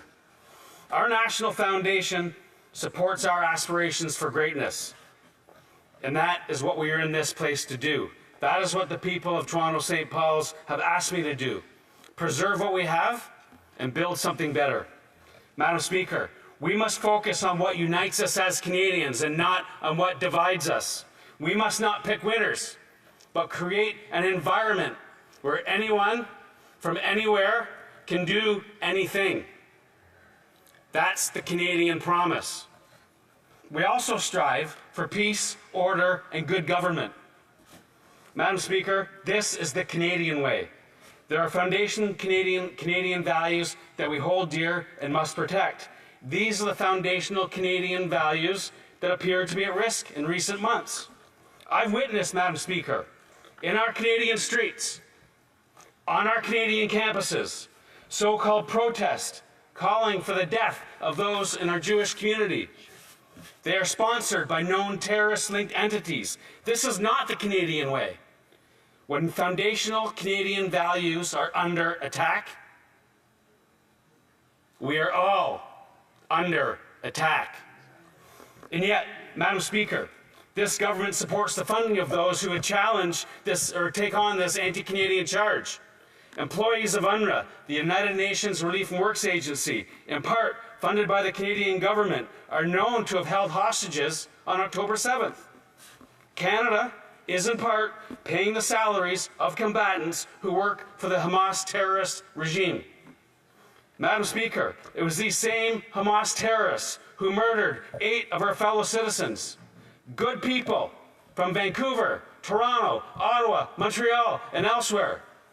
Alexander Luk, Ben Mizrahi, Adi Vital Kaploon, Shir Georgi, Vivian Silver, Netta Epstein, Tiferet Lapido, Judy Weinstein Hagai. May their memories be a blessing.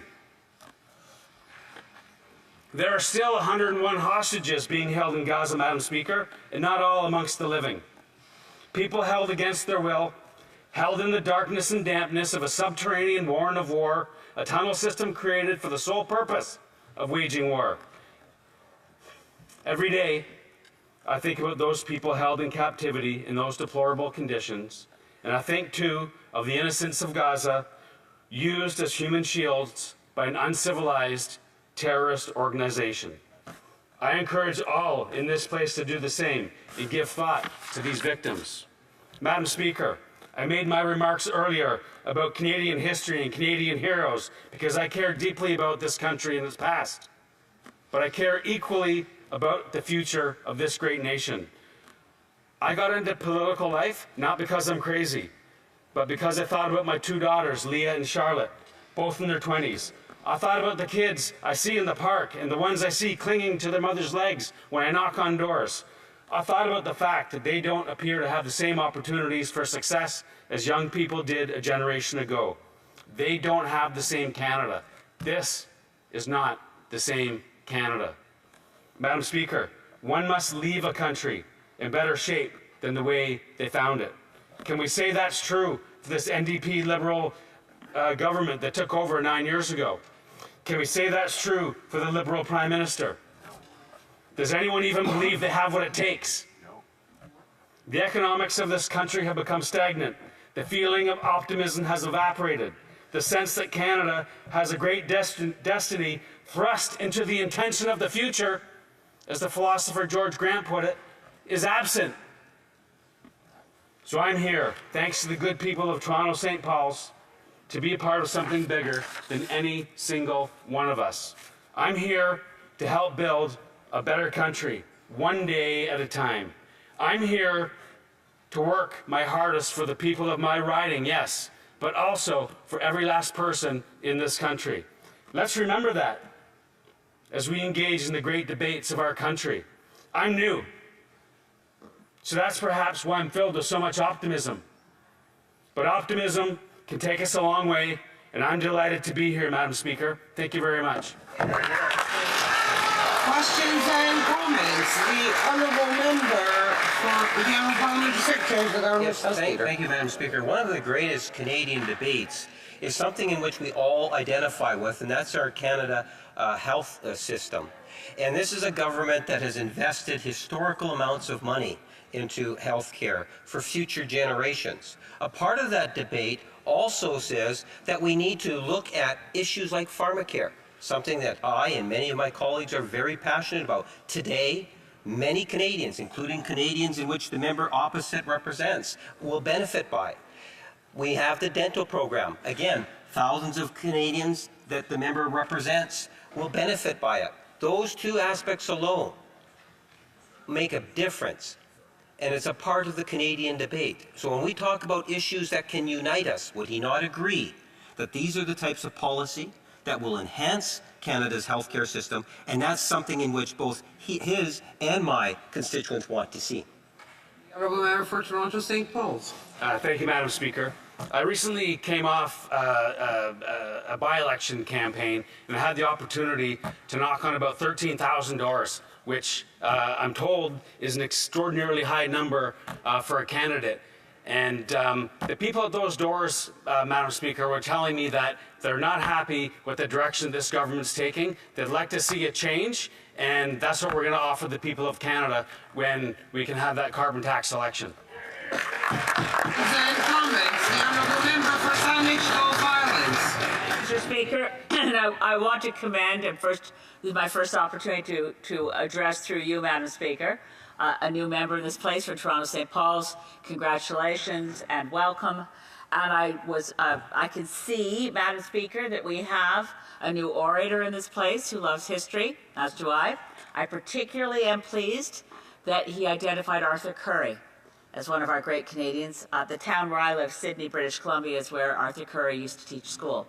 And his ability to go from being a civilian, low-ranking, not a big, high military officer as he went into the war, but to use basic common sense skills of building community together to prepare for and to lead the Canadian Armed Forces in some of the key conflicts of World War I goes down in history forever. We don't forget those people who've served this country, and I appreciate the members drawing our attention to it. I guess my only question would be at this point, given that we have seen so many recent events in the area he represents, of flash flooding, extreme weather events that have cost millions of dollars to Toronto businesses and people, what he thinks will have to be done to try to address the climate crisis while we still have time to do so. Member for Toronto St. Paul's. Thank you, Madam Speaker, and thank you to the member through you for her kind comments. I would say that with the environmental concerns that we do have, that we're not living in a bubble inside Canada. We live in a competitive environment. We're starting to impose carbon taxes, for example, to reduce carbon in the atmosphere on Canadians alone. That puts us at a big disadvantage in our economy. And we're going to have a hard time keeping, that puts at risk, the more our economy suffers, then we're going to put at risk the rest of our social programs that we hold dear. And that's something that we want to avoid, Madam Speaker. The Honourable Member for Nunavut. And through you, I'd like to also acknowledge that we have another settler MP in this House. I think that what I've heard so far is not a lot of willingness from the Conservatives to talk about experiences of Indigenous peoples, including his lack of intervention regarding Indigenous people, Indigenous people's rights, and the lack of investments that we continue to suffer. We've got great Indigenous leaders, Elijah Harper, Elijah Harper, Mega Kilabak, Taga Curley, great part of Canadian history that helped to make sure that Canada's map was changed forever so that we could have the great territory of Nunavut, who I'm so proud to represent in this House.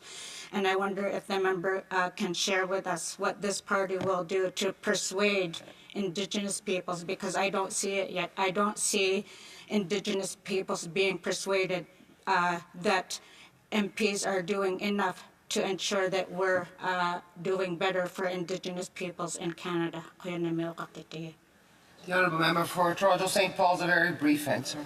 Okay, thank you, Madam Speaker. And thank you for the question. Last Sunday, I was able to spend the day with some Indigenous people in my community to welcome the equinox, and it was quite a moving experience. I was glad to be able to do that. And as far as what the Conservative Party will carry on for to help the Indigenous people of the country, I think our leader said it earlier, that it's about giving more autonomy to the Indigenous people of Canada and less centralization and mother and fatherhood statements from the government. Thank you. Debate the honourable member for an appeal. Thank you, Madam Speaker. Madam Speaker, I'll be sharing my time with the member for West Vancouver Sunshine Coast Sea to Sky Country. Madam Speaker, let me start by talking about, giving two data points. Recently, Bloomberg commissioned a study conducted by Nanos Research. It's a 4-week tracking poll ending September 20th, and it was on Canadian Consumer Confidence Index. Canadian consumer confidence, Madam Speaker, has reached 29 months high. That is, the last time we had this much consumer confidence, Canadian consumer confidence, was way back in April 2022. The second data point I would like to bring to your notice is the inflation rate. It has now come down to 2% from, it's the eighth straight month that the inflation is within the target set by Bank of Canada. We had the inflation hit high way back in June 2022, and then obviously we all felt the pain of that inflation and the resulting interest rates. That the inflation basically started maybe due to it started during the pandemic, and post-pandemic due to supply chain disruptions. The inflation hit very high. Bank of Canada had to do its duty to control inflation. They started dramatically raising interest. For the first time in the history of Canada, we saw this big, huge rise in interest rate in a very short period of time. It affected all.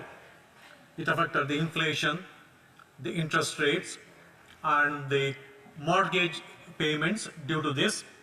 It affected all. We felt the pain. The grocery cost, the grocery bills were high, the fuel cost got high, and this created genuine frustration and anger among all Canadians. So it was not surprising that Canadians were not, maybe now they're opening up, maybe now they're ready to listen to the economic story. And Madam Speaker, the politicians made use of this anger and frustration and amplified it.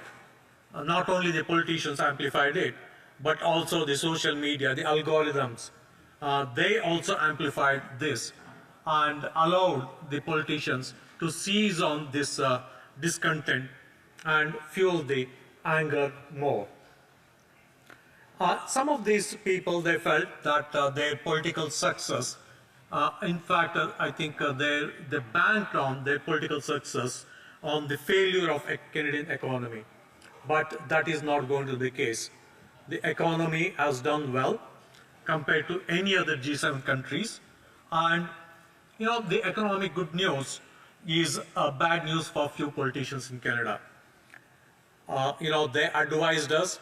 They said all the spending or the support programs we had launched to help the needy Canadians, they said that is fueling the inflation further. They advised us to have austerity measures, but we continue to support Canadians in need, and we stood firm, and now we see the inflation back to 2%.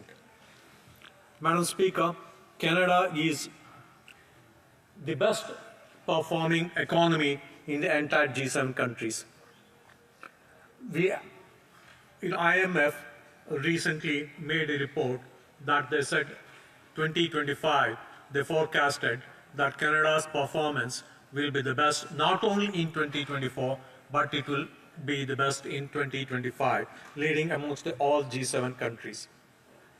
Madam Speaker, the world is being reshaped by 4 major shifts: green transition, artificial intelligence, geopolitics and friendshoring, and changing demographic. We have carefully looked at all these 4 major changes that are reshaping the world and have taken measures and made investments that is going to benefit Canadians today and tomorrow. The results we are already beginning to see, and in the forthcoming months and years, we are going to see much more visible positive effects of what we have done so far.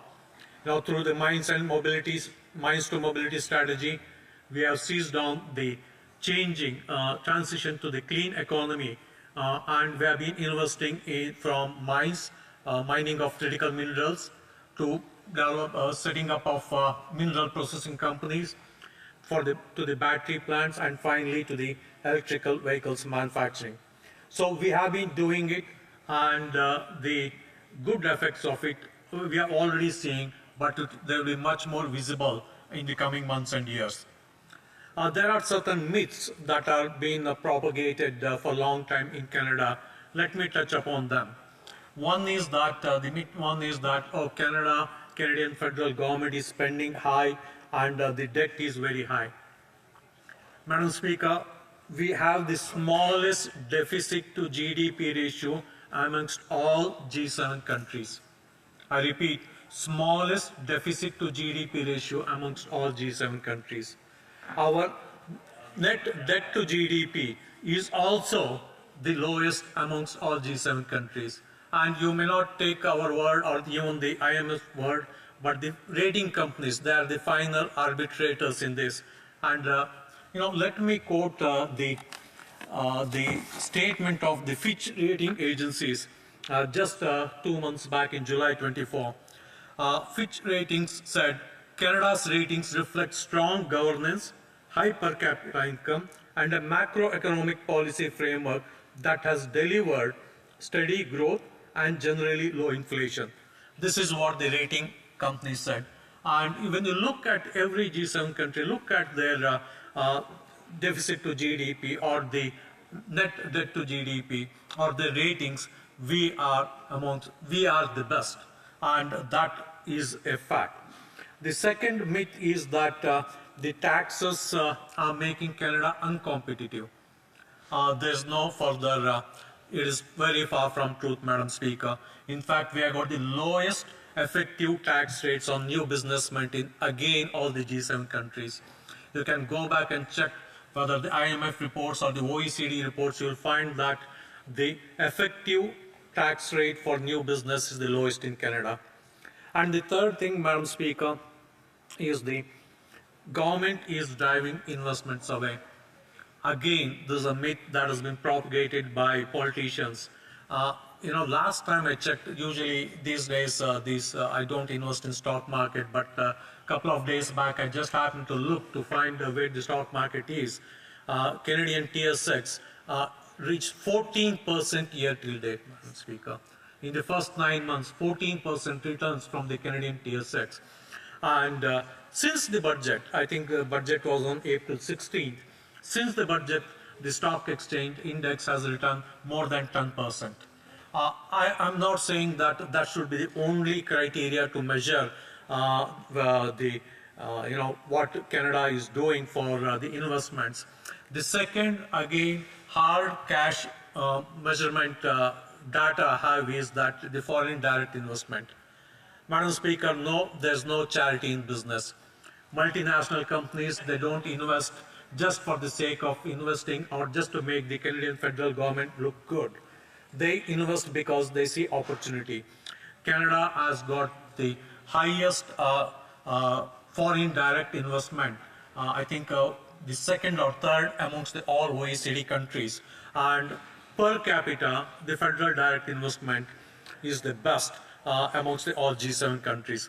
Madam Speaker, just closing, quickly want to say that, are we perfect? No. Are there any economic indicators that we are still lagging behind? Yes, like productivity, for example. But the best part of Canada, Madam Speaker, is that we know we have to improve, and we are working hard to improve. That is what makes Canada great. And I'm so proud to be part of this movement where we are transitioning into a clean economy in a much greater way. Thank you, Madam Speaker. Questions and comments? The Honourable Member for Regina Levon. Thank you very much. And I was listening to the member's speech intently, and I didn't notice that he didn't mention some of the things that we need to work on in Canada. like the 2 million people that are using the food bank, which is the highest ever. That would be one indication that things aren't going as well in this country as they should be doing. Or how high food inflation has gone in this country, where now families are choosing between putting gas in their tank or food in their fridge, Madam Speaker. So the price of gas has gone up, the price of taxes have gone up, people are taking home less than they've ever made before. So my question is to the Speaker is, if things are so good in Canada, why do so many Canadians have it so bad? If your government is doing so good, why aren't Canadian people?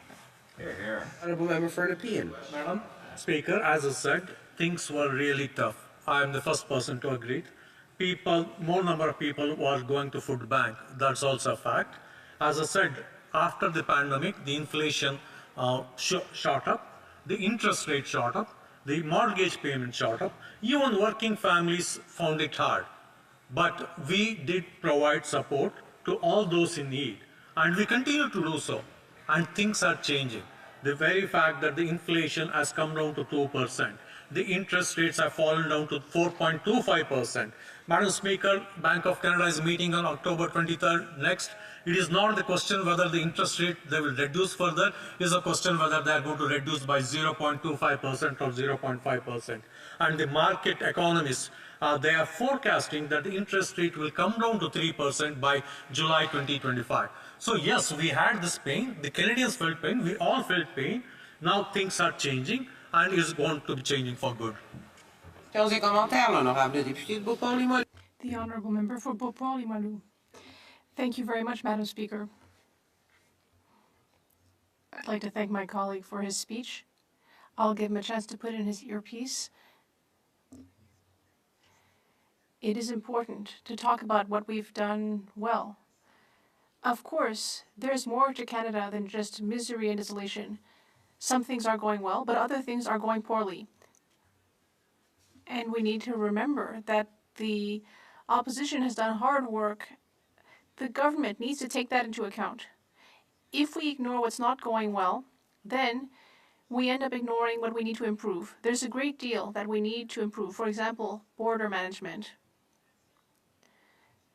improving the immigration system, as well as goods crossing the border. For example, illegal weapons trafficking.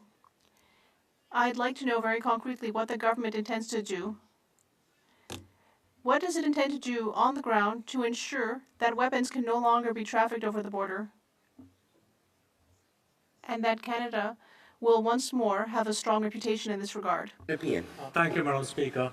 Madam Speaker, I agree with the honourable member that the government, the ruling party, has to also work with the opposition parties to see Canada become strong again economically.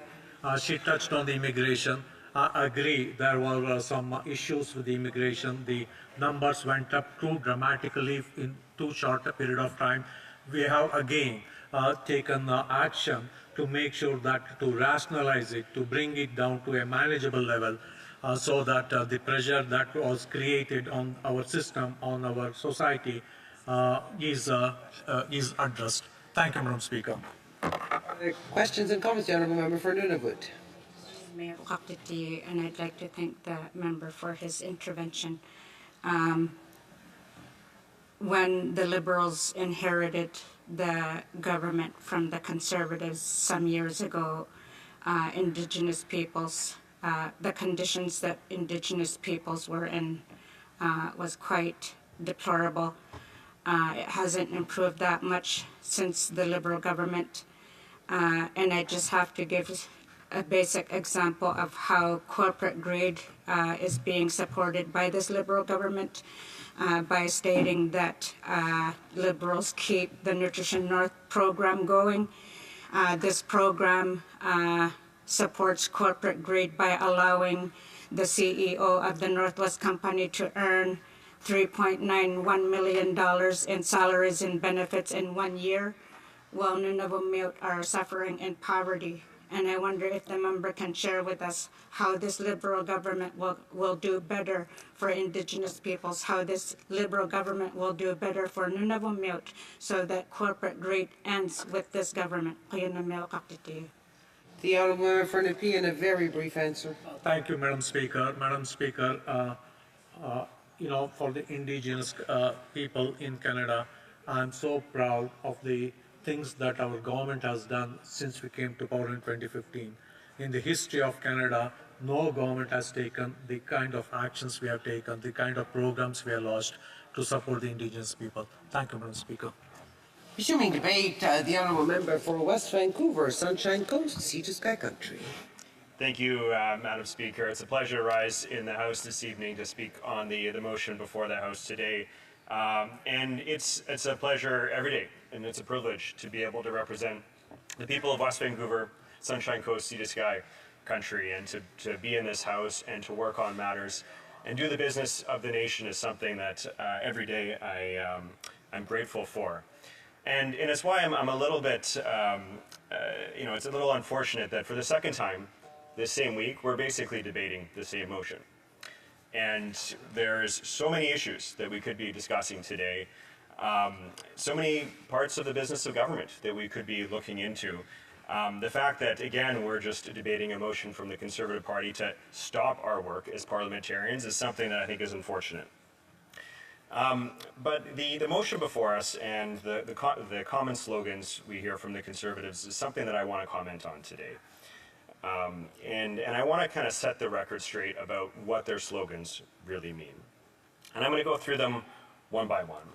When they say axe the tax, what they're really talking about is axe the facts. And let me get into this, because we've seen a disproportionate amount of time of this House spent talking about the carbon tax. And the Conservatives consistently misrepresent what this is. This is a measure that's going to contribute 40% of Canada's emissions reductions, and it's also an affordability measure because 80% of Canadians get more money back with the rebate than they end up paying into it. And this is particularly so for low to modest income Canadians, where they get a disproportionate amount of when you consider the costs and the benefits. But the Conservatives don't like these facts. They don't like the fact that 300 economists have confirm this, because they like to use alternative facts. But what's worse, Madam Speaker, is that they also plan on proposing to get rid of the industrial carbon pricing system to let the biggest polluters off for free. There are, of course, other ways to reduce emissions, but they cost more. They take many more years to roll out, but that's actually what the Conservatives want. So what do the Conservatives say will happen in place? They say we'll have technology, not taxes. Except that the only technology they talk about is A, not proven to work right now, or B, isn't going to be available for many years. Think of things like wide-scale applications of carbon capture and small modular reactors for nuclear. What we don't see any talk about is about renewable energy, or anything that's able to reduce emissions in the short term. And Madam Speaker, we can just look to what their cousins in Alberta have done when they did everything they could to cancel the renewable energy industry that was the envy of the country, and in the process chased away billions of dollars of investment. And really what their plan is to distract by talking about the carbon tax, to delay more action, and dismiss that we need to take real action to safeguard our climate and our future. And Madam Speaker, it shouldn't be surprising because this is their modus operandi. When they were last in power, they did quite a bit of work to axe the facts by doing things like ending the long-form census and reduce funding for Stats Canada. Without any notice, through an omnibus legislation, they gutted the Fisheries Act and the Environmental Assessment Act. They also muzzled scientists, so they couldn't speak about any of the science that they were doing to the public, especially on climate change. And we also know that they did their best to declare environmental NGOs as violent criminals, so they could use the RCMP to monitor them, and weaponize the CRA to go after their charitable status. Because they want to be able to base government decisions on slogans and ideology, rather than on science and on evidence. And Madam Speaker, we know this is real because they don't believe that climate change is real, or that it requires immediate action to address it. Madam Speaker, they also say that they plan to build the homes, but what they're actually proposing is to block the homes. When the Conservatives were last in power, housing construction got as low as 150,000 units in a year, a number that we nearly doubled in 2022. And when the leader of the opposition was in charge of the housing file, a measly 6 affordable units were built across the country. Throughout this time, 800,000 affordable units were lost because the leader of the opposition doesn't believe in things like cooperative housing, which he refers to as Soviet-style housing. Madam Speaker, at this time they completely abdicated all responsibility for getting housing built, and they downloaded it to provinces and municipalities, and we're still paying the price for that today. And Madam Speaker, to give some perspective, in my riding alone in the last 5 years that I've had the pleasure of serving as representative, our government has supported over 1,000 below-market units that have been constructed. We've been steadily working with municipalities to support them to speed up the permitting process, and we see provinces like British Columbia that are doing that work as well. So what is the leader of the official opposition strategy to build the homes? He wants to raise taxes on apartments and cut funding for programs that are getting housing built.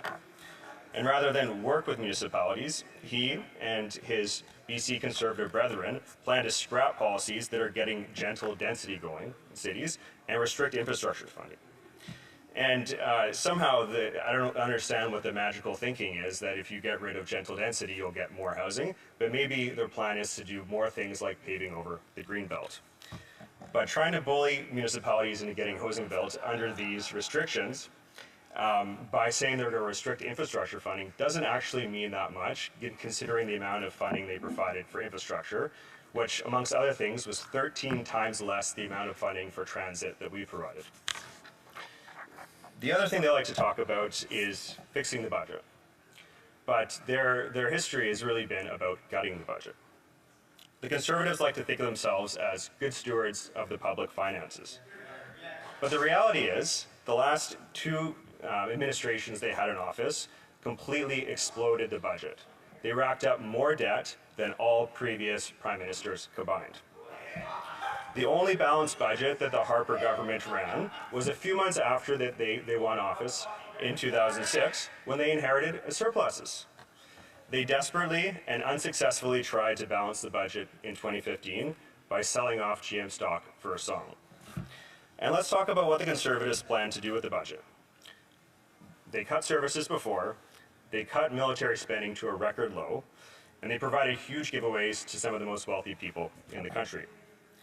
The Conservative ideology of trickle-down economics, or trumped-up economics, is that the hope is that by cutting services and cutting taxes, they're going to massively be able to grow the economy. But again, Madam Speaker, the facts just don't bear that out. And that's probably why they want some alternative facts to the reality that when they last were in office in the last year, GDP dropped almost 14%. And what are they planning on doing now?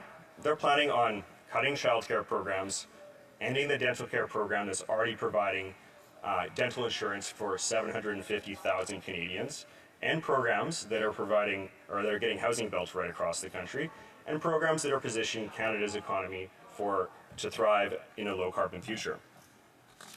And Madam Speaker, the last part of their plan is they say they're going to stop the crime. But I would more appropriately refer this as ditching the charter.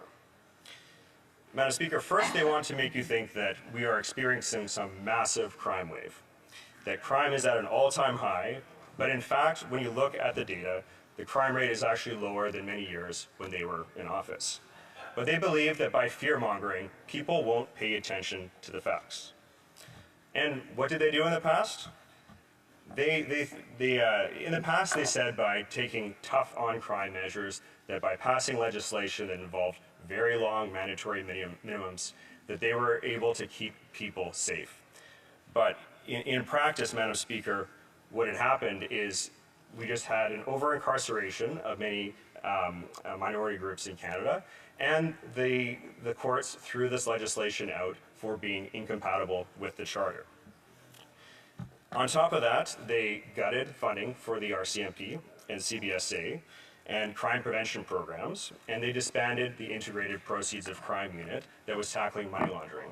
So these things all together put us in a very difficult position, and things like money laundering, which have flourished in the time since then. And Madam Speaker, I think one thing that all Canadians should be very concerned about is that the Leader of the Opposition official opposition is openly saying that he plans to sidestep the Charter and invoke the notwithstanding clause. So, Madam Speaker, I think when we look at what the Conservatives actually intend to do compared to what they're actually saying, we see what their hidden agenda is. Their plan for Project 2025 is not one that Canadians want.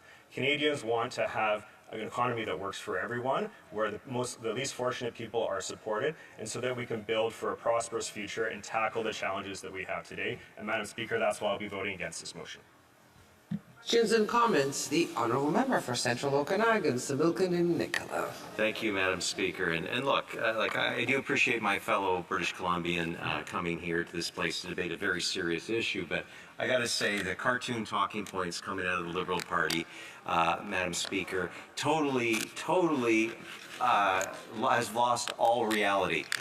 I'm just going to address one small sliver here, Madam Speaker. The leader of the official opposition, leader of Canada's Conservative Party, has said publicly that in response to the Supreme Court's decision to allow for concurrent sentences to be carried out by someone who walked into a Quebec mosque, shot innocent men and women and children who were just there praising their God in their way, that their lives can be served out, the punishment can be served out, Madam Speaker, concurrently instead of consecutively.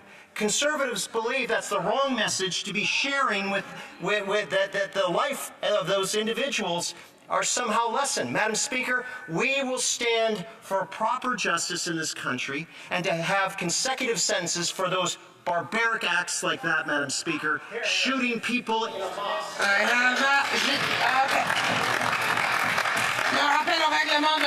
Point of order. The Honourable Member for Bhopal-Limoilou. Thank you, Madam Speaker. The case mentioned by my honourable colleague, the person is in prison, they're not out in society. The correction well heard. West Vancouver Sunshine Coast Teacher Secretary, a very brief answer, please. Well, thank you very much, Madam Speaker. I appreciate the intervention from my colleague, mon collègue de Bhopal-Limoilou, and the question from my colleague from Central Okanagan, Similkameen Nicola. I just say that the Charter of Rights and Freedoms isn't some buffet where you can pick and choose what you want to use and what you don't and cast aside, but that does not mean that we shouldn't do everything we can to hold criminals responsible and keep our community safe. And those are exactly the types of things that we're doing through our programs like increasing funding for law enforcement and passing legislation that's actually going to keep our community safe, and crime prevention and hate prevention programs as well. These are programs that can have to put an end to this time, it being 5:15. It is my duty to interrupt the proceedings and put forthwith every question necessary to dispose of the business of supply. La question est la suivante. The question is as follows. Mr. Bertel, supported by Mr. Albas, move that since 9 years the government has doubled housing costs, taxed food, punished work, unleashed crime, and is the most centralizing government in Canadian history. The House has lost confidence in the government and offers Canadians the option to axe the tax, build the homes, fix the budget, and stop the crime. Participating in person, the Honourable Member for Central Okanagan, Similkameen Nicola. Madam Speaker, I request a recorded division, please. Pursuant to Standing Order 45, the division stands deferred until Tuesday, October 1st, 2024, at the expiry of the time provided for oral questions.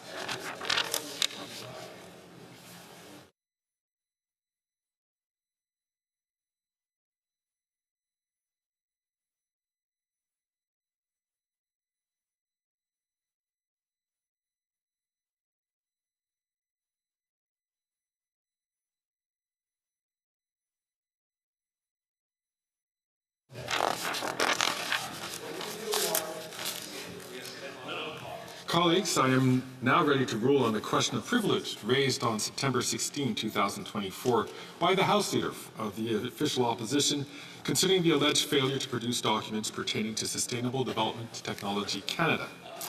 In his intervention, the opposition House Leader argued that several government departments and agencies failed to adhere to a House order for the production of documents related to Sustainable Development Technology Canada, which was adopted on June 10, 2024.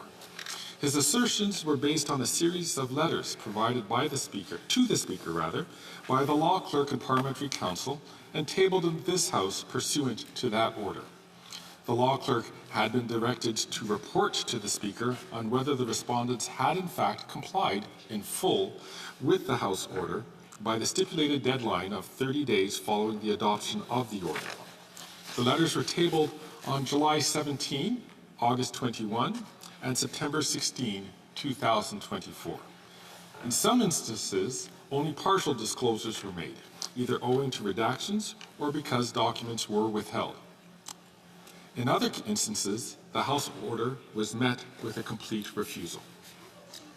Le leader parlementaire de l'opposition a... The opposition House leader argued that the House's powers to order the production of documents are absolute, and, as a result, the government was in contempt of the House for its disregard of a binding House order.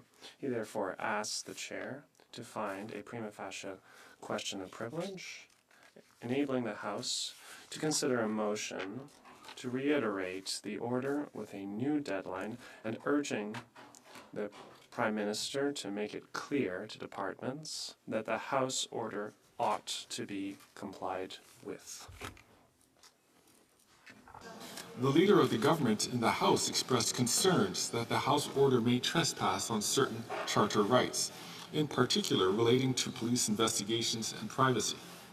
She also argued that it was procedurally inadmissible on the grounds that the order exceeded the authority of the House by attempting to secure documents for the exclusive use of a third party, namely the RCMP, rather than for its own use. La leader a ajouté qu'avec cet ordre, She further suggested that the order constituted an attempt by the House to appropriate the role of another branch of Canada's system of government, namely the judiciary, by authorising the RCMP to obtain information outside the established and judicially based law enforcement processes. Indeed, she noted that the RCMP itself had raised concerns about accepting the documents, as it feared doing so may circumvent normal investigative processes and charter protections. The Government House leader also indicated that the order was silent on whether the documents requested should be redacted. She suggested that, absent any other indication from the House, the government should follow its statutory responsibilities by redacting documents to protect sensitive information.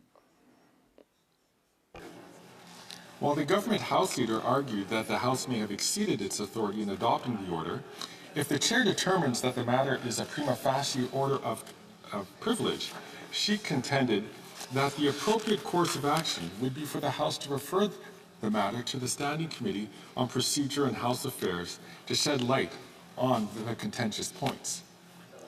The House leader of the official opposition returned a second time to rebut arguments advanced by the Government House leader, namely those on the admissibility of the motion, the nature of the motion, and the scope of the House's power to order the production of documents. Le député de Windsor. The member for Windsor West intervened to argue that the order for the production of documents should be respected. He added that it is up to the House to decide whether it is satisfied by the nature of the response. The member of La Prairie contended that the government may well have had reasons to not meet its obligations, but that the privileges of the House are well established and the order was clear. He endorsed a prima facie finding. While both members noted the order was unusual, both maintained this fact does not excuse non-compliance. The House has been seized before with questions of privilege regarding orders for the production of government. Neither the standing orders nor any statute delimits Parliament's authority to order the production of papers and records that it may need to carry out its duties.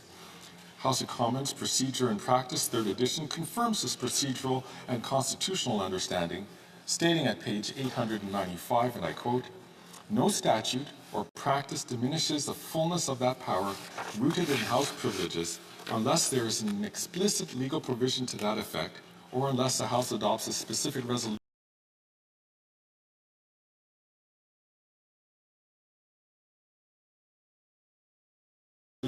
limiting the power. The House has never set a limit on its power to order the production of papers." Unquote. The House Leader of the Official Opposition pointed to the partial production of documents provided to the law clerk. As we have been informed, there were many redactions and omissions which were made by the various departments and agencies that produced the documents. The House order indeed did not explicitly require that the documents be provided in unredacted form, nor did it make provision for departments and agencies to preemptively omit or redact portions of documents or documents in their entirety. On this matter, only the House can judge if it is satisfied with the production of documents that it has received. Le concept selon le More generally, the understanding that it is for the House to determine how to exercise its power to order the production of documents is also set out in Joseph Mangot's Parliamentary Privilege in Canada, 2nd edition at page 190, where the author states, quote, "The only limitations, which could only be self-imposed, would be that any inquiry should relate to a subject within the legislative competence of Parliament, particularly where witnesses and documents are required and the penal jurisdiction of Parliament is contemplated."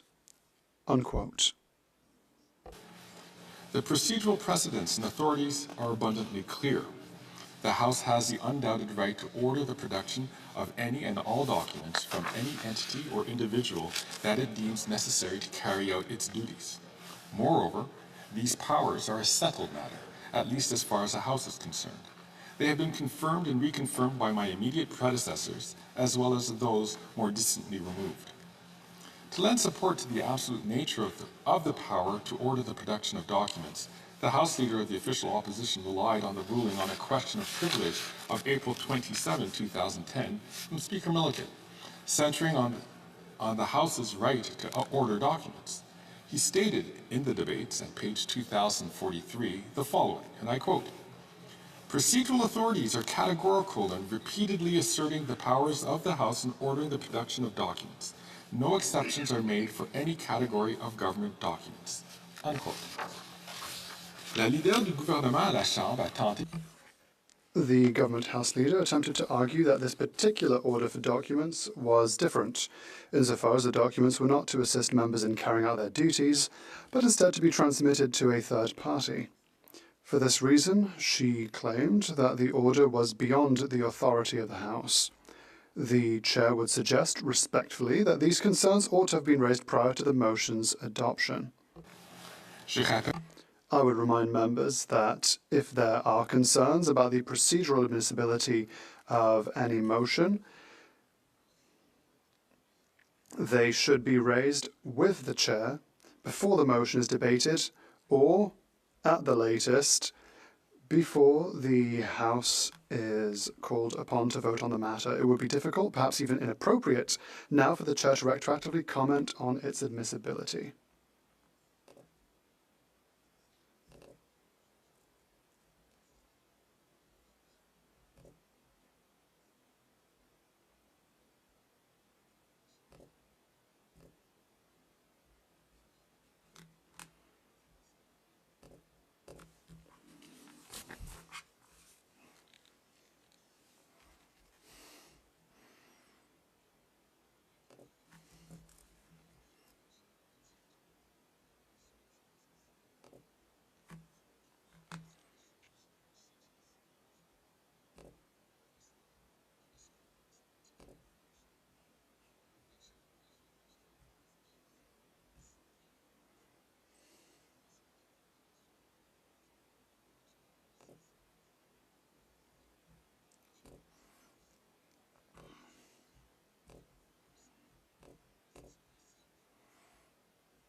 in his landmark ruling on documents relating to Afghan detainees on April 27, 2010, Speaker Milliken spoke eloquently of the need for reflection, collaboration, and even accommodation in such matters. While asserting unequivocally that the House had the right to order the production of papers, he also recognized that the House generally understands that the government has responsibilities to protect certain information. In that case, it was a matter of balancing national security concerns with the duty of elected representatives to hold the government accountable for its decisions. In the case before us, the government and the RCMP, and even the Auditor General, an officer of Parliament, have expressed concerns about providing the documents in question to the RCMP. While it is ultimately for the House to decide how it wishes to proceed in the face of such objections, the Chair is of the view that it would be valuable to afford an opportunity for the concerns expressed by the RCMP, as well as by the Auditor General, to be addressed fully, and I would hope for a mutually satisfactory solution to be arrived at. I believe the best way for this to be achieved would be to follow the usual course for a prima facie case of question of privilege, that is, a referral to the Standing Committee on Procedure in House Affairs. Such a referral would allow for a more detailed consideration of what documents remain to be submitted, what has been withheld and why, and, most importantly, how the House can ensure the intended recipient, the RCMP, is in a position to act as the House would wish it to act. La Présidente. The Chair acknowledges that, in recent years, other privileged motions have been brought forward, rather than the usual referral to a committee, although previous speakers have, on occasion, insisted on a particular course of action. My predecessor's ruling of June 16, 2021, found at page 8,550 of the debates, stated, and I quote, "A review of the rare exceptions shows that there was a certain consensus on the procedure to follow and, thus, on the wording of the motion. As Speaker Milliken confirmed in a ruling on March 9, 2011, at page 8,842, the Chair is of course aware of exceptions to this practice. But in most, if not all of these cases, circumstances were such that a deviation from the normal practice was deemed acceptable, or there was a unanimous desire on the part of the House to proceed in this fashion. There are also precedents that support censure.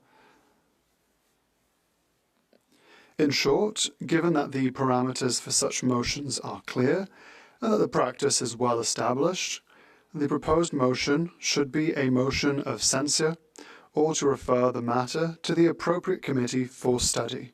Unquote. I would also refer the House to the same ruling made by Speaker Milliken on March 9, 2011, in which he found that the proper course of action in those circumstances was to refer the matter to committee.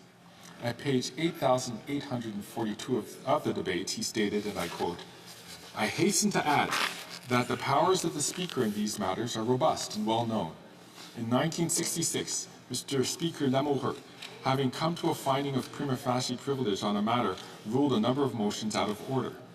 As House of Commons Procedure and Practice, second edition, tells us at page 147, footnote 371, in doing so, Mr. Speaker Lamoureux more than once pointed out that it was Canadian practice to refer such matters to committee for study and suggested that this should be the avenue pursued." Unquote. The table officers and I are available to help the House Leader of the Official Opposition craft an acceptable motion. The House will consider the matter as soon as the member is ready to move his motion in the appropriate form. I thank all members for their attention. And to that end, if I may suggest that we suspend the House for a couple of minutes to allow the leader of the official opposition to approach the table and to discuss about putting this matter in a proper form. I thank all members for your attention.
Sure. The House is now back in session. The Honourable the Honourable House Leader for the official opposition. Well, Mr. Speaker, I did rather like my original motion, but out of respect for the Chair, I move, seconded by l'honorable député Mégantic-Lérable, that the government's failure of fully providing documents as ordered by the House on June 10th, 2024 be hereby referred to the Standing Committee on Procedure and House Affairs.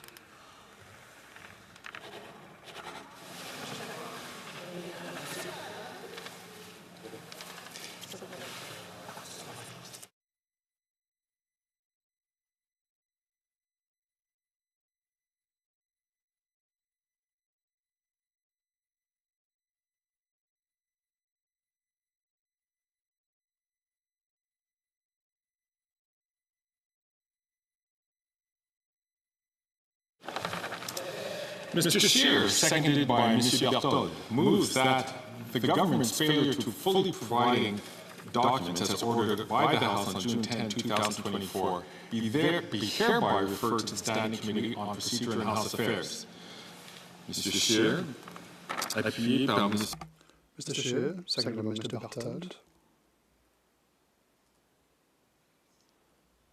State that the government's incapacity to fully provide documents to the House on the 10th of June 2024 be referred to the Procedure and House Affairs Committee. The Honourable Member from Regina. Thank you very much, Mr. Speaker, and thank you for upholding one of the most important principles of parliamentary democracy, and that is that those who are tasked with the awesome responsibility of making laws, passing taxation measures, and spending money have all the information that they could possibly need to properly do their jobs. Here in this House, we vote on all different kinds of legislation. We vote on laws that touch on broadcasting, on agriculture, on food labeling laws. And to do that, we need to make sure that we fully understand all the issues, all of the possible ramifications of our decisions. And so to do that, at various stages along the legislative process, we rely on information, usually in the form of either testimony by witnesses or by documents, by papers. The same is true when we talk about taxation.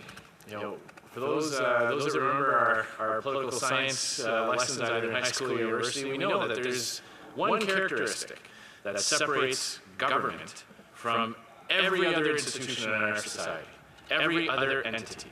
The one thing that truly makes government different from any other organization is its monopoly on the use of force. I can ignore what my local community association might want me to do. I might be involved in a volunteer group, and they might want members to conform to one thing or another. I have the choice as to whether or not I want to continue to be a part of that organization. But none of us have the choice when it comes to government, because at the end of the day, government backs up all its decisions with that monopoly on the use of force. Citizens must comply. They must follow the law, or they will forcibly be punished for that refusal. The same is true when it comes to taxation. At the end of the day, all the taxation measures that are passed here are built upon the bedrock that the government will send someone to arrest you if you do not pay your fair share of taxes.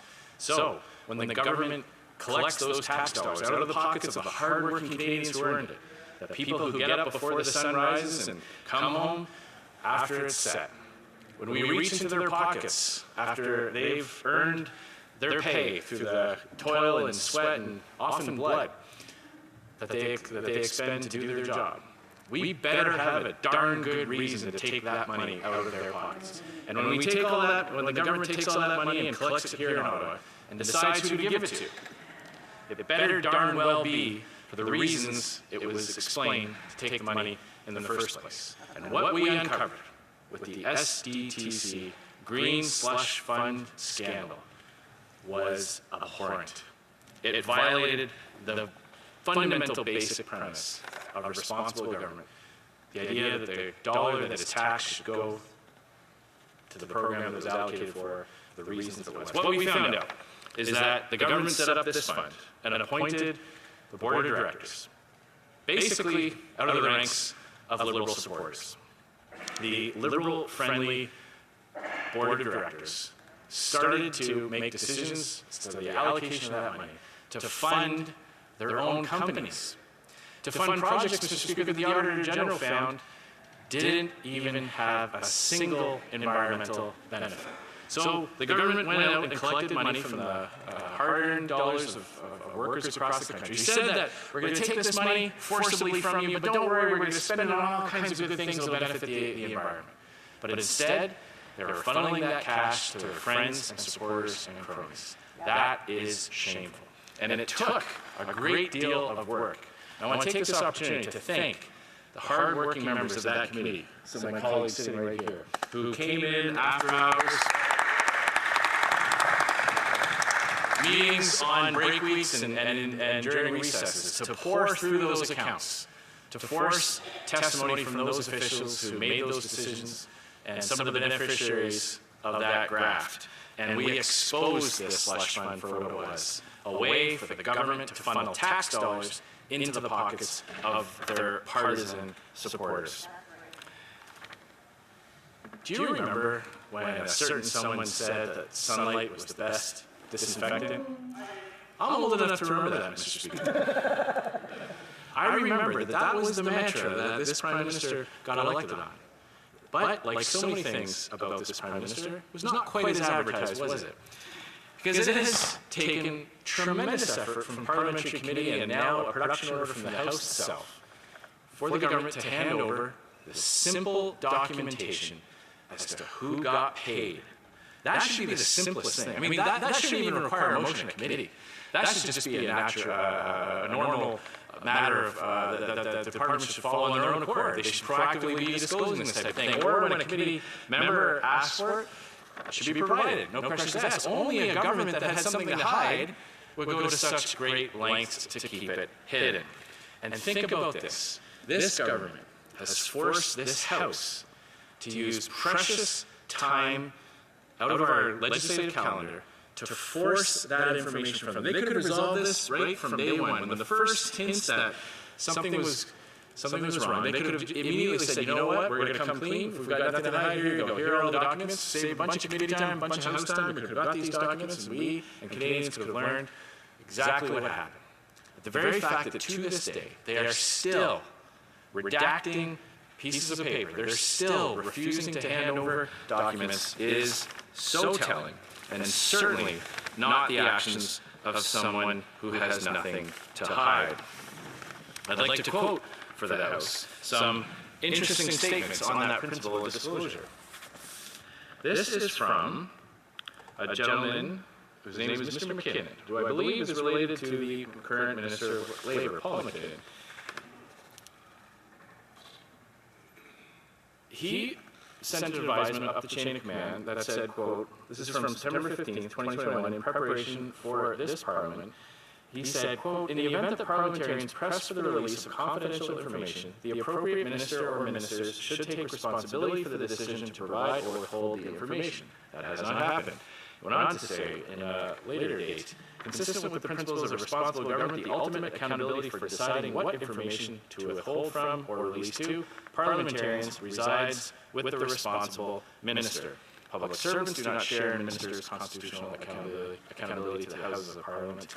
It's the ministers themselves, Mr. Speaker, that have this requirement. So these ministers responsible for these departments who refuse to hand over those documents are, in effect, in contempt of Parliament. And that's why our original motion called for that fact to be recognized, gave the government a very reasonable one-week deadline to provide the documents. They already have in their possession these documents. It's not a case that they have to go scouring through emails. I should mention that at this point, Mr. Speaker, I will be sharing my time with the honourable member for Mégantic-Lorado as well. Please give me a little bit of notice when I get to my 10-minute time. I see you're giving me a signal for 2 minutes. I just want to reinforce that point, Mr. Speaker. These documents exist. We know they exist because they were the subject of the Auditor General's audit. So all we're asking for is simply to take those documents, provide them to the law clerk. The law clerk can then provide them to the RCMP. If, as we suspect, crimes were committed, we owe it to the Canadian taxpayers who were robbed of their hard-earned money Because the money did not go to what the government said it was going to go to. It went to liberal-friendly firms. I mean, think about a board of director making a decision to allocate money to a company that they had a financial interest in, that they themselves owned. They were using taxpayers' money to funnel it right into the companies that they owned and profited from. That is an egregious abuse of taxpayers' money. That's why this production order was so important. That's why it is such a contempt of this House that the government ignored that. And that's why all members of Parliament, if they pretend to believe in any sense of parliamentary accountability, should support this motion. Thank you very much, Mr. Speaker. Questions and comments? Question et commentaire. The Honourable Parliamentary Secretary, Government House Leader. Yes, thank you, Mr. Speaker. And it's interesting comments, to say the very least. Nothing that really surprises me. But the question that I have for the member is, he made reference to the consumption of the House time. And I'd like to take him up on that thought. Because if he's really concerned about the time inside the House, would he not agree that it might be best then to deal with this issue in the next 30 minutes? He's got a motion that's there. Would he be comfortable in allowing it to ultimately go to committee shortly after or shortly before 6:30 and provide that assurance that he'd be comfortable in doing so? I'll see you for the official opposition. I have an even better idea that will save even more time. Produce the documents. Questions and comments? Question et commentaire. The Honourable Member Sarah Lambton. Well, thank you, Mr. Speaker, and I want to thank our House Leader for, outlining exactly this incident. But this is a pattern of behavior, Mr. Speaker. The Winnipeg documents were not produced. And there were extremes gone to suppress those. The We Charity scandal documents were the same. We see time and again this Liberal government obstructing transparency. And if they had nothing to hide, as he well pointed out, that would be fine. But clearly they do have something to hide, and the more we find out, the more criminal it sounds. Could the member comment on that pattern of behavior?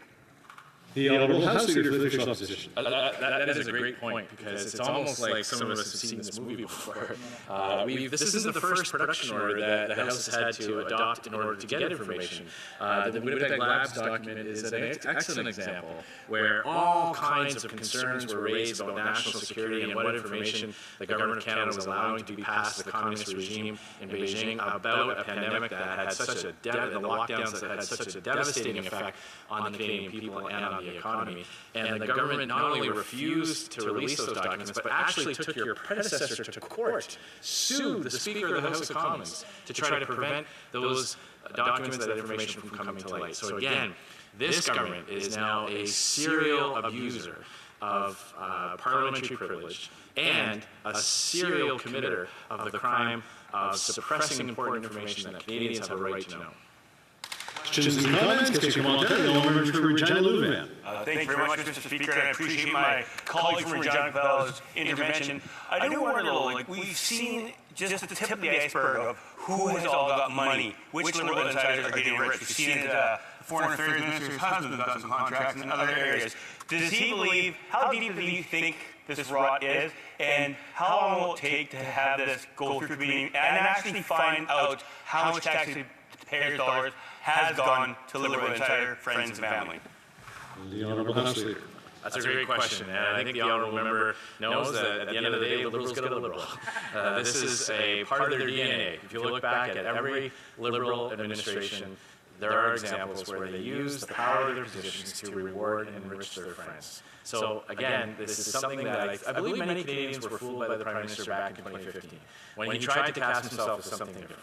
But it didn't take long for people to see that he was the same old kind of Liberal. They seek power, not to do what's best for Canadians, but to implement their own wacko, extreme ideological agenda, but most importantly, to enrich their friends who helped them get there in the first place. Questions and comments? The Honourable for South Shore St. Margaret's. Thank you, Mr. Speaker. This is a vitally important issue, which I've had the unfortunate pleasure of working on for now more than a year and a half. And I'd like to ask the official opposition House Leader, the Privy Council office is the office of the Prime Minister, the personal department. Order, and quite realized afterwards the Honourable Member is not in his chair. So they're going to be sitting in your chair. the member for South Shore St. Margaret's. Thank you, Mr. Speaker, from the top.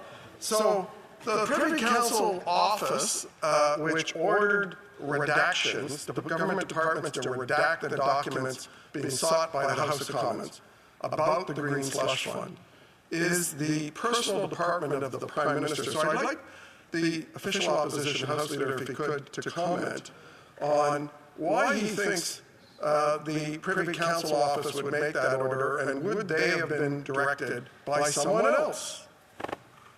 Le leader de l'opposition. Well, that's a great question, and my honourable colleague is very familiar with the inner workings of government, having a long and celebrated career in public service in previous administrations. So he knows exactly how this works, and there is no way that a production order that touched on all these departments would not rise to the level of being on the Prime Minister's desk. There is only one person responsible for refusing this production order from the House, and that's the Prime Minister himself. Resuming belle reprise du débat, l'honorable député de Mégantic L'Érable. The honourable member from Mégantic L'Érable.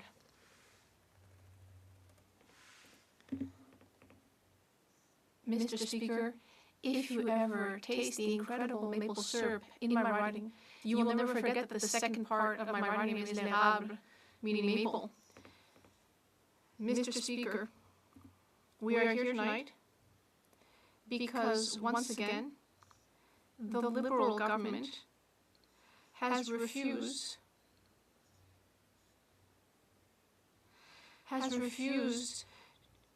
to comply with the direct order from this House to produce documents, which is very important. If I talk about the Green Slush Fund, $1 billion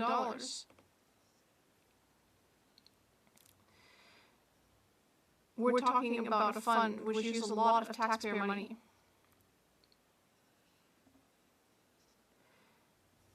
And then, of course, we should remember that there was another Liberal scandal a few years ago, the sponsorship scandal. It's a situation here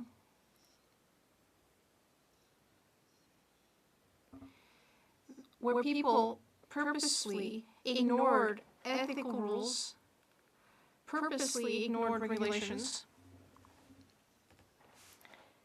and all so that they could benefit, or their own companies could benefit. These are the leaders of the Green Slush Fund.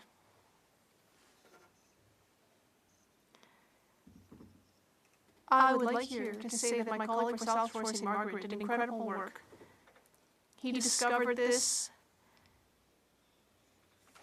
He refused to give up. He dug deep. At first, the minister said, no, there's nothing to see here. We cleaned it all up. We fixed it. We could have stopped there, and then the whole issue would have been swept under the rug.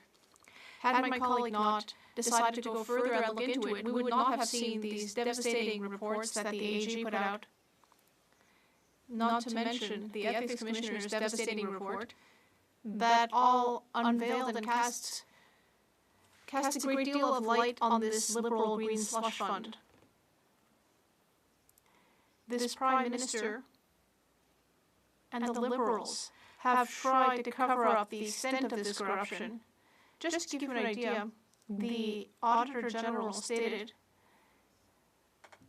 and let me just say in passing, that the leaders of this Green Slush Fund were appointed by whom? Well, of course, by this Liberal government. Probably so they could help out their Liberal buddies. That's what we're worried about here.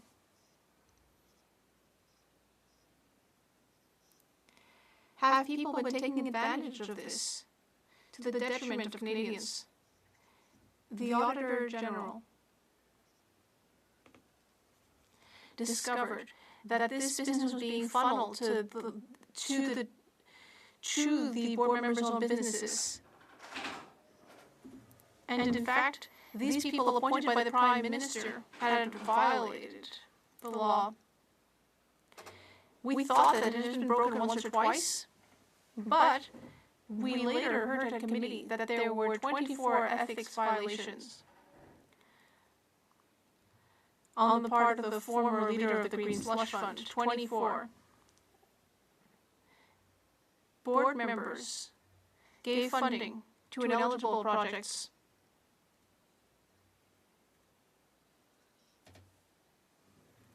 Which means you apply to projects for projects to improve the environment, but it turned out in the end that these so-called environmental projects had nothing to do with that. And yet, the board nonetheless voted to grant those sums of money. In total, these contracts reached $123 million that were appropriately granted, whereas $59 million were given to projects that should never have received the money. These are not negligible sums. We're talking about hundreds of millions of dollars. Over $300 million in taxpayer money were granted to projects where there was a real potential, an existing or potential conflict of interest. These board members, appointed by the Prime Minister, gave money to businesses, as shocking as it may be to realize that they owned.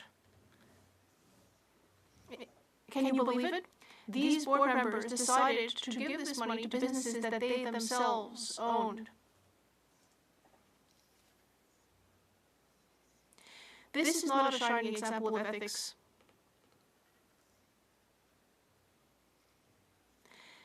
Isn't the most basic rule of ethics to ensure that when you're a board member, you should recuse yourself from decisions where you could potentially receive a financial benefit? Apparently not. They did not recuse themselves. And then when you're still around the table, the end result is that you can ensure that the money is granted to your own business. Because if you're still there, no one can raise a conflict of interest as they could if you had recused yourself. No, these people remained around the table and went ahead and in a carefree manner gave their own businesses lots and lots of money. And the AG and the Ethics Commissioner are the ones who are telling us this. How can you expect these board members to follow the rules? Well, it's pretty straightforward. It's fundamental. Everyone needs to follow the rules. Unfortunately, there's one example we've heard, Mr. Speaker, that has shown us that people no longer fear the consequences of not following the rules. And that example comes from the Prime Minister himself. He, on 2 occasions, not one, but 2 occasions, was found guilty of violating ethics rules. 2 times, Mr. Speaker. He said it before all the members in this House. He said he took responsibility for his actions and that he will suffer the consequences of them. But what were these consequences, you may ask? He violated twice the ethics rules. Mr. Speaker, he never faced any consequences. The Prime Minister said he's going to take full responsibility, and the file died there.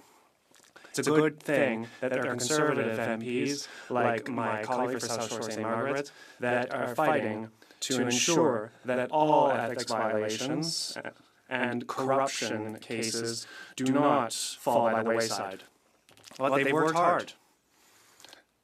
They have refused to comply with the order of the House to provide documents that would allow us and the RCMP to see if there are any ethics violations, on top of conflict of interest violations, possibly even criminal charges. We would like all departments to provide documents to the House, to the legal clerks, the table clerks, to be able to determine whether or not there were any criminal actions on top of all these ethics breaches. These documents were provided in part, or not at all, or were heavily blacked out. Parliament has the right to receive documents. Parliament has that authority. Parliament has the authority to tax citizens, and it comes with a responsibility, that is, to ensure that people's money is well spent. And that is why Parliament has the power to request documents from anyone it desires in order to assure Canadians that the government is accountable for the money that it receives from taxpayers. It's not the first time that the government has refused to comply with an order of Parliament. This has happened many times in the past. The most flagrant example was the Winnipeg Lab example, Mr. Speaker. The government called an election during a pandemic in order to not comply with an order of the House. Mr. Speaker, if we want to fix this quickly, we are asking the government to produce all documents immediately, or else we're going to go take it to Proc.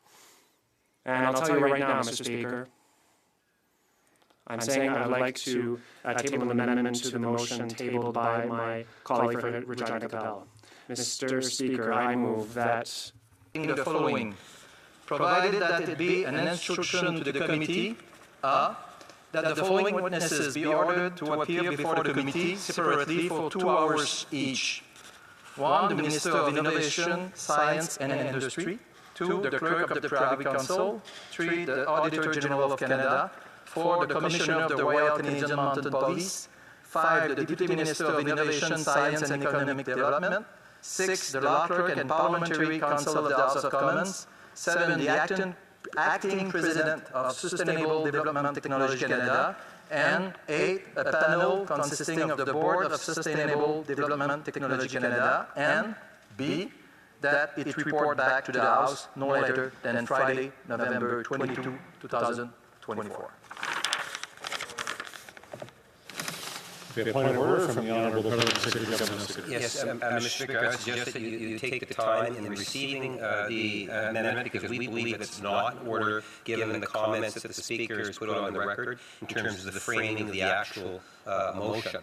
I would suggest that we take the time to make that determination. I'll consult with the table. Point of order, the Honourable Member for Laval. Well, first, not only do we need to have it read, but we need it in both languages. Thank you.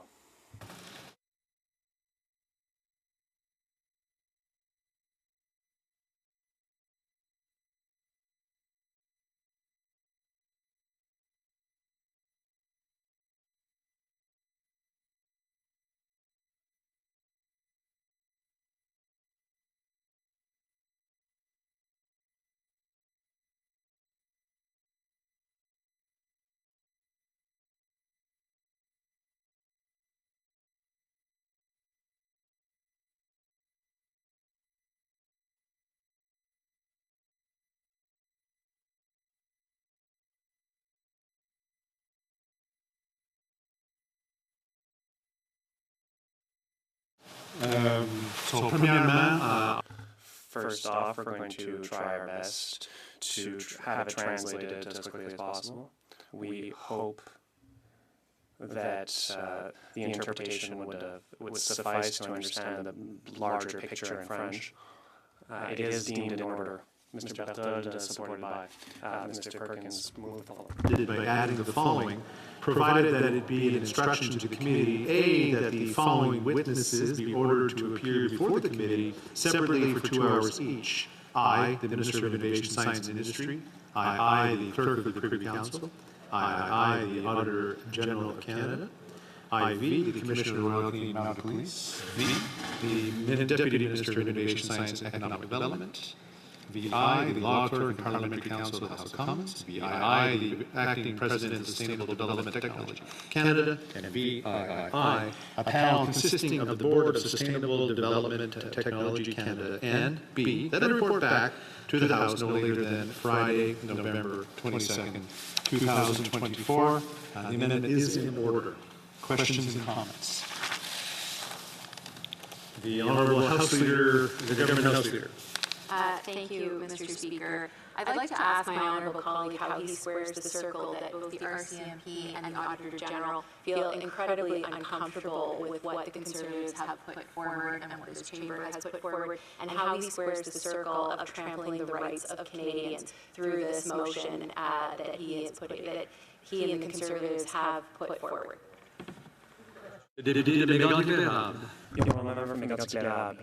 I would just like to know from the Government House Leader how should you be comfortable with the many scandals that have been revealed as part of the Green Slush Fund, the Liberal Green Slush Fund? I would like to know the extent to which the Liberal House Leader is comfortable with the fact that the president of the Green Slush Fund was recognized in 24 cases of conflict of interest. I would like to know how can the government House Leader accept the fact that the taxpayers' money is being used with such disregard. I think that Canadians and her would like to know if there are criminal acts that are committed. I think that the RCMP would like to know, and that there would be consequences. It seems that the Liberal benches are ignoring this word altogether. Questions and comments? Thank you, Mr. Speaker. The reason we're here, besides the fact that the Privy Council office defied an order of this House and decided to edit documents or tell departments to edit documents, that's not what the House had asked for. I would ask the member the question about the SDTC Act and the Conflict of Interest Act both say that government office holders cannot personally, and their family members cannot personally benefit for serving in that office. The Governor, or the Auditor General, found 82% of transactions that she audited were conflicted, totaling $390 million of money that went to a Liberal appointee's own companies in a conflict and spent outside of the contribution agreement. So can that member comment about the criminality aspect of the breach of the Conflict of Interest Act and the SDTC Act? The Honourable Member for Mégantic-L'Érable, Mr. Speaker, when I said earlier how the extent to which my colleague was aware of this issue, he has revealed something that we've all should know by now. He has been able to identify this scandal. The sponsorship scandal was nothing compared to this. Today, the House has legitimately asked SDTC to produce documents so that we can shine a light not only on a small part. The Conflict of Interest Commissioner has turned a blind eye to certain parts of this company. The people in this House and Canadians everywhere have the right to know the truth, the full truth, and not just the truth that the Liberals want to show us. Questions and comments? The Honourable Member for Beauport-Limoilou. Thank you, Mr. Speaker. The amendment moved by my colleague was moved. We know, people in this House, we know why this amendment is important. I would let my colleague give him some time to listen to our listeners. The ability to understand why this motion is important in the context of our discussions. The Honourable Member for Mégantic-L'Érable, you have 1 minute. This is important, Mr. Speaker, because if we want to get to the bottom of things, we need to invite witnesses, and we need to decide which witnesses to invite. I've sat on PROC for quite a long time. I know it sometimes may be complicated to find a list of witnesses. Sometimes it can take a long time to decide how long we'll hear from witnesses for and other elements. Mr. Speaker, we want to get to the bottom of things as quickly as possible. Not only have we suggested a witness list, but we also suggested a final date in order to produce a report so that this House can, before Christmas, find the truth, the whole truth, and nothing but the truth, not just the Liberal truth. Thank you. Resuming debate. Mr. Speaker, this is a terrible precedent set by the Chamber today. I have made my points clear in my original statement, but I would like to reiterate a number of them. The RCMP and the Auditor General have both expressed their extreme discomfort with the blurring of the lines between the separation of power of the legislative and judicial branches of government. This is quite frankly an abuse of the power of this place that is trampling on the charter-protected rights of Canadians. I would have liked to have thought that all members in this chamber, our honourable members, would like to live in a country where politicians do not use their extraordinary powers to bypass the judicial oversight that law enforcement requires to include on the charter rights of Canadians. I do not know of any democracies in which politicians decide who or what is to be investigated by law enforcement.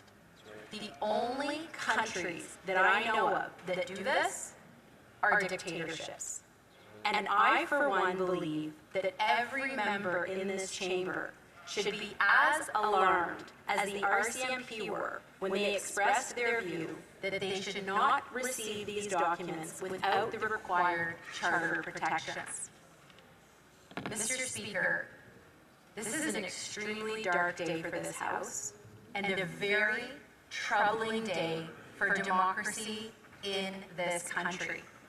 And I would submit that the actions we are seeing... Order from Eleanor South Shore St. Margaret's. Point of order. Point of order. The government House Leader is now questioning the ruling of the Speaker.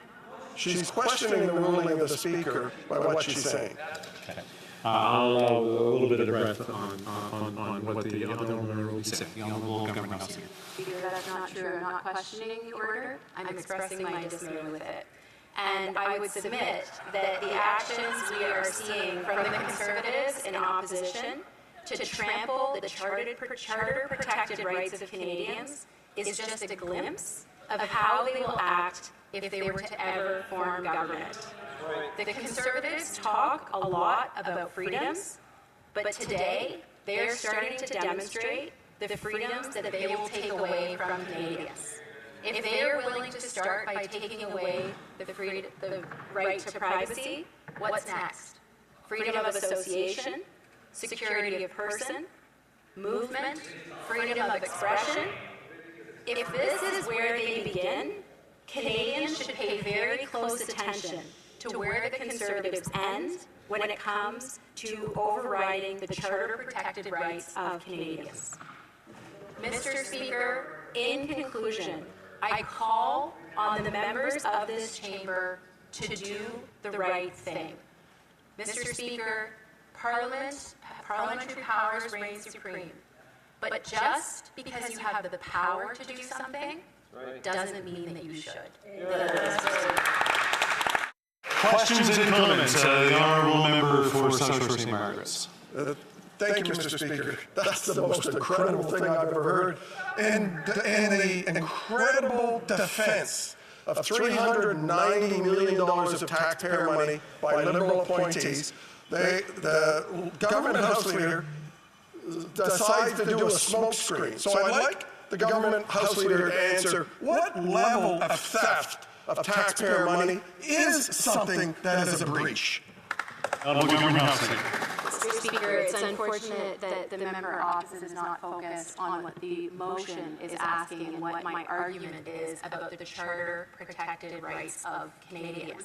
There is nothing that says parliamentary committees can't use this information for themselves. It is the fact they are requesting this information and sending it to the police, bypassing judicial oversight, bypassing the very important separations of legislative and judicial branches of government. The police, the RCMP, in their response to the committee, stated that police independence is important in Canada. It is a part of our democracy that is paramount. And what this motion is doing is attempting to override that. That is what Canadians should be concerned about. And the fact that the member opposite doesn't understand that that's what this is about is of grave concern to me and should be of grave concern to all Canadians. Questions and comments, the Honourable Member for Labelle. Good evening, Mr. Speaker. I feel like I'd proc again. So, I'll do what I usually say, proc. We have a sub-amendment now that has been tabled, but let's go back to the fundamental, the amendment, right? There was an order of the House, and the order was not followed. Now, We are once again trying to find a way to either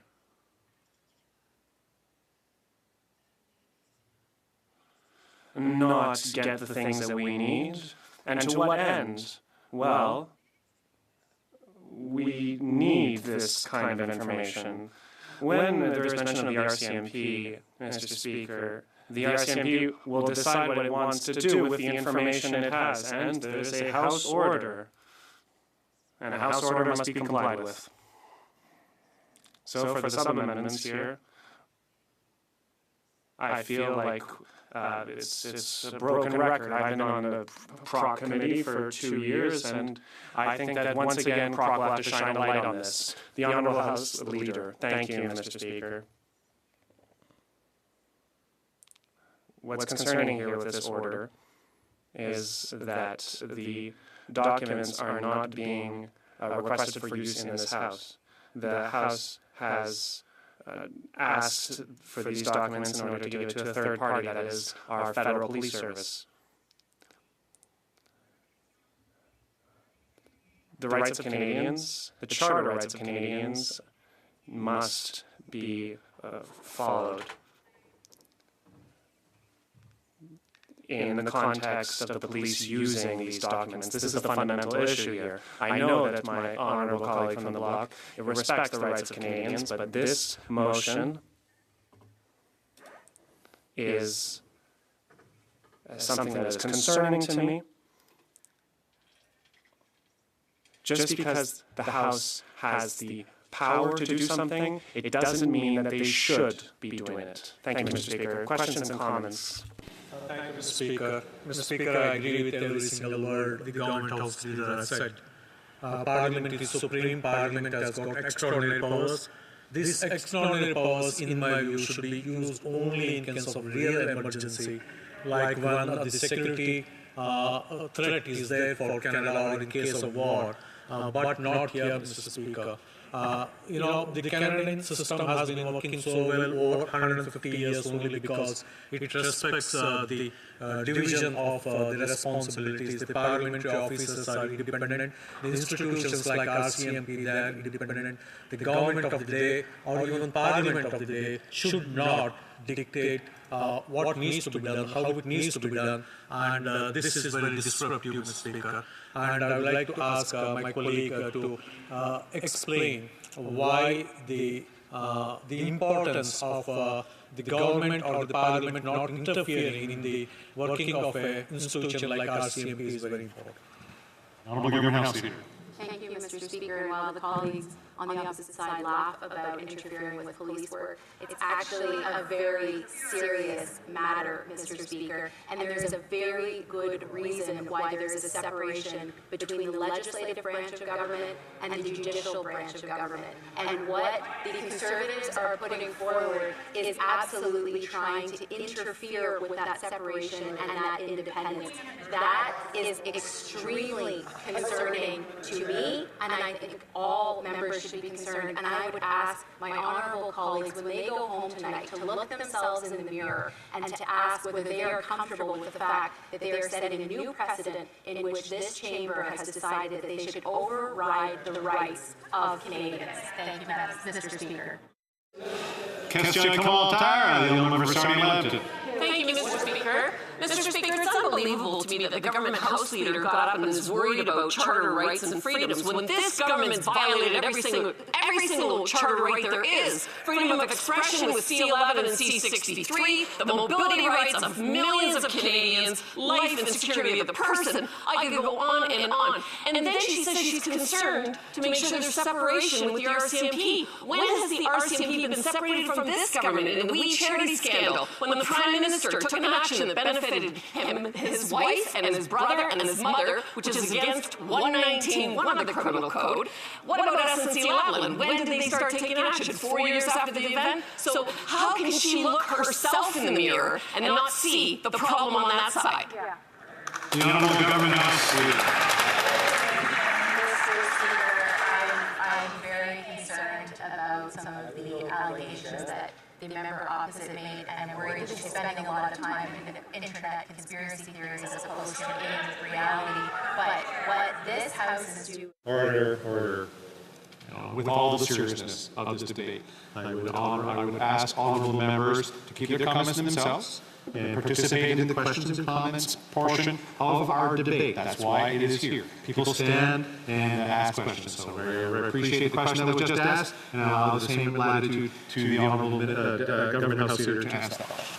Mr. Speaker, I can only surmise by the reaction from my colleagues opposite is that it's making them a bit uncomfortable knowing that what they are doing is trampling the charter rights of Canadians, and that they are taking the extraordinary powers of this place in use for political gain to override the rights of Canadians. Mr. Speaker, this is where it begins. I hope that my honourable colleagues reflect seriously upon this and decide that this is also where it should end, because that is not what Parliament should be doing. They should not be overriding the rights of Canadians. We have extraordinary powers in this place for a very good reason, but it is not so that legislatures can direct the police. That should not happen in a democracy, and that is a very slippery slope, and I hope all members of this place take that seriously, reflect upon it, and think about what their duties are as they sit in these seats and are here to supposedly stand up for the rights and freedoms of Canadians. Thank you. The honourable member for Portland-Waterloo. Thank you, Mr. Speaker. I talked about the importance of separating the three powers. Yes, that's at the very basis of democracy. What is asked at the moment doesn't stop me from being for these three separations of power. We're not giving an order to the RCMP. Potential proof should be published, and something may be acted upon. It's not an order. If it was an order, it would go beyond our order, our jurisdiction. We're giving potential proof. Does she make the distinction between offering a potential piece of evidence and interfering in a power that's not ours? The Honourable Leader of the Government and House, Mr. Speaker, my honourable colleague, can read the letter that the RCMP Commissioner sent, a letter sent to the House of Commons. He said that the documents will probably not be able to be used because they go beyond the charter rights of Canadians. Mr. Speaker, like the Speaker said, it's something that is very rare, very unusual. This is unprecedented, that the House of Commons ask a document from one party and give it to another party. It's not even using the documents. The Conservatives are saying that they think there's something criminal therein. The RCMP gave an answer. It investigated. They found nothing criminal. It's up to their police independence to determine whether they will investigate or not. It's not up to the House to determine this. Resume debate for about 4 minutes. The Honourable Member for Portland-Waterloo. Thank you very much, Mr. Speaker. I'll be sharing my time with my esteemed and very skilled colleague of Laurent Labelle. Very quickly, we agree the Parliament's power is to ask for documents, and its only limit is the good judgment of the House. The RCMP can decide to use the documents or not, and that's their right. Asking for documents and providing them isn't interference in the judiciary. It's giving the tools that there might or might not be. Leave for the judiciary to act.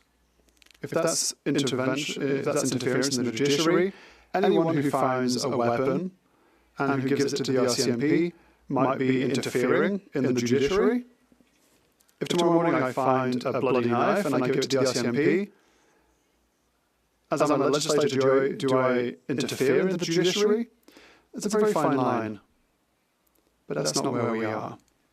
we haven't quite reached that point yet.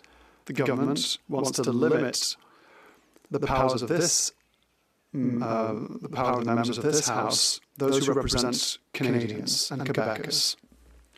We're not giving any orders to the police, and we're not a popular tribunal here. And I'd like to remind all members, we are not judges.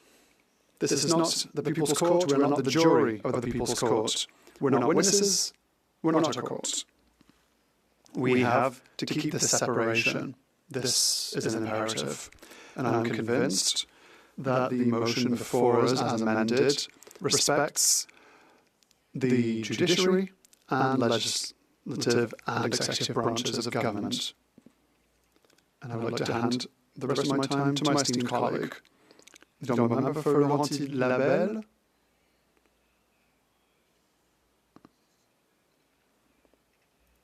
That's not how we grant time. We need questions and comments before we move on to the next member.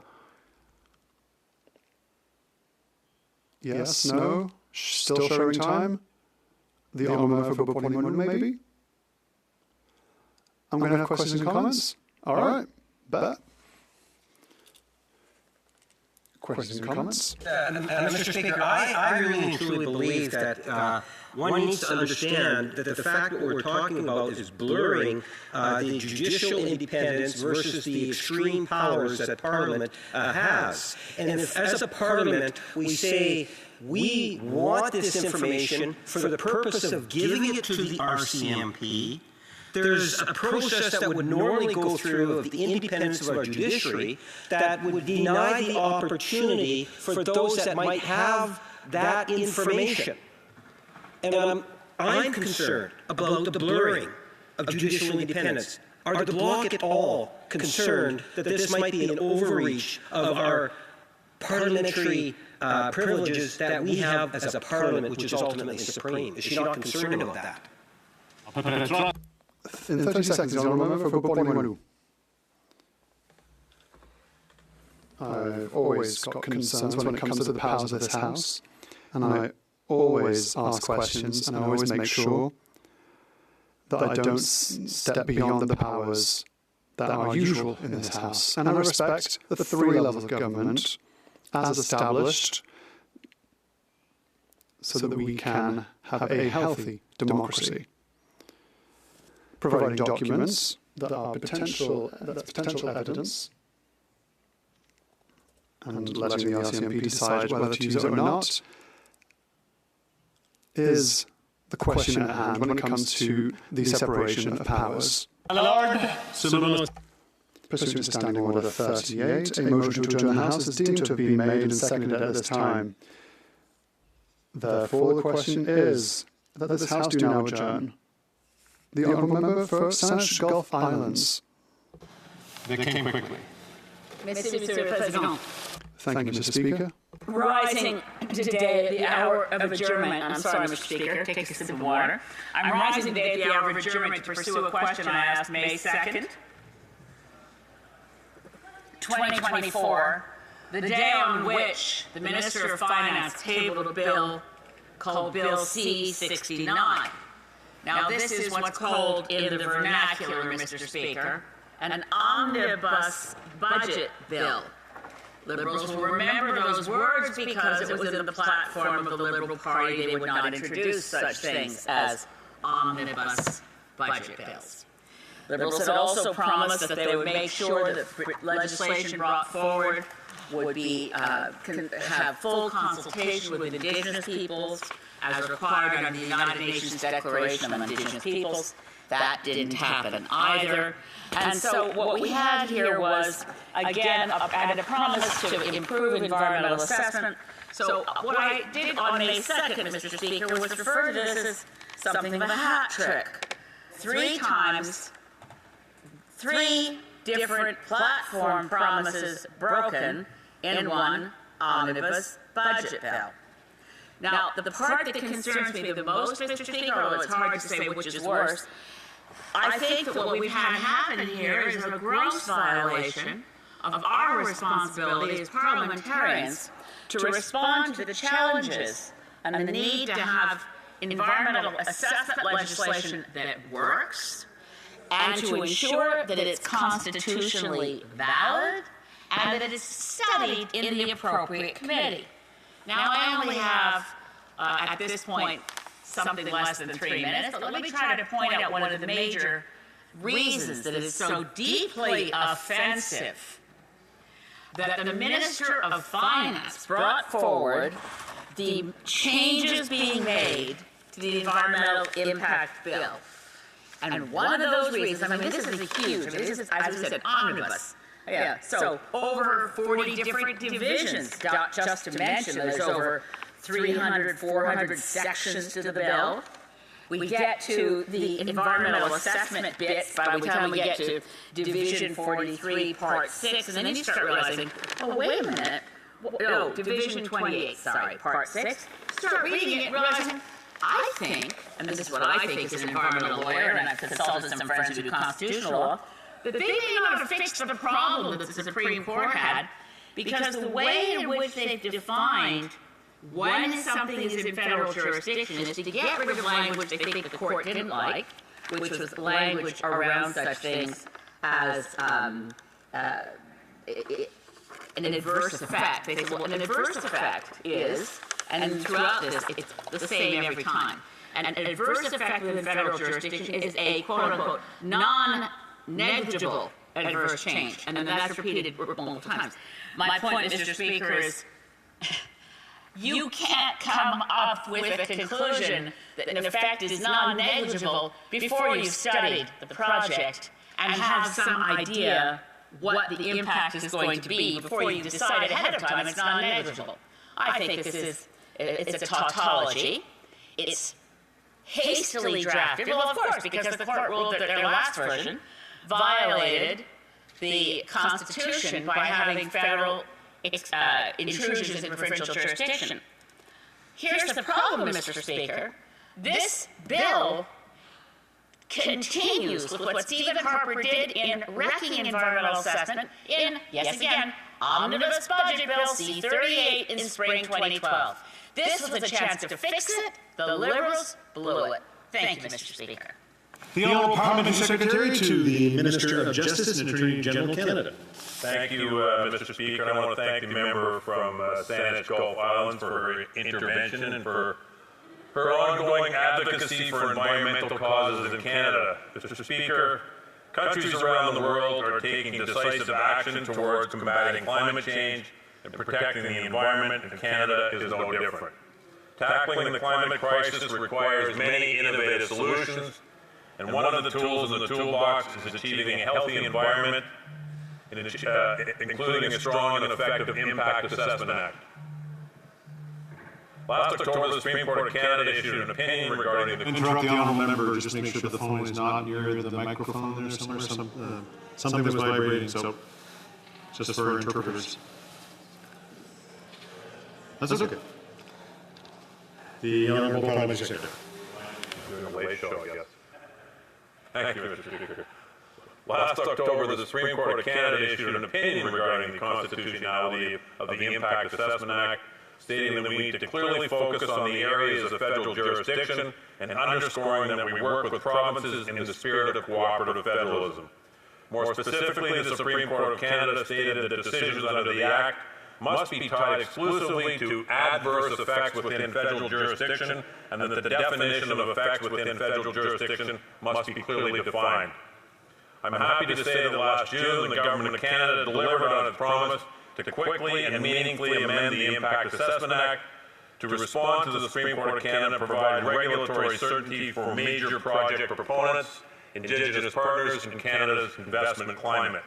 The amended Act clearly focuses on preventing or mitigating effects in areas of federal responsibility. It also provides increased flexibility and new tools to harmonize the federal process with those of other jurisdictions and facilitate greater cooperation, and as a result, it reduces duplication and increases efficiency and certainty with the goal of achieving one project, one assessment. Our government is committed to ensuring that Indigenous consultation is included in the work we do. The United Nations Declaration on Rights of Indigenous Peoples remains integral to the Impact Assessment Act, As such, the Act will continue to provide opportunities for meaningful engagement and the participation of Indigenous peoples in the assessment process with the aim of securing their free, prior, and informed consent and ensuring their rights and interests are respected throughout the process. Our government is committed to ensuring that future generations are able to live in a healthy environment, and that is exactly what we will continue to do. Thank you, Mr. Speaker. Bill number for Senate Violence. In 1 minute, oh, if there was a way I could tell the parliamentary secretary the 40 years of work I put into environmental assessment, how casually it was trashed when Stephen Harper came in, how clearly the mandate letter to former Minister of Environment, Catherine McKenna, said, fix this, and how she didn't. Didn't fix it, but instead kept the Harper model, and because they kept the Harper model, the court found it unconstitutional. We had a system that worked. The expert panel on environmental assessment gave this government clear information for what to do. They chose not to do it. What it means is that right now a project clearly in federal jurisdiction could wipe out an endangered species. It would never hit a red flag. It would never hit a trigger. It would never get assessed, because we abandoned the core principles we've had for EA since 1993. Honourable Parliamentary Secretary. I admire this member, and I admire her passion. She's baiting me to defend the Harper government, and there's no chance I'm going to do that, of course. I will defend this government's record on the environment. I will defend the former Minister of the Environment, Catherine McKenna. We have taken every step along the way to make sure that the assessment process works, it satisfies constitutional requirements, and it satisfies the federal provincial boundaries, and that there is no obstruction in getting projects approved. One project, one process is important to us, and that is our goal, and that is what we're going to do. Thank you, Mr. Speaker. The honourable member for Dauphin, Swan River, Nipawin. Thank you, Mr. Speaker. My question of the government during the question period was about the cost of the carbon tax and what it was costing families. So I'm going to read out, I got a letter from James from Shoal Lake, Manitoba. He sent me a letter, and he wrote, and I quote, "The carbon tax is making it harder to survive. It's getting to a point where I'll have to sell my house and move in with my family," end quote. What does this government have to say to James? The honourable Parliamentary Secretary. Well, my immediate reaction is James should check his mail and look at the carbon rebate. But, Mr. Speaker, the Conservative Party seems to be obsessed with the idea of, attacking the carbon pricing mechanism. Carbon pricing is a proven, effective method of reducing emissions in Canada. Whether you live in Toronto, or whether you live in Manitoba, or whether you live in Saskatchewan, or Nova Scotia. The fact remains, carbon pricing has been proven time and time again, Mr. Speaker, to be effective. 8 out of 10 Canadians receive more money back than they pay out. That is undisputed fact, Mr. Speaker, and the Conservatives can continue to spout this rhetoric about how the carbon pricing is making life more difficult for Canadians, when in fact the opposite is true. What the carbon pricing is doing is it's protecting our environment, it's helping us reduce emissions, it's making life more affordable through the rebate, and that's something they continually over and over and over again fail to talk about whenever they talk about carbon pricing. The rhetoric has to stop. I'm prepared to have a reasonable debate with this member or any member over there about reducing emissions through carbon pricing, other processes that we can introduce to make the system more fair and effective to help Canadians create an environment where we're living in a cleaner Canada. Thank you, Mr. Speaker. Member for Dauphin, Swan River, Nipawin. Speaker, I had another member. I can't believe the actual response there at first was check his mail. So I have another letter from Jack and Donna from Forest, Manitoba. Sent, and they wrote, and I quote, "As retired members of this area, the carbon tax is making it harder to enjoy traveling and seeing my family," end quote. What does the government have to say to Jack and Donna? Secretary. But, Mr. Speaker, I'm not trying to be cute. This is a very serious issue. I live in Toronto.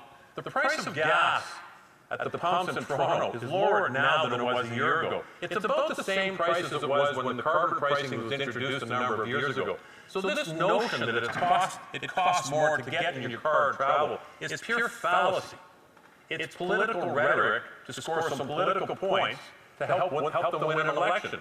If they want to have a debate about efficient, effective mechanisms to reduce carbon in our environment, I'm here, I'll talk to them in the House, I'll talk to them out in the corridor, I'll talk to them in my office. But until they cut back on this rhetoric, I'm not sure that conversation is going to be that productive. Thank you, Mr. Speaker. And the honourable member for Kelowna Lake Country. Thank you, Mr. Speaker. It's always an honour to rise on behalf of the residents of Kelowna Lake Country. I rise today to speak about the ongoing drug addiction crisis and its terrible impacts on the residents in my community of Kelowna Lake Country and across Canada. Overdoses are up, overdose deaths are up, and addictions are up. Since 2015, overdoses have increased 184%, and that is nearly 45,000 Canadians who have sadly lost their lives.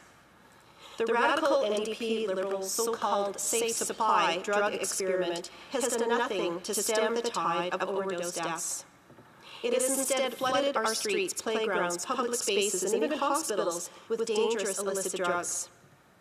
We've heard from expert witnesses that diverted so-called safe supply drugs such as hydromorphone are being resold and trafficked into our communities and used as currency in exchange for fentanyl.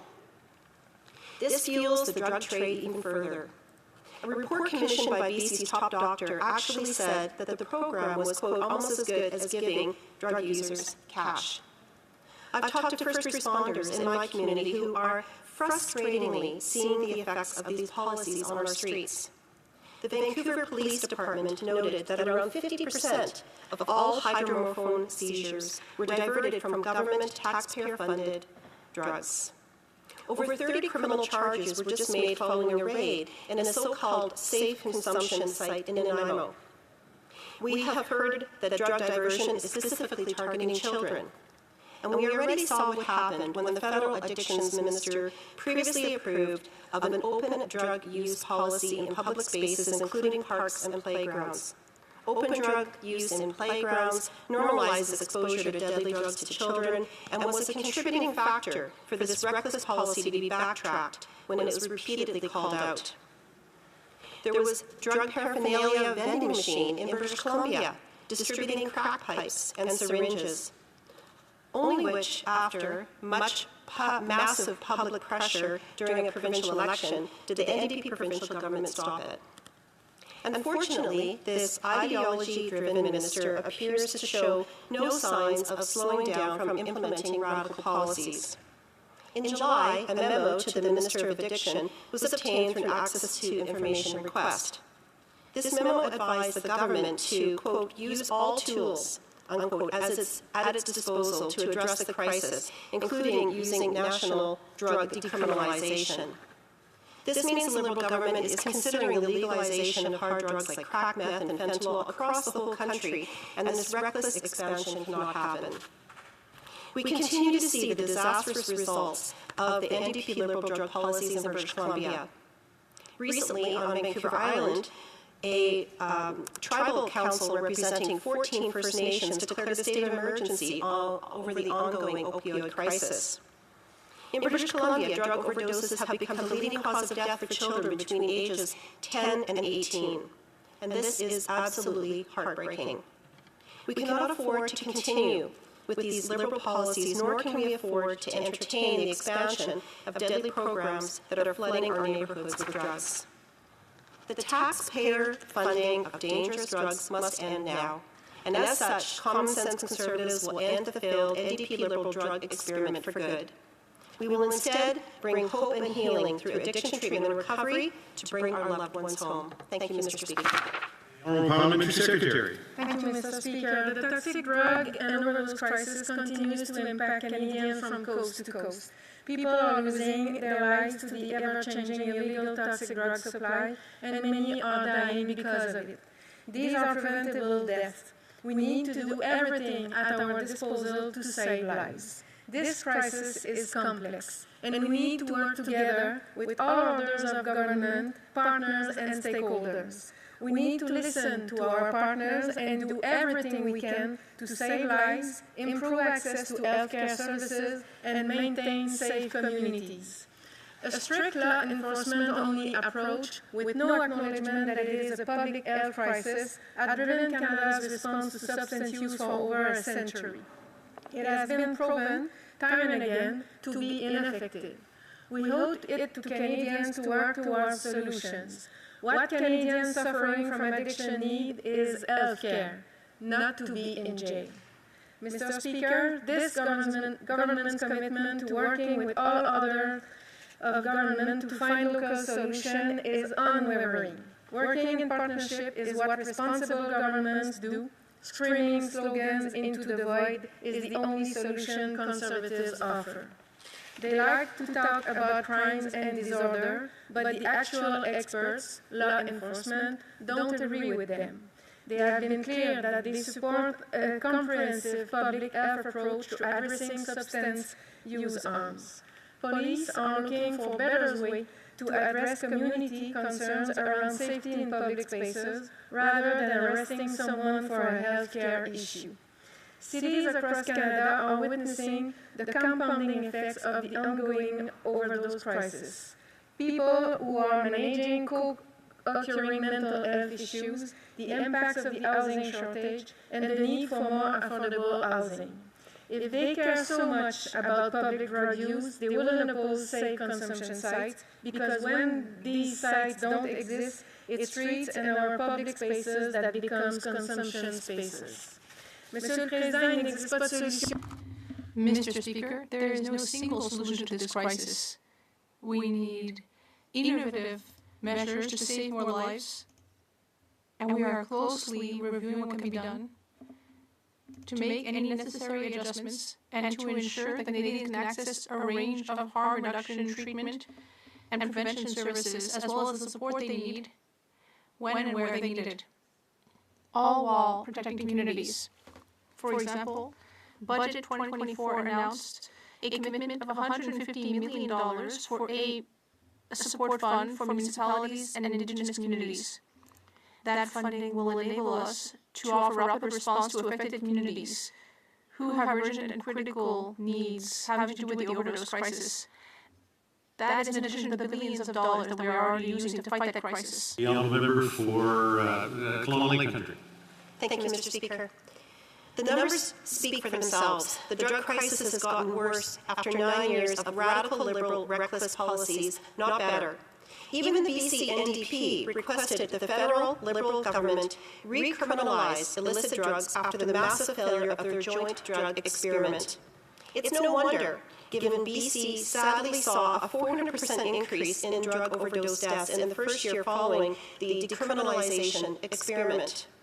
Many of our residential neighborhoods where children used to be able to play and seniors used to be able to walk safely, as well as business areas with small businesses, have been taken over with crime and people openly suffering from addiction. The Liberals' drug policies are not working. We need to give people hope by focusing on addiction treatment and recovery so we can bring our loved ones home. Darrington, Minister of Family, Children and Social Development. Thank you, Mr. Speaker. Canada's approach to addressing the toxic drug and overdose crisis and substance use-related harms is comprehensive, equitable, collaborative, and compassionate. It is guided by the Canadian Drugs and Substances Strategy. This federal strategy outlines a continuum of care, including prevention and education, harm reduction, treatment, and recovery. Notre gouvernement soutient une approche. Our government is supporting a public health approach that is data-centered, centered on individuals, taking trauma into account and offering safe cultural support. Our government also wishes to increase public safety. Since 2017, we have invested more than $1 billion to directly address the overdose crisis, investing in both health and public safety. That includes funding the RCMP to reduce drug-related organized crime, as well as trying to reduce the availability of these chemicals. We will do everything we can to put an end to bias and the senseless deaths of Canadians affected by this crisis while keeping communities safe. Thank you very much. The motion to adjourn the House is now deemed to have been adopted. Accordingly, this House stands adjourned until tomorrow at 10 a.m. pursuant to Standing Order 24-1.